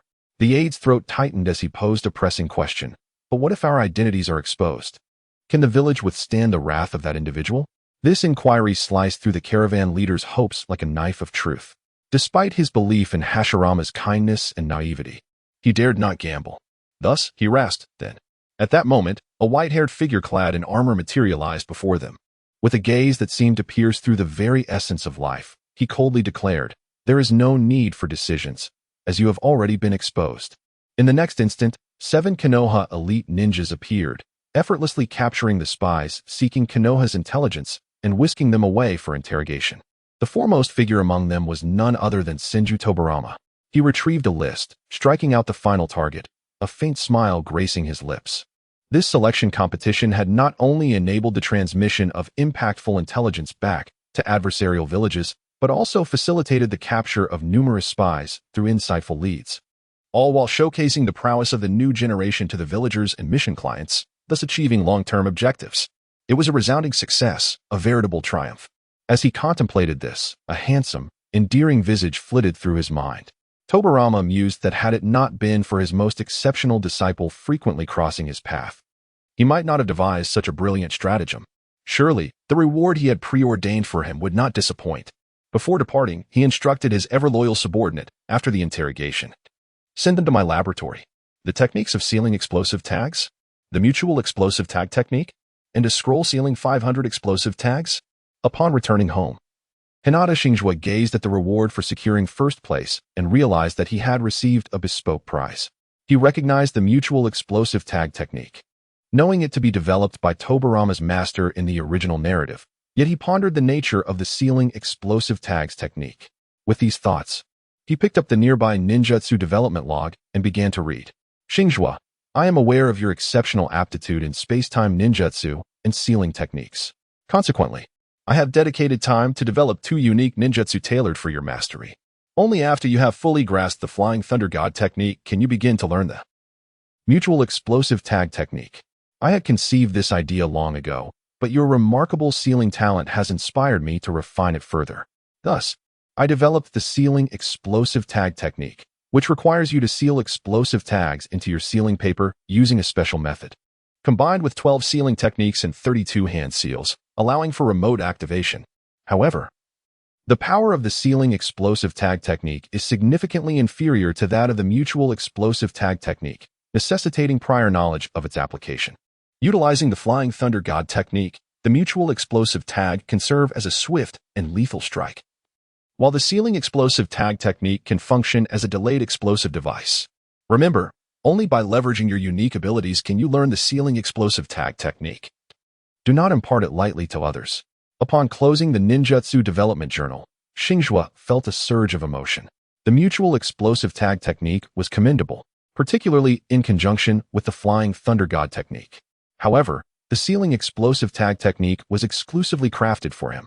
To have such a personalized ninjutsu designed by the master of forbidden techniques, Senju Tobarama, signified a deep bond of mentorship. Reflecting on this, he was motivated to embark on his ninjutsu studies. With the aid of these 2 techniques, along with the abilities bestowed upon him by Conan, he could, should he choose, transform certain areas into his personal battlefield. Apart from foes of the sage level or those possessing space-time ninjutsu, he could scarcely envision anyone surviving on his battleground. A week later, everything fell into place. All eligible children in the village, after undergoing evaluations, entered the ninja school to pursue their studies. Most young ninjas willingly enrolled in the training classes to acquire theoretical knowledge. Meanwhile, the much-discussed genius class had already commenced lessons for 2 days. The curriculum of the genius class mirrored that of the ninja training class, focusing on essential theoretical knowledge for ninjas, yet the instructors were of a vastly superior caliber. In addition to Senju Tobarama's shadow clone, seasoned jonin from the Yamanaka clan taught interrogation techniques, while jonin from the Hyuga and Inuzuka clans imparted tracking and reconnaissance skills. With the Nara clan fostering strategic thinking among the ninjas, the faculty was undeniably more illustrious than that of the standard training classes, reflecting the village's high hopes for its students. Among the enrolled students were Hinata Xingzhuo, Shinji Yurin, Hataki Saku, Karama Koyuki, Abure Makoto, Uchiha Suiren, Uchiha Kai, Yamanaka Kid, Inuzuka Shinichi, and others. Each one was a minor prodigy of Konoha, comprising both civilian and clan ninjas. However, Xingzhuo suspected that many of the civilian ninjas were likely renamed members of the Shinji clan, as the System S analysis indicated that their vitality was somewhat higher than that of other ninjas, suggesting a significant correlation. Moreover, he surmised that if half of those present could successfully progress, they would approach the threshold of the rank of Hokage. With this conjecture in mind, he could not help but lament that Sarutobi Hiruzen had squandered his tenure as Hokage, collaborating with his ally Shimura Danzo to deplete Konoha's resources. They had even perpetrated the massacre of the Uchiha clan and confined the Hyuga clan. Indeed, it was imperative for him to suppress such factions to prevent them from rising to power. Even if Hinata Xingzhuo did not ascend to the position of the third Hokage, he would ensure it was bestowed upon his companion Senju. As for those who thrived on internal strife, they could be relegated to an institution where they could engage in petty office rivalries over trivial matters and insignificant power. As for the Third Shinobi World War, the 4 villages besieging Konoha, Xingzhuo believed that even if a pig were to occupy the position of Hokage, Konoha would not falter. If internal strife were minimized, the victories in the Ninja World Wars could undoubtedly be achieved with greater ease. Chapter 59. Growth of Thought in the Subsequent Period. Xingzhuo absorbed the vast knowledge of ninjas that had developed over millennia in this world like a sponge. Under the unreserved guidance of Senju Tobarama and several seasoned ninjas, he felt as though he transitioned from an ordinary individual who had emerged from a peaceful society, suddenly endowed with power, to a qualified native capable of surviving in the chaotic world of ninjas. His previously naive and immature notions were continuously refined and matured throughout his learning process. Particularly, his ambitious plan to seize control of the Hyuga clan and alter the conditions for inscribing the caged bird seal became clearer. Through relentless study and a deeper understanding of the underlying logic of the ninja world, he came to realize just how implausible his earlier ideas had been. Before Xingzhuo contemplated, he envisioned that once he attained the strength of a shadow-level ninja, he would directly subjugate his entire clan through force, compelling the Hyuga clan to act according to his will. Subsequently, he intended to inscribe the weaker clan members with the curse of the caged bird, while liberating the stronger ones from it. Should any of the liberated clan members fall victim to assassination, he would unleash his formidable power to retaliate, annihilating their assailants and instilling fear. However, he overlooked a crucial detail. The current leadership of Konoha was not under the command of Sarutobi Hiruzen, but rather governed by the brothers Senju Hashirama and Senju Tobarama. Unlike Sarutobi Hiruzen, who displayed a penchant for bullying the weak while fearing the strong through his recent interactions, he discerned that the current Hokage, albeit aligning with his preconceived notion of the Navi character from the original story, possessed a depth that had been enhanced through Tobarama's tutelage. His elder brother had once stated that regardless of who disrupted the peace within the village, even those closest to him, he would not hesitate to execute them. These were the exact words of Tobarama. At that moment, while attending class, Tobarama had delivered this remark with profound significance, bestowing upon Xingzhuo an enigmatic glance, as if perceiving all his clandestine intentions. From that instant, Xingzhuo comprehended that his aspirations to seize power from the Hyuga clan through violent means and to instill terror among those who coveted the Byakugan were utterly futile. At the very least, such endeavors could not be undertaken during Hashirama's reign. Engaging in armed conflict would inevitably jeopardize the hard-won peace, with repercussions that would reverberate throughout the other clans of Konoha, unless his combat prowess could surpass that of Hashirama, enabling him to effortlessly suppress him. He should refrain from entertaining the notion of achieving his goals through force. Thus, his only recourse was to continue accumulating strength, while proactively assisting his clan in reaping benefits and enhancing their capabilities, ensuring that when the time came for him to assume leadership, his clan would not falter in keeping pace with him, but instead would be a source of strength. Patience was essential. There was no need for haste. Xingzhuo had been comforting himself in this manner lately. His previous urgency stemmed from a lack of self-preservation capabilities, leading him to fervently desire the accomplishment of all his aspirations simultaneously. Even when situated in the safest of environments, he understood that fate ultimately resided in the hands of others. Now, possessing the strength to dictate his own destiny, there was no need for haste. After all, he had ample time ahead of him. He could proceed step by step. On this particular day, following a reconnaissance class, Uchiha Suiren unexpectedly approached him. "Hello, Xingzhuo." "Suiren, what brings you here?" It had been approximately 2 months since the establishment of this gifted class, and the students had become acquainted with one another. With a mutual understanding fostering closer bonds, the atmosphere in the class was exceptionally pleasant. Uchiha Suiren, brushing her hair back, spoke somewhat shyly. "I'm here on behalf of the elders in my family. They would like to know when you might be available to visit the Uchiha clan and provide guidance regarding that mental health initiative." Upon hearing this, Xingzhuo was taken aback and replied, "Oh, that? Of course, I have time. I'll pay a visit this afternoon." At that moment, Yuin, who sat at the adjacent desk, inquired with curiosity, "What are you discussing?" Noticing the same glimmer of curiosity and inquiry in Uchiha Suzu's eyes, Xingzhuo generously elaborated. Due to the plans for the construction of the Ninja Academy, the two prominent ocular clans of Konoha, namely the Uchiha and Hyuga, have forged a close alliance. Therefore, while I engage in my studies, I also keep an eye on information regarding our allies. On one occasion, while perusing the ancient text stored within my clan, I stumbled upon some patterns concerning the Sharingan. This led me to conclude that the Sharingan is not a cursed eye, but rather a pair imbued with love. As he spoke, Xingzhuo couldn't help but feel a twinge of insincerity. Yet what choice did he have? The once subtly opposing clans had now become allies. In an effort to mitigate the rampant insanity surfacing among their allies, he contemplated the establishment of a mental health facility aimed at treating the afflicted minds of these allies, lest Tobarama-sensei wield them as instruments of misfortune. Eyes filled with love? Uchiha Suzu expressed her astonishment. Xingzhuo nodded, affirming, indeed, the eyes of love. Sister Lingyin, ponder this. Does the awakening of the Uchiha's eyes not coincide with the pattern of gaining love and subsequently losing it? He muddled the concepts before adding a clarification.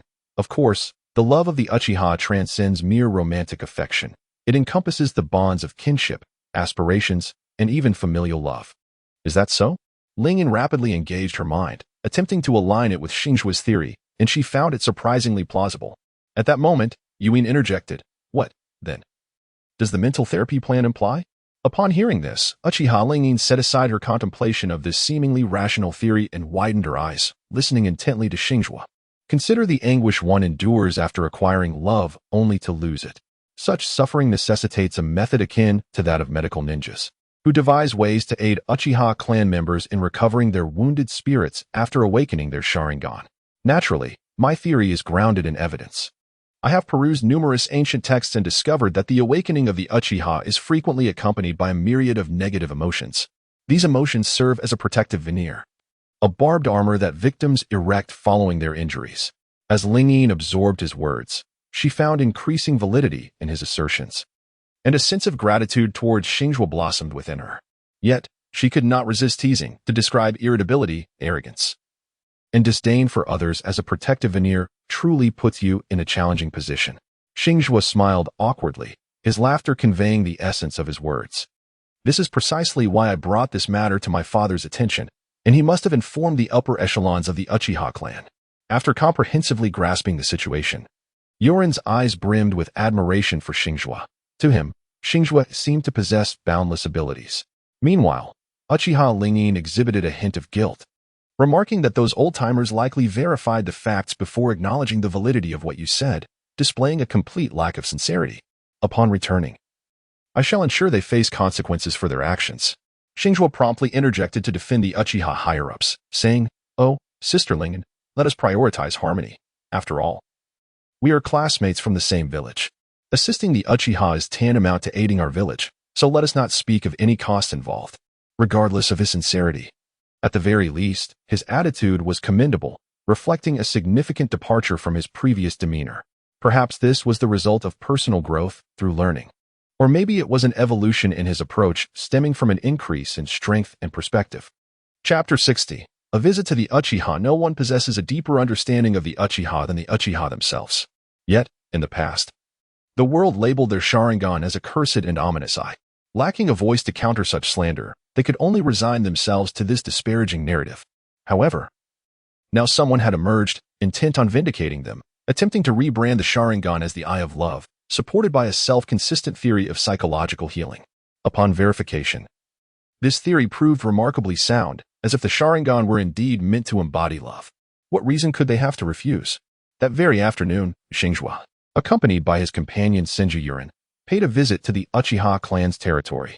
The Uchiha leadership, who had initially regarded the visit with utmost seriousness, elevated their reception standards even further upon learning that the youngest son of the Hokage was among the visitors.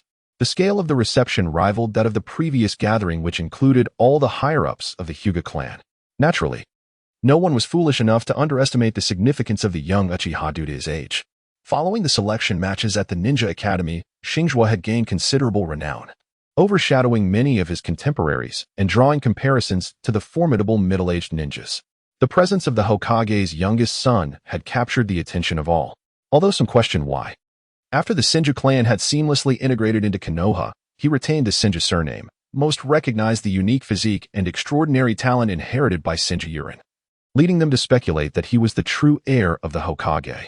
As for the elder brothers, one had been entrusted to the Fire Country's feudal lord, while the other embarked on travels, possibly due to their perceived lack of aptitude, which the Hokage may have found unworthy.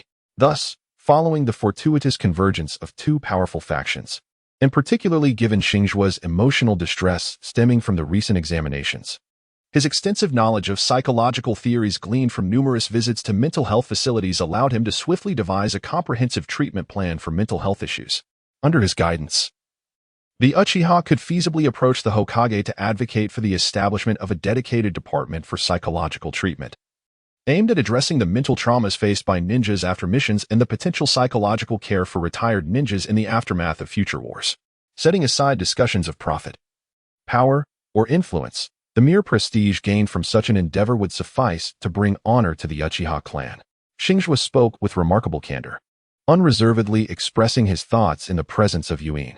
Previously, he had harbored certain misconceptions, believing that noble deeds should be conducted discreetly, lest they draw the suspicion of the Hokage. However, his earlier perspective was fragmented, as he unconsciously equated the current Hokage with the future third Hokage, Sarutobi Hiruzen. In truth, Konoha was presently in a phase of opportunity, where good suggestions ought to be voiced. As long as they were reasonable, the Xingzhuo brothers would undoubtedly support their implementation. This applied to the Ninja Academy, medical ninjutsu, and, presumably, the future mental health clinic as well. Following their conversation, both parties felt quite satisfied. To demonstrate sincerity, the Uchiha presented Xingzhuo with a sealing scroll as a token of gratitude. Though he was uncertain of the contents within the scroll, he accepted it with a sense of justified contentment. Upon leaving the Uchiha compound, he opened the sealing scroll in Yuin's presence and began to assess his gift. The Uchiha's generosity was not lacking. Indeed, it was exceedingly lavish. Among the offerings were 1 million ryo in cash, various ninja tools valued at 500,000 ryo, medicinal concoctions worth another 500,000 ryo, and several commemorative items symbolizing friendship. Such a display of munificence was truly remarkable. However, upon returning to his clan's compound that evening, Xingzhuo was summoned to the head of the family's estate by his father. Curiosity piqued. He wondered if his father wished to hear a report on the Uchiha matters, only to learn of a significant development, the establishment of the Umbu. Yes, Senju Tobarama intended to form the Umbu, a topic that had been raised during the village's Jonin meeting. The Umbu, formerly known as the Special Assassination and Tactical Squad, was a division that would not be officially established until 4 years later in the original narrative.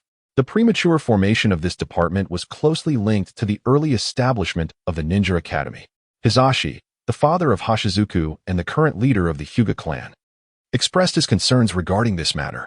He believed that the authority of the Hokage was already substantial. During peacetime, various clans were required to allocate personnel specifically for the Hokage's command. Observing the duties and nature of the Umbu, it was evident that the Hokage was attempting to further consolidate power. However, after careful contemplation, Hashizuku voiced a contrary opinion. He posited that such matters should not be resisted. Rather than attempting to obstruct and risk being perceived as ungrateful, it would be more prudent to engage proactively, akin to the Ninja Academy, to secure a position of influence. Ideally, one should strive to obtain control over a department and gain a respectable standing. At the very least, our Byakugan offers an advantage in reconnaissance, regardless of circumstances. The Umbu would invariably require Byakugan users. If one is invited to join and declines, they may ultimately face coercion to comply. The words spoken by Xingzhuo were articulated in light of the established facts of the future. Hinata Xingzhuo, who had previously harbored discontent regarding the expansion of power within the Hokage, fell into a prolonged silence upon hearing this. Ultimately, he sighed and concurred with his younger son's sentiments. By the way, there is another matter to discuss. Senju Tobarama intends to establish several functional departments, necessitating the reassignment of a significant number of clan ninjas. Initially, I was rather reluctant, as the elders within our clan also believe that having too many clan members serve the village could jeopardize our family's interests. What are your thoughts on this? Xingzhuo, taken aback, inquired candidly. Have you never heard of the term using power for personal gain? Hinata Xingzhuo sighed. I am well aware of it. However, our Hyuga clan possesses a limited number of main family members. If we were to allocate a significant number of clan ninjas to functional departments, it would inevitably distribute power to the branch families, which may prove detrimental to our traditional customs. Xingzhuo pondered for a moment and resolved to attempt to persuade his father. Father, he reasoned, even if future repercussions may be adverse, we must not forsake the immediate and long-term benefits. Consider this, disregarding those benefits, as a disciple of Master Tobirama, I am destined to be a formidable contender for the position of Hokage. If, in the future, I aspire to become Hokage, and our clan holds significant power across various sectors, the support from our influence will greatly enhance my prospects. Once I ascend to the role of Hokage, I can further leverage my authority to benefit our clan, allowing it to grow exponentially, much like a snowball, ultimately establishing ourselves as the most powerful clan in the ninja world. However, if our clan remains shackled by the outdated traditions of the Warring States period, severing our ties with Konoha, I will find myself devoid of support and burdened by my lineage. Xingzhuo's words painted an extravagant vision for the current Hinata clan. Yet such a vision had never been contemplated or savored by the Hinata family before. Hinata Tenrin, struck as if by a sudden awakening, found his previous notions utterly overturned, plunging him into a state of confusion as he realized the conservative nature of his and the elders' approach. Upon witnessing this, Xingzhuo departed with satisfaction. Among family, who would wish to resort to force when words could suffice? After all, his father was still in his youth, and he could still hope for a wave of paternal legacy to amass further family wealth. For now, his primary focus should be on diligent study. Chapter 61. The 10 consecutive draws of the new year. The time spent in school always seemed to pass swiftly, even in a curriculum that resembled an elite graduate program. Unbeknownst to him, the 8th year in Konoha quietly approached. After months of relentless effort, Hinata Xingzhuo had successfully accumulated the opportunity for 10 consecutive draws. That evening, having completed his paper on 120 methods of setting traps and attended to matters concerning his personal ventures, he washed his hands and prepared to commence the lottery. System: initiate 10 consecutive draws. The system interface materialized before his eyes, shimmering with light as the lottery began. A-grade ninja fragment, Kakashi X4 Chakra 50 Vitality 30 Secret Technique Fragment X1 Secret Technique Fragment X1 S-grade ninja fragment, Tsunade X5 C-grade ninja fragment, Yamanaka Ino X1 Chakra 30 C-grade ninja fragment, Hinata Hanabi A-grade ninja fragment, Kakashi X4. Upon reviewing the results of the draw, Xingzhuo was exceedingly pleased. He had amassed 20 fragments of Kakashi, with only 20 more required to synthesize a complete card. He now possessed 15 fragments of Tsunade, and he speculated that by the time his brother-in-law's sister-in-law gave birth to Tsunade, he might still not have drawn the complete card. He pondered whether he would be able to obtain double fragments when he eventually took Tsunade on as a disciple. The appearance of Hinata Hanabi elevated the purity of his Byakugan by an additional 5, bringing its overall evolution to 45. Yet, the most delightful surprise from this draw was the complete card of C-grade Yamanaka Ino. His previous research and development of the In release, spatial acupoint technique had been inspired by the Yamanaka clan's mind transfer secret technique, albeit a significantly weakened version that omitted the mental invasion aspect. If one were to inquire why he chose to weaken it, the answer would be his inability to replicate the full version of the mind transfer technique. Now, he had drawn Yamanaka Ino, who had thoroughly mastered the family secret technique. All he needed to do was absorb her memories regarding the cultivation of the family technique and evaluate whether he could further refine his own spatial acupoint technique specifically designed for the Hinata clan. Once the power of the spatial acupoint technique was enhanced, teaching it to the ninjas of the Hinata clan would allow them to surpass the conventional combat strength of the Uchiha, solidifying their position as the foremost ninja clan in Konoha. Of course, when it came to the pinnacle strength of the Mangekyou Sharingan, it seemed that only he among the entire Hinata clan was qualified to even approach it. Originally, Xingzhuo intended to withhold the secret technique until he became the clan leader. However, having realized that he could not seize power through force, he understood that to attain the position of clan leader, he would at least need to wait until adulthood. With a decade still ahead until he reached maturity, he wondered how much loss the Hinata clan would incur and how many benefits they could seize if he imparted the technique to his clansmen in advance. In any case, he possessed a method to immunize against the spatial acupoint technique, and he planned to promote it within the clan once it matured. After completing all his tasks for the day, Xingzhuo rose and proceeded to the adjacent storage room. Using half of his chakra, he transformed the papers piled in the room into explosive tags, which he then carefully sealed in a scroll for preservation. ever since he had drawn Conan months ago. He had been diligently crafting explosive tags each night before sleep, consuming half of his chakra in the process. A small portion was sold to cover his expenses, while the majority was saved for future preparations. Having completed his final task before sleep, he reflected inwardly, without the vast arsenal of explosive tags provided by Conan, offensive capabilities were indeed quite limited. The next day at Konoha Ninja Academy, the shadow clone of Tobarama Senju arrived early. The students coming in for class noticed unusual circumstances that differed from the norm. Even the carefree Yu had grown curious, whispering to Xingzhuo, "It seems Uncle Tobarama hasn't even brought his lesson plan today." Starfire nodded in agreement, remarking, "Indeed, I surmise that today's lesson may be somewhat exceptional." Once all the students had gathered, Senju Tobarama cast a serious gaze upon them and announced, "We have engaged in theoretical study for half a year, and I have imparted all that is necessary. It is now time for the graduation assessment to evaluate your learning outcomes during this period. You are all prodigies of the village, and if you successfully pass this examination, you may directly ascend to the position of deputy in any department, including the Umbu, which is directly under the Hokage, should you desire. To illustrate, if anyone wishes to join the Umbu after passing the assessment, you could immediately attain the rank of vice captain. Understood?" At this moment, Yujin suddenly raised his hand.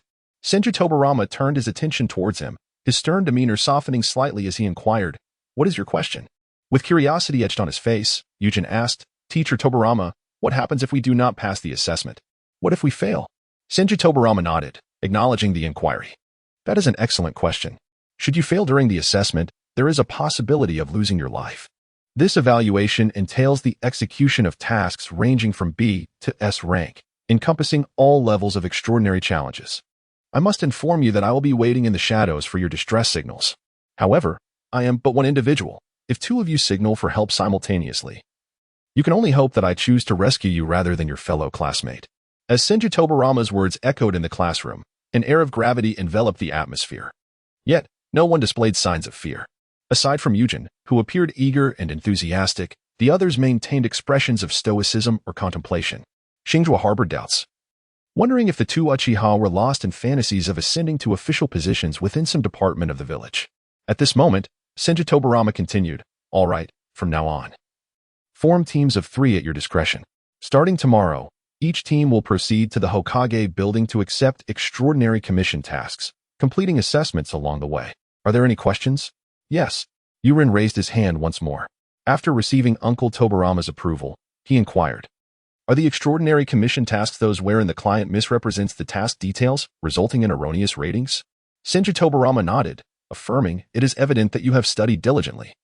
Yurin, "Indeed, these tasks are characterized by illogical circumstances and are likely misrated. Any further questions?" At this juncture, Xingzhuo raised his hand and, upon receiving permission, posed his question, "If I succeed in the assessment, may I choose to become a bodyguard for the Hokage?" The moment these words escaped his lips, the expressions of his classmates morphed into an array of peculiarities. Did Lord Senju Hashirama still require a bodyguard? Was this a jest? After a moment of contemplation, Senju Tobarama, struck by a thought, brightened with understanding and responded, "Yes, although the village currently lacks such a position, it would necessitate the Hokage's consent." At that moment, Yurin eagerly interjected, "I also wish to serve as my father's bodyguard." Chapter 62, S-Rank Mission, Notification of the 5 Kage Summit. As anticipated, Hinata Xingzhuo and Senju Yurin formed a team. While deliberating on the inclusion of an offensive ninja skilled in ninjutsu, Uchiha Suiren approached them uninvited. Half a year had passed, and Uchiha Suiren's prowess had stabilized at the Jonin level. The awakening of her 3 Tomo had dramatically augmented her chakra reserves, which had surged from the mid-Shunin level to an impressive 30,000, placing her firmly within the realm of ordinary Jonin. After a moment of contemplation, Hashizaku agreed to Uchiha Susan's request to form a team. The current configuration of their squad consists of Hyuga Hashizaku, who occupies the front line, excelling in medical ninjutsu, reconnaissance, and sealing techniques, while also being a highly mobile tank. Senju Yudo, positioned between the front and mid-line, noted for his robust health and formidable defense, skilled in sealing techniques, as well as water and earth-style ninjutsu, serving as a supportive damage dealer, and the newly added Uchiha Susan, a quintessential fragile rear-line attacker, proficient in powerful, wide-reaching fire-style ninjutsu and adept at illusion techniques enhanced by the Sharingan. Additionally, her age provides her with the maturity to look after Yudo, making Hashizaku quite welcoming of her inclusion. The first order of business for the trio was, of course, to enjoy a meal together. Xingzhuo and his companion treated her to a delightful meal of Chinese barbecue, engaging in a profound exchange regarding their respective abilities. Upon confirming the leadership of their team, the significance of this gathering was fulfilled. At the conclusion of the meal, Xingzhuo presented Uchiha Swearin with 3 specially crafted sealing cards. "Take these 3 sealing cards," he said. "They are custom-made and offer greater stability than sealing scrolls, allowing you to seal away any items you wish. Additionally, here are 200,000 Ryo in banknotes. As you can see, both Yurin and I are relatively young and may overlook certain matters. So I must rely on you to procure some supplies and look after us during our journey." Uchiha Swearin accepted without hesitation, expressing her gratitude before heading towards the large comprehensive market. Initially, she had anticipated needing to purchase some military rations and other logistical supplies. Now, with the sealing items and the team's operational funds at her disposal, she intended to procure a substantial amount of food ingredients and outdoor living necessities. Watching Swearin depart, Xingzhuo imparted some advice to Yurin. Make sure to bring several sets of clothing and shoes, as it may not be convenient to purchase them outdoors. Upon returning home, the first thing you must do is inform Lord Mizuho and heed her instructions carefully. Yurin listened attentively, displaying no signs of impatience. Seeing this, Xingzhuo felt a sense of relief. The child had not gone astray. At the very least, he could distinguish between right and wrong. After watching Yurin depart, he began his preparations for the impending task. Over the course of 6 months, he had accumulated an overwhelming number of explosive tags, far too many to count. Despite his efforts to regulate their quantity, he had amassed an entire room filled with sealing scrolls, each containing a multitude of explosive tags. It was quite formidable. If he were to flood the market with them, the value of explosive tags would likely plummet to that of mere shurikens. Consequently, he sought out Hinata Xingzhuo to establish a stable sales channel for explosive tags through the family. He would supply the goods while the family would contribute manpower, ultimately splitting the profits equally. In addition to the explosive tags, he also prepared a comprehensive set of conventional supplies. He instructed Uchiha Suzuin to gather materials, which served to strengthen their relationship and facilitate the integration of the team. Meanwhile, he prepared his own set of supplies as a precautionary measure. Beyond the materials, a series of arrangements were also in order, for tasks typically ranging from B to S grade, which could last around 6 months. It was crucial to have everything meticulously organized in advance. The arrangements concerning their operations were primarily discussed with Aunt Hinata Xingzhuo. Currently, the enterprises under Xingzhuo's management are predominantly overseen by Xingzhuo. This includes 3 comprehensive barbecue restaurants, 3 dessert and beverage establishments, and over a dozen family-owned ventures, primarily focusing on strategizing responses to unforeseen circumstances. The arrangement of personnel largely hinges on the training schedules of Hinata Kenji, Hinata Ren, and Hinata Yunfei.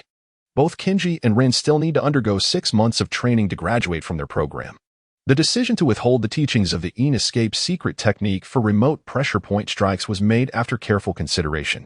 Additionally, having just drawn Shanchujing yet, Xingzhuo intends to refine and optimize this secret technique, hence he does not plan to impart it to them immediately.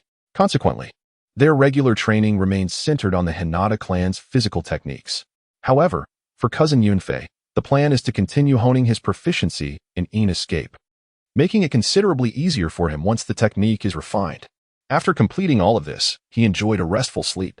Early the next morning, Xingzhuo successfully gathered with his 2 team members at their prearranged meeting place outside the Hokage building. Inside the Hokage building, at the task issuance window, after handing over the special task scroll to the staff, the latter inquired, "Do you intend to start with a B-rank task or an S-rank task?" Following their prior discussion, Xingzhuo opted to commence with a B-rank task. They planned to begin with lower difficulty tasks to foster team synergy before gradually escalating the difficulty. At that moment, the staff suddenly remarked, "There is a unique S-rank task that can be completed concurrently while undertaking lower-level tasks. Would you like to take a look?" Uchiha Lingyin was the first to voice her skepticism. An S-rank task that can be completed alongside others? With a sudden spark of inspiration, Xingzhuo picked up the task description.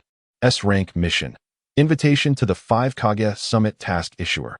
Hokage Office Mission Objective Overview. Deliver the invitation to the leaders of the 4 great ninja villages, Sunagakure, Iwagakure, Kumogakure, and Kirigakure. Upon reading this task, he was immediately reminded of the pivotal event that transpired in Konoha 8 years prior, the inaugural 5 Kage Summit, where the tailed beasts were allocated, leaving a bitter taste of humiliation. Initially, he believed he would have no part in such a significant affair, yet now, by a twist of fate, he found himself with the opportunity to engage. He turned to his 2 companions with a solemn expression. I wish to undertake this mission. Uchiha swore and hesitated, recalling their agreement to start with lower-ranked tasks for training. However, Shinjuiren unhesitatingly expressed his support. Then let us take on this mission. I have faith in your judgment. Xingzhuo nodded in satisfaction, directing his gaze towards the still hesitant Ling-Ain. Under the scrutiny of his pale lavender eyes tinged with blue, she couldn't help but feel a twinge of anxiety. Well, I shall support you as well. Upon hearing this, Xingzhuo smiled gently, turned, and communicated with the staff to accept the S-level task that could be conveniently completed along the way. After completing the registration, the staff presented several available B-level tasks, saying, please select from these B-level tasks. At that moment, Yuren stepped forward and remarked, since we've already accepted an S-level task, why not allow us to take on an A-level task as well? Otherwise, the back and forth would be rather cumbersome. The staff glanced at him and replied in a calm manner. It is indeed possible, but do bear in mind that the tasks come with time constraints. Do not complain about the back and forth. If you exceed the time limit without completing the task, your evaluation will be deemed a failure. Without a moment's hesitation, Xingzhuo concurred with Yuren's perspective. There's no need to worry about us. Since we are bound to make a trip to the 4 great ninja villages, we might as well consolidate our efforts. In the subsequent 10 minutes, the trio sifted through a plethora of A and B rank tasks, ultimately selecting an A rank escort mission and a B rank mission to eliminate bandits. The A rank task was an escort mission issued by the Wind Demon Clan, which was relocating from the border of the Land of Fire to the neighboring Land of Rice. The mission description explicitly stated that at least 3 upper ninja-level adversaries would be encountered, with the task's rank and remuneration subject to adjustment based on circumstances. Conversely, the B-rank mission was a task to eradicate wandering ninjas, commissioned by a merchant convoy from the Land of Wind. The assignment involved confronting a band of rogue ninjas located at the border between the Land of Wind and the Land of Rain. The mission description indicated that at least one of the wandering ninjas was of the middle ninja rank, and peculiarly, the remuneration for this task had already been prepaid. With the client having departed from Konoha, upon finalizing all tasks, Xingzhuo did not rush to set off, but instead proposed a new requirement. I will retrieve a more comprehensive map of the ninja world from my clan. You both should also look for maps, and we can compare them together to facilitate our route planning. Additionally, we need to bring our clan's traditional attire. Let us convene at the village entrance in an hour. Curiously, Yuren inquired, why do we need to wear traditional attire for the mission? Xingzhuo pointed at the golden S-rank task scroll and remarked, since we are representing Konoha to deliver the invitation, we ought to dress more formally. After all, the 3 of us symbolize the most authentic representation of the Land of Fire, so we must adhere to proper etiquette. Yuren scratched the back of his head and replied, all right, I will follow your lead, before swiftly departing to fetch his belongings. Uchiha Swearin, noticing that Xingzhuo had no further instructions, also utilized the body flicker technique to head home. Xingzhuo shook his head and sent a shadow clone home to retrieve some clothing and a map, while he himself sauntered towards the village entrance. During this time, he accessed the system panel to check for notifications. The notification read, S-Class mission activated. The purpose of war is to attain a more enduring peace. Mission assignment. Weaken the war potential of the 4 major ninja villages, Sunagakure, Iwagakure, Kumogakure, and Kirigakure. Mission issuer. Senjutobarama mission rewards. Depending on the completion of the task, rewards will range from an S-Class ninja card to a C-Class ninja card. Additional notes. Senju Tobarama has discovered that his elder brother, Senju Hashirama, has taken a certain extreme path after his battle with Uchiha Madara, in pursuit of an idealized peace. His brother has become irretrievably lost. Therefore, before distributing the tailed beasts, he plans to orchestrate an event to diminish the war potential of the other ninja villages, ensuring that the remaining 4 villages remain in awe of Konoha. After witnessing the remarkable technique developed by his most prized disciple, Hyuga Clan, known as the God's paper manipulation technique, he conceived the notion that perhaps this unique disciple, who has never been one to suffer losses or endure even the slightest grievances, could serve as the catalyst for this plan. Upon reviewing this mission, Xingzhuo accepted it without hesitation, only to internally lament, what? I am considered an anomaly in Master Tobarama's eyes. In the Hokage's office, Senju Hashirama abruptly strode in. Senju Tobarama, who was engrossed in paperwork, lifted his gaze, a hint of curiosity crossing his face as he inquired, "Brother, what brings you here in such haste?" Hashirama tossed a task assignment record onto the table and voiced his concern. Assigning two 8-year-olds and a 13 or 14-year-old to deliver invitations for the 5 Kage Summit seems rather frivolous, does it not? Tobarama, already anticipating this reaction, glanced at the record and began to explain. Frivolous, you say? Brother, consider this. Hyuga Xingzhuo is the heir to the Hyuga Clan's main house, possessing the strength of an elite Genin. How could he be anything but qualified? Furthermore, Uchiha Suiren, as one of the few female prodigies of the Uchiha Clan, has awakened the Sharingan at such a young age and is proficient in fire techniques. As for Yurin, you chose to disband the Senju of the forest, leaving only this child, who was not expected to survive, to inherit the Senju name. Now that he has, he stands as the sole heir of the next generation. His capabilities commendable as well. These 3 individuals, by virtue of their lineage, strength, and the significance they embody, are undoubtedly the best candidates for this task. How can you doubt my judgment? As Tobarama spoke with increasing fervor, he gradually diminished his brother's composure. Hashirama could only feebly retort, Tobarama, I do not doubt your judgment. You've always been more capable than I, but what if these 3 children are harmed by others from the other villages? Tobarama crossed his arms and seated himself at his desk, a cold smirk forming on his lips as he replied. The purpose of this 5 Kage Summit and the distribution of the tailed beasts is for peace. If they dare to harm Konohagakure's envoy, especially with the knowledge of the envoy's identity, it would indicate their rejection of peace. In such a case, we must take the initiative to eliminate those who oppose peace. At this, Hashirama's expression shifted dramatically. His face paled as he solemnly stated, Tobarama, that is far too aggressive. I am the Hokage. Rolling his eyes, Tobarama responded, Brother, those 3 children represent the future of Konohagakure. They're the foundation of our peace, the new branches of this great tree. If they dare to harm these children, actively disrupting peace, would you truly allow them to go unpunished? Hashirama found his brother's words increasingly persuasive, yet something felt amiss. He continued to counter, surely they wouldn't dare? And instigating war would be somewhat irresponsible towards everyone in the village, wouldn't it? Seeing his elder brother's stubbornness, Tobarama sharply interrupted, Brother, you know precisely what I mean. Do not evade the issue. I am not jesting. If the Hyuga Clan were to lose Hyuga Xingzhuo, they would go mad. The Uchiha Clan would react similarly, as Uchiha Suiren is the only daughter of Elder Hano.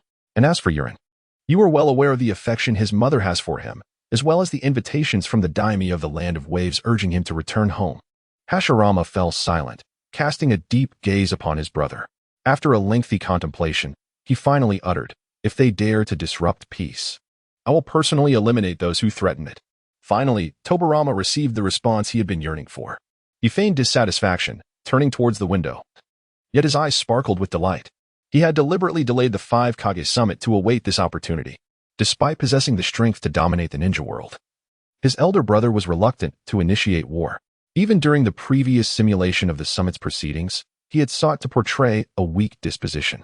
Since his brother was unresponsive to reason and persuasion, Tobarama resolved to focus his efforts on the 4 leaders of the neighboring villages. Seizing this opportunity, he envisioned delivering a decisive blow. If his brother could single-handedly eradicate an entire nation, it would be the pinnacle of success. With these thoughts, Tobarama couldn't help but chuckle inwardly. Ha ha ha, Xingzhuo, you are truly my exceptional disciple. Having developed such a technique at such a young age, it aligns perfectly with my plans. Ha. Chapter 64, Plans and Encounters at the Village Entrance. The 3 gathered together. Xingzhuo, holding the mission certificate, completed the village departure registration at the registration office at the village entrance before being granted permission to leave. After exiting the village, they did not rush to embark on their journey. Instead, they walked along the main road for half an hour until they found a secluded spot. Intending to pause and deliberate on their route, Xingzhuo activated his Byakugan and surveyed the surroundings, ensuring that no one was present before retrieving 3 copies of the Ninja World maps and comparing their discrepancies. It soon became evident that his preparations were astute. Although the maps from the Senju of the Forest, the Hyuga, and the Uchiha clans were largely similar, the nuances differed significantly. Fortunately, these variations were complementary to one another. Xingzhuo, possessing the artistic skills of Zai, adeptly combined their strengths to create a new map, after which they commenced their discussion on the route. Uchiha Swearin was the first to produce a small notebook. Within it were recorded various pieces of information. She glanced at the notebook and addressed her teammates. This B-rank mission to eliminate the rogue ninjas has the tightest deadline, requiring completion within 30 days of the task's issuance. The A-rank escort mission necessitates reporting to the Kage clan within 45 days of the task's announcement. Conversely, the S-rank mission affords the most leniency, allowing for completion within 90 days. She raised her head and concluded, "Thus, I propose that our route prioritizes the B-rank task, followed by the A-rank mission, while we can conveniently intersperse the S-rank task along the way."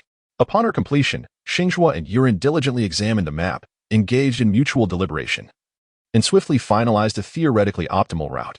We shall first head west, departing from the land of fire, entering the land of rain, and traversing directly through it to the border of the land of wind to eliminate the rogue ninjas and fulfill the B-rank mission. Following that, we will make a stop at Sunagakure to deliver the invitation for the conference. Next, we will assess the time, if we are ahead of schedule. We shall traverse the land of birds towards the Iwagakure in the land of earth to deliver the second conference invitation. Should time be insufficient, we will first return to the land of fire to complete the A-rank escort mission, and then proceed back to cross the land of waterfall towards Iwagakure. After Xingzhuo concluded, he stated that overall, upon completing the first two commission tasks, the mission of delivering the invitation letter for the conference could be considered half accomplished. If all proceeded smoothly from here, they would traverse directly through the Iron Nation to the village of Cloud hidden in the land of thunder, then cross the sea to the village of Mist hidden in the land of water, thereby fulfilling all entrusted tasks. With this route established, the trio ceased their lingering discussions. Although Xingzhuo and Yurin were embarking on their first mission to the distant village, they were neither timid nor fearful. The confidence of Xingzhuo stems from his formidable abilities and the education he has received. In contrast, Yurin's fearlessness may be attributed to the audacity of youth. Fortunately, within their ranks is Uchiha Swearin, a seasoned operative who has been undertaking missions since the tender age of 8, even having ventured abroad for assignments. With their path determined, the trio resolved to embark on a journey. Why walk, you may ask? It is, of course, because Xingzhuo's Super Beast fake painting allows for flight. As this is their inaugural mission outside the village, a brief trek is indeed warranted, Yurin stated earnestly. As a prodigy blessed with extraordinary lineage, he may be young, yet he understands the importance of accumulating experience through grounded efforts. Xingzhuo contemplated the prospect of embarking on a journey to personally experience the untamed beauty of the jungle. It would be ideal to encounter some traps and adversaries along the way, thereby broadening his horizons. Should fatigue set in, he could always opt to fly to his destination later. 300 miles west of Konoha village, a trio of Leaf Village ninjas, adorned with peculiar masks, leaned against a large tree, taking a respite. Their attire unmistakably marked them as members of the Hokage's direct subordinate unit, the Umbu. Yet, their condition was visibly dire. Each bore severe injuries that rendered them unable to advance, forcing them to conceal themselves within the forest. Not far from their location, a group of ninjas disguised as a merchant caravan was searching for something. As they neared the area where the three Umbu were hidden, the Umbu ninja wearing a dog-faced mask exchanged glances with his two comrades. With great effort, he mustered his strength and leaped towards the higher branches, attempting to divert attention in the opposite direction. Meanwhile, the two remaining Umbu, unable to escape separately due to their grievous wounds, resorted to a transformation technique, disguising themselves as branches and stones. Alas, their desperate struggle for survival was destined to be in vain. Among the adversarial ninjas was a sensory-type ninja, who swiftly detected the presence of the two Umbu remaining in their transformed state, rendering them under control. The dog-faced masked Umbu, trying to mislead the enemy, was also captured and thrown back to the ground. "Boss, we've got them all," announced one ninja as he unceremoniously tossed the Umbu onto the earth. At that moment, the ninja masquerading as the leader of the merchant caravan unveiled the masks of the three Umbu, revealing their youthful faces. A cruel smile spread across his scarred visage. He ordered the sealing of their chakra flow to prevent any thoughts of suicide, intending to transport them in Takahashi's cart for thorough interrogation regarding the Leaf Umbu's intelligence. If these three refuse to divulge anything, we will spare the two women, throwing them into our comrade's shared cart, while the man shall be incinerated to ashes using fire techniques. As the Umbu contemplated their impending fate, the couple among them, a man and a woman, emitted desperate cries, striving to reach each other and grasp hands. However, a merciless ninja approached, stepping on the wrist of the young male Ambu to thwart their final farewell. The leader merely cast a glance without uttering a word. With his command given, the three Ambu were dragged away like livestock. The group of ninjas resumed their journey along the main road, preparing to reorganize and continue their charade as merchants trading goods between the land of wind and the land of fire. Unbeknownst to them, three pairs of eyes silently observed the unfolding events. Uchiha Swearin retracted her gaze and quietly inquired, "How shall we proceed? The enemy boasts at least 3 jonin, 10 shunin, and 15 genin." Xingzhuo averted his gaze, contemplating briefly before stating decisively, "Our primary objective is to rescue. We shall seek opportunities for training later. Shortly, I will employ the Flying Thunder God technique to retrieve our 3 companions from their captors. Yuyo, will create 8 shadow clones to seal off all possible escape routes, ensuring no enemy slips away. Suayin, your responsibility is to assist and care for the injured. Once I have rescued them, I will unleash a secret technique to execute indiscriminate slashing attacks on the enemies present in the battlefield." After outlining the tactical plan, he turned to his 2 teammates, inquiring with his gaze, "Do you understand?" "Understood." They both affirmed, nodding in acknowledgement. "Very well, let us commence." With that, he hurled a multitude of paper shurikens towards the merchant convoy. Chapter 65. The Rescue Operation in the Land of Wind. 3 Ambu ninjas had just been escorted into the interrogation ninja's carriage when a sudden whooshing sound pierced the air behind the convoy. The sensory ninja within the merchant group immediately detected the incoming shurikens and shouted a warning, "Enemy attack." The ninjas in the convoy responded instantly, rallying towards 3 key points: the central area where the leader was located, the front where the interrogation ninja was stationed, and the rear where the sensory ninja stood. The paper shurikens were poorly aimed, at least as perceived by those positioned at the front of the convoy. However, they did not anticipate that amidst their heightened vigilance of the surrounding forest, a small figure suddenly appeared above one of the shurikens embedded in the ground. Upon its arrival, it erupted into a large cloud of paper, swiftly adhering to the unprepared enemy ninjas before they could react. Only one Jainin managed to respond in time. But his evasion was futile. He had barely retreated a few steps when the paper stuck to him, rendering him immobile. It turned out that these papers were inscribed with binding seals. Another portion of the paper flew into the carriage, indiscriminately sticking to both foes and allies alike. The 3 Ambu ninjas from Konoha vanished the moment the papers adhered to them, while the remaining ninjas initially froze in place, soon succumbing to the shadowy chakra attached to the paper, perishing instantly. By the time the remaining ninjas from the merchant convoy surrounded the area, 7 or 8 ninjas at the front had already collapsed, their faces ashen. The convoy leader, witnessing this, ordered decisively, "Use fire release to incinerate those papers." The other ninjas immediately complied, unleashing their fire techniques. However, their plans were destined to fail. Xingzhuo had utilized the paper as a medium to transport the 3 Ambu ninjas away with the Flying Thunder God technique, leaving behind dozens of explosive tags and a multitude of inconsequential paper. Boom. The fire release inadvertently triggered the explosive tags, and a towering inferno engulfed the ninjas who had unleashed the flames within moments. Only 2 Jainin, including the convoy leader, reacted swiftly enough to evade the imminent danger, retreating just in time to avoid death as the flames consumed the area behind them.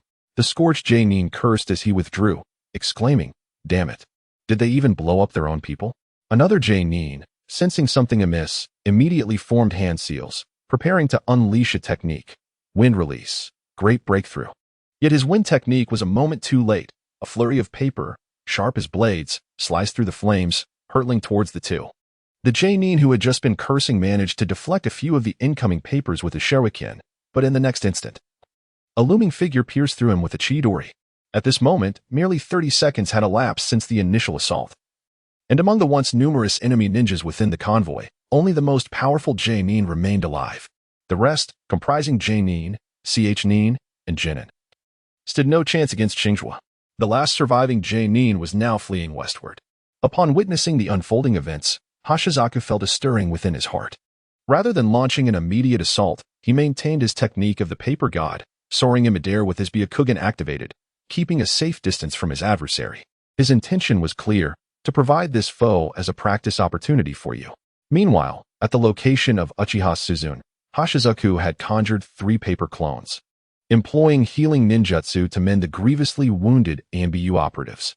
Their injuries were indeed severe: abdominal lacerations, penetrating shoulder wounds, and severed arterial damage in their arms. Even without being captured, their rudimentary first aid knowledge might not suffice to get them back to the village. Fortunately, one of the finest medical ninjas in Konoha was present. With Kato Shizen's level of medical expertise, Hashizaku adeptly tended to their wounds. To the west of the encirclement, Senju concealed himself behind a large tree. Based on his observations, he deduced that this caravan was likely comprised of shinobi from Sunagakure. Thus, if they were to flee, they would undoubtedly escape westward. He had strategically set numerous traps, eagerly awaiting the unsuspecting prey. Regrettably, the prey he awaited was a formidable fish, one that would not be lured by a novice angler bait. As an elite jonin of Sunagakure, Shimada Ichizaku could easily perceive these rudimentary traps, evading them effortlessly. Upon reaching this point, he not only discerned the traps, but also detected Yu's concealed position. The footprints on the branches were too conspicuous, revealing a disparity in skill between him and the aggressors. A flicker of ruthlessness flashed in his eyes, and without hesitation, he ceased his flight, unleashing a powerful ninjutsu toward the tree where Yu lay hidden. Wind release, pressure damage. A barrage of high-density wind projectiles erupted from his mouth, hurtling directly toward the tree. Yu, having heard the commotion, realized evasion was no longer an option. He quickly conjured a water-based defensive ninjutsu and retreated. Water release, water barrier. At that moment, a paper slip from Yu's pocket fluttered into the air, enveloping him entirely. In the next instant, the wind projectiles obliterated the tree, while the water barrier mitigated the residual force.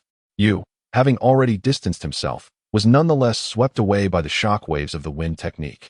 Debris from countless splintered trees scattered around him, but thanks to Hashizaku's unwavering protection, Yu emerged unscathed. Had Yu not feared disfigurement, Hashizaku would have needed to intervene at all. Adjusting his posture mid-air, Yu, upon landing, immediately fixed his gaze upon Shimada Ichizaku. The next moment, he unleashed the most potent water technique he had recently mastered: water release, hard vortex water blade. A spear of high-pressure water, crafted from a swirling vortex, was seized in his hand and hurled toward his foe. Shimada Ichizaku did not remain passive. Upon noticing the protective paper surrounding his opponent, he recognized that his chances of escape were slim. Thus, he resolved to eliminate this prodigious youth, ensuring his own demise was not in vain. He narrowly dodged the vortex water blade using body flicker technique, subsequently retaliating with wind release, great iron cannon. After dispatching the vortex water blade, Yu had already employed the shadow clone technique. As the wind cannon bore down on him, he summoned hundreds of shadow clones, with the front clones charging toward Ichizaku while the rear ones maneuvered to encircle him. Although Ichizaku's wind technique obliterated several of Yu's clones, he lost his advantage and found himself ensnared by the advancing clones. Yu, concealed among his clones, continuously utilized the multi-shadow clone technique to replenish their numbers. Consequently, Ichizaku faced an overwhelming surge of clones, becoming increasingly beleaguered, ultimately falling victim to a stealthy assault from one of Yu's clones, who unleashed a barrage of spiraling spheres upon him. Hashizaku, soaring in the air with his technique of the paper god, could not help but shudder at the sight. The fate of the sand ninja was grim. He appeared as though he had been thoroughly mangled by numerous propellers, a grotesque sight indeed. Chapter 66. Interlude. After assisting in the cleanup of the battlefield, Hashizaku sealed the relatively intact corpses within sealing scrolls and presented them to the recovering ANBU operatives. The apparent squad leader, a young man in ANBU attire, donned his mask and expressed heartfelt gratitude.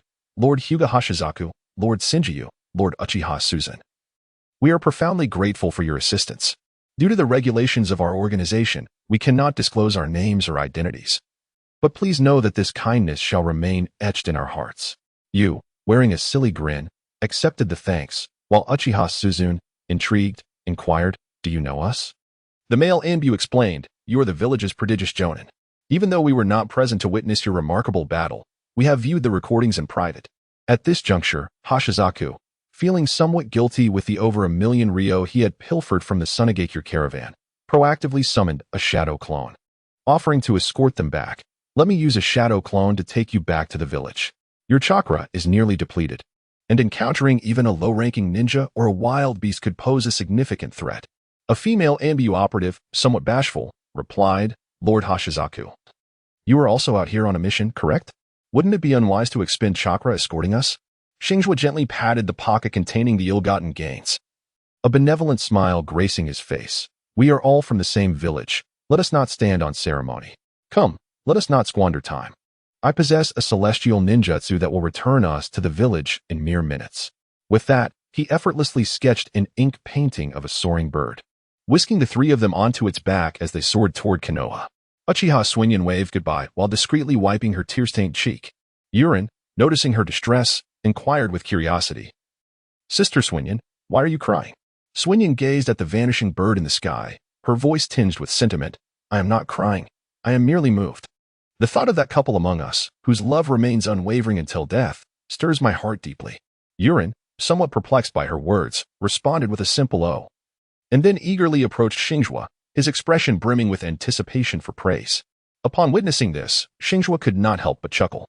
He had observed Yurin's performance thoroughly. Aside from the initial surprise at having his trap and hiding place exposed, the subsequent display was commendable, with hardly any missteps, even without intervening to protect or intimidate. The defeat of Shimada Ikki was inevitable. Reflecting on this, he was generous with his praise. However, certain issues warranted mention. The footprints on the branches, clearly caked with mud, could have been shaken off with chakra before leaving the muck. The principle of setting traps is to minimize exposure. Always be prepared for an ambush upon sensing an enemy's approach, and so forth. In truth, Xingzhuo himself could not have performed better, yet his theoretical prowess, honed by a national education, was undoubtedly full. Thus, he found himself engaging in an earnest discourse with the eager-to-learn Yurin. After summarizing the recent skirmish, the trio set forth once more. However, following this episode, Xingzhuo did not close his Byakugan. After all, his chakra was several times that of an average jonin from the Hyuga Clan. Maintaining his Byakugan was effortless. The journey continued uneventfully until dusk, when the three hastened to a small town and chose an inn for the night. During this time, Uchiha Suiran suggested taking turns to keep watch, but Xingzhuo promptly declined. Wasn't it more efficient to use shadow clones for such tasks? This left Suiran speechless. She had initially intended to counter that maintaining a long-lasting shadow clone required excessive chakra. Yet, it was evident that neither of the two before her suffered from a lack of chakra. With Xingzhuo's impressive 170,000 chakra and Yurin's rapid advancement over the past 6 months, ascending from 100,000 to 150,000 chakra, one could easily misinterpret Yurin as possessing some hidden advantage. In the following days, the trio leisurely indulged in their journey, resembling tourists rather than ninjas. Uchiha Suiran, having undergone formal ninja training, initially perceived this as inappropriate. Unworthy of a ninja. Who among ninjas would embark on a mission only to picnic on the grass, splash through streams, or fish in lakes? Moreover, who would venture out for a mission dressed like a child, eschewing standard attire and headbands? Yet, who was Xingzhuo? Before his crossing into this world, he had been a modern-educated college student, exuberant yet lacking in restraint. With his shadow-level prowess, such trivial conventions mattered little to him. Not to mention that, even if there were explicit rules, what consequence would his transgressions bear as long as the mission was accomplished?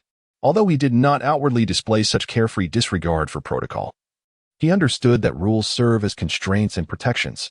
He would not commit fundamental errors. Otherwise, if everyone behaved as he did, how could a team be effectively led? His conduct stemmed entirely from his superior abilities and youthful exuberance. Minor infractions were overlooked by others, who recognized his youth. Furthermore, he did not err out of a desire to flout the rules, but rather wished to fulfill a semblance of adult responsibility, ensuring the children enjoyed themselves.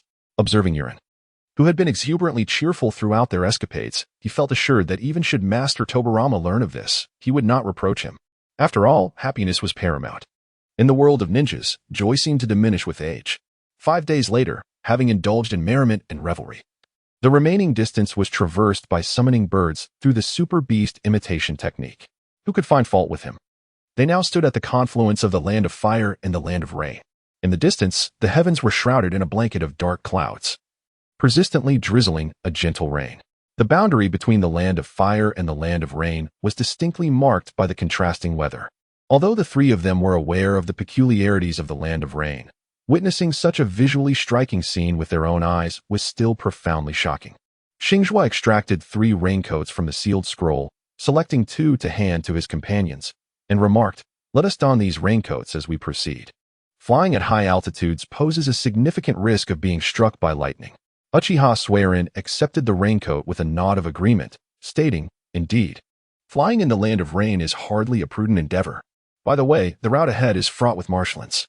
We must channel chakra beneath our feet to prevent sinking.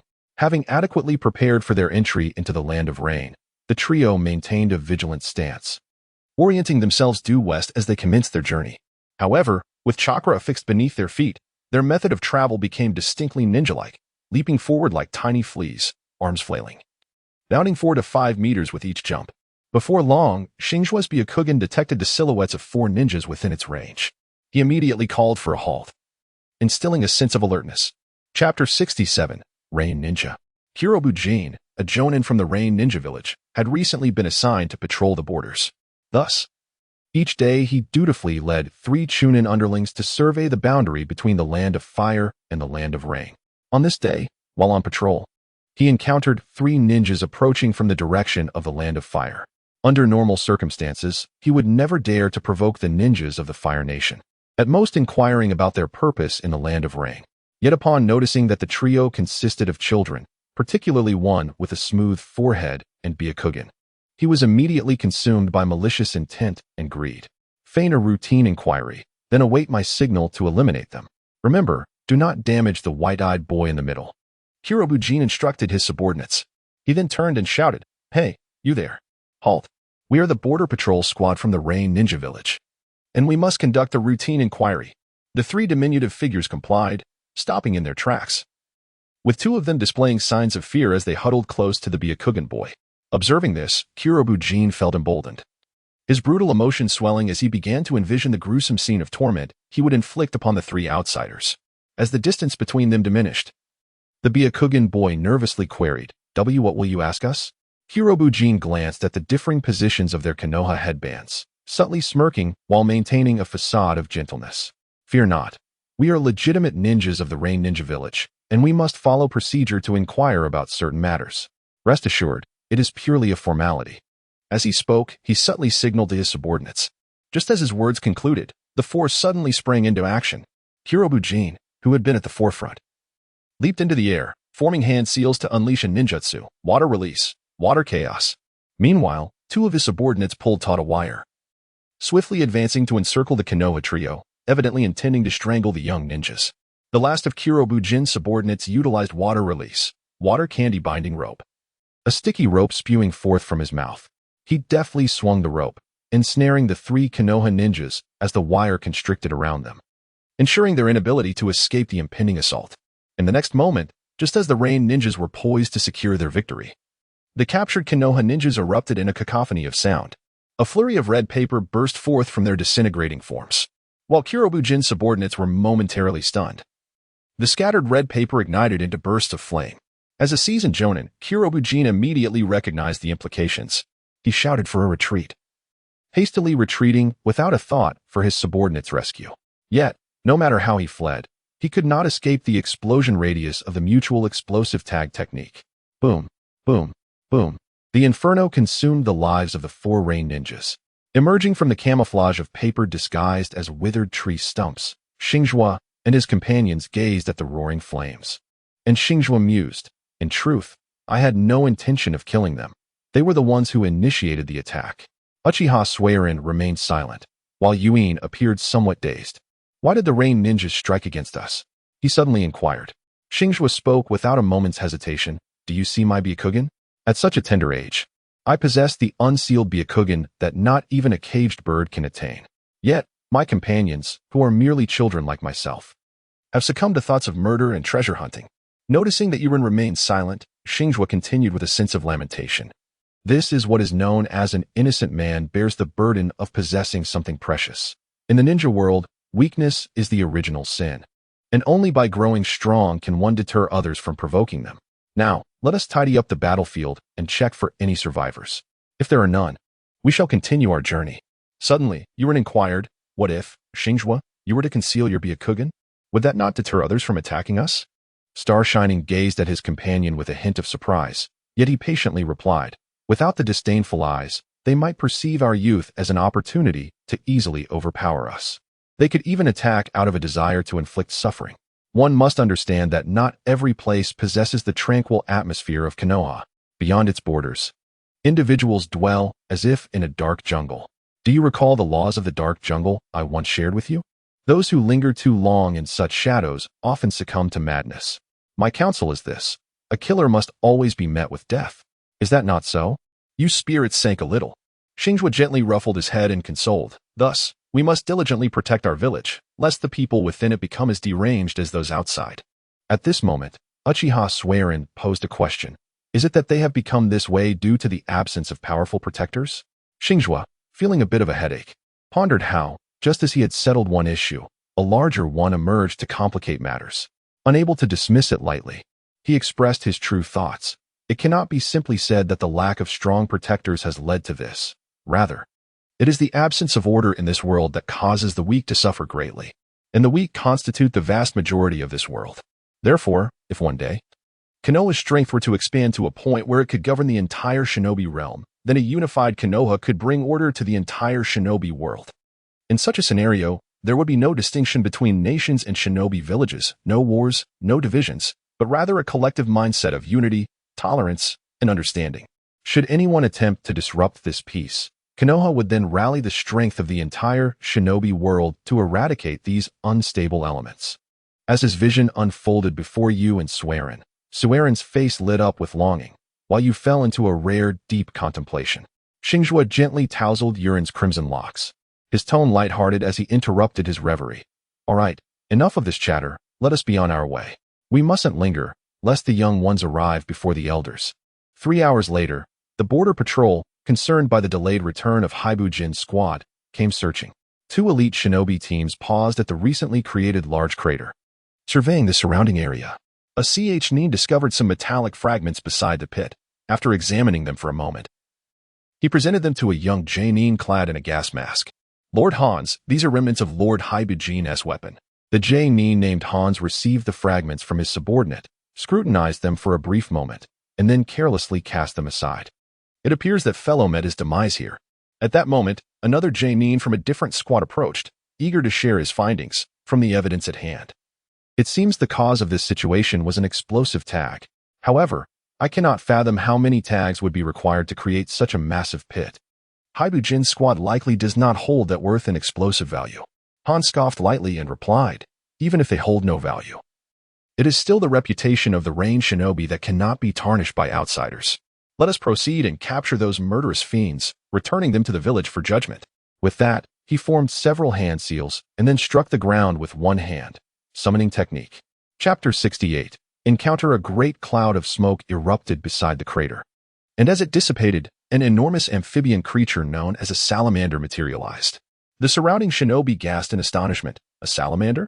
Yet Hans paid no heed to his comrade's astonishment, directing the salamander westward with determination. Over 100 miles away, Xingzhuo had constructed a makeshift treehouse from paper for the trio to rest. The weather in the land of rain was truly abysmal, and as it was their first visit, it was entirely understandable that they needed to pause for respite. Yurin changed into a set of dry clothing, conjured a clean puddle using water release, and after washing his garments, he approached Xingzhuo to inquire if he too required assistance with his laundry. Xingzhuo, with an expression of nonchalance, tossed the discarded clothes to him before resuming her culinary endeavors. Since their departure from the village, it had predominantly been Xingzhuo and Uchiha Ling alternating in the preparation of meals. Meanwhile, Yurin took it upon himself to wash both his and Xingzhuo's garments.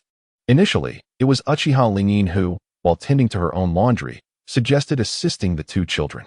However, Yurin felt a sense of propriety regarding gender distinctions, which led to the current arrangement. As she stirred the porridge, her Byakugan activated and scanned the surroundings. Xingzhuo sighed, half in jest and half in complaint, expressing a tinge of regret for not having learned reconnaissance ninjutsu from Lord Mizuto. At that moment, Yuren, who had just wrung out the clothes and placed them by the fire to dry, piped up, I learned it. Xingzhuo, you can learn with me. Upon hearing this, Xingzhuo furrowed his brows, casting an incredulous glance at Yuren. When did you learn this? Why didn't you mention it? Yuren, with an adorably naive expression, replied, I learned it the night before we set off. I thought this sensory ninjutsu wasn't as formidable as your Byakugan, so I kept it to myself. Sighing and placing a hand to his forehead, Xingzhuo lamented, It's my fault. I presumed I knew you well enough, which is why I didn't. He pondered inwardly that he should have checked the system to examine the panel. Nevertheless, It was not too late to do so. He cast a probing technique and immediately comprehended all of Yurin's abilities.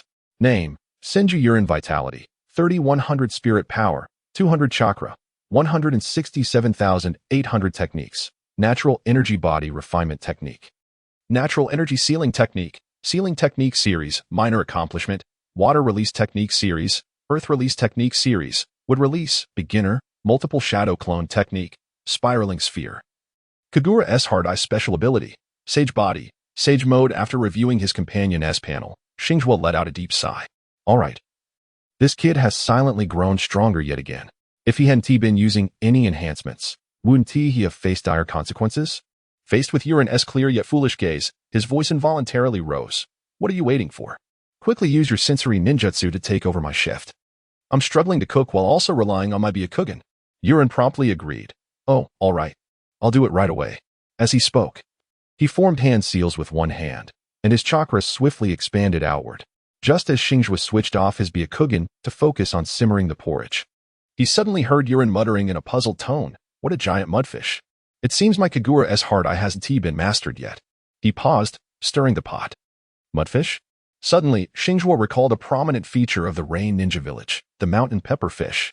Was that merely a giant mudfish? He promptly set down the spoon, reactivated his Byakugan, and urgently inquired, "Yurin, where is that mudfish you mentioned?" Although Yurin felt a twinge of confusion, he discerned the gravity in his companion's tone and quickly responded, "About 18 miles away, and it's getting closer, 17 miles now." 17 miles? Xingzhuo lowered his gaze, rapidly contemplating the situation.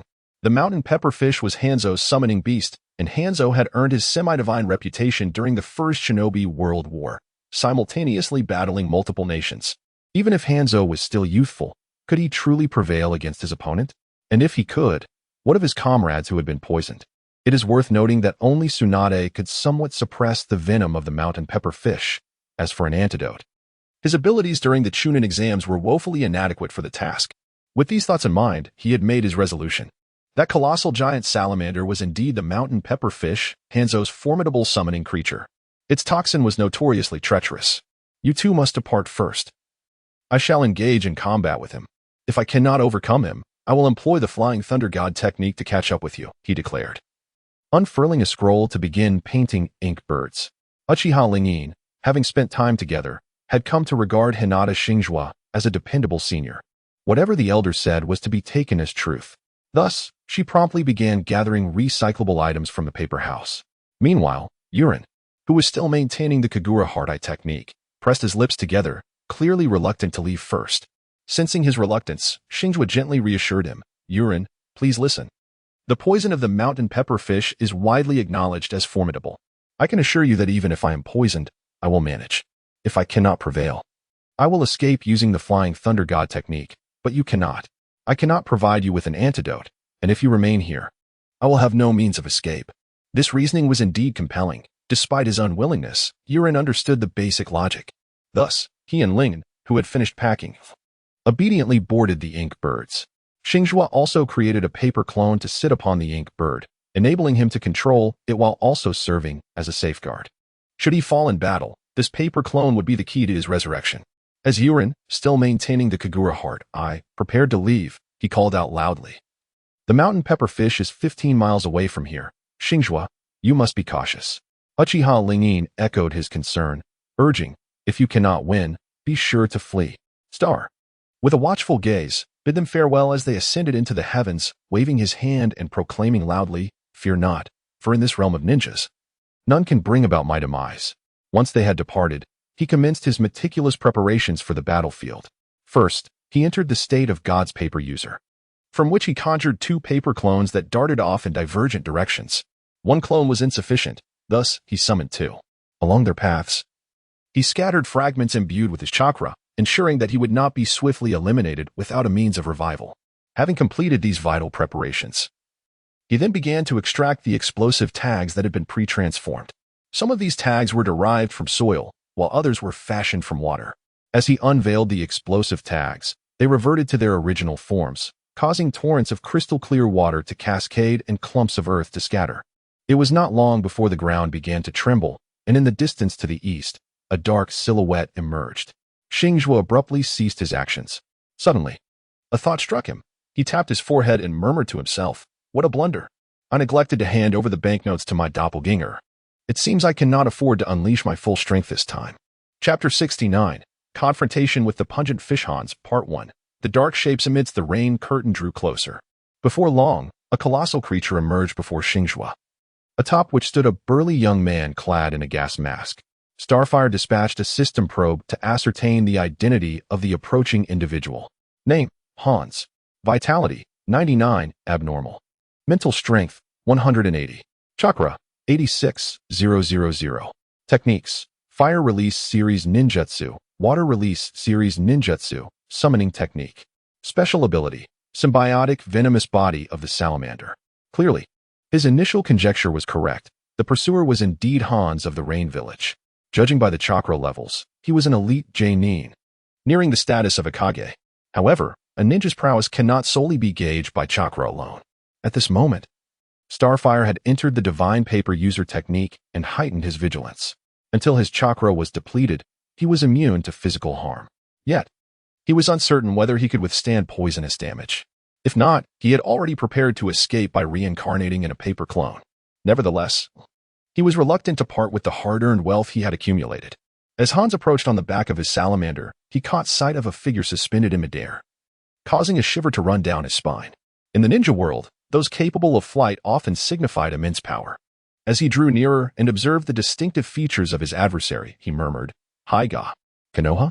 Realizing that the enemy he was pursuing was formidable, he promptly relayed his thoughts to his summoned beast.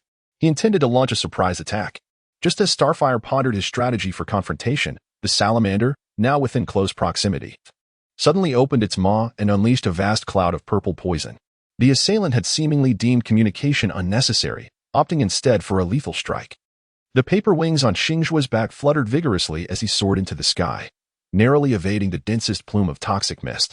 However, the encroaching purple fog gradually stained his paper-formed body a faint lavender hue. Soon, he became acutely aware of his altered state. The consumption of chakra was accelerating. Indeed, the venom of the mountain pepperfish had begun to take its toll, albeit minimally. Aside from the increased rate of chakra depletion, he exhibited no other symptoms of poisoning.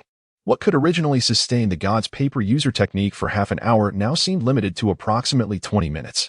With this knowledge, he could confidently prepare for a counterattack. In the next instant, he abruptly unfurled his pale purple paper wings, fanning them with great force. Countless sharp paper shards erupted from the wings, hurtling downward towards Hanzo.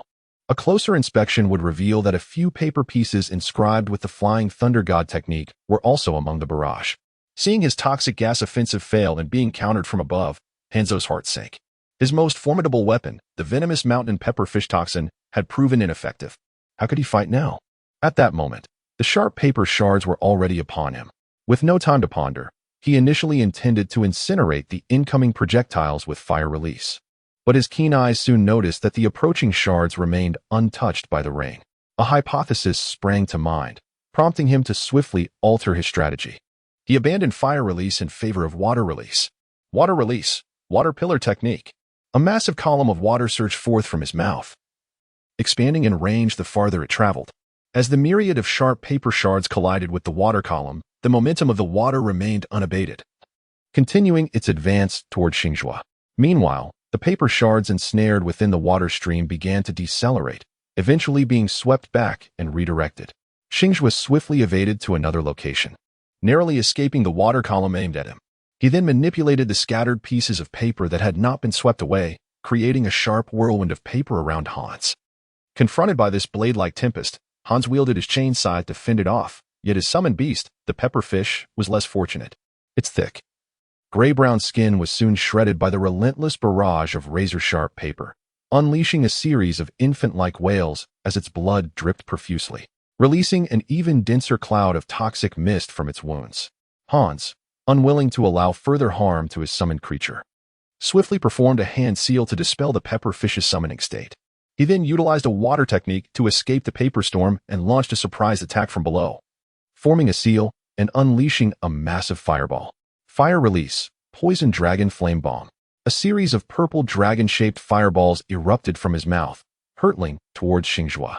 Xingzhuo had no intention of testing his defenses against a particularly unique form of damage, thus he promptly revealed the Flying Thunder God technique.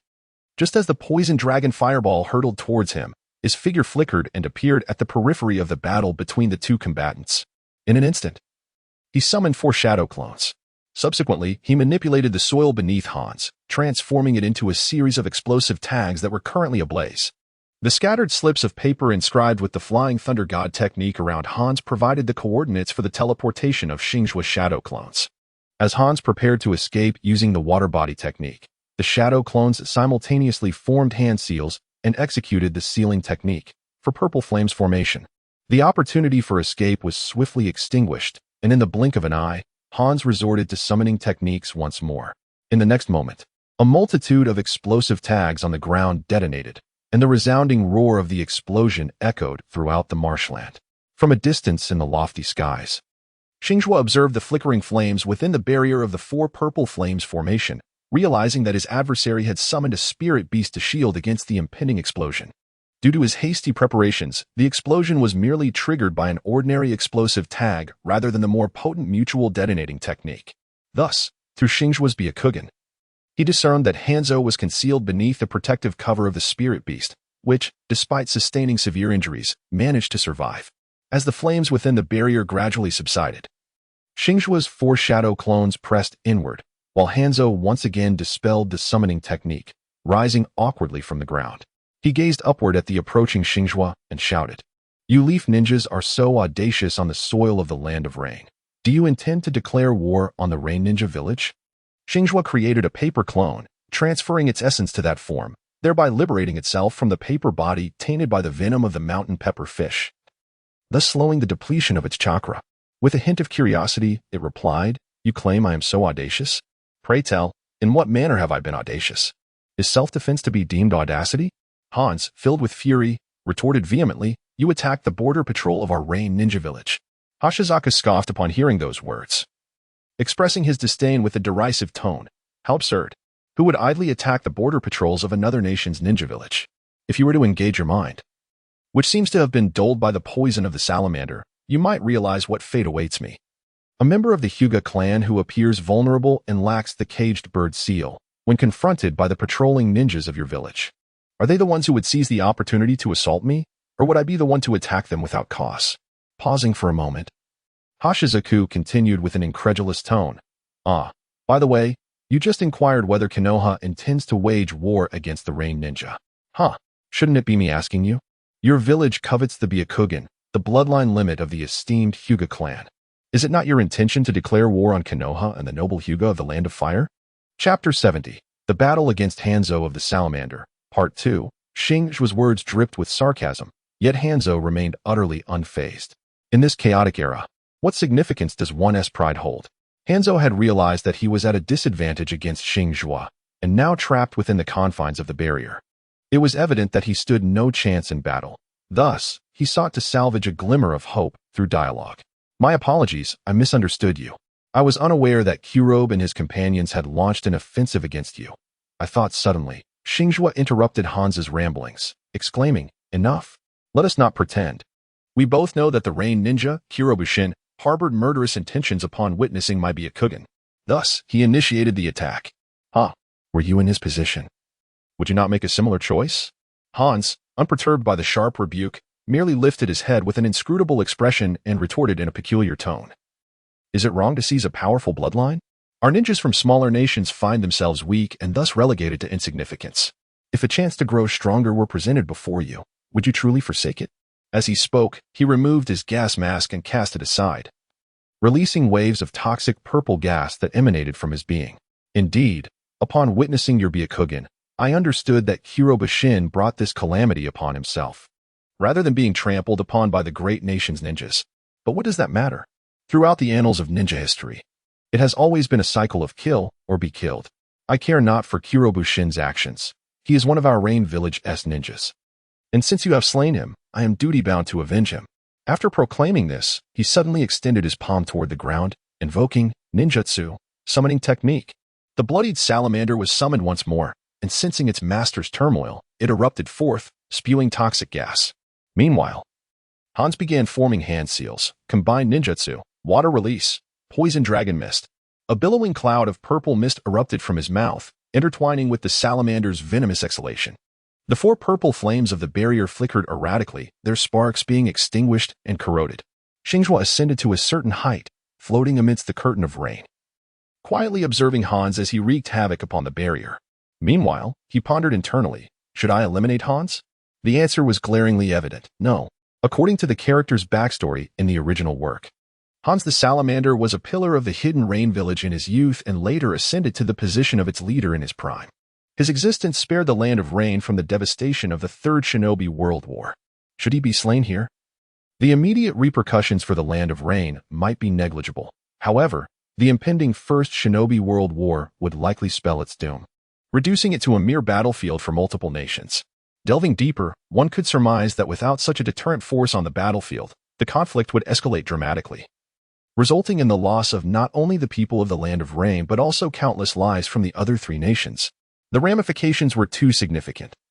Xingzhuo had yet to grasp the complexities of the world's balance of power, and he wished to avoid accumulating such a heavy burden of bloodshed. Thus, Hans must not perish. Having come to this conclusion, Xingzhuo utilized a piece of paper to replace his shadow clone with a paper clone, swiftly manipulating it to contract the barrier. In the midst of Hans's astonished expression, he forcefully compressed the salamander into a tight ball within the barrier. The flames of the barrier began to sear Hans's skin, and as he continued to exhale toxic mist, he screamed once more at the onslaught of Hans's complex ninjutsu. Realizing his fate was sealed, Hans relinquished the summoning technique, ceasing his ninjutsu in a bid to surrender. As Xingzhuo's paper clone maximized the barrier's compression, it suddenly dispelled the barrier, and one of the clones struck Hans squarely in the chest. A unique Flying Thunder God formula slowly materialized upon his chest. The unscathed Hans opened his eyes, gazing at his chest, and quietly inquiring, "What is this?" The paper clone, now tinged with a shade of purple, calmly explained, "This is the Flying Thunder God formula. Only the caster can unravel it." Hans, without hesitation, produced a kunai and sliced away a layer of flesh from where the formula resided. Yet, the formula seemed to have embedded itself within, etching deep into his being. "Why do you not kill me?" he asked the nearby paper clone. At that moment, Xingzhuo's true self soared westward, wishing to avoid further exposure to toxins that would deplete his chakra and necessitate a body swap. Thus, he left behind the paper clone to engage in a final conversation from a distance, "Because I cannot bear the cost of your death." A hint of derision flickered across Hans's face. "Huh, I was born alone. Most in the village would rather see me dead. What cost could it possibly be to you?" Starfire did not follow his words, but instead shifted to a different topic. The impending war loomed, and as the confluence of 3 great nations, the Rain country was destined to become a battleground. Upon hearing this, Hans suddenly clenched his fists, his eyes widening as he gazed at Starfire. Yet, Starfire remained unfazed by his turmoil, continuing to speak. "With your formidable toxin constitution, you are destined to become the strongest in the Rain country. If you were to perish here today, there would be no one to protect the Rain country in the future, nor anyone to deter the 3 great nations. Consequently, once the war commences, not only would the Rain country cease to exist, but the casualties among the 3 nations would multiply exponentially." At this juncture, Starfire's paper clone began to disintegrate. He left Hans, who was momentarily dazed, with one final remark: "I spare you because you possess some value for peace. If you cannot bring about peace, I shall appear before you at any moment to reclaim your life. By the way, you must be someone who yearns for peace, right? If so, consider abandoning those who willingly plunge into darkness and rescue those who long for salvation. Do not squander your time patrolling the borders." At that moment, Hans regained his senses and urgently reached out for the dissipating paper clone. "Wait, clarify your words. War? What war? When is it coming?" In the distant sky, Starfire was soaring westward with his paper wings. He inspected his body, confirming that no trace of the venom from the peppered fish lingered on any piece of paper before exiting the art of the paper god state and teleporting to where Waita and the others were. As soon as he materialized on the ink-and-wash flying bird, Waita grasped his arm, scrutinizing his physical state. Uchiha Suzuin also sensed Starfire's return and immediately inquired with concern, "How are you? Are you injured?" "I'm fine. Not a scratch on me." Starfire shook his head in denial, then revealed the truth. "Just a bit of chakra has been depleted." Waita suddenly extended his arm. "Then bite me." Starfire found this rather perplexing. Waita replied earnestly, "Before I left, My mother told me that my constitution is quite special. If any of you are severely injured or have exhausted too much chakra, you can replenish it by biting me. Chapter 71. Rest and recuperation without a moment's hesitation. Xingzhuo pushed his companion's arm away. What a joke. I would never resort to biting. Yu Ren, thinking that Xingzhuo doubted him, grew somewhat anxious. I swear, I am not deceiving you. Go ahead, bite my arm and see for yourself. It truly can replenish your chakra. Xingzhuo sighed, grasping Yu Ren's shoulder and gazing earnestly into his eyes. Listen here, my friend. I have complete faith in your words. But employing such methods to heal others and replenish their chakra will undoubtedly deplete your own lifespan. You must not disclose this information to anyone. Do you understand? Feeling the warmth of concern in the other's gaze, Yu Ren's resolve only strengthened. He replied, since you believe in me, why not take the leap and give it a try? Xingzhuo, with a silent fury, delivered a sharp rap to his head and bellowed, pay close attention to my words. You fool. Yuan, feeling aggrieved, rubbed his forehead while muttering a phrase he had only recently acquired, ungrateful. The atmosphere finally calmed. A moment later, Xingzhuo cast a seemingly casual glance at Uchiha Lingyin, but the overt nature of the gesture elicited a light laugh from her. Rest assured, she chuckled, my lips are sealed. I won't divulge Yuan's secret to anyone. Xingzhuo felt a tinge of embarrassment as he scratched the back of his head. Yet he inexplicably sighed with relief upon receiving the other party's assurance. This unique constitution of Yu Ren was not entirely unheard of in the original narrative. The mother-daughter duo, Vortex Xianglin and her child, shared a similar fate, albeit with unfortunate outcomes. One met her demise from a bite in the grass ninja village, while the other endured years of torment, only to be rescued by Orochimaru, subsequently falling into the pit of Uchiha Sasuke and suffering a prolonged emotional betrayal. Remaining unmarried for life. As thoughts of Xianglin flitted through his mind, he found himself lost in contemplation. Sasuke had bitten Xianglin numerous times, and yet, their daughter, Uchiha Sarada, bore a striking resemblance to Xianglin. Could it be that through such bites, DNA could be transmitted? Just then, crack, a bolt of lightning struck from afar, dispelling Xingzhuo's whimsical musings. He shook his rain-soaked hair, feeling the dampness of his clothes, and suddenly recalled something. He had yet to eat lunch. Thus, he suggested they find a suitable spot to land and regroup. After all, their previous respite had been interrupted by Hanzo. His two companions, having endured the relentless rain for so long, were sticky and thoroughly chilled.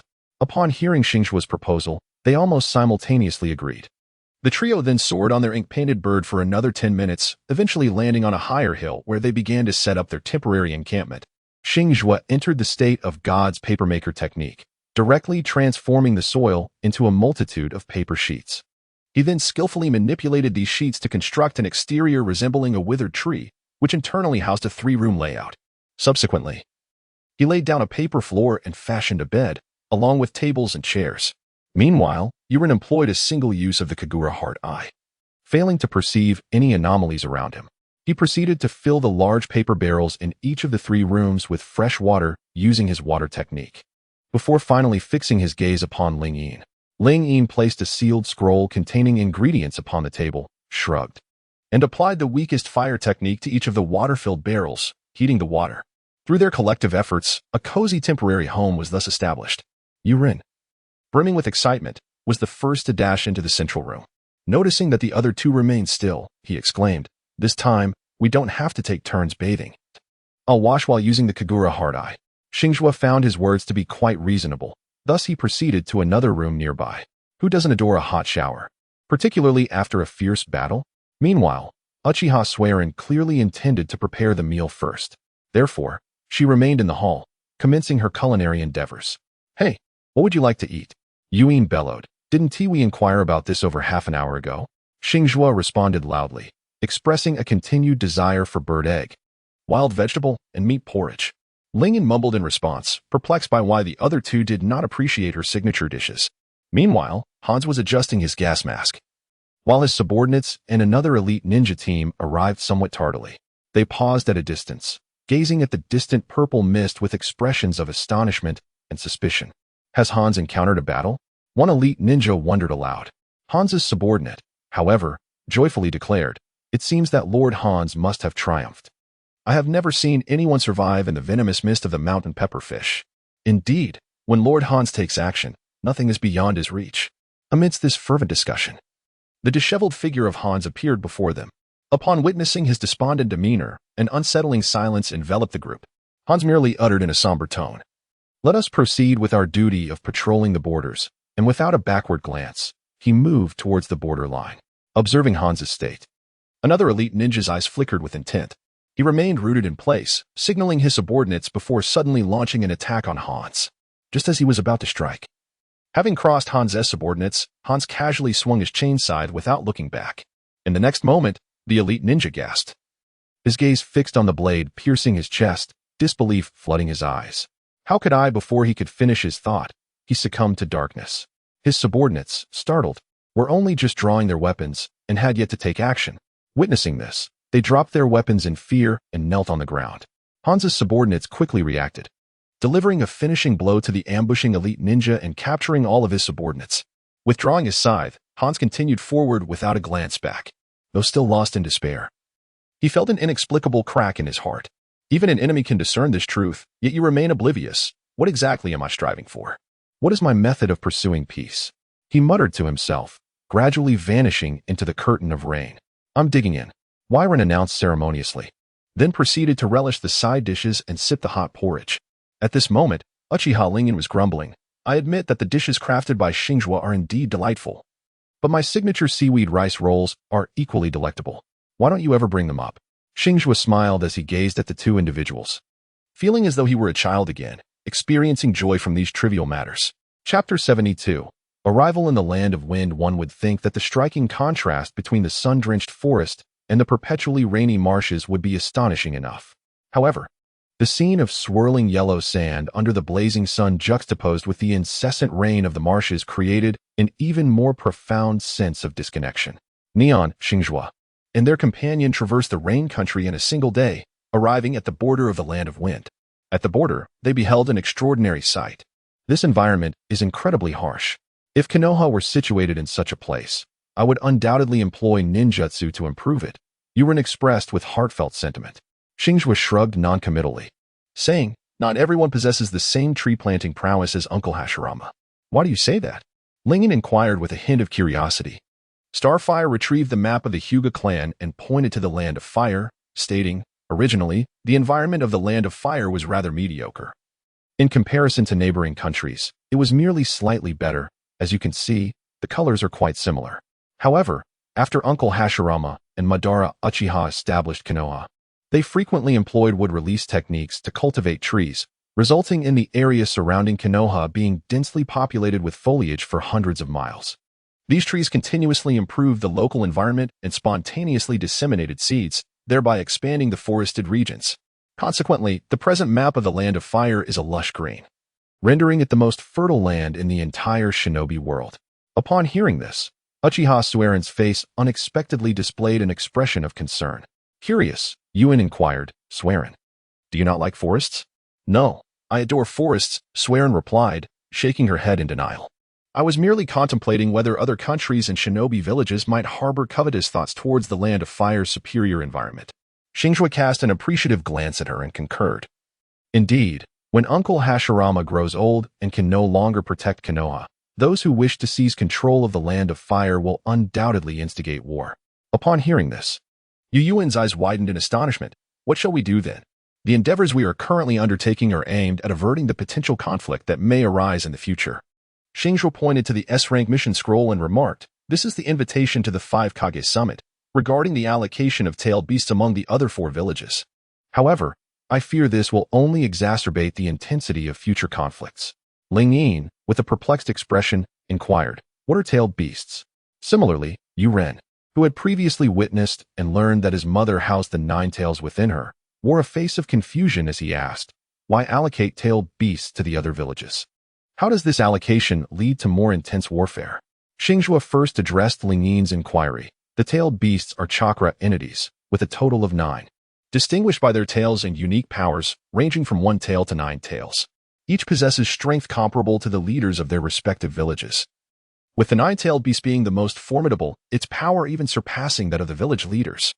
He then turned to Yuren and continued, the distribution of the tailed beasts is merely my conjecture, but as you are aware, Uncle Hashirama, upon learning of such powerful beings, would undoubtedly seek to capture them all and allocate them evenly among everyone, thereby equalizing their strengths to foster mutual apprehension and prevent warfare.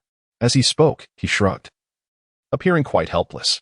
Yet, would the distribution of the tailed beasts truly fulfill Uncle Hashirama's intentions? Both Lingyin and Yurin fell into silence. Though they were young, they were not naive. Distributing the tailed beasts to others, would that not merely embolden them? Xingzhuo observed the reactions of his companions with a sense of satisfaction. This was the effect he desired. As long as his partners held even a hint of dissatisfaction regarding the mission, his actions would not be repudiated. Let us first locate our target and complete this B-rank task, he declared, shaking the B-rank mission scroll in his hand. As for how to fulfill the system's commission, he had already formed a few strategies. Undermining a village's potential for warfare was rather simple for someone with a humanities background. The art of theoretical discussion was a fundamental skill for every liberal arts student. Drawing from history, one could easily apply various cases to the hostile villages within the ninja world. Assassinating high-level combatants, sabotaging infrastructure and resources, exhausting lower-ranking ninjas, inciting internal strife. Undermining the transmission of ninjutsu, establishing long-term conflicts, and promoting cultural erosion and assimilation were all viable tactics. Even before Xingzhuo received the commission, he had begun contemplating the methods he could employ. However, due to Senja Hashirama's character, he found it inconvenient to resort to cruel measures. At the border of the Wind Country, a gust of wind swept through, carrying with it a multitude of withered leaves from afar. If one were to pick up a leaf and examine it closely, they would undoubtedly discover a special technique inscribed upon it. Some of these leaves fell near a desolate canyon's edge, landing in a sand ninja camp. Within the camp, Kage's subordinate, Kaze no Kaze, was idly sharpening his shuriken. His companion, Kurokarasu, began to grumble, "Kaze, why did Retsudo assign us to guard this godforsaken place?" Kaze no Kaze huffed in annoyance. How would I know? Kurokarasu continued to vent his frustrations. "I really don't understand how Retsudo became the Kazekage. All he does is scheme. If it were up to me, I would eliminate all those powerless feudal lords and officials. Only then could Sunagakure take over the Wind Country and become the foremost village in the ninja world." Kaze no Kaze stowed his shuriken back into his pouch and coolly replied, "It's precisely because you frequently voice such opinions without discretion that the Kazekage isolates us." Kurokarasu retorted, "Am I wrong?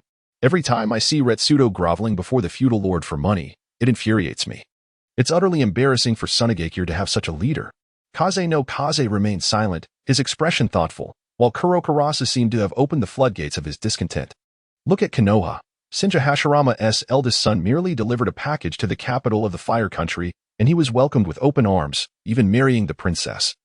While annual funds flow in like offerings to Konoha. And here we are, it's humiliating beyond measure. His excitement grew, as if he felt the feudal lord of the Wind Country should also behave like a sycophant. Enough. Kaze no Kaze interrupted, rising to approach a nearby withered leaf. We've been cast aside at the border, and now we can't even express our grievances? Kurokarasu jumped in frustration, shouting. Kaze no Kaze shot him a cold glance, picked up a leaf from the ground, scrutinized it for a moment, and then forcefully blew it away, only to find it unchanged.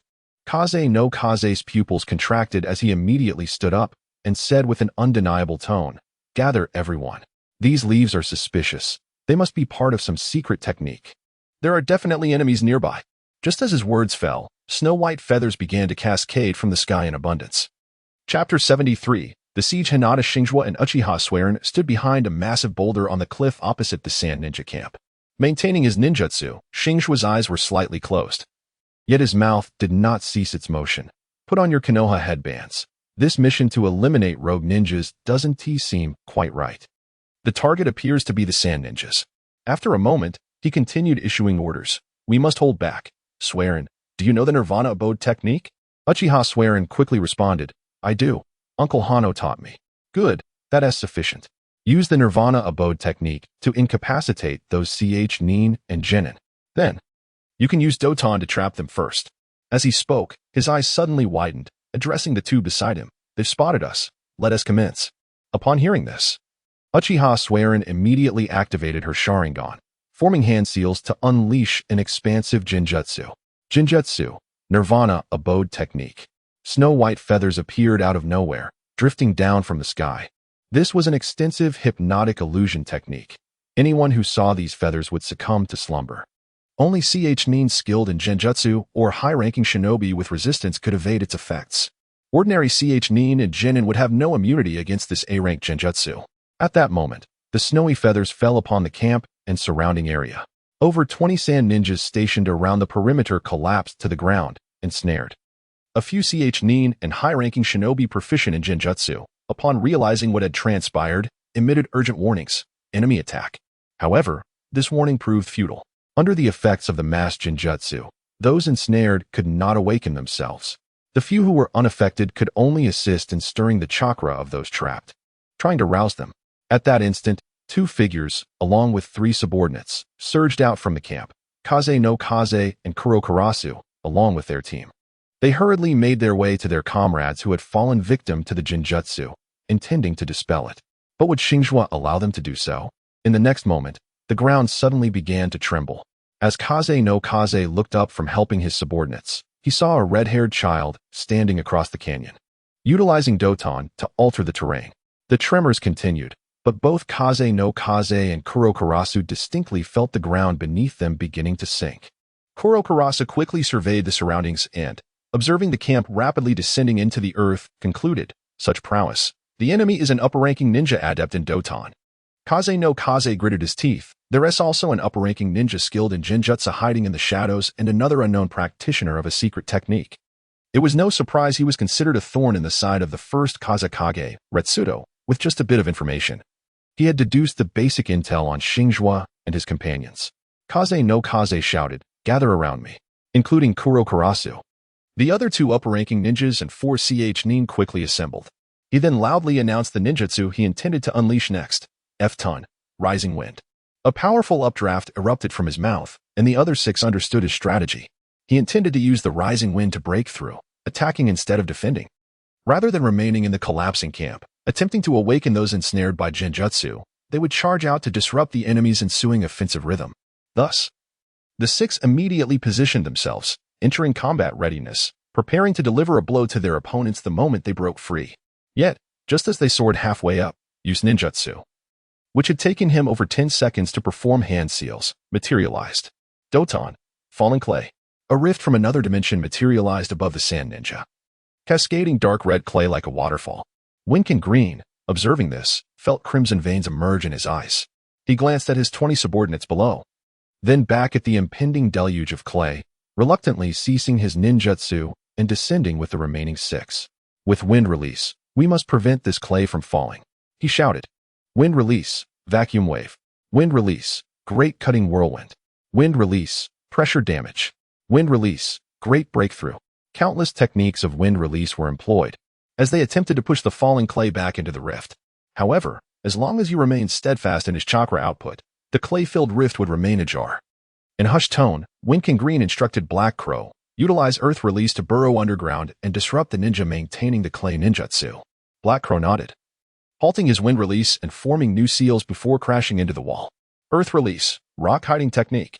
Contrary to expectations, he was not rebounded by the wall but instead penetrated it as if diving into water, skillfully weaving through soil and rock. Observing the battlefield from above, Xingzhuo, with his Byakugan, muttered softly, "The first." He then cast a sealing paper. In an instant, as Black Crow emerged from the ground, the paper landed perfectly on his face. Before he could react, the 4-limb sealing technique activated. He swiftly produced a stack of sealing papers, utilizing one as a medium for the paper clone technique. Manipulating the clone to assume Black Crow's form, he looked up at you and said, "It's done. Cease your actions." Timing it perfectly. As the rift closed and the wind release below gradually ceased, he kicked the transformed paper clone downwards. The ninjas in the pit, poised to attack the descending figure, were halted by Winkin Green's sharp observation. "Stop. That is Black Crow. I just instructed him to interrupt the ninja performing the clay ninjutsu. Do not attack." He then created a clone, rushing to catch the falling Black Crow. Unsure if the figure was an enemy disguised by transformation techniques, he sent his clone to intercept.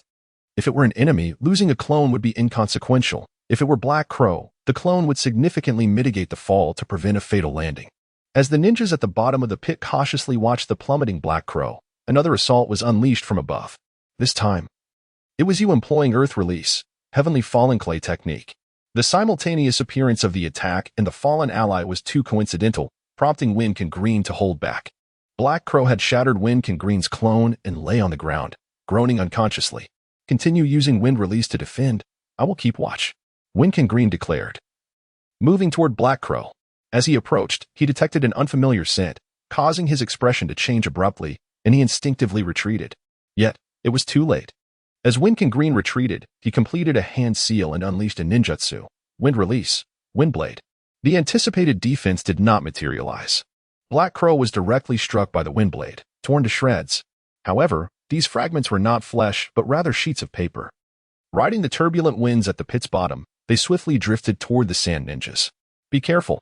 Wind King Green could only muster a warning before a sealing paper adhered to his back, instantly binding his limbs and sending him crashing to the ground. Meanwhile, the rift of clay above gradually faded away. The ninjas below, having heard the warning, had just concluded their wind release when they were unexpectedly assaulted by the paper sheets, which adhered to them and caused them to fall, sealed. What is happening? Be cautious, they exclaimed in brief panic before being sealed. However, the synergy between Xingzhuo's divine paper user technique and the sealing technique was so precise that sealing these individuals was nearly instantaneous. Thus, when the paper clone was not destroyed immediately, the fates of those below were already sealed. During this period, Xingzhuo observed the scene below with an air of indifference. Once the situation had reached its inevitable conclusion, he spoke to Yurin with a light-hearted tone. All right, I have sealed all those below. Yurin, please use Earth Release to lift them up, so I can ascertain their condition. Upon hearing this, Yurin nodded and formed a set of hand seals. Striking the ground with a decisive motion, Earth Release, Groundquake Core. The earth trembled once more, echoing the initial disturbance. The only distinction lay in the elevation. One lowered the terrain, while the other raised it. Soon, over 20 ninjas from Sunagakure, sprawled on the ground and wide-eyed, appeared before the three. Xingzhuo's eyes flickered as he deliberately adjusted his Konoha headband. Leaning in closer, he observed the sand ninja wearing the headband and turned to his teammates with an astonished tone, exclaiming, "My goodness, how is it possible that the merchant caravan from Sunagakure has issued a mission to eliminate rogue ninjas? And the target turns out to be Sand Ninja, as well." Lingyin and Yurin exchanged glances, uncertain of their captain's intentions, yet they remained cooperative. Perhaps there has been a mix-up, and the information about our own camp was mistakenly conflated with that of the mission target, Lingyin responded. Yurin shook his head in disagreement, asserting, "I believe this group of Sand Ninja has eradicated our mission target, the rogue ninjas, and subsequently occupied their camp. How could there be such a mistake?" Xingzhuo countered. "I have heard that the leader of the merchant caravan who issued the mission is a trusted subordinate of the Kage. If such a blunder could occur, what distinction would there be between Sunagakure and a makeshift troop?" Listening to the incessant chatter of these three absurdly powerful Konoha youngsters, the heart of Kazekage's subordinate, Kazekage Kaze, sank to the depths of despair. Was the Kazekage truly intent on eliminating them? In such a manner? In a certain sense, this was indeed the reality. The Kazekage's intention was to eliminate those like Kazekage Kaze, who opposed his political views, while simultaneously eradicating the Konoha ninjas who had taken the mission. Bloodless and without direct confrontation, there remained a chance to recover the bounty by scavenging the corpses afterward, a truly lucrative endeavor. Xingzhuo had harbored some suspicions since the initial departure from the village when he encountered the three injured Umbu in the sand merchant caravan. It was only upon reaching the B-rank mission target location and conducting advanced reconnaissance that he uncovered the truth. Had it not been for the systems commission, he would have had no qualms about assisting Kazekage Kaze in eliminating these individuals. However, burdened with a mission to diminish the war potential of the four great ninja villages, he had devised a plan upon discovering the truth, leading to his subsequent actions of capturing without killing and intentionally leaking information. At this moment, Uchiha Ling half-seriously inquired, "So what shall we do now? We can't just abandon our first mission, can we?" Xingzhuo gently stroked his smooth and tender chin, tentatively suggesting, "Why not eliminate them directly? Discard their clothing and headbands, and masquerade as destitute wandering ninjas without attire, bringing the bodies back to the village to account for our actions?" As he uttered these words, he turned to give Yurin a knowing glance. Recalling the initial directive against killing, Yurin immediately countered, "That is out of the question. One of our primary objectives in this mission is to establish a peaceful and amicable relationship with the Sand Ninjas. How could we possibly resort to killing them? With options dwindling," he pondered, "what then should be done?" Xingzhuo paced restlessly in place, then subtly weakened the seal on Feng Jian Elren in the shadows, allowing him at least the ability to speak. Just as the atmosphere grew increasingly tense and the expressions of the three from Konoha began to reflect their agitation, Feng Jian Elrin struggled to articulate. There seems to have been a misunderstanding. We are indeed Sand Shinobi dispatched to eradicate rogue ninjas. To rectify this error, I am personally willing to offer double the reward as compensation. And I can arrange for the village to issue a certificate acknowledging that it was our Sand Shinobi who made this mistake. Consequently, you shall receive your original reward for the successful completion of this mission. The three of them fell into a profound silence upon hearing the words. Yurin and Suin exchanged peculiar glances, yet they instinctively directed their attention toward Hashizaku. However, Hashizaku did not hasten to respond. Instead, a look of inner turmoil adorned his countenance. Meanwhile, Kazama Midori, who had been waiting for a reply, began to feel anxious. His mind raced with thoughts, and suddenly recalling their earlier conversation, he promptly spoke. Surely. You have other missions during your visit to the Wind Country, do you not? I did not intend to eavesdrop. But I overheard that your secondary objective is to establish a peaceful and amicable relationship with the Sand Ninjas. Thus, if you were to be lenient regarding our Sand Ninjas' transgressions, it would undoubtedly facilitate the accomplishment of that goal. My subordinates and I would be more than willing to assist you in your endeavors. At this moment, a flicker of interest crossed Hashizaku's face. He leaned in closer to Kazama Midori. Adopting a tone laden with skepticism, he inquired, how can you assure us that your words hold any weight? What if we were to release you, only for you to betray us and seek our demise? Beside them, the emotionally volatile Kurokarasa rolled his eyes, thinking to himself, you children managed to overturn an entire camp without a scratch. And now you feign fears if we could retaliate? Although Kazama Midori harbored similar thoughts, he understood that such sentiments could not be articulated so bluntly. Thus, he responded tactfully, should we appear to violate our promises, you would have every right to eliminate us without hesitation. Xingzhuo hesitated for a moment before leading his two companions a short distance away. After a hushed exchange, he returned to the captives and spoke. We have a few conditions. If you agree, we shall set you free. The green-clad figure, Kazahana, breathed a sigh of relief and promptly replied, please, state your terms. As long as they are not unreasonable, we will certainly comply. Xingzhuo cleared his throat and spoke. Firstly, the mission we have received to eradicate the rogue ninjas has been rated as A-level. You have expressed your willingness to compensate double, which amounts to 1 million ryo. This sum must be paid in full, whether by you or your village. Secondly, you mentioned that Sunagakure would provide a certificate. Such a promise must be kept. Thirdly, you are required to assist us in fulfilling the entrusted mission to promote peace and friendship between Sunagakure and Konoha. That is all. Chapter 75. Seeds of Division. Feng Jian Lurin, upon hearing these demands, silently scorned the naivety of youth, for even with great strength, they remained so innocent. Were he in their position, he would have made exorbitant demands, proposing countless conditions. Yet, in this world, there are no ifs. His desire was to survive, while Xingzhuo sought division. Should Feng Jian Lurin and his companions harbor resentment towards the first Kage, Ryatu, and attempt to execute their plan to assassinate the feudal lord of the Wind Country, it would inevitably plunge the Wind Country into a dreadful internal strife and schism, thereby naturally diminishing its war potential. However, to ensure absolute certainty, Xingzhuo intended to personally sow some seeds among them, once liberated from the constraints of the sealing technique and embracing their newfound freedom. Feng Jian Lurin found his hatred for Kage Ryatu taking root and spreading wildly in his heart. Why must it come to this? You became Kage with my assistance, yet, because my brother disapproves of your servitude to the feudal lord, you seek our annihilation? Such sentiments were not his alone. Heya, another Jainin, and their subordinates were equally filled with resentment. At that moment, Xingzhuo and his companions began to prepare a meal in the camp of the abandoned Sand Ninjas. As they were gathering ingredients, Xingzhuo suddenly turned his gaze towards the group of despondent Sand Ninjas huddled together.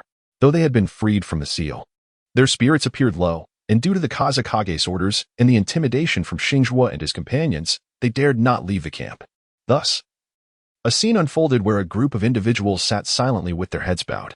At this moment, Xingzhuo rose and approached them, gently uttering words of reassurance. Oh dear. Since it is merely a misunderstanding, why not resolve it and move on? There's no need to carry such long faces. Feng Jian Lurin merely responded with a subdued yes, yet remained in the same dismal state. Xingzhuo wore a helpless expression, as if at a loss with them, before settling beside this group of individuals. Since there was discontent, why not engage in conversation? It was, after all, his first experience conversing with those from beyond the village of Konoha. With that thought, he grasped Kazama Midori and initiated a dialogue, though it was primarily him who spoke. while the other merely responded with disinterested murmurs. The surrounding crowd seemed equally indifferent to their exchange. However, not everyone was disengaged. A few individuals appeared somewhat intrigued. Conversation, after all, is the simplest means to acquire intelligence. Hyuga, who had initially sat there with a shadowed countenance, seemingly uninterested in anything, began to show signs of attentiveness as he overheard the ramblings between Xingzhuo and his companions. With a flicker of curiosity in his eyes, he cautiously inquired, "What is your perspective on the village and the daimyo?" Upon hearing the question, Xingzhuo was somewhat incredulous. He had bypassed the lengthy process of leading into the topic and had directly articulated his viewpoint. Were it not for the knowledge that his paper doppelganger was not nearby, he might have suspected that the figure before him, the Black Crow, was a mere impersonation of his paper self, so adept was it at eliciting responses. Clearing his throat, he began, the village and the daimyo? Well, that is rather complex. As you all know, I hail from the Hyuga Clan, a lineage with a millennia of history. Our clan possesses a wealth of historical records, and I have grown up immersed in those tomes. Thus, to discuss the village and the daimyo, one must first address the connection between the daimyo and the ninjas. His words ignited curiosity in those who had previously displayed indifference, prompting them to lean in attentively. Historical accounts suggest that the daimyo have consistently fostered an atmosphere of animosity among the ninjas, propagating the notion that ninjas are mere tools of war. They incessantly issued war missions to seize profits while diverting hatred, inciting those ninjas who fell in battle to harbor resentment towards their peers, thereby establishing a vicious cycle. All while they profited from the carnage. As this revelation unfolded, many seasoned ninjas widened their eyes in astonishment. Those still grappling with the implications of his words began to ponder their deeper meaning.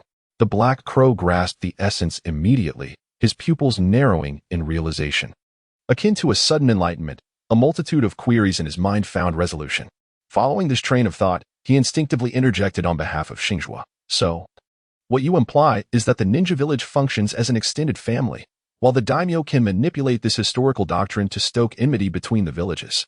The numerous regulations, such as the prohibition against leaving the village and the enforcement of missions, are merely tools of indoctrination and mechanisms to incite hatred, allowing them to reap the benefits from behind the scenes. Indeed, it must be so. I had almost deciphered this myself. Xingzhuo was genuinely astonished. Could it be that Hyuga was his paper clone? How could he articulate the very words that were forming in his mind? At this juncture, anyone with a profound understanding of the ninja system would grasp the implications behind those utterances. Thus, he hastily refuted, "This is not my assertion. I merely recounted historical accounts gleaned from ancient texts. These are your own words." Meanwhile, Hyuga chuckled foolishly, "Ha ha, ha ha ha. So that's it. The reason I have always detested Ridu's actions is that I was merely a thin veil away from the truth. Ha ha ha. Why has this veil of thought only been pierced today?" Fengjian Lurin, at this moment, gazed in shock at his companion. He was astounded not only by how adeptly the other could follow the logic of this youthful leaf ninja, but also by the intricate dynamics between the village and the feudal lords. Black Crow, now over 30, trembled with regret as he contemplated his newfound understanding. Suddenly, he sprang up and stumbled towards the exit. At that instant, Xingzhuo's system unexpectedly emitted a notification. He observed Fengjian Lurin hastily pursuing them and smiled while shaking his head. He then opened the system panel to review the information. Notification. S-Rank Commission task weakened the remaining 4 major ninja villages war potential progress at 14. Task completion assessment. The seeds of truth are far more brutal than those of lies. When the truth spreads and takes root, those dissatisfied with the darkness will rise in rebellion until they witness the dawn. You have sown a seed named truth in the land of wind. Internal conflict is inevitable. Calculations indicate that the war potential of the land of wind will be significantly diminished for an extended period to come. At this moment, Uchiha Lingyin and Yurin approached. They had overheard the previous conversation. Lingyin, with curiosity, inquired, "They left just like that? Does this mean our promised 1 million Ryo and task briefing have gone to waste?" In contrast, Yurin, shedding his usual naive demeanor, asked with solemnity, "Xingzhuo, is the theory you mentioned true? Or is it merely a fabrication to achieve your ends?" Xingzhuo shook his head, responding with a solemnity that matched the gravity of the moment. The truth is often more apparent than falsehood. However, some individuals choose to be like turtles, retreating from confrontation, while others, upon facing reality, feel as though the world has crumbled around them. Yet, the truth remains unaltered.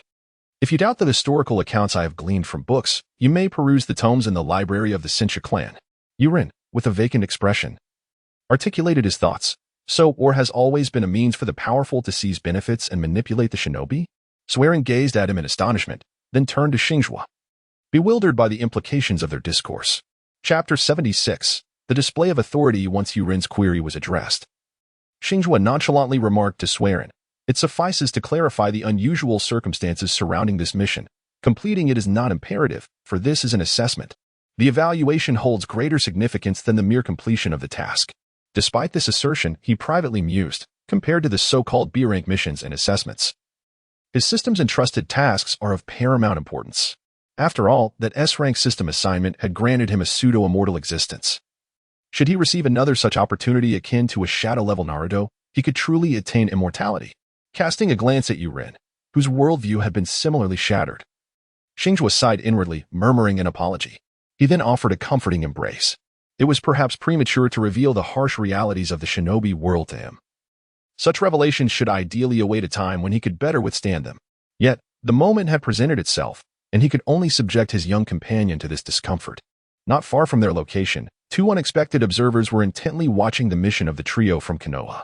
They were Uzumaki Mito and an avatar of Senshu Tobarama. As Mito's beloved youngest son, she had not prevented him from undertaking the mission, yet her worry compelled her to accompany her brother-in-law for surveillance. Meanwhile, Tobarama had dispatched 10 shadow clones, trailing each team in the evaluation, employing the water mirror technique to monitor their performance in real time. Should any team encounter peril, he would instantly teleport to their aid using the Flying Thunder God coordinates inscribed on the mission scroll. Tobarama, observing the Sand Village's discarded subordinates, could not help but engage in a retrospective analysis with his sister-in-law. Upon identifying the targets as Sand Shinobi, I nearly intervened to facilitate their escape. The opportunity was too fortuitous, capable of bringing significant trouble to Sunagakure with just a little manipulation. Mito's eyes gleamed as she regarded her son in the water mirror. "My Yurin is remarkable, surpassing even his father in charm. He is truly my son." The two appeared disinclined to engage in banter. As Tobarama continued to reflect, "I never anticipated that Xingzhuo would arrive at this strategy, exploiting their internal discord to incite fragmentation, ultimately shattering their entrenched beliefs and steering them toward the assassination of the feudal lord of the Wind Country, even before extending the invitation to the 5 Kage summit.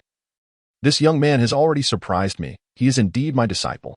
Mito, unwilling to be outdone, remarked, "That child Yurin is already regarded by foes as a master of earth release. Should he enter sage mode and unleash his jutsu, would he not overshadow his ineffectual father? Truly, he is my son. However, on another note, what is your perspective on Yurin's theories regarding the feudal lords and shinobi?" Mito asked hesitantly, for the implications of those theories sent shivers down her spine. Tobarama remained composed. "My elder brother has discerned the truth, albeit not as profoundly as Xingzhuo. Hence, he sought to establish the shinobi villages, uniting clans to mitigate hatred. Yet, I believe that unless all shinobi consolidate into a singular force, new enmities will persist between villages." Mito furrowed her brow at this. "However, your elder brother has entered a deadlock. He is unlikely to embrace the idea of unifying the entire shinobi world. Indeed, from his perspective, distributing the tailed beasts to achieve equilibrium will lead to peace. Alas, he refuses to heed any counsel." As their conversation continued, both felt a wave of despondency, harboring doubts about Hashirama's vision. Thus, they remained oblivious to the fact that the camp within the water mirror had grown eerily devoid of life. As the trio resumed their journey, the atmosphere among them turned somewhat oppressive. Even Uchiha Swearin, who typically embodied the role of the elder sister, found herself mulling over the truth. Yet, constrained by her limited experience, she struggled to comprehend the implications of Xingzhuo's words. She vaguely sensed that the wars among shinobi over the millennia had been orchestrated by the feudal lords of each nation. Glancing at the taciturn Yurin and the focused Xingzhuo, who was deftly manipulating the water ink bird, she resolved to swallow her questions for the time being. Both children understood the essence of the matter, and should she voice her inquiries, it would only serve to highlight her ignorance. The journey towards Sunagakure was monotonous, with the air stifling and the sand swirling. Fortunately, the swift pace of the water ink bird allowed the trio to traverse the night, and by midday the following day, their destination came into view. Xingzhuo commanded the ink-painted birds to alight more than 30 miles away from Sunagakure. Addressing the two individuals, "Let us take a moment to rest and prepare ourselves before making our entrance." Agreed, the two responded with a nod. At this moment, Yurin had emerged from his contemplative state regarding life's intricacies, appearing much as he always had. Yet, to those familiar with him, it was evident that he exuded a newfound aura of determination. Xingzhuo intended to take a moment to inquire about the insights he had gleaned. Could it be that he had contemplated the unification of the shinobi world under the banner of Konoha? Setting aside such fanciful musings, the next task at hand was one well known to all members of the team: the establishment of a temporary encampment, constructing shelters from paper, summoning water with water release, and generating warmth through fire release. By the time Xingzhuo had enjoyed a refreshing bath, partaken in a meal, and donned the traditional wide-sleeved robes of the Hyuga Clan, the progress of the other two had nearly reached the same point. Let me ponder, according to the customs of the clan, what is the appropriate manner for a visitor to conduct themselves? Star Zhuang muttered to himself. At this moment, Uchiha Sujuin timely spoke up. Providing an answer, we should first inform the other party of our intended visit, then prepare a gift and arrive punctually. However, is it truly necessary for us to go to such lengths? After all, it is merely a task of delivering an invitation. Xingzhuo's lips curled into a subtle smile as he remarked, "You fail to comprehend. Since we represent the village in extending an invitation, we must accord the recipient their due respect. What gesture could surpass the honor of having the elite from the three venerable clans pay a visit?" With that, he unfurled a sealing scroll and began to sketch upon it. Upon seeing a bird adorned with the emblems of the three clans alongside the Konoha insignia, Lingyin realized it was a messenger. However, when she observed the bird being summoned and transforming entirely into an explosive talisman, her composure shattered. Xingzhuo, are you intending to blow up Sunagakure? Xingzhuo smiled with a hint of amusement. How could that be? If no one attacks it, it remains merely a harmless messenger. Should an attack occur, I have merely endowed it with a self-destruction mechanism for protection. Although termed a self-destruction mechanism, it actually involves the deployment of a sealing explosive talisman. Once it is assailed, over 100 explosive talismans shall detonate simultaneously. While their power may not rival that of the multiplicative explosive talisman technique, the potency of the sealing explosive talisman surpasses that of an ordinary explosive talisman's explosion. Lingyin was left speechless. Indeed, no one can discern whether this explosive talisman bird is a self-destructive measure or an attempt to intimidate Sunagakure. Xingzhuo waved his hand dismissively, expressing that he believed the village aspiring to stand alongside Konoha would not be so lacking in courtesy as to attack a messenger upon arrival. With that, he released the ink-painted bird back into the sky and, accompanied by his teammates, set forth towards Sunagakure. At Sunagakure, within the Kage building, Kage Retsudo listened impassively as his subordinates reported. Kage, Kazama Midori and his team departed from the border encampment yesterday, heading towards the capital of the Wind Country. What of the Konoha ninjas? Have they all perished at the border encampment? Retsudo inquired. My summoning beast refrained from approaching for reconnaissance upon learning that the Konoha contingent included members of the Hyuga Clan, thus I am unaware of their circumstances. Upon hearing this, Retsudo waved his hand, signaling the subordinate to withdraw, and he rubbed his temples in distress. He pondered the potential consequences should events spiral out of control. Where would Sunagakure find itself?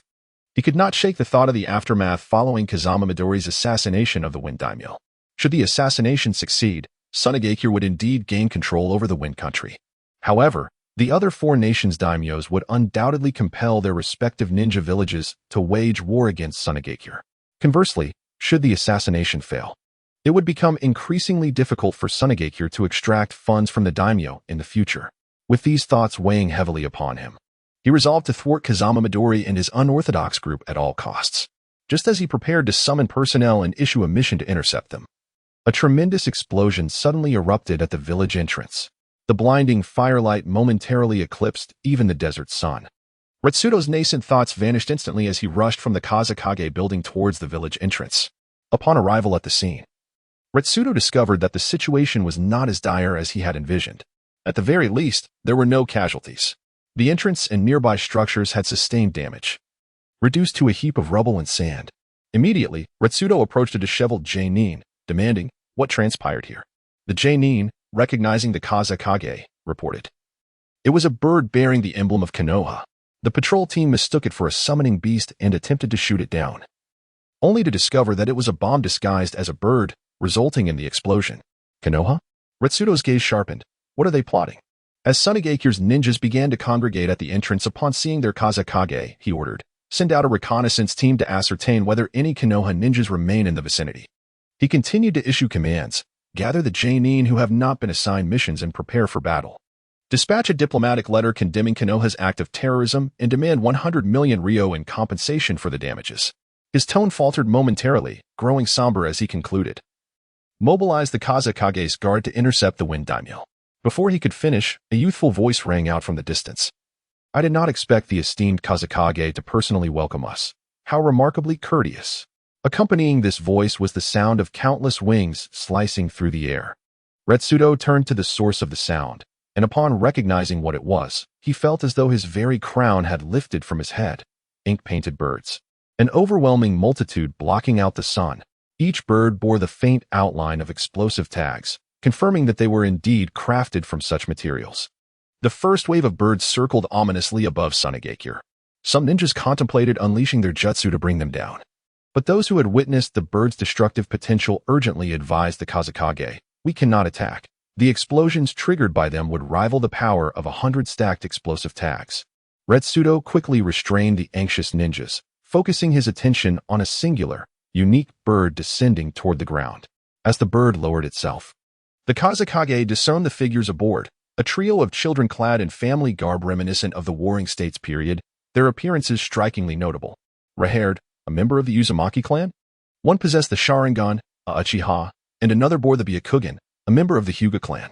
Recognizing their identities, Retsudo cast a glance at the ominous swarm of ink-painted birds above and, suppressing his urge to retaliate, addressed the trio, I am unaware of your intentions. Esteemed guests from Konoha, what brings you to Sunagakure with such a grand display? Do you seek to obliterate our village? At this moment, Xingzhuo had already leaped down from the soaring bird alongside two companions. With a cheerful demeanor, he made his way towards Lido, explaining as he walked, ha ha ha. You must be the esteemed Lord Fengying, am I correct? How could you say such things? I wonder if you have heard of the peace dove? By sheer coincidence. My mystical creation bears a striking resemblance to the peace dove. Here I am, bringing the symbol of peace to convey joy to Sunagakure. At that moment, an elder from Sunagakure could no longer contain himself and rebuked. You dare to call this a peace dove? The expression of Uchiha Swearin, standing behind Hashizko, was equally difficult to articulate, as if he could empathize with the elder of Sunagakure. However, Yujin found himself utterly bewildered by his words and, with a perplexed tone, remarked, Isn't it a symbol of peace that we did not engage in combat upon our initial meeting? Starshining clapped his hands in surprise, expressing encouragement to his companion for their commendable performance. His expression then turned solemn. Lord Windshadow, the three of us represent Konoha to present you with an invitation. The specifics are detailed within. We hope you will honor us with your presence at the appointed time. Riot was momentarily taken aback by the shift in tone from the young Hyuga before he swiftly requested the invitation be handed to him. After a cursory glance at the document, he instinctively attempted to negotiate. If I choose not to attend, Konoha will surely consider your mission a failure, won't they? As he spoke, his tone grew increasingly severe. So, by what right do you confront Sunagakure with such threats? Against me, no less? Suddenly, Starshining's demeanor brightened with mischief. Your absence would be fortuitous. Upon my arrival in the Wind Country, I perceived it to be a desolate and barren place. Do the ninjas born here truly believe they stand on equal footing with Konoha? Upon my return, I shall confer with Lord Hokage about expelling your Sunagakure from the ranks of the 5 great shinobi villages. A backwoods village and a pompous shadow, how utterly laughable. Riot glared fiercely in response. You. An elder beside him could not restrain his indignation, retorting, Is it not because Konoha has seized the finest lands in the world? Another elder, his face flushed with anger, exclaimed, And you think you can speak on behalf of Konoha? At this juncture, Yurin interjected, I cannot speak to the past. But the bountiful lands of Konoha owe much to my father's persistent efforts in cultivating them. As he spoke, he began to form hand seals to perform a jutsu, eliciting a strong sense of alarm among the sand ninjas. However, the moment the technique was unleashed, all were left astounded. Would release. Forest of Death. As Yurin completed his seals, towering trees erupted from the ground, though the scale paled in comparison to his father's might. The ruins at the entrance of Sunagakure were entirely enveloped by the verdant growth, suppressing the urge to retaliate with his own jutsu. Riot cast a peculiar glance at Starshining and inquired, Who are you? What does this signify? His gaze fixed intently on Yurin. Eager to discern the relationship between this child and the Hokage, Xingzhuo regarded him with a gaze that seemed to question his intelligence. yet proceeded to explain, "He is the son of the Hokage, a member of my team. As for the second question, is it even necessary to inquire? Our land of fire flourishes precisely because we adeptly utilize ninjutsu to enhance our living environment. Just observe the greenery at the entrance of your village. Unlike certain villages that languish in their miserable conditions and can only lament their fate, consumed by envy and resentment towards others, we strive to alter our surroundings with our own capabilities." At this moment, the elder of the Sand Ninja swiftly relocated the gathered Genin and Chunin away from this site, fearing that the villagers might react violently upon witnessing such a disregard for their community. To be honest, he too was on the brink of losing his composure. Lida cast a deep glance at Urin, recognizing the futility of provoking him further. He then turned his attention to the vast, shadow-casting flock of birds overhead and, suppressing his rising anger, addressed Xingzhuo. "Very well, you possess quite the silver tongue. I shall honor our agreement. You may take your leave." Chapter 78. Complete domination. The objectives of Xingzhuo remain unfulfilled. How could he possibly depart at this juncture? In his contemplation, he aimed to delay Kazama Midori and his companions without inflicting substantial harm upon Sunagakure, while simultaneously demonstrating his prowess to instill a sense of caution in them, preventing a repeat of the original narrative where they took advantage of Senju Hashirama's benevolence. Thus, he provocatively remarked, "I present a peace dove as a token of our meeting. Do you truly have no gesture to offer in return?" The cold sweat trickled down Uchiha Sua's back as she stood behind Hashizaku, perplexed by her captain's incessant teasing of the formidable figure before them, a village leader no less. Meanwhile, Yudo beside her seemed eager. Having already deduced his companion's intentions, a confrontation, Hashizaku had a notorious habit of provoking others with such taunting tones whenever she sought to instigate a fight, a pattern Yudo was all too familiar with. Raging with indignation, Retsudo laughed bitterly, declaring, "Ha! If it weren't for my respect for Senju Hashirama, you would already be lying on the experimental table." Xingzhuo's expression darkened as he retorted, "Old fool, whether anyone dies is still uncertain. Dare you face me in battle? How dare you utter such grandiloquent words?" In response, a sudden iron spike erupted from the ground, piercing through his body. Yuin, standing nearby, was taken aback and instinctively reached for Xingzhuo. At that moment, he had unconsciously entered the sage mode, with a crimson aura and contours emerging upon his visage. Realizing that his companion remained unscathed in this mystical state, Yuin exhaled a sigh of relief. Just then, a tremulous voice from Sein reached him. "I can barely maintain control over him." It turned out that the instant Xingzhuo was attacked, Sein had employed the blood wheel Ijinjutsu in an attempt to subdue Ingli Du. Now, only a mere 3 seconds had elapsed since he had launched his ambush on Xingzhuo. At this juncture, Ingli emitted a cold snort and broke free from the illusion. He commanded the hesitant elders around him, "Eliminate the other 2 brats," except for the one with red hair. However, one elder still harbored reservations. Yet, the others had already surged forward with elite shinobi. In an instant, Xingzhuo and his companions had stirred a hornet's nest, with dozens of afterimages charging toward them. Simultaneously, a tempest suddenly swept through Sunagakure, visibly swirling and carrying countless ink-like birds across the sky toward the distance. Ing remained stationary, his gaze shrouded in shadows as he muttered to himself, "My personal dignity is of little consequence, but you have tarnished the honor of Sunagakure, the honor of the Kazekage. Even if Senju Hashirama stood before me, I would not retreat an inch." With that, he began forming hand seals. No one underestimated these 3 young leaf shinobi.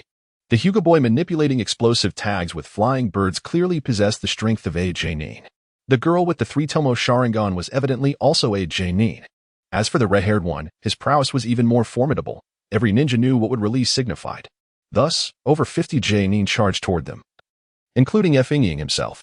Were it not for the fear of harming Senju Yuin, powerful ninjutsu would have already been hurled their way. Suddenly, Yuin's youthful voice rang out. "Sage art, water release, great waterfall technique." Just as the sand shinobi were about to close in, a colossal wave erupted from his mouth, surging towards Sunagakure. The ninjas standing in the path of this torrent found themselves caught off guard, some knocked unconscious and swallowed by the wave. Those few Jainin who reacted in time to defend themselves found their protective jutsu woefully inadequate, aside from a select few of considerable strength.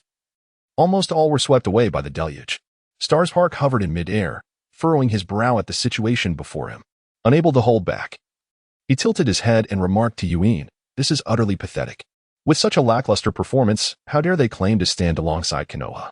I believe you alone could easily handle the entirety of Sunagakure. This time, Uchiha Swearin did not falter. She gazed at the forest that shielded them from the colossal wave and couldn't help but exclaim, "Indeed, how can they call themselves a ninja village? If it weren't for the greenery left by you, Yuin, Sunagakure would likely have been obliterated today." Suddenly, Rado burst forth from the towering wave, shouting wildly as he directed Black Sand toward Stars Park in an assault. However, Stars Park, having entered the God Paper user technique state, was particularly resistant to such physical attacks. Thus, a peculiar scene unfolded. The sand, notorious for its lethality, compressed Stars Park into a mere pile of paper scraps, only for the scraps to reconstitute into his form. The infamous sand iron needle prison could not pierce Stars Park, who remained unfazed as these thick needles struck him. Techniques like sand rain and sand coffin, as well as the combined ninjutsu of sand and wind, proved utterly ineffective. Consequently, after a prolonged struggle, Rado found himself exhausting his energy against what felt like nothingness, while his opponent merely maintained a smile, silently conveying a multitude of unspoken words. At that moment, Starspark turned his head slightly and addressed Yuin, who was observing the battle. "This is no jest. Upon our return, I truly intend to discuss with Uncle Hashirama how anyone, even a mere child from Konoha, can claim the title of Hokage when they cannot even breach my defenses. I feel embarrassed for him." Yet, unspoken was the fact that his chakra was rapidly depleting. Should Rado continue his assault, Starspark would be compelled to lower his guard and retaliate. If his chakra was exhausted, he would lose his current pseudo-immortal state. Rado, the Wind Shadow, ceased his attacks, glancing back at the water-style techniques obscured by the enormous forest and the ninjas gradually regaining consciousness. He cast a long, contemplative gaze at Starspark, and the anger that had been etched on his face mysteriously dissipated, replaced by a disingenuous smile. "So, your intention is to deliberately undermine Sunagakure, is it? Or perhaps you wish to position us under Konoha's leadership in the upcoming negotiations. Indeed, you are a perceptive man, Lord Wind Shadow." Starspark replied with a smile as he flew toward Rado. "The wise course of action is to recognize reality. Understand that Konoha could easily annihilate Sunagakure with just a single envoy, without even requiring the Hokage's presence. Therefore, the best approach is to acknowledge our place. If our Hokage is displeased during the negotiations, none of us will find joy." After uttering these words, he approached and playfully patted Rado's pocket, where the invitation to the 5 Kage summit rested, then cheerfully returned to his companions, exclaiming about the successful completion of their mission. He then nonchalantly dusted himself off and departed with his team, riding the Inkbird northward. Rado, suspended in the air by sand iron, watched their retreating figures, his expression shifting through a myriad of emotions before he finally exhaled a deep breath of frustration and descended to the ground. An elder quickly approached, indignantly stating, "Konoha has gone too far. Sending such arrogant youths to deliver the invitation is a blatant disregard for Sunagakure." Chapter 79. Aftermath. Rado calmly replied, "And what of their arrogance? I once thought that if we could outlast and eliminate Senju Hashirama, Sunagakure would have the opportunity to seize the bountiful lands of the Fire Country. Yet, I underestimated Konoha's continual emergence of talent, even among mere children." He gestured toward the direction of their departure, continuing, "Did you see? Despite my full effort, I could not harm that Hyuga child, and the Hokage's son is unfathomably powerful. I even suspect that the Uchiha girl possesses the potential of Uchiha Madara. How can we contend with this? In such circumstances, disparaging remarks hold no value." An elder stammered in an attempt to counter, "But the Sandman, the Tiger Pillar." Many powerful figures from other villages did not intervene. Enough with the buts. What purpose would it serve to engage them? "Do you truly believe Sunagakure could withstand even a single Senju Hashirama?" Rado declared. "The previous orders are rescinded. Sunagakure must remain dormant. In due time, I shall accompany the Sandman to Konoha to ascertain the nature of the place that fosters such extraordinary beings."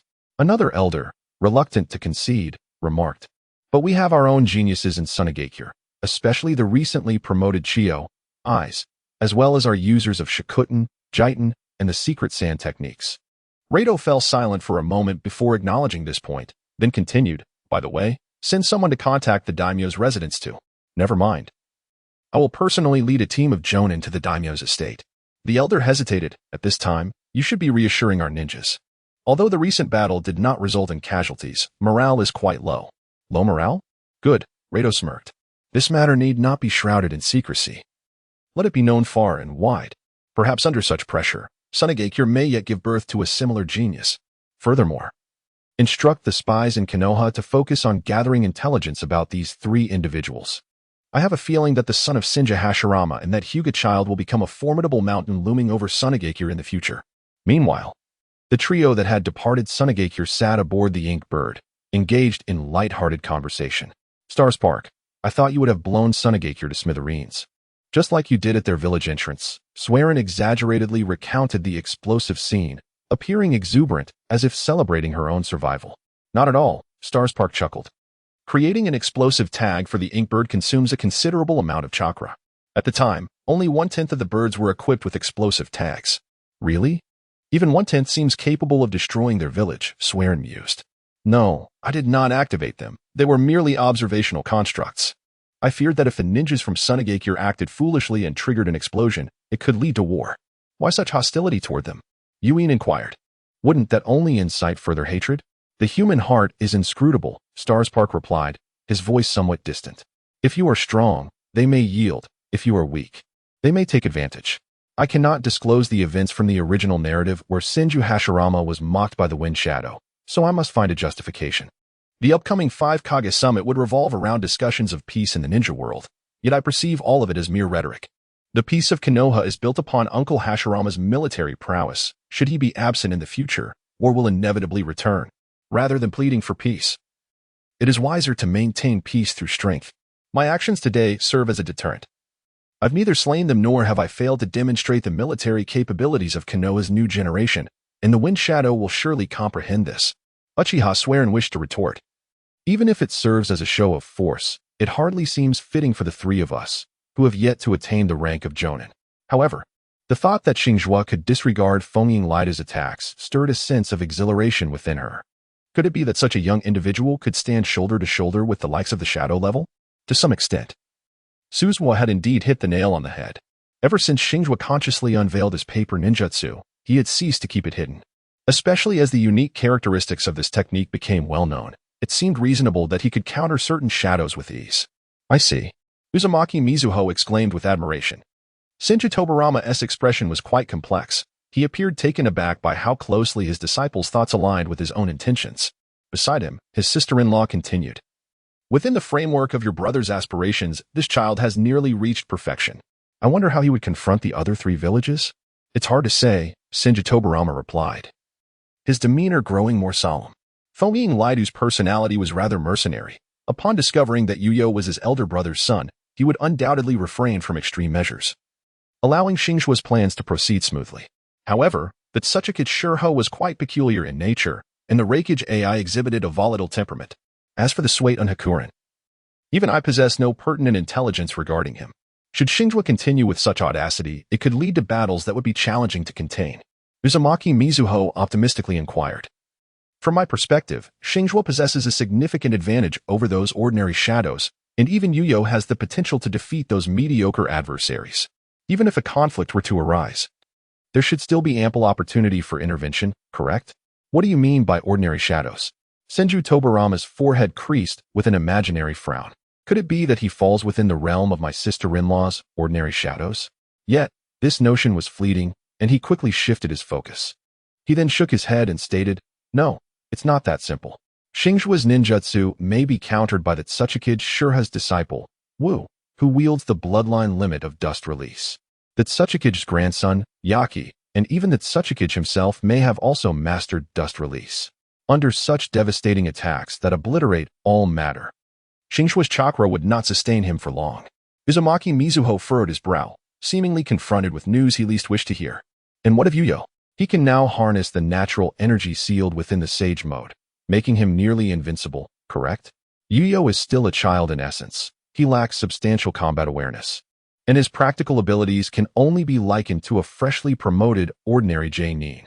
Following this, Shinju Tobarama did not passively await his sister-in-law's inquiries, but instead proactively continued his analysis.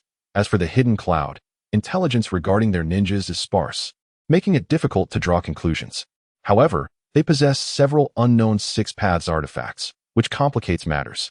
In the case of the Hidden Mist, the abundance of bloodline clans means that even a random member of the Mizuki clan could likely match Xingzhuo equally, making it hard to assess. Upon hearing this, Uzumaki Mizuho's tone held a hint of confusion. So, are you suggesting that my son and your disciple can only bully the weakest of the Sand Village? No. Senju Tobarama shook his head. The Sand Village has yet to reveal their experts. Even though their Shikuten, Jiten, and puppet techniques may be countered by Xingzhuo, they have several wind release masters who, for some unknown reason, have yet to make a move. Chapter 80. Encountering the Rock Village, could it be? Senju Tobarama pondered a certain possibility, whispering softly. What do you mean? Uzumaki Mizuho inquired, puzzled. Senju Tobarama contemplated for a moment and replied, it must be so. As the wind shadow, to eliminate dissenters, one could easily eliminate individuals such as Kazekage Midori. The reason for going through such elaborate means to borrow Konoha's blade may stem from the apprehension of other matters, such as the connections behind Kazekage Midori or perhaps his friends and family. Given the recent circumstances, the experts from the Sand Village should be aware of the Wind Shadow's actions, deliberately refraining from intervening to allow Light to embarrass himself. Mizuho expressed concern. Should we warn those youngsters? If they continue to act so arrogantly, they might encounter a setback in the Rock Village. Without hesitation, Tobarama negated, no. It is evident that Xingzhuo has aligned his thoughts with mine, deliberately suppressing the other ninja villages. Some matters, as an elder brother, I cannot address. But that does not mean that the younger generation should not take action. If we intervene to warn Xingzhuo, we may miss the optimal opportunity before the distribution of tailed beasts. Thus we must refrain from interference unless absolutely necessary. Let us not mention the uncle and aunt stealthily following behind Xingzhuo and his companions. After persuading his teammates, Xingzhuo contemplated how to diminish the war potential of the Earth Nation.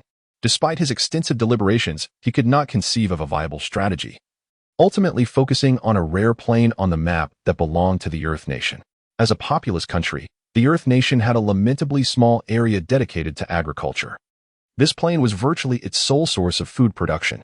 If he were to employ the technique of explosive seals to destroy the only freshwater source, a river feeding that expanse, the Earth Nation would inevitably face a catastrophe akin to a natural disaster in the form of famine.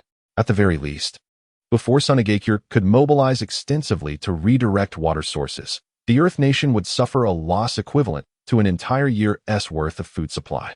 However, this plan was exceedingly inhumane and would undoubtedly affect the ordinary populace. Though Xingzhuo found himself amidst differing factions, he promptly dismissed the implications of such a course of action. The affairs of ninjas ought not to encroach upon the lives of ordinary citizens. He then contemplated two alternative strategies: to assassinate the future hope of Iwagakure, Inoki, or to devise a means to dismantle their vital operational or resource facilities. Yet, pursuing such actions risked exposing his identity, thus rendering war inevitable. And Konoha might be stripped of its sanctuary. In addition to these strategies, a rather implausible notion crossed his mind, given that the system's entrusted mission was not time-bound. He pondered whether, in light of the overpopulation in the land of Earth, he could leave behind a well-endowed shadow clone, or periodically utilize the Flying Thunder God technique to replenish the shadow clone in the land of Earth. He envisioned this clone advancing beyond Jiraiya in several iterations, debuting in the land of Earth as a perverse artist, creating audacious manga to contribute to the nation's birth rate. Shaking his head, Xingzhuo deemed this idea excessively shameful, suitable only for times of utter desperation, and even then, its efficacy was uncertain. What if the birth rate surged, leading to a demographic dividend? Would that not contravene his mission? As he indulged in these errant thoughts, the trio, riding their ink-painted birds, had already departed from the land of wind and arrived at the border between wind and earth, known as the land of birds, drawing ever closer to their next target. Starblaze can only act according to circumstances. Perhaps Iwagakure has clandestine dealings akin to those of Sunagakure that he might encounter and leverage. The trio found a desolate, uninhabited mountain in the land of birds to take a brief respite, during which they deliberated on their forthcoming route. Uchiha Swearin spoke first. There are still 20 days until the A-rank mission to escort the Wind Demon Clan for their report. I believe we should first deliver the invitation to Iwagakure before undertaking this task. He looked at his companions with a playful glint in his eye and remarked, if Starblaze refrains from causing any trouble, we indeed have ample time to visit Iwagakure first. What trouble could I possibly cause? Everything I do is for the sake of Konoha. Xingzhuo spoke with bold conviction, though a hint of uncertainty crept into his voice as he added, 20 days should suffice. Shouldn't it? I cannot fathom any circumstance that could cause such a prolonged delay. Linging and Yurin harbored little hope regarding this matter. In the brief span of just over 10 days, Their perspectives had undergone a profound transformation, and they had even witnessed the shadow of a village. Should a scenario arise, such as a fierce battle involving the three of them against a hidden village, it would hardly evoke astonishment. After a period of rest, Xingzhuo resumed control of the flying bird, guiding the two companions towards the land of Earth. The journey ahead promised to be as arduous as the previous one, prompting the trio to devote the majority of their time to rigorous training. To facilitate this, Xingzhuo continually dispatched shadow clones to manage the flying bird. Aside from necessary breaks, they pressed onward through the skies. It was only upon entering the heart of the land of Earth, where the landscape was dominated by endless stretches of yellow soil, and when they were in close proximity to a Wagakure, that they encountered their first unexpected event. A massive ink-black flying bird hovered in midair, silently confronting the three figures suspended before it. Lingyin was the first to exclaim in astonishment, "Those individuals can fly." Xingzhuo squinted at one of the figures wrapped in bandages, alongside a diminutive teenager, already formulating a plan in his mind. The future second Suchikage, Wu, and his disciple, the prospective third Suchikage, Inoki. However, he was uncertain about the identity of the other middle-aged man beside them. At that moment, the middle-aged man across from them took the initiative to inquire, "Are you from Konoha? What brings you to a Wagakure?" The three had since changed back into their regular attire, donning their Konoha forehead protectors on their foreheads. In response to the inquiry, Xingzhuo exchanged a glance with Lingyin, who then spoke, "Indeed, we are ninjas from Konoha. The Hokage has sent us to deliver an invitation. The details are outlined in the invitation itself. May I ask if you are ninjas of a Wagakure? Could you assist us in relaying the message to the Tsuchikage?" At this moment, Wu revealed a glimmer of suspicion in his eyes and suddenly remarked, "How could Konoha possibly send such young ninjas? Speak the truth. Who are you really?" Lingyin, feeling a surge of anger at the insinuation, retorted, "Can't you see we possess the Sharingan and be a Kugen?" Wu exchanged a glance with the middle-aged man, who then turned to the laboring Inoki beside him and instructed, "Today's training concludes here. You should return to the village and inform the Tsuchikage of what has transpired." Following this, the middle-aged man scoffed, "So, it is thieves who have usurped Konoha's bloodline limits, masquerading as Konoha ninjas delivering messages for the Hokage. Are you coveting our explosive release?" With that, he prepared to make a move. A brief note. Due to an operational error, I accidentally published the subsequent chapters. I was unable to rectify the situation until June 10th, hence this explanatory note. Readers may skip this chapter if they wish. Since this note requires a minimum of 1,000 words, I must elaborate here to meet that requirement and discuss the upcoming plot. The overarching narrative will lead to the first Great Ninja War. Some may wonder why. Despite Xingzhuo's presence, Senju Hashirama still meets his demise at the predetermined time. Firstly, I speculate that Senju Tobarama's soul-sealing technique was originally developed for his elder brother. Why would it be created for Hashirama? I suspect it is a result of the conflicting chakras of Ashura and Indra, with one believing the other has perished, thus prompting the living to hasten their reincarnation to initiate the next cycle of conflict. This involves a rule of the six paths level, which Hyuga Xingzhuo is currently unable to resolve, even if he were to discover this in time. And even if Senju Tobarama were to learn of it and develop the soul-sealing technique, it would still be futile in saving Hashirama. While Xingzhuo possesses strength at the level of a Kage, such power cannot dictate the course of true warfare, especially given his relatively lower damage output. Therefore, the first Great Ninja War will indeed unfold as scheduled, and perhaps even more intensely than depicted in the original narrative. In the original story, the Wagakure, Kirigakure, and Kumogakure were embroiled in a chaotic struggle, resulting in the deaths of their respective first and second leaders. However, with the intervention of Hyuga Xingzhuo, Konoha may face an unprecedented, all-encompassing assault on the ninja world. Furthermore, the power dynamics remain intact, and the first Great Ninja War is projected to occur in approximately 8 years. Without the unique combination of two S-rank Kage-level ninjas, Xingzhuo is destined to remain in the shadows. Consider this. If he were merely proficient in basic techniques, he could at most dominate a single battlefield.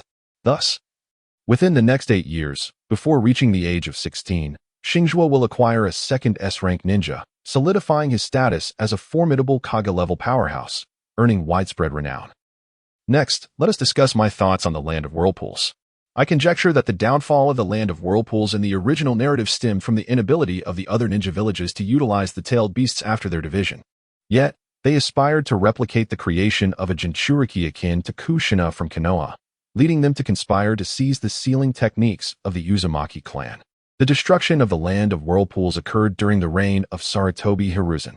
As the most powerful ninja village, it is implausible that the Hokage was unaware of the situation, suggesting that Hiruzen intentionally chose to remain uninvolved. This can be understood, as although the Uzumaki clan was an ally, they were both a ninja village and a feudal lord, lacking legal grounds in this context. Rather than face the combined assault of the four major ninja villages, it may have seemed prudent to turn a blind eye. Hiruzen could even rationalize his decision, as the allocation of tailed beasts was orchestrated by the first Hokage, with the second Hokage's involvement as well. Thus, it is understandable that the other four ninja villages would attack the Uzumaki clan in pursuit of the sealing techniques to create Jinchuriki, viewing it as a post-sale service. In summary, the Uzumaki clan will not meet the same fate as depicted in the original narrative. In my vision, this could even serve as a precursor to the Second Great Ninja War. Of course, all of this hinges on the existence of an original character, Shinji. If Shinji lacks distinct traits of the Uzumaki clan, the outcome remains inconsequential. Regarding Shinji, my intention in crafting his character was to establish a bond of equal standing akin to conventional manga.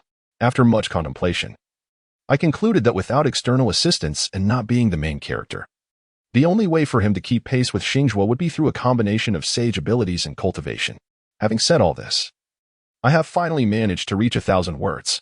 Moving forward, updates will proceed as normal, and there will be no interruptions due to my earlier operational error. Readers can rest assured. By the way, I have received hundreds of comments daily, which has made me hesitant to read them. Fearing that the comments section has erupted into chaos, I am genuinely anxious, as encountering excessive criticism could destabilize my mindset and hinder my ability to write effectively. So I will temporarily refrain from checking the comments. Chapter 81, Confronting the Kage. Faced with this middle-aged man, who was not mentioned in the original narrative, and the future second Kage, Xingzhuo felt no inclination to relax. The words exchanged weighed heavily on his heart, revealing that he had indeed underestimated the depths of human greed. The adversary's avarice for the bloodline limits had reached a reckless level of brazen plunder, showing no apprehension towards the might of Senju Hashirama. After all, Hashirama had not displayed his power in their presence. Meanwhile, Uchiha Madara, who had once fought in front of Wu and Inoki, was no longer a threat. They could easily dismiss the visit of the three, believing Konoha would remain oblivious. After all, in the mindset of a ninja, the value of the living pales in comparison to that of the deceased. No one would risk igniting a war over the dead. Having contemplated these thoughts, Xingzhuo used a system probe on his opponents, and the results were astonishing. Name: Ishikawa Vitality, 100 Mental Strength, 100 Chakra, 195, 000 Techniques, Super Light Heavy Rock Technique, Wind Release Techniques, Mastery, Earth Release Techniques, Mastery, Fire Release Techniques, Mastery, Dust Release, Entry Level, Special Ability, Bloodline Elimination. This middle-aged man was, in fact, the Kage. Moreover, Wu beside him possessed an even more formidable profile. 2 Kage-level ninjas, both resolute in their intention to apprehend them. Regardless of the circumstances, it was clear that today would not conclude amicably. Given their determination to seize the bloodline, they would undoubtedly prevent any news from reaching Konoha. In Xingzhuo's mind, thoughts raced as the two opponents prepared to engage. Lingyin, Yurin, remain at the rear and look for an opportunity to support me. Today, we fight to the death. Give it your all and do not rely on luck. As he spoke, his shadow clone directed the flying birds to retreat, while he sprouted paper wings from his back and advanced towards the two adversaries. Ninjutsu, Dustless Obstruction. Wu was the first to employ the renowned technique, his figure vanishing midair after forming the seals, leaving only Shirha to continue charging forward. Xingzhuo attempted to utilize his Byakugan to probe his opponent, yet it revealed not a trace of chakra flow. Before he could even confront Shirha, an invisible hand pierced through his chest from behind, abruptly interrupting the ninjutsu he was preparing. It turned out that nothing had employed a unique method of invisibility to approach Xingzhuo stealthily, successfully executing a surprise attack. Simultaneously, he utilized the heavy stone technique, imposing immense gravitational pressure upon Xingzhuo, rendering him immobile. But was Xingzhuo truly ensnared in such a manner? The answer is, of course, in the negative. Although he felt a formidable gravitational force pressing upon every corner of his being, he could relinquish this body at will and transfer to a nearby piece of paper. However, such an action would deplete a significant amount of chakra, so he deliberately left an opening, anticipating his opponent's next move. At that moment, Shirha, witnessing that his disciple's attack had failed, or rather, had not reached Xingzhuo's unique state to seize the Byakugan, immediately formed hand seals and loudly announced the technique he was about to employ, granting his disciple a moment to evade. Indeed, as Hyuga declared the dust release, primitive world stripping technique, the invisible hand that had gripped Xingzhuo's chest vanished. Following this, a radiant beam of white light shot forth from Hyuga's hand. After shedding his constraints, Xingzhuo narrowly evaded the beam of dust release, and then he mockingly exclaimed, "Ha!" In a 2-against-1 scenario, resorting to ambush and employing secret techniques, the people of Hyuga are truly despicable. Wu remained silent, leaving Xingzhuo unable to ascertain the opponent's location. Meanwhile, Hyuga continued to wield dust release, as the light beams generated by his hands relentlessly obliterated Xingzhuo's paper-like form. Each time Xingzhuo is struck by dust release, a significant portion of his body vanishes, leading to a rapid depletion of his chakra. The vanished form regenerates, yet this approach is not a viable solution. Should his chakra be entirely consumed by the dust release, he would find himself in an inescapable predicament. Consequently, Xingzhuo opts for swift movements to evade the dust release and the stealthy assaults of nothingness. Simultaneously, he launches paper attacks at the visible Hyuga, while scattering a multitude of seemingly ordinary explosive tags across the vicinity with the flaps of his wings. His intention is to utilize the technique of mutually detonating explosive tags to obliterate Hyuga and his disciple. Although the adversary remains unaware of Xingzhuo's intent behind the scattered paper tags, their considerable combat experience allows them to sense the anomaly and promptly employ wind release to disperse the majority of the floating paper. The initial plan of Xingzhuo fell through, and at that moment, a sudden clamor of battle erupted from behind. He turned to see Tu Wu attacking Yuren and Lingyin. Although his comrades had not been subdued immediately, the situation was far from optimistic. Even in sage mode, Yuren struggled to land a precise strike on the elusive figure. As for Lingyin, she was at an even greater disadvantage. With the enemy intermittently vanishing, she could not even lock her gaze upon the target, rendering her illusions ineffective. Realizing the urgency to resolve the battle, Xingzhuo swiftly employed the Flying Thunder God technique, teleporting to a paper slip nearest to Hyuga. It appeared that the adversary sensed his intent to close the distance, soaring into the sky to create space. Simultaneously, they unleashed dust release, attempting to disperse Xingzhuo's form. However, due to his unique state, as long as not all paper slips were destroyed at once, the dust release would merely diminish his chakra rather than obliterate him. Thus, he bore the onslaught of dust release, soaring upwards in pursuit. As he narrowed the gap between them, Xingzhuo transformed a significant portion of his body into explosive tags. Under the puzzled gaze of its Suchikage, he gritted his teeth and executed the somewhat unfamiliar technique of mutual explosive tags. In the next instant, a thunderous explosion resounded. The ninjutsu capable of inflicting damage upon the outer path golem had made its grand entrance.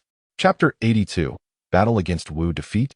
The shadow clone of Xingzhuo, accompanied by teammates, continuously evaded the relentless assaults from Wu, all the while articulating various abilities associated with Wu: stealth, earth release, fire release, wind release, and the formidable dust release were wielded. As he deftly commanded ink-painted birds to assist his allies in dodging Wu's onslaughts, had Wu discerned that both Yuan and Lingyin lacked Xingzhuo's extraordinary immunity to damage. It is likely that a lethal attack employing dust release would have already been unleashed. Nevertheless, despite the adversary holding back, the combination of a shadow clone and 2 elite Jonin-level combatants found themselves in a rather precarious position. Just as Xingzhuo's shadow clone maneuvered the flying birds to evade a formidable earth dragon projectile, a sudden and violent explosion reverberated across the battlefield where the main body was engaged. Boom! The attention of all present, including the concealed Wu, was inevitably drawn towards the source of the commotion. Xingzhuo suddenly manifested behind nothing, with flames igniting at the tips of each finger, striking forth with fervor. The sealing technique known as the 5-element seal was unleashed. Upon impact, a radiant beam of dust release surged from the void, obliterating a significant portion of Xingzhuo's form. Meanwhile, Yuyo's water release arrived belatedly, narrowly evading the dust release just unleashed by nothing. It was revealed that Xingzhuo had just sealed a unique manifestation of nothing. The battlefield, now thrown into disarray, witnessed the severed manifestation of nothing transform into a radiant light, returning to its original form, seemingly unable to be summoned again for a time. The corporeal form of Xingzhuo gradually began to restore itself. Lingyin and Yuren continuously employed extensive fire and water ninjutsu to cleanse the surrounding space, striving to unveil the elusive presence of nothing. Meanwhile, the smoke from the distant explosions slowly dissipated. Within the haze, Hyuga appeared in a dire state. His body, petrified through hardening ninjutsu, was now in ruins. Even the technique of super lightweight rock could no longer sustain him, causing him to plummet downward. Suddenly, the silhouette of nothing emerged beneath him, reaching out to catch the fading figure of Hyuga, who was relinquishing the earth escape hardening technique. At that moment, another figure surged upward from below, the ever-watchful young Inoki, his face etched with concern as he approached his grandfather. Yet, Hyuga's condition looked grim. His body was riddled with deep fissures, rendering him speechless and his vision blurred. At this juncture, nothing, cradling his master, was beset with regret for having engaged with the three-leaf ninjas. How could the bloodline limit of Konoha possibly rival the significance of its Sachikage in quelling the turmoil in the land of earth? However, the die was cast. What purpose did regret serve now? Thus, he implored Inoki, "Take my master back to the village for urgent aid, and remember to be swift." He then turned to prepare for battle anew. This time, he resolved not to hold back. After all, the dead could still yield their bloodline limits. Yet, nothing committed a grave error. He should never have underestimated Xingzhuo as just another ordinary ninja. In this fleeting moment, Xingzhuo retrieved all the explosive tags he had prepared along the way. Subsequently, he summoned hundreds of birds using the super beast imitation technique, each adorned with explosive tags. Just as nothing redirected his attention towards Xingzhuo and his companions, a wave of shock surged within him. Before he could react, the hundreds of explosive-laden birds scattered in unison. Heading straight for Awagakure, Nothing roared in fury, "How dare you?" and unleashed his full might in dust release, desperately attempting to obliterate the birds in the sky. "You intend to gouge out our eyes and carve our flesh, yet you dare not face us directly?" Xingzhuo released his grip on Yurin's arm, casting a glance at his companion's fair skin marred by the bite, and coldly addressed Will. This time, he had truly come perilously close to disaster. Even the promise he had previously made to refrain from biting Yurin to restore chakra and vitality had been broken. This underscores the severity of the situation. Had it not been for the successful execution of the mutual explosion tags technique, as well as Wu's intention to capture Yurin and Lingyin alive, they might have very well been ensnared and delivered to the operating table. Yet, the true battle is only just commencing. Xingzhuo's shadow clone, accompanied by two teammates, retreated from the battlefield, leaving Xingzhuo alone to confront Wu. Meanwhile, in the distance, the ominous sounds of explosions echoed from Awagakure, visibly ravaging the village. However, this devastation was swiftly mitigated by an array of earth-release techniques that provided formidable defense. With a sigh of regret, Xingzhuo engaged in a more intense battle with Wu. Dust Escape, Original Realm Separation Technique.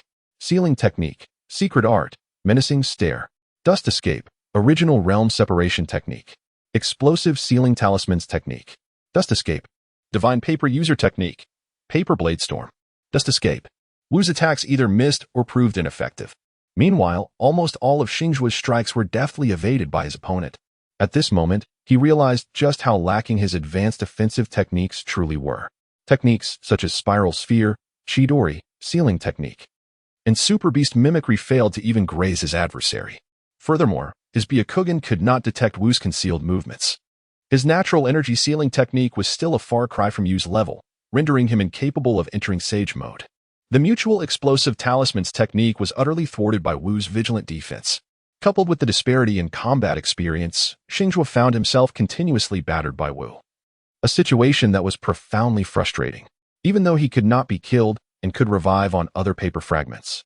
The relentless humiliation of being treated as a target was unbearable. Just as Xingzhuo prepared to unleash the mutual explosive talismans technique once more, Wu suddenly vanished from his sight. As Xingzhuo searched for his opponent, a chilling realization struck him regarding Wu's ultimate move. Soon enough, that devastating technique manifested. A translucent cube appeared silently next to him, expanding at an incomprehensible speed. Clearly, Wu intended to execute an enormous area dust escape, eliminating even the medium of his revival.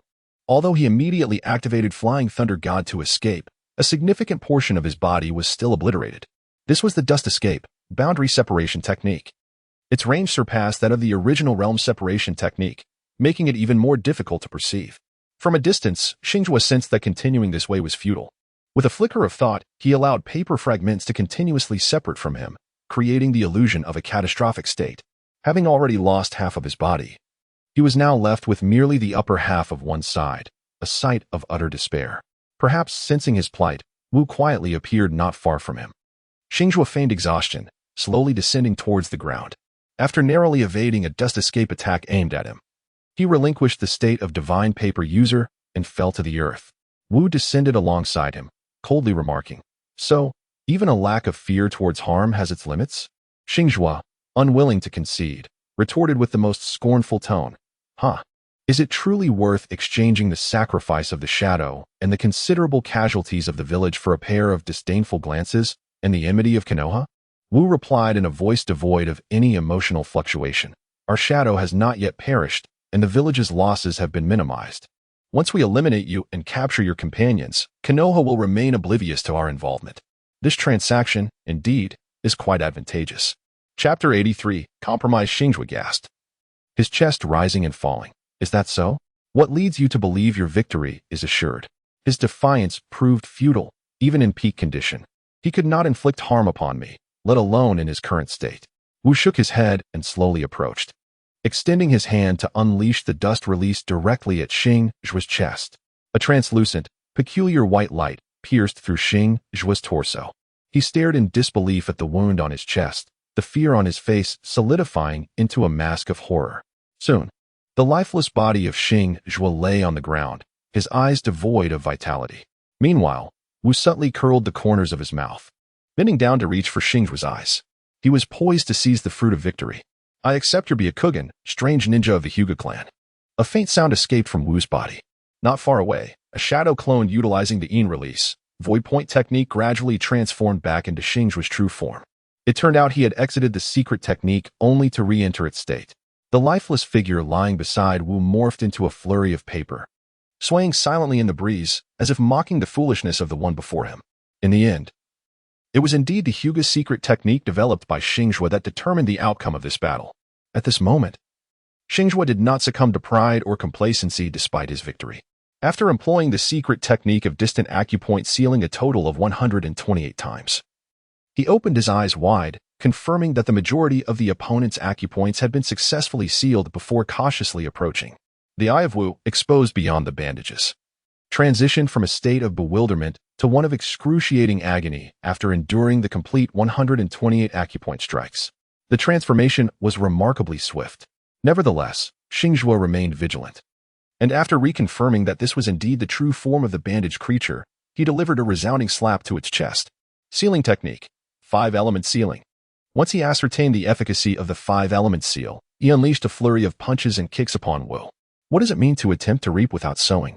I had no intentions against you, Iwagakure, yet you dared to impose upon me? You even sought to pluck out my and my teammates' eyes. Watch as I blind you now." Although he uttered these curses, he refrained from actually gouging out the opponent's eyes. The current situation was somewhat chaotic. Upon seeing the three messengers, that Tsuchikage intended to steal the bloodline limit but underestimated Xingzhuo's explosive sealing technique and was severely injured. Now, that Tsuchikage's apprentice faced retribution, falling into Xingzhuo's hands. Rather than eliminate him outright, it would be wiser to capture him as a hostage to negotiate with Iwagakure. At this moment, his companions returned to the battlefield. Lingyin approached and inspected Xingzhuo thoroughly, finding no wounds on him. With a sense of wonder, she rushed off to deal with Wu. Primarily, she aimed to execute the ultimate Uchiha binding technique. Meanwhile, Yurin, without hesitation, extended his arm, indicating for Xingzhuo to take another bite and replenish his chakra.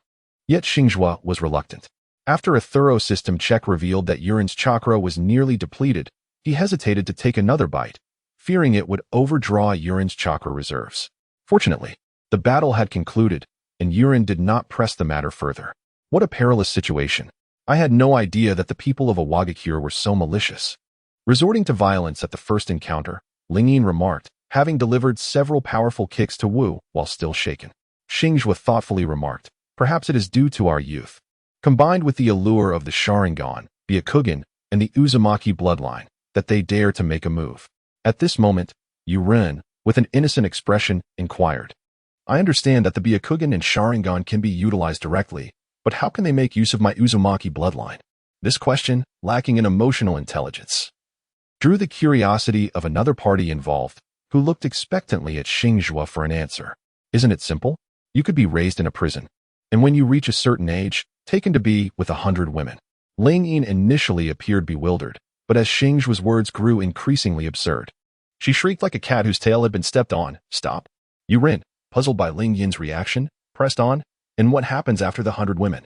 Xingzhuo, feeling slightly guilty as he glanced at Ling Yin, thought it unwise to impart negative notions to a child and thus mumbled an evasive response. Oh, it's nothing. It would just be extremely painful, akin to being placed on an operating table for human experimentation, nothing like what Ling Yin and I experienced, where after losing our eyes, we simply kicked our legs and passed away. Ling Yin seethed internally. So crude.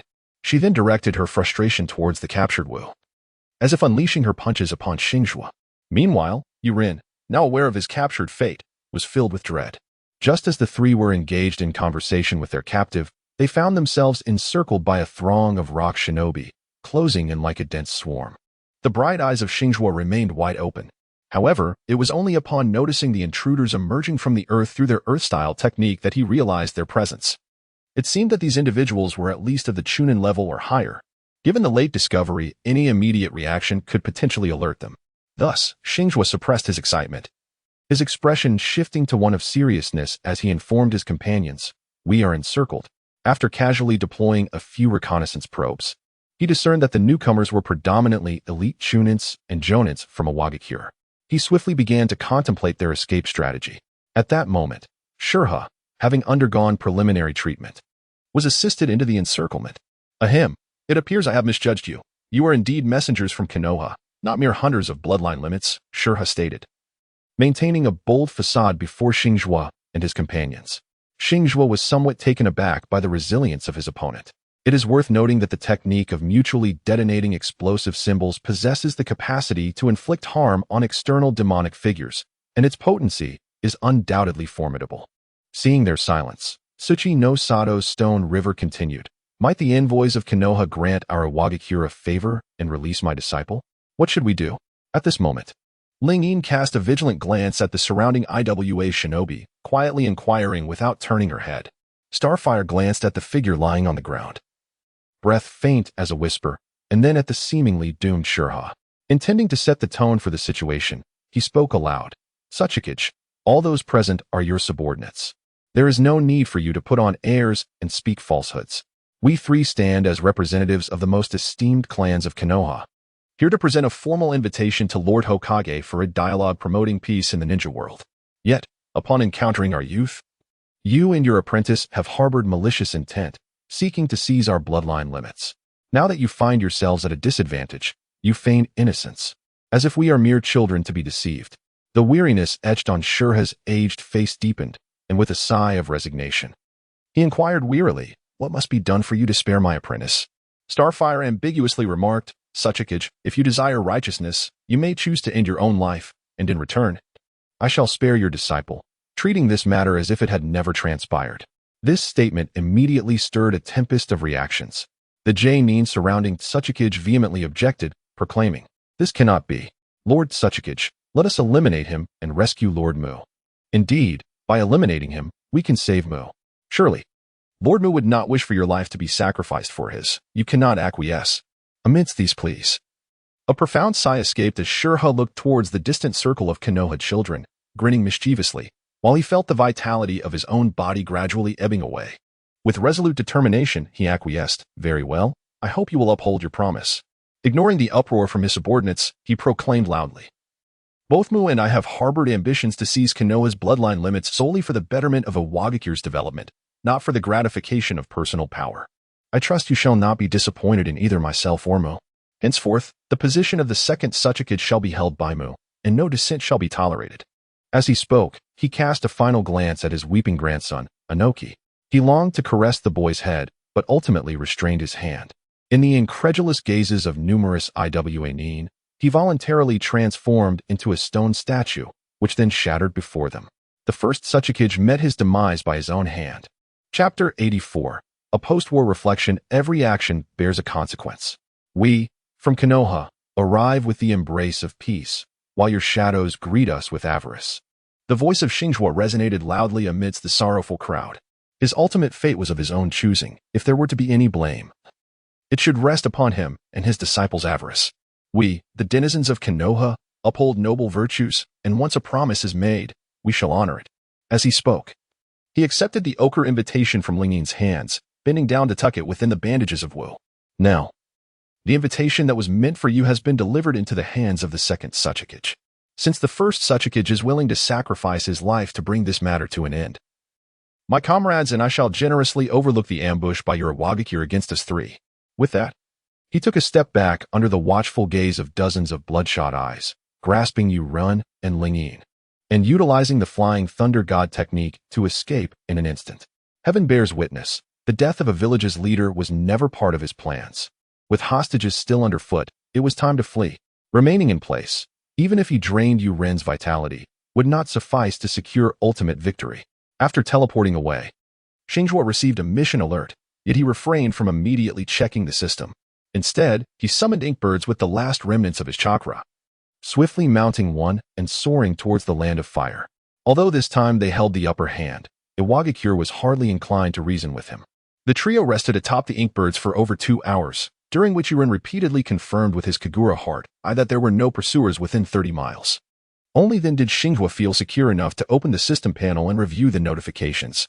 Notification: S-rank mission weakened the war potential of the remaining 4 great shinobi villages. Progress 24. Mission completion review: the strength of a village is often tied to the capabilities of its leader. The passing of Sachikage Ishikawa, who initially quelled the turmoil in the land of Earth, has led to serious questions regarding the entity known as Wu, severely impacting Iwagakure's decision-making efficiency and the fighting spirit of its shinobi for years to come, thus greatly diminishing their war potential. In the shadows, observing the events through the water mirror, Uzumaki Mido gritted her teeth and remarked, "Peace has lasted too long.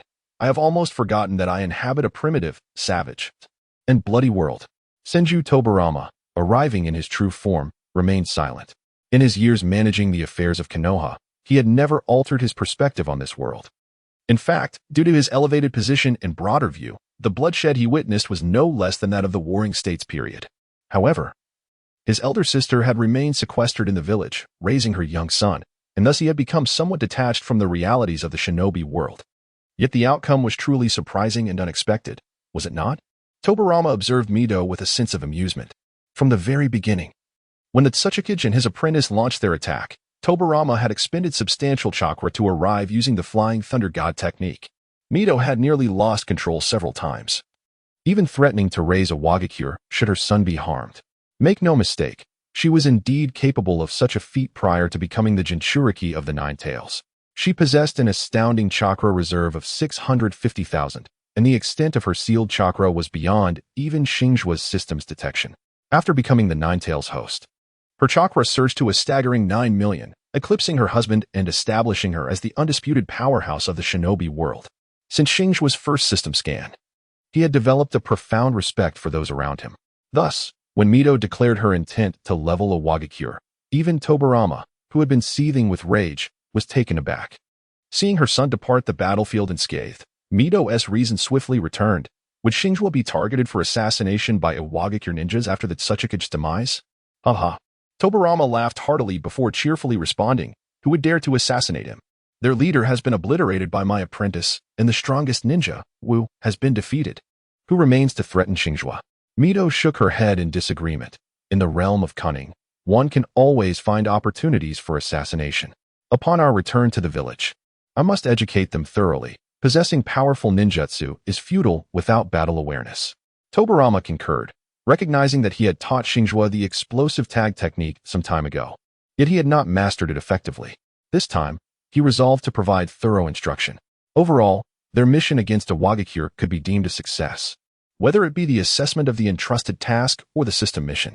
With ample time ahead, Xingzhuo decided to rest in the land of waterfalls for a few days before addressing the A-rank assessment task. Frankly, this battle had revealed numerous issues.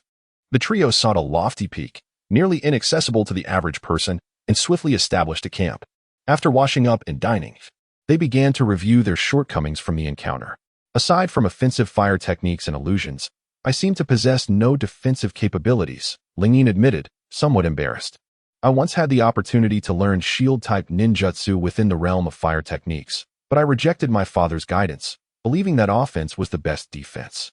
There is still time, Xingzhuo encouraged, patting her shoulder. Your experience in real combat against skilled opponents is lacking. Your mindset requires honing. In the chaos of high altitudes, you remained flustered and directionless. Ling nodded vigorously, indeed.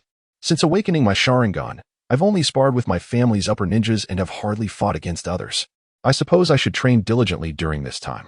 Do you have a ninjutsu scroll with you? Ling produced a scroll, flipping it open effortlessly. Yes. My father has set my next target as B-rank fire ninjutsu, great fire annihilation. Perfect, having a goal is essential. He then turned his gaze to Yuren, who awkwardly rubbed his nose and stated bluntly, I too am uncertain of my shortcomings. In truth, at Yuren's age, possessing the abilities of a Nin, and potentially even the strength of a Kage in dire situations, was exceedingly rare throughout history. Only the members of the Otsutsuki clan could achieve such prowess. Asking Xingzhuo to pinpoint his flaws was a tall order. He could merely remark that Yuren was quite young, which was entirely normal. However, educating a child was not merely about stating the obvious. Thus, Xingzhuo endeavored to speak earnestly. Yuren, you are truly remarkable. With your Kagura hard eye for reconnaissance, your formidable self-healing abilities, your exceptional strength in close combat, your water techniques taught by teacher Tobarama, and the astonishing capability of the multi-shadow clone technique. Listening to his companion's praise, Yuren's eyes sparkled with excitement until he heard the word but. Chapter 85. Training but, you struggle to wield these abilities with agility. For instance, during your battle with Wu, did you utilize your Kagura hard eye to sense his position? Upon hearing this, a flicker of confusion crossed Yuren's face, soon transforming into realization, regret, and enlightenment. I never anticipated. Observing the myriad emotions etched across Yuren's face, Xingzhuo couldn't help but ruffle his hair affectionately, continuing. Moreover, your sealing techniques surpass even mine. You have even mastered the diamond lock. Why not employ it? As long as you bind nothingness with chains, the fruits of victory shall be yours. Ah? You was somewhat taken aback. Is the adamantine chain truly that formidable? Of course. Hashizaka nodded with unwavering certainty. The adamantine chain is one of the fundamental skills of the Uzumaki clan, and once mastered and applied with proficiency, even the Nine Tails can be effortlessly subdued. Hearing this, Yu's eyes widened in astonishment, as he had not anticipated that the sealing technique he had easily learned would possess such formidable power. To think it could even tame Uncle Obito's steed. Xingzhuo could not resist ruffling his hair once more, then continued. Have you continued your studies on the Flying Thunder God technique? Yes, but my progress is rather slow. I am uncertain when I will master it, he replied. Xingzhuo pressed on. What about with release? With a hint of unease, Yuren responded, that is exceedingly difficult. I must cultivate the chakra of water, earth, and yang to a state of nature transformation. It is truly a formidable challenge. I can only barely manage the simplest wood release techniques. Recalling the towering trees at the entrance of Sunagakure, he mused that this so-called simplest technique surpassed the full strength of Yamato in the original narrative. Xingzhuo couldn't help but twitch his lips and offered some words of comfort. Even if it is difficult, you must still endeavor to learn. I suspect you are the only one in Konoha who can achieve this. Others, even if they elevate these 3 chakra types to a high level of nature transformation, would still be incapable of performing wood release. You are special, Yuren. Filled with joy from the praise, Yuren beamed like an 8-year-old child, brimming with motivation. He eagerly inquired, all right, then which technique should I focus on next? Let me ponder. In the recesses of his mind, Xingzhuo pondered deeply, ultimately arriving at a decisive conclusion after weighing factors such as survival, difficulty, and potency. He resolved to dedicate the next 2 days to mastering the diamond lock technique, followed by a continuous refinement of his chakra transformations in the water, earth, and yang attributes. During this process, he also intended to practice ninjutsu associated with these 3 attributes. Particularly, he suggested that yang chakra transformation ninjutsu, specifically the sage art, would be advantageous for them to study together. Trust me. Mastering the sage art will prove far more suitable for healing others than resorting to biting, he advised. Curious, Fei Laishan inquired, and what of the Flying Thunder God technique? You should return to the village to learn that, Xingzhuo replied. The teaching prowess of Master Tobarama surpasses my own. I believe that mastering the Flying Thunder God requires intensive guidance. Nearby, Uchiha Lingen gazed enviously at her 2 teammates. She had always recognized their talents. Yet today, she truly comprehended what it meant to be the best among the gifted, without even mentioning Xingzhuo. It was evident that Yuren's command over his abilities could easily outclass her own. At that moment, Lingen felt a surge of yearning. She desired to attain greater strength, akin to the formidable power once wielded by clan leader Madara. Realizing this, she resolved not to squander any more time. I cannot fall too far behind them. she thought, and sought out an open space to commence her training and fire release. In the ensuing week, the trio diligently honed their skills at the mountainous camp in the land of waterfalls. Tobirama had long since persuaded his elder brother's wife to return to the village. Recognizing that if they lingered too long, even his elder brother, despite his often oblivious nature, might begin to harbor suspicions. Of course, those suspicions would revolve around Mito's covert protective presence following their son, rather than any other concerns. After all, the naive Senju Hashirama would never suspect that his son could encounter danger merely while delivering a message. The notion of his wife trailing behind to provide protection seemed overly indulgent, a notion he would undoubtedly disapprove of, setting aside the protective umbrella trailing behind them. The trio's training during this period proved immensely beneficial. Perhaps it was true that real combat served as the finest teacher. Issues previously overlooked were brought to light after engaging in a few authentic battles. Naturally, it was not only Yurin and Lingyan who were undergoing rigorous training. Xingzhuo is also diligently cultivating, particularly during this period of undertaking missions when his system's daily tasks have ceased. Apart from the instinctual practices of natural energy body refinement and natural energy sealing techniques, he has taken stock of the abilities at his disposal and is now focusing on honing the various skills acquired from the complete cards obtained from Xiaonan. However, time is exceedingly limited. It has only been 6 months since he acquired the complete cards, and he has yet to master the paper jutsu to the level of instinctual ninjutsu. This is evident in his encounter with the Tsuchikage and his apprentice. Had it not been for the secret technique of the Byakugan that he developed to strike from a distance, he would have either faced defeat or been forced to retreat in a most undignified manner using the Flying Thunder God technique. Thus, it is not only Yurin who needs to integrate and refine his abilities. Xingzhuo must do the same. If one could quantify their power, Yurin might possess a combat strength of 100 points, but due to his youth and other factors, he can muster no more than 30 points at most. Conversely, Xingzhuo may have a potential combat strength of 150 points, yet his lack of combat awareness limits him to a maximum of 70 points. Therefore, the necessity for cultivation is paramount. The Starfire squad embarked on their journey just 7 days before the deadline to report for the A-level mission, escorting the Wind Demon Clan to the Land of Rice. It was anticipated that their journey would take merely 2 days via the Flying Bird to reach the designated location. Thus they had ample time ahead. Consequently, as they traveled, they would pause to indulge in the breathtaking scenic spots they encountered along the way. Xingzhuo has always firmly believed that the perfect way of life lies in a harmonious balance between work and leisure. Therefore, he places great importance on relaxation in addition to training. Upon entering the Land of Fire, the spirits of the trio inexplicably lifted. Perhaps the Land of Fire is akin to their homeland, or perhaps the primal essence of this place is significantly lessened.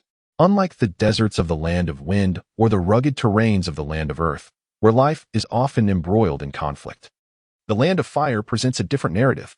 Though the verdant jungles are fraught with dangers, the inhabitants at least possess a semblance of humanity. When Yurin inquired about such matters, Xingzhuo responded, "The common folk in the Land of Fire enjoy a relatively peaceful and stable environment, enriched by abundant resources, allowing them to pursue spiritual aspirations, rendering them more human than those in other nations." After receiving this explanation, Yurin posed a new question. Why do other nations not afford such treatment to their common people? Xingzhuo had never contemplated this deeply before. However, upon reflection, it became evident that it was not a matter of capability, but rather a consequence of the mental afflictions that plague many ninjas. These individuals are not inherently deranged. Rather, they have been driven to madness by the harsh realities of the ninja world. Only a select few, those from affluent clans who do not rely on a life of violence, maintain a relatively stable mental state. In a realm saturated with such mental turmoil, it is indeed a rarity for ordinary people to lead fulfilling lives. Conversely, Konoha, with its relatively lenient system and an atmosphere of equality and tranquility, experiences fewer instances of mental illness, allowing its common folk to thrive in stability. Thus, he articulated his understanding but added a caveat: some truths must be personally experienced. The wisdom imparted by others pales in comparison to that which one discovers for oneself. As they meandered along, they soon arrived at the northern border of the Land of Fire, the designated location for their mission, the domain of the Kage clan. Chapter 86, An unconventional entrance in the forthcoming events, we shall undoubtedly encounter skepticism. Xingzhuo preemptively cautioned his two teammates. Doubt? Lingyan paused for a moment, as if a thought had crossed her mind. Is it the kind of skepticism that arises from our youth that leads others to underestimate us? Xingzhuo nodded in agreement, affirming, indeed, it is precisely this. Oh, we should not have to endure such skepticism akin to. Ling Yin hesitated, refraining from continuing. Then how shall we address such doubts? Yuren inquired humbly. Xingzhuo, ever prepared, remarked, under normal circumstances, I refer to the younger ninjas who, when faced with skepticism, can only diligently serve their employers to dispel their stereotypes. As he spoke, he waggled his finger and continued, however, we are different. Suayan interjected with playful banter. Shouldn't we demonstrate our prowess by giving the employer a good thrashing? As she spoke, she playfully swung her delicate fist, seemingly attempting to channel the extraordinary strength Yuan had taught her. Yet, it was evident that Suayan was leagues away from mastering such power. Strike the employer? Yuan's eyes gleamed with a spark of excitement, almost eager to take action. Meanwhile, Xingzhuo felt as though he had misheard the notion of attacking the employer as that of assaulting an old hag, conjuring an image of Suyin confronting a faceless crone in his mind. He activated his Byakugan to ascertain the state of his sanity, adamantly refuting, of course. We shall not strike the employer. If we were to do so, the news would spread, and no one would come to Konoha to commission tasks. Yet, he mused, if the situation ever necessitated such drastic measures against an employer, it would be essential to ensure they could not disseminate the information. The two, who had initially been jesting, lost their mirth upon grasping the gravity of Xingzhuo's words. Suyin was the first to inquire, so, what shall we do? Xingzhuo replied, I believe that all we require is a spectacular entrance to demonstrate our prowess. A spectacular entrance? The two young ones echoed, seemingly perplexed by the meaning of his words. However, Xingzhuo paid them no mind and immediately began orchestrating. First, I shall create a more imposing inkwash bird. At that moment, Yuren, you shall do this. Oh, and you, Ling, should attempt the art of fire release. The playful arrangements initiated by Xingzhuo seemed to him merely a leisurely outing, rendering the A-class mission a trivial affair, thus allowing him the luxury of engaging in such mundane matters. Fengma Qi Ling, one of the few elite jonin of the Fengma clan, held a status second only to the clan head, Fengma Yongya. On this particular noon, she and her companion, Fengma Zhenhui, were patrolling the outskirts of their clan's territory. I wonder when those leaf ninjas will arrive. They can't possibly be punctual, can they? Fengma Qingling lamented. Her companion, a few years her senior and seemingly in his 30s. Fengma Zhenhui optimistically responded, perhaps arriving right on time is a blessing. After all, we've spent an eternity preparing for our relocation. What if the leaf ninjas show up early and steal our clan's weapon forging secrets? Fengma Qingling cast a disdainful glance at her companion's oversized scissor weapon, pondering the simplicity of their clan's weapon philosophy. Larger was better. Yet, she was wise enough not to voice her thoughts. For the Fengma clan had thrived in the ninja world precisely because of their formidable blades.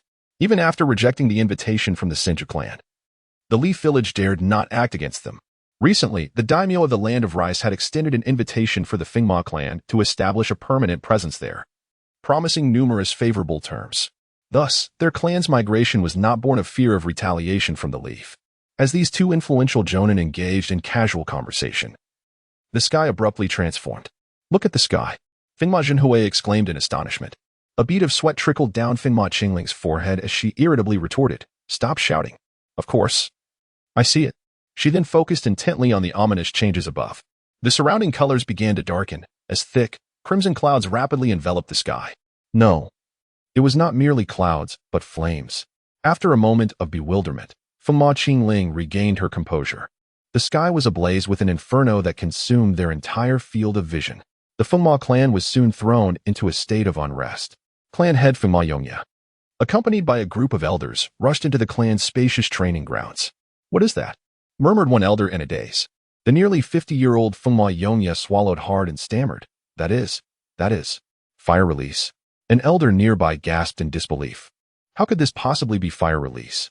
Another elder, even older and filled with despair, muttered. Could it be that Uchiha Madara intends to incinerate us all to prevent our departure from the land of fire? Before long, the fiery red clouds in the sky began to morph, revealing a distinctive spiral emblem unique to the Leaf Village. The appearance of this symbol did not alleviate the panic among the Fengma clan members. Rather, it intensified their dread. Having joined the clan head at the training grounds, Fengma Zhenhui uttered dryly, what does the Leaf intend? To annihilate the Fengma clan? As the clan faced this apocalyptic scene, a gargantuan figure emerged, tearing through the flames. Charging forth from beneath the leaf's spiral insignia towards the Hyuga clan's territory. What is that? Someone quivered in inquiry. Yet, no answer came. As many were struck by a sudden realization, the events about to unfold would dictate the fate of the Hyuga clan. However, what transpired next was utterly unexpected. As the colossal entity approached, the members of the Hyuga clan discovered that the flames in the sky were being sustained by a young girl standing atop the massive creature. It was indeed fire release. Once she neared the Hyuga territory, the girl ceased her expansive fire technique and, accompanied by two companions, leapt directly to the ground. Boom, boom, boom. Contrary to the anticipated graceful descent of a ninja, the trio's landing created a massive crater several meters deep. This was the result of Yuin's application of her formidable strength. The impact was even more ferocious than Tsunade's famed strength of 100 technique. If anyone thought the crater resulted from the trio's clumsy fall, they were gravely mistaken. Human bodies are far less resilient than the earth itself. A fact well known to all within the Hyuga clan. As the dust began to settle around the newly formed crater, a youthful voice resonated. Wow, such a grand display. Is this a special welcome for our Leaf Ninja team? Although the clan head was taken aback by the youth of the three newcomers. Even a blind man could discern their prowess from the extraordinary phenomena they had casually created. Thus, he, along with several elders, approached with trepidation. The subsequent events were rather unremarkable. To avert the potential pitfalls of the escort mission, such as the disdainful attitude that could jeopardize their progress, Xingzhuo orchestrated a grand entrance. However, this excessive display led the Hyuga clan to regard them with peculiar glances. While there was an element of admiration for strength, it was overshadowed by an aura of novelty. They even speculated privately about whether the Leaf was genuinely so formidable that they could dispatch 3 children of such caliber. This was a difficult matter to ascertain. In the early days of the Leaf village, countless elites and prodigies emerged. Even their gifted class, requiring formal theoretical education, boasted over a dozen underage jonin. Xingzhuo had once heard Master Feijian mention that the number of talented young jonin who no longer required theoretical education far exceeded that of the genius class by tenfold. Although the original text did not elaborate on this, Xingzhuo harbored a conjecture. It is likely that after the death of the first Hokage, Senju Hashirama, the outbreak of the First Shinobi World War devastated the foundation of Konoha significantly. Hence, by the time of the Second Shinobi World War, only Tsunade, Jiraiya, and Orochimaru managed to establish their renown as jonin. This indicates that during that era, Konoha truly lacked prodigies. It seemed that the only notable figure, Hatake Tsukumo, was driven to despair by malicious rumors, which is utterly disheartening. On that day, after showcasing their physical prowess, the trio enjoyed newfound privileges. As the escort mission had yet to officially commence, they were assigned to a luxurious estate and found themselves with some leisure time. At the dining table, Suzu, her face aglow, remarked, I dare say, if any other team had taken on this task, the treatment would certainly not be this favorable. At the very least, they would have to take turns on night patrol immediately. This was her first time addressing an employer with such an elevated demeanor, and it felt remarkable. Yurin nodded in agreement, yet his connection to her words was minimal. After all, this was his inaugural mission, and prior to this, interactions within Konoha had been entirely egalitarian. He had no concept of the humble descriptions Suzu spoke of. However, Xingzhuo understood her sentiment. This world was fascinating. With the powerful daimyos unable to restrict the might of formidable ninjas, employers lacking martial prowess dared not reprimand those with great strength. One could only marvel at the hallmark of a Japanese-style world, could one not? After the three had refreshed themselves, they settled in with a sense of security, albeit with the necessary vigilance still intact. Both Xingzhuo and Yurin, possessing formidable chakra reserves, had shadow clones vigilantly patrolling their surroundings. In addition to ensuring their own safety, they were tasked with safeguarding the Wind Demon clan during the delicate preparations for their relocation. However, the more one wishes to avoid an occurrence, the more likely it is to manifest. On the eve of their departure, a contingent of ninja unexpectedly arrived from the Fire Nation's daimyo's residence. Given their imposing demeanor, it was evident that their intentions were far from benevolent. We are the 12 guardians of the Fire Nation's daimyo, and under his directive, we have come to inspect your Wind Demon clan. When Xingzhuo and the others arrived, they overheard a ninja addressing Kazamakoto Waiki with these words. He discreetly stepped aside, prepared to observe the unfolding situation. After all, their mission was to escort the Kazamakoto clan, if the other party were to commit an offense. He had no justification to intervene. The clan leader, Kazamakoto Waiki, remained silent, while the female Janine, Kazamakoto Siri, could not restrain her curiosity and asked, "A thorough investigation? On what grounds does the daimyo have the authority to scrutinize our Kazamakoto clan?" The newcomer sneered. "Simply because you have thrived on the territory of the Land of Fire for all these years. The daimyo previously chose not to nitpick. But now that you intend to migrate en masse to the Land of Rice, everything you have taken from the Land of Fire must be returned upon your departure." Clan leader Kazamakoto Waiki raised his hand to calm the irate Kazamakoto Siri and inquired, "Might I ask what it is that our Kazamakoto clan is expected to return?" Meanwhile, the onlooker, Jin, quietly asked Xingzhuo, "Is there truly such a precedent?" Xingzhuo pondered for a moment, realizing that there was indeed no precedent for such a matter.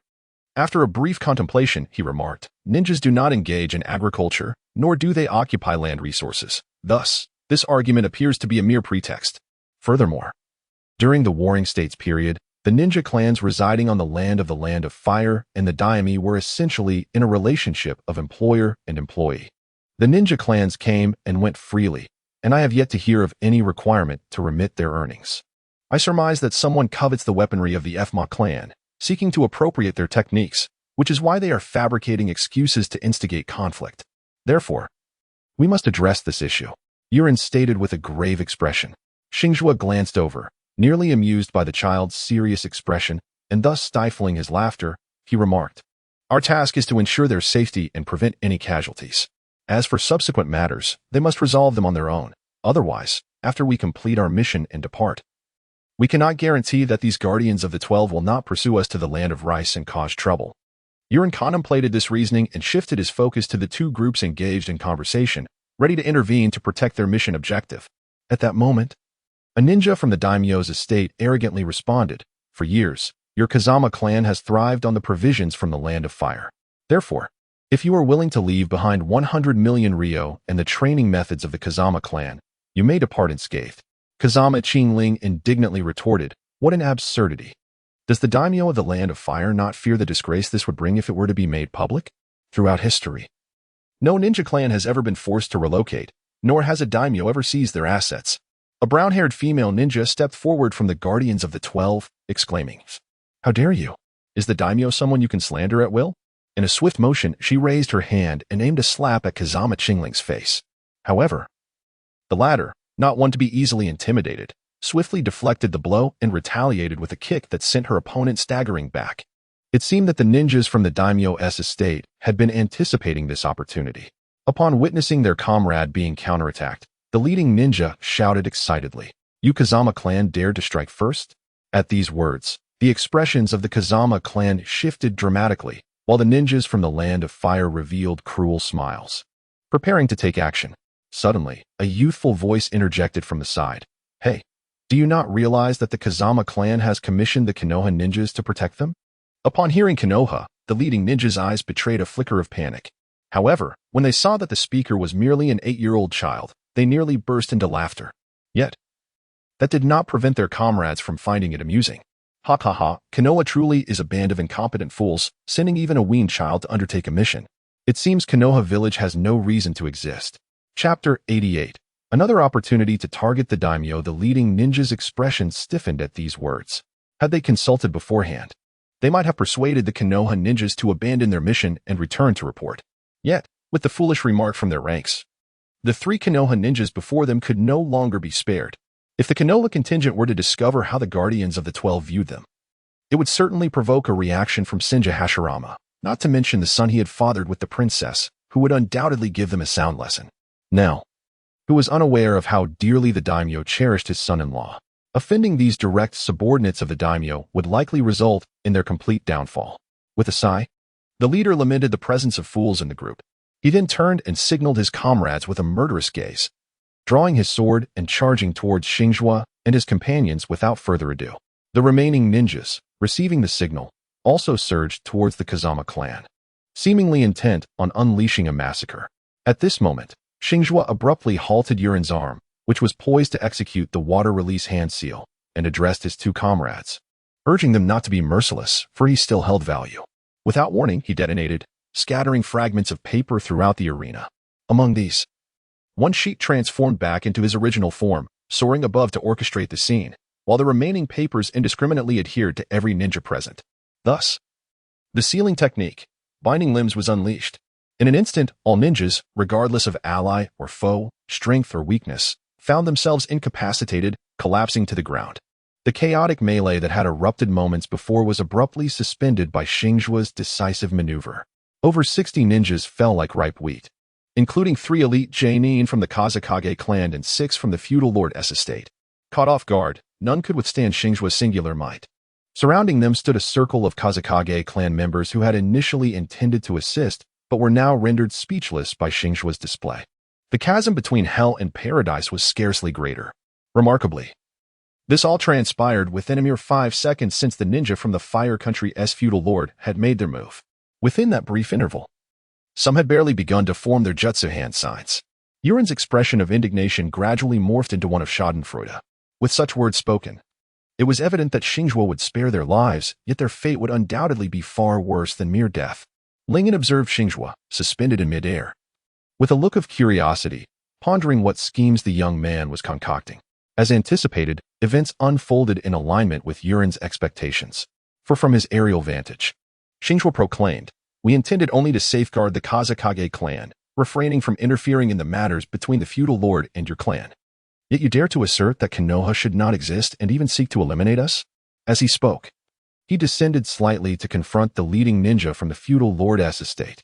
Beholding the humiliating sight of him pinned down by the sealing papers, Xingzhuo coldly remarked, "Konoha is the most legitimate military organization of the Fire Country, its status on par with that of the feudal lord's estate. Now, you representatives of the feudal lord declare that Konoha should not exist. Should I then conclude that the feudal lord plans to betray Konoha?" The words of Xingzhuo descended like a heavy crown upon the gathering, leaving even the least politically astute ninjas present feeling suffocated by the absurdity of it all. What did it mean for a daimyo to betray their ninja village? Was there any semblance of reason in such a claim? Even if the ninja village and the daimyo held equal standing in reality, such an assertion could hardly be made so brazenly. Yet the sealed individuals were rendered voiceless, incapable of voicing their dissent. They could only glare with fury at the boy suspended like a collage of paper in the air. "I represent the esteemed Hyuga Clan of the Fire Country, with a legacy spanning a millennium, to question the daimyo. Is it true that the daimyo intends to assault the Hidden Leaf Village, or is there collusion with outsiders seeking to bring ruin upon the loyal?" With that, he conjured a shadow clone and summoned a watercolor bird using the Super Beast imitation technique, binding all the ninjas from the daimyo's estate to it. This shadow clone possessed a chakra reserve of approximately 100,000, making it a formidable entity capable of enduring for an extended period if left undisturbed, even in conflict. Should there be no shadow-level opponents at the daimyo's estate, transforming into a paper clone would render any number of adversaries futile. Thus, his shadow clone departed with the hostages towards the daimyo's estate in the Fire Country. Once they had vanished beyond the horizon, he unsealed the sealing technique and prepared to depart as if nothing had transpired. Meanwhile, the members of the Kage clan, just now rising from the ground, were still in a state of bewilderment. What had just transpired? Why did the ninjas from the daimyo's estate attack those from the leaf? How had that small ninja from the leaf managed to incapacitate everyone so swiftly? Why did the leaf's ninja claim that the daimyo sought to betray them? Qingling of the Kage clan felt perplexed. Each individual word was comprehensible, yet when woven together, their meaning eluded her. Meanwhile, Yongya of the Kage clan found the situation even more convoluted than before. What had originally been a matter easily resolved with a simple payment had inexplicably drawn them into this maelstrom. If the leaf and the daimyo were to collide, their clan would surely be the first to be sacrificed, whether the leaf dragged them into the fray or the daimyo did. Fleeing to a new home in the land of rice would prove futile. Observing the architect of this chaos departing with an air of nonchalance, the clan leader, Yongya, hastily convened the elders for a meeting. How had such a calamity unexpectedly befallen their clan? Strangely, they could not place blame on the instigator, for he acted purely out of self-preservation. Why not simply eliminate them? Suzuan inquired curiously. Xingzhuo would certainly not admit that this was an opportune moment for a cunning scheme against a feudal lord, not merely to exploit the situation, but to capitalize on it effectively, ideally securing a substantial compensation for both the village and his clan. The feudal lords were indeed an eyesore. It was conceivable that the wars depicted in the original narrative were orchestrated by several lords conspiring to wear down the ninjas. Thus, he was exceedingly inclined to target them. The encounter with Kazama Midori in the Land of Wind had been similarly fortuitous. This opportunity was no different. The Hyuga clan had reached a developmental impasse, and if they could extract some benefits from the feudal lord, it would indeed herald prosperity. However, such thoughts were not to be publicly articulated. Instead, one could cleverly leverage the words of the 12 Guardian Ninja to support his stance. Consequently, he remarked, it appears that the individuals within the feudal lord's estate in the Land of Fire have nurtured some unwarranted ambitions. I suspect they aim to annex Konoha for the lord's own purposes. It remains uncertain, but we have certainly grasped a critical piece of leverage this time. Yet, with the recent influx of funding, what more could they hope to gain? Curiously, Yurin inquired. Oh, dear child, Xingzhuo gently ruffled his red-haired head, softly elucidating. No one ever complains about an abundance of wealth, nor do they disdain the possession of power. Although Konoha enjoys a degree of autonomy, it remains constrained by the feudal lords in many respects. Chapter 89, Elder Hinata Yumiko. Following this, Suzuin put forth a significant proposition.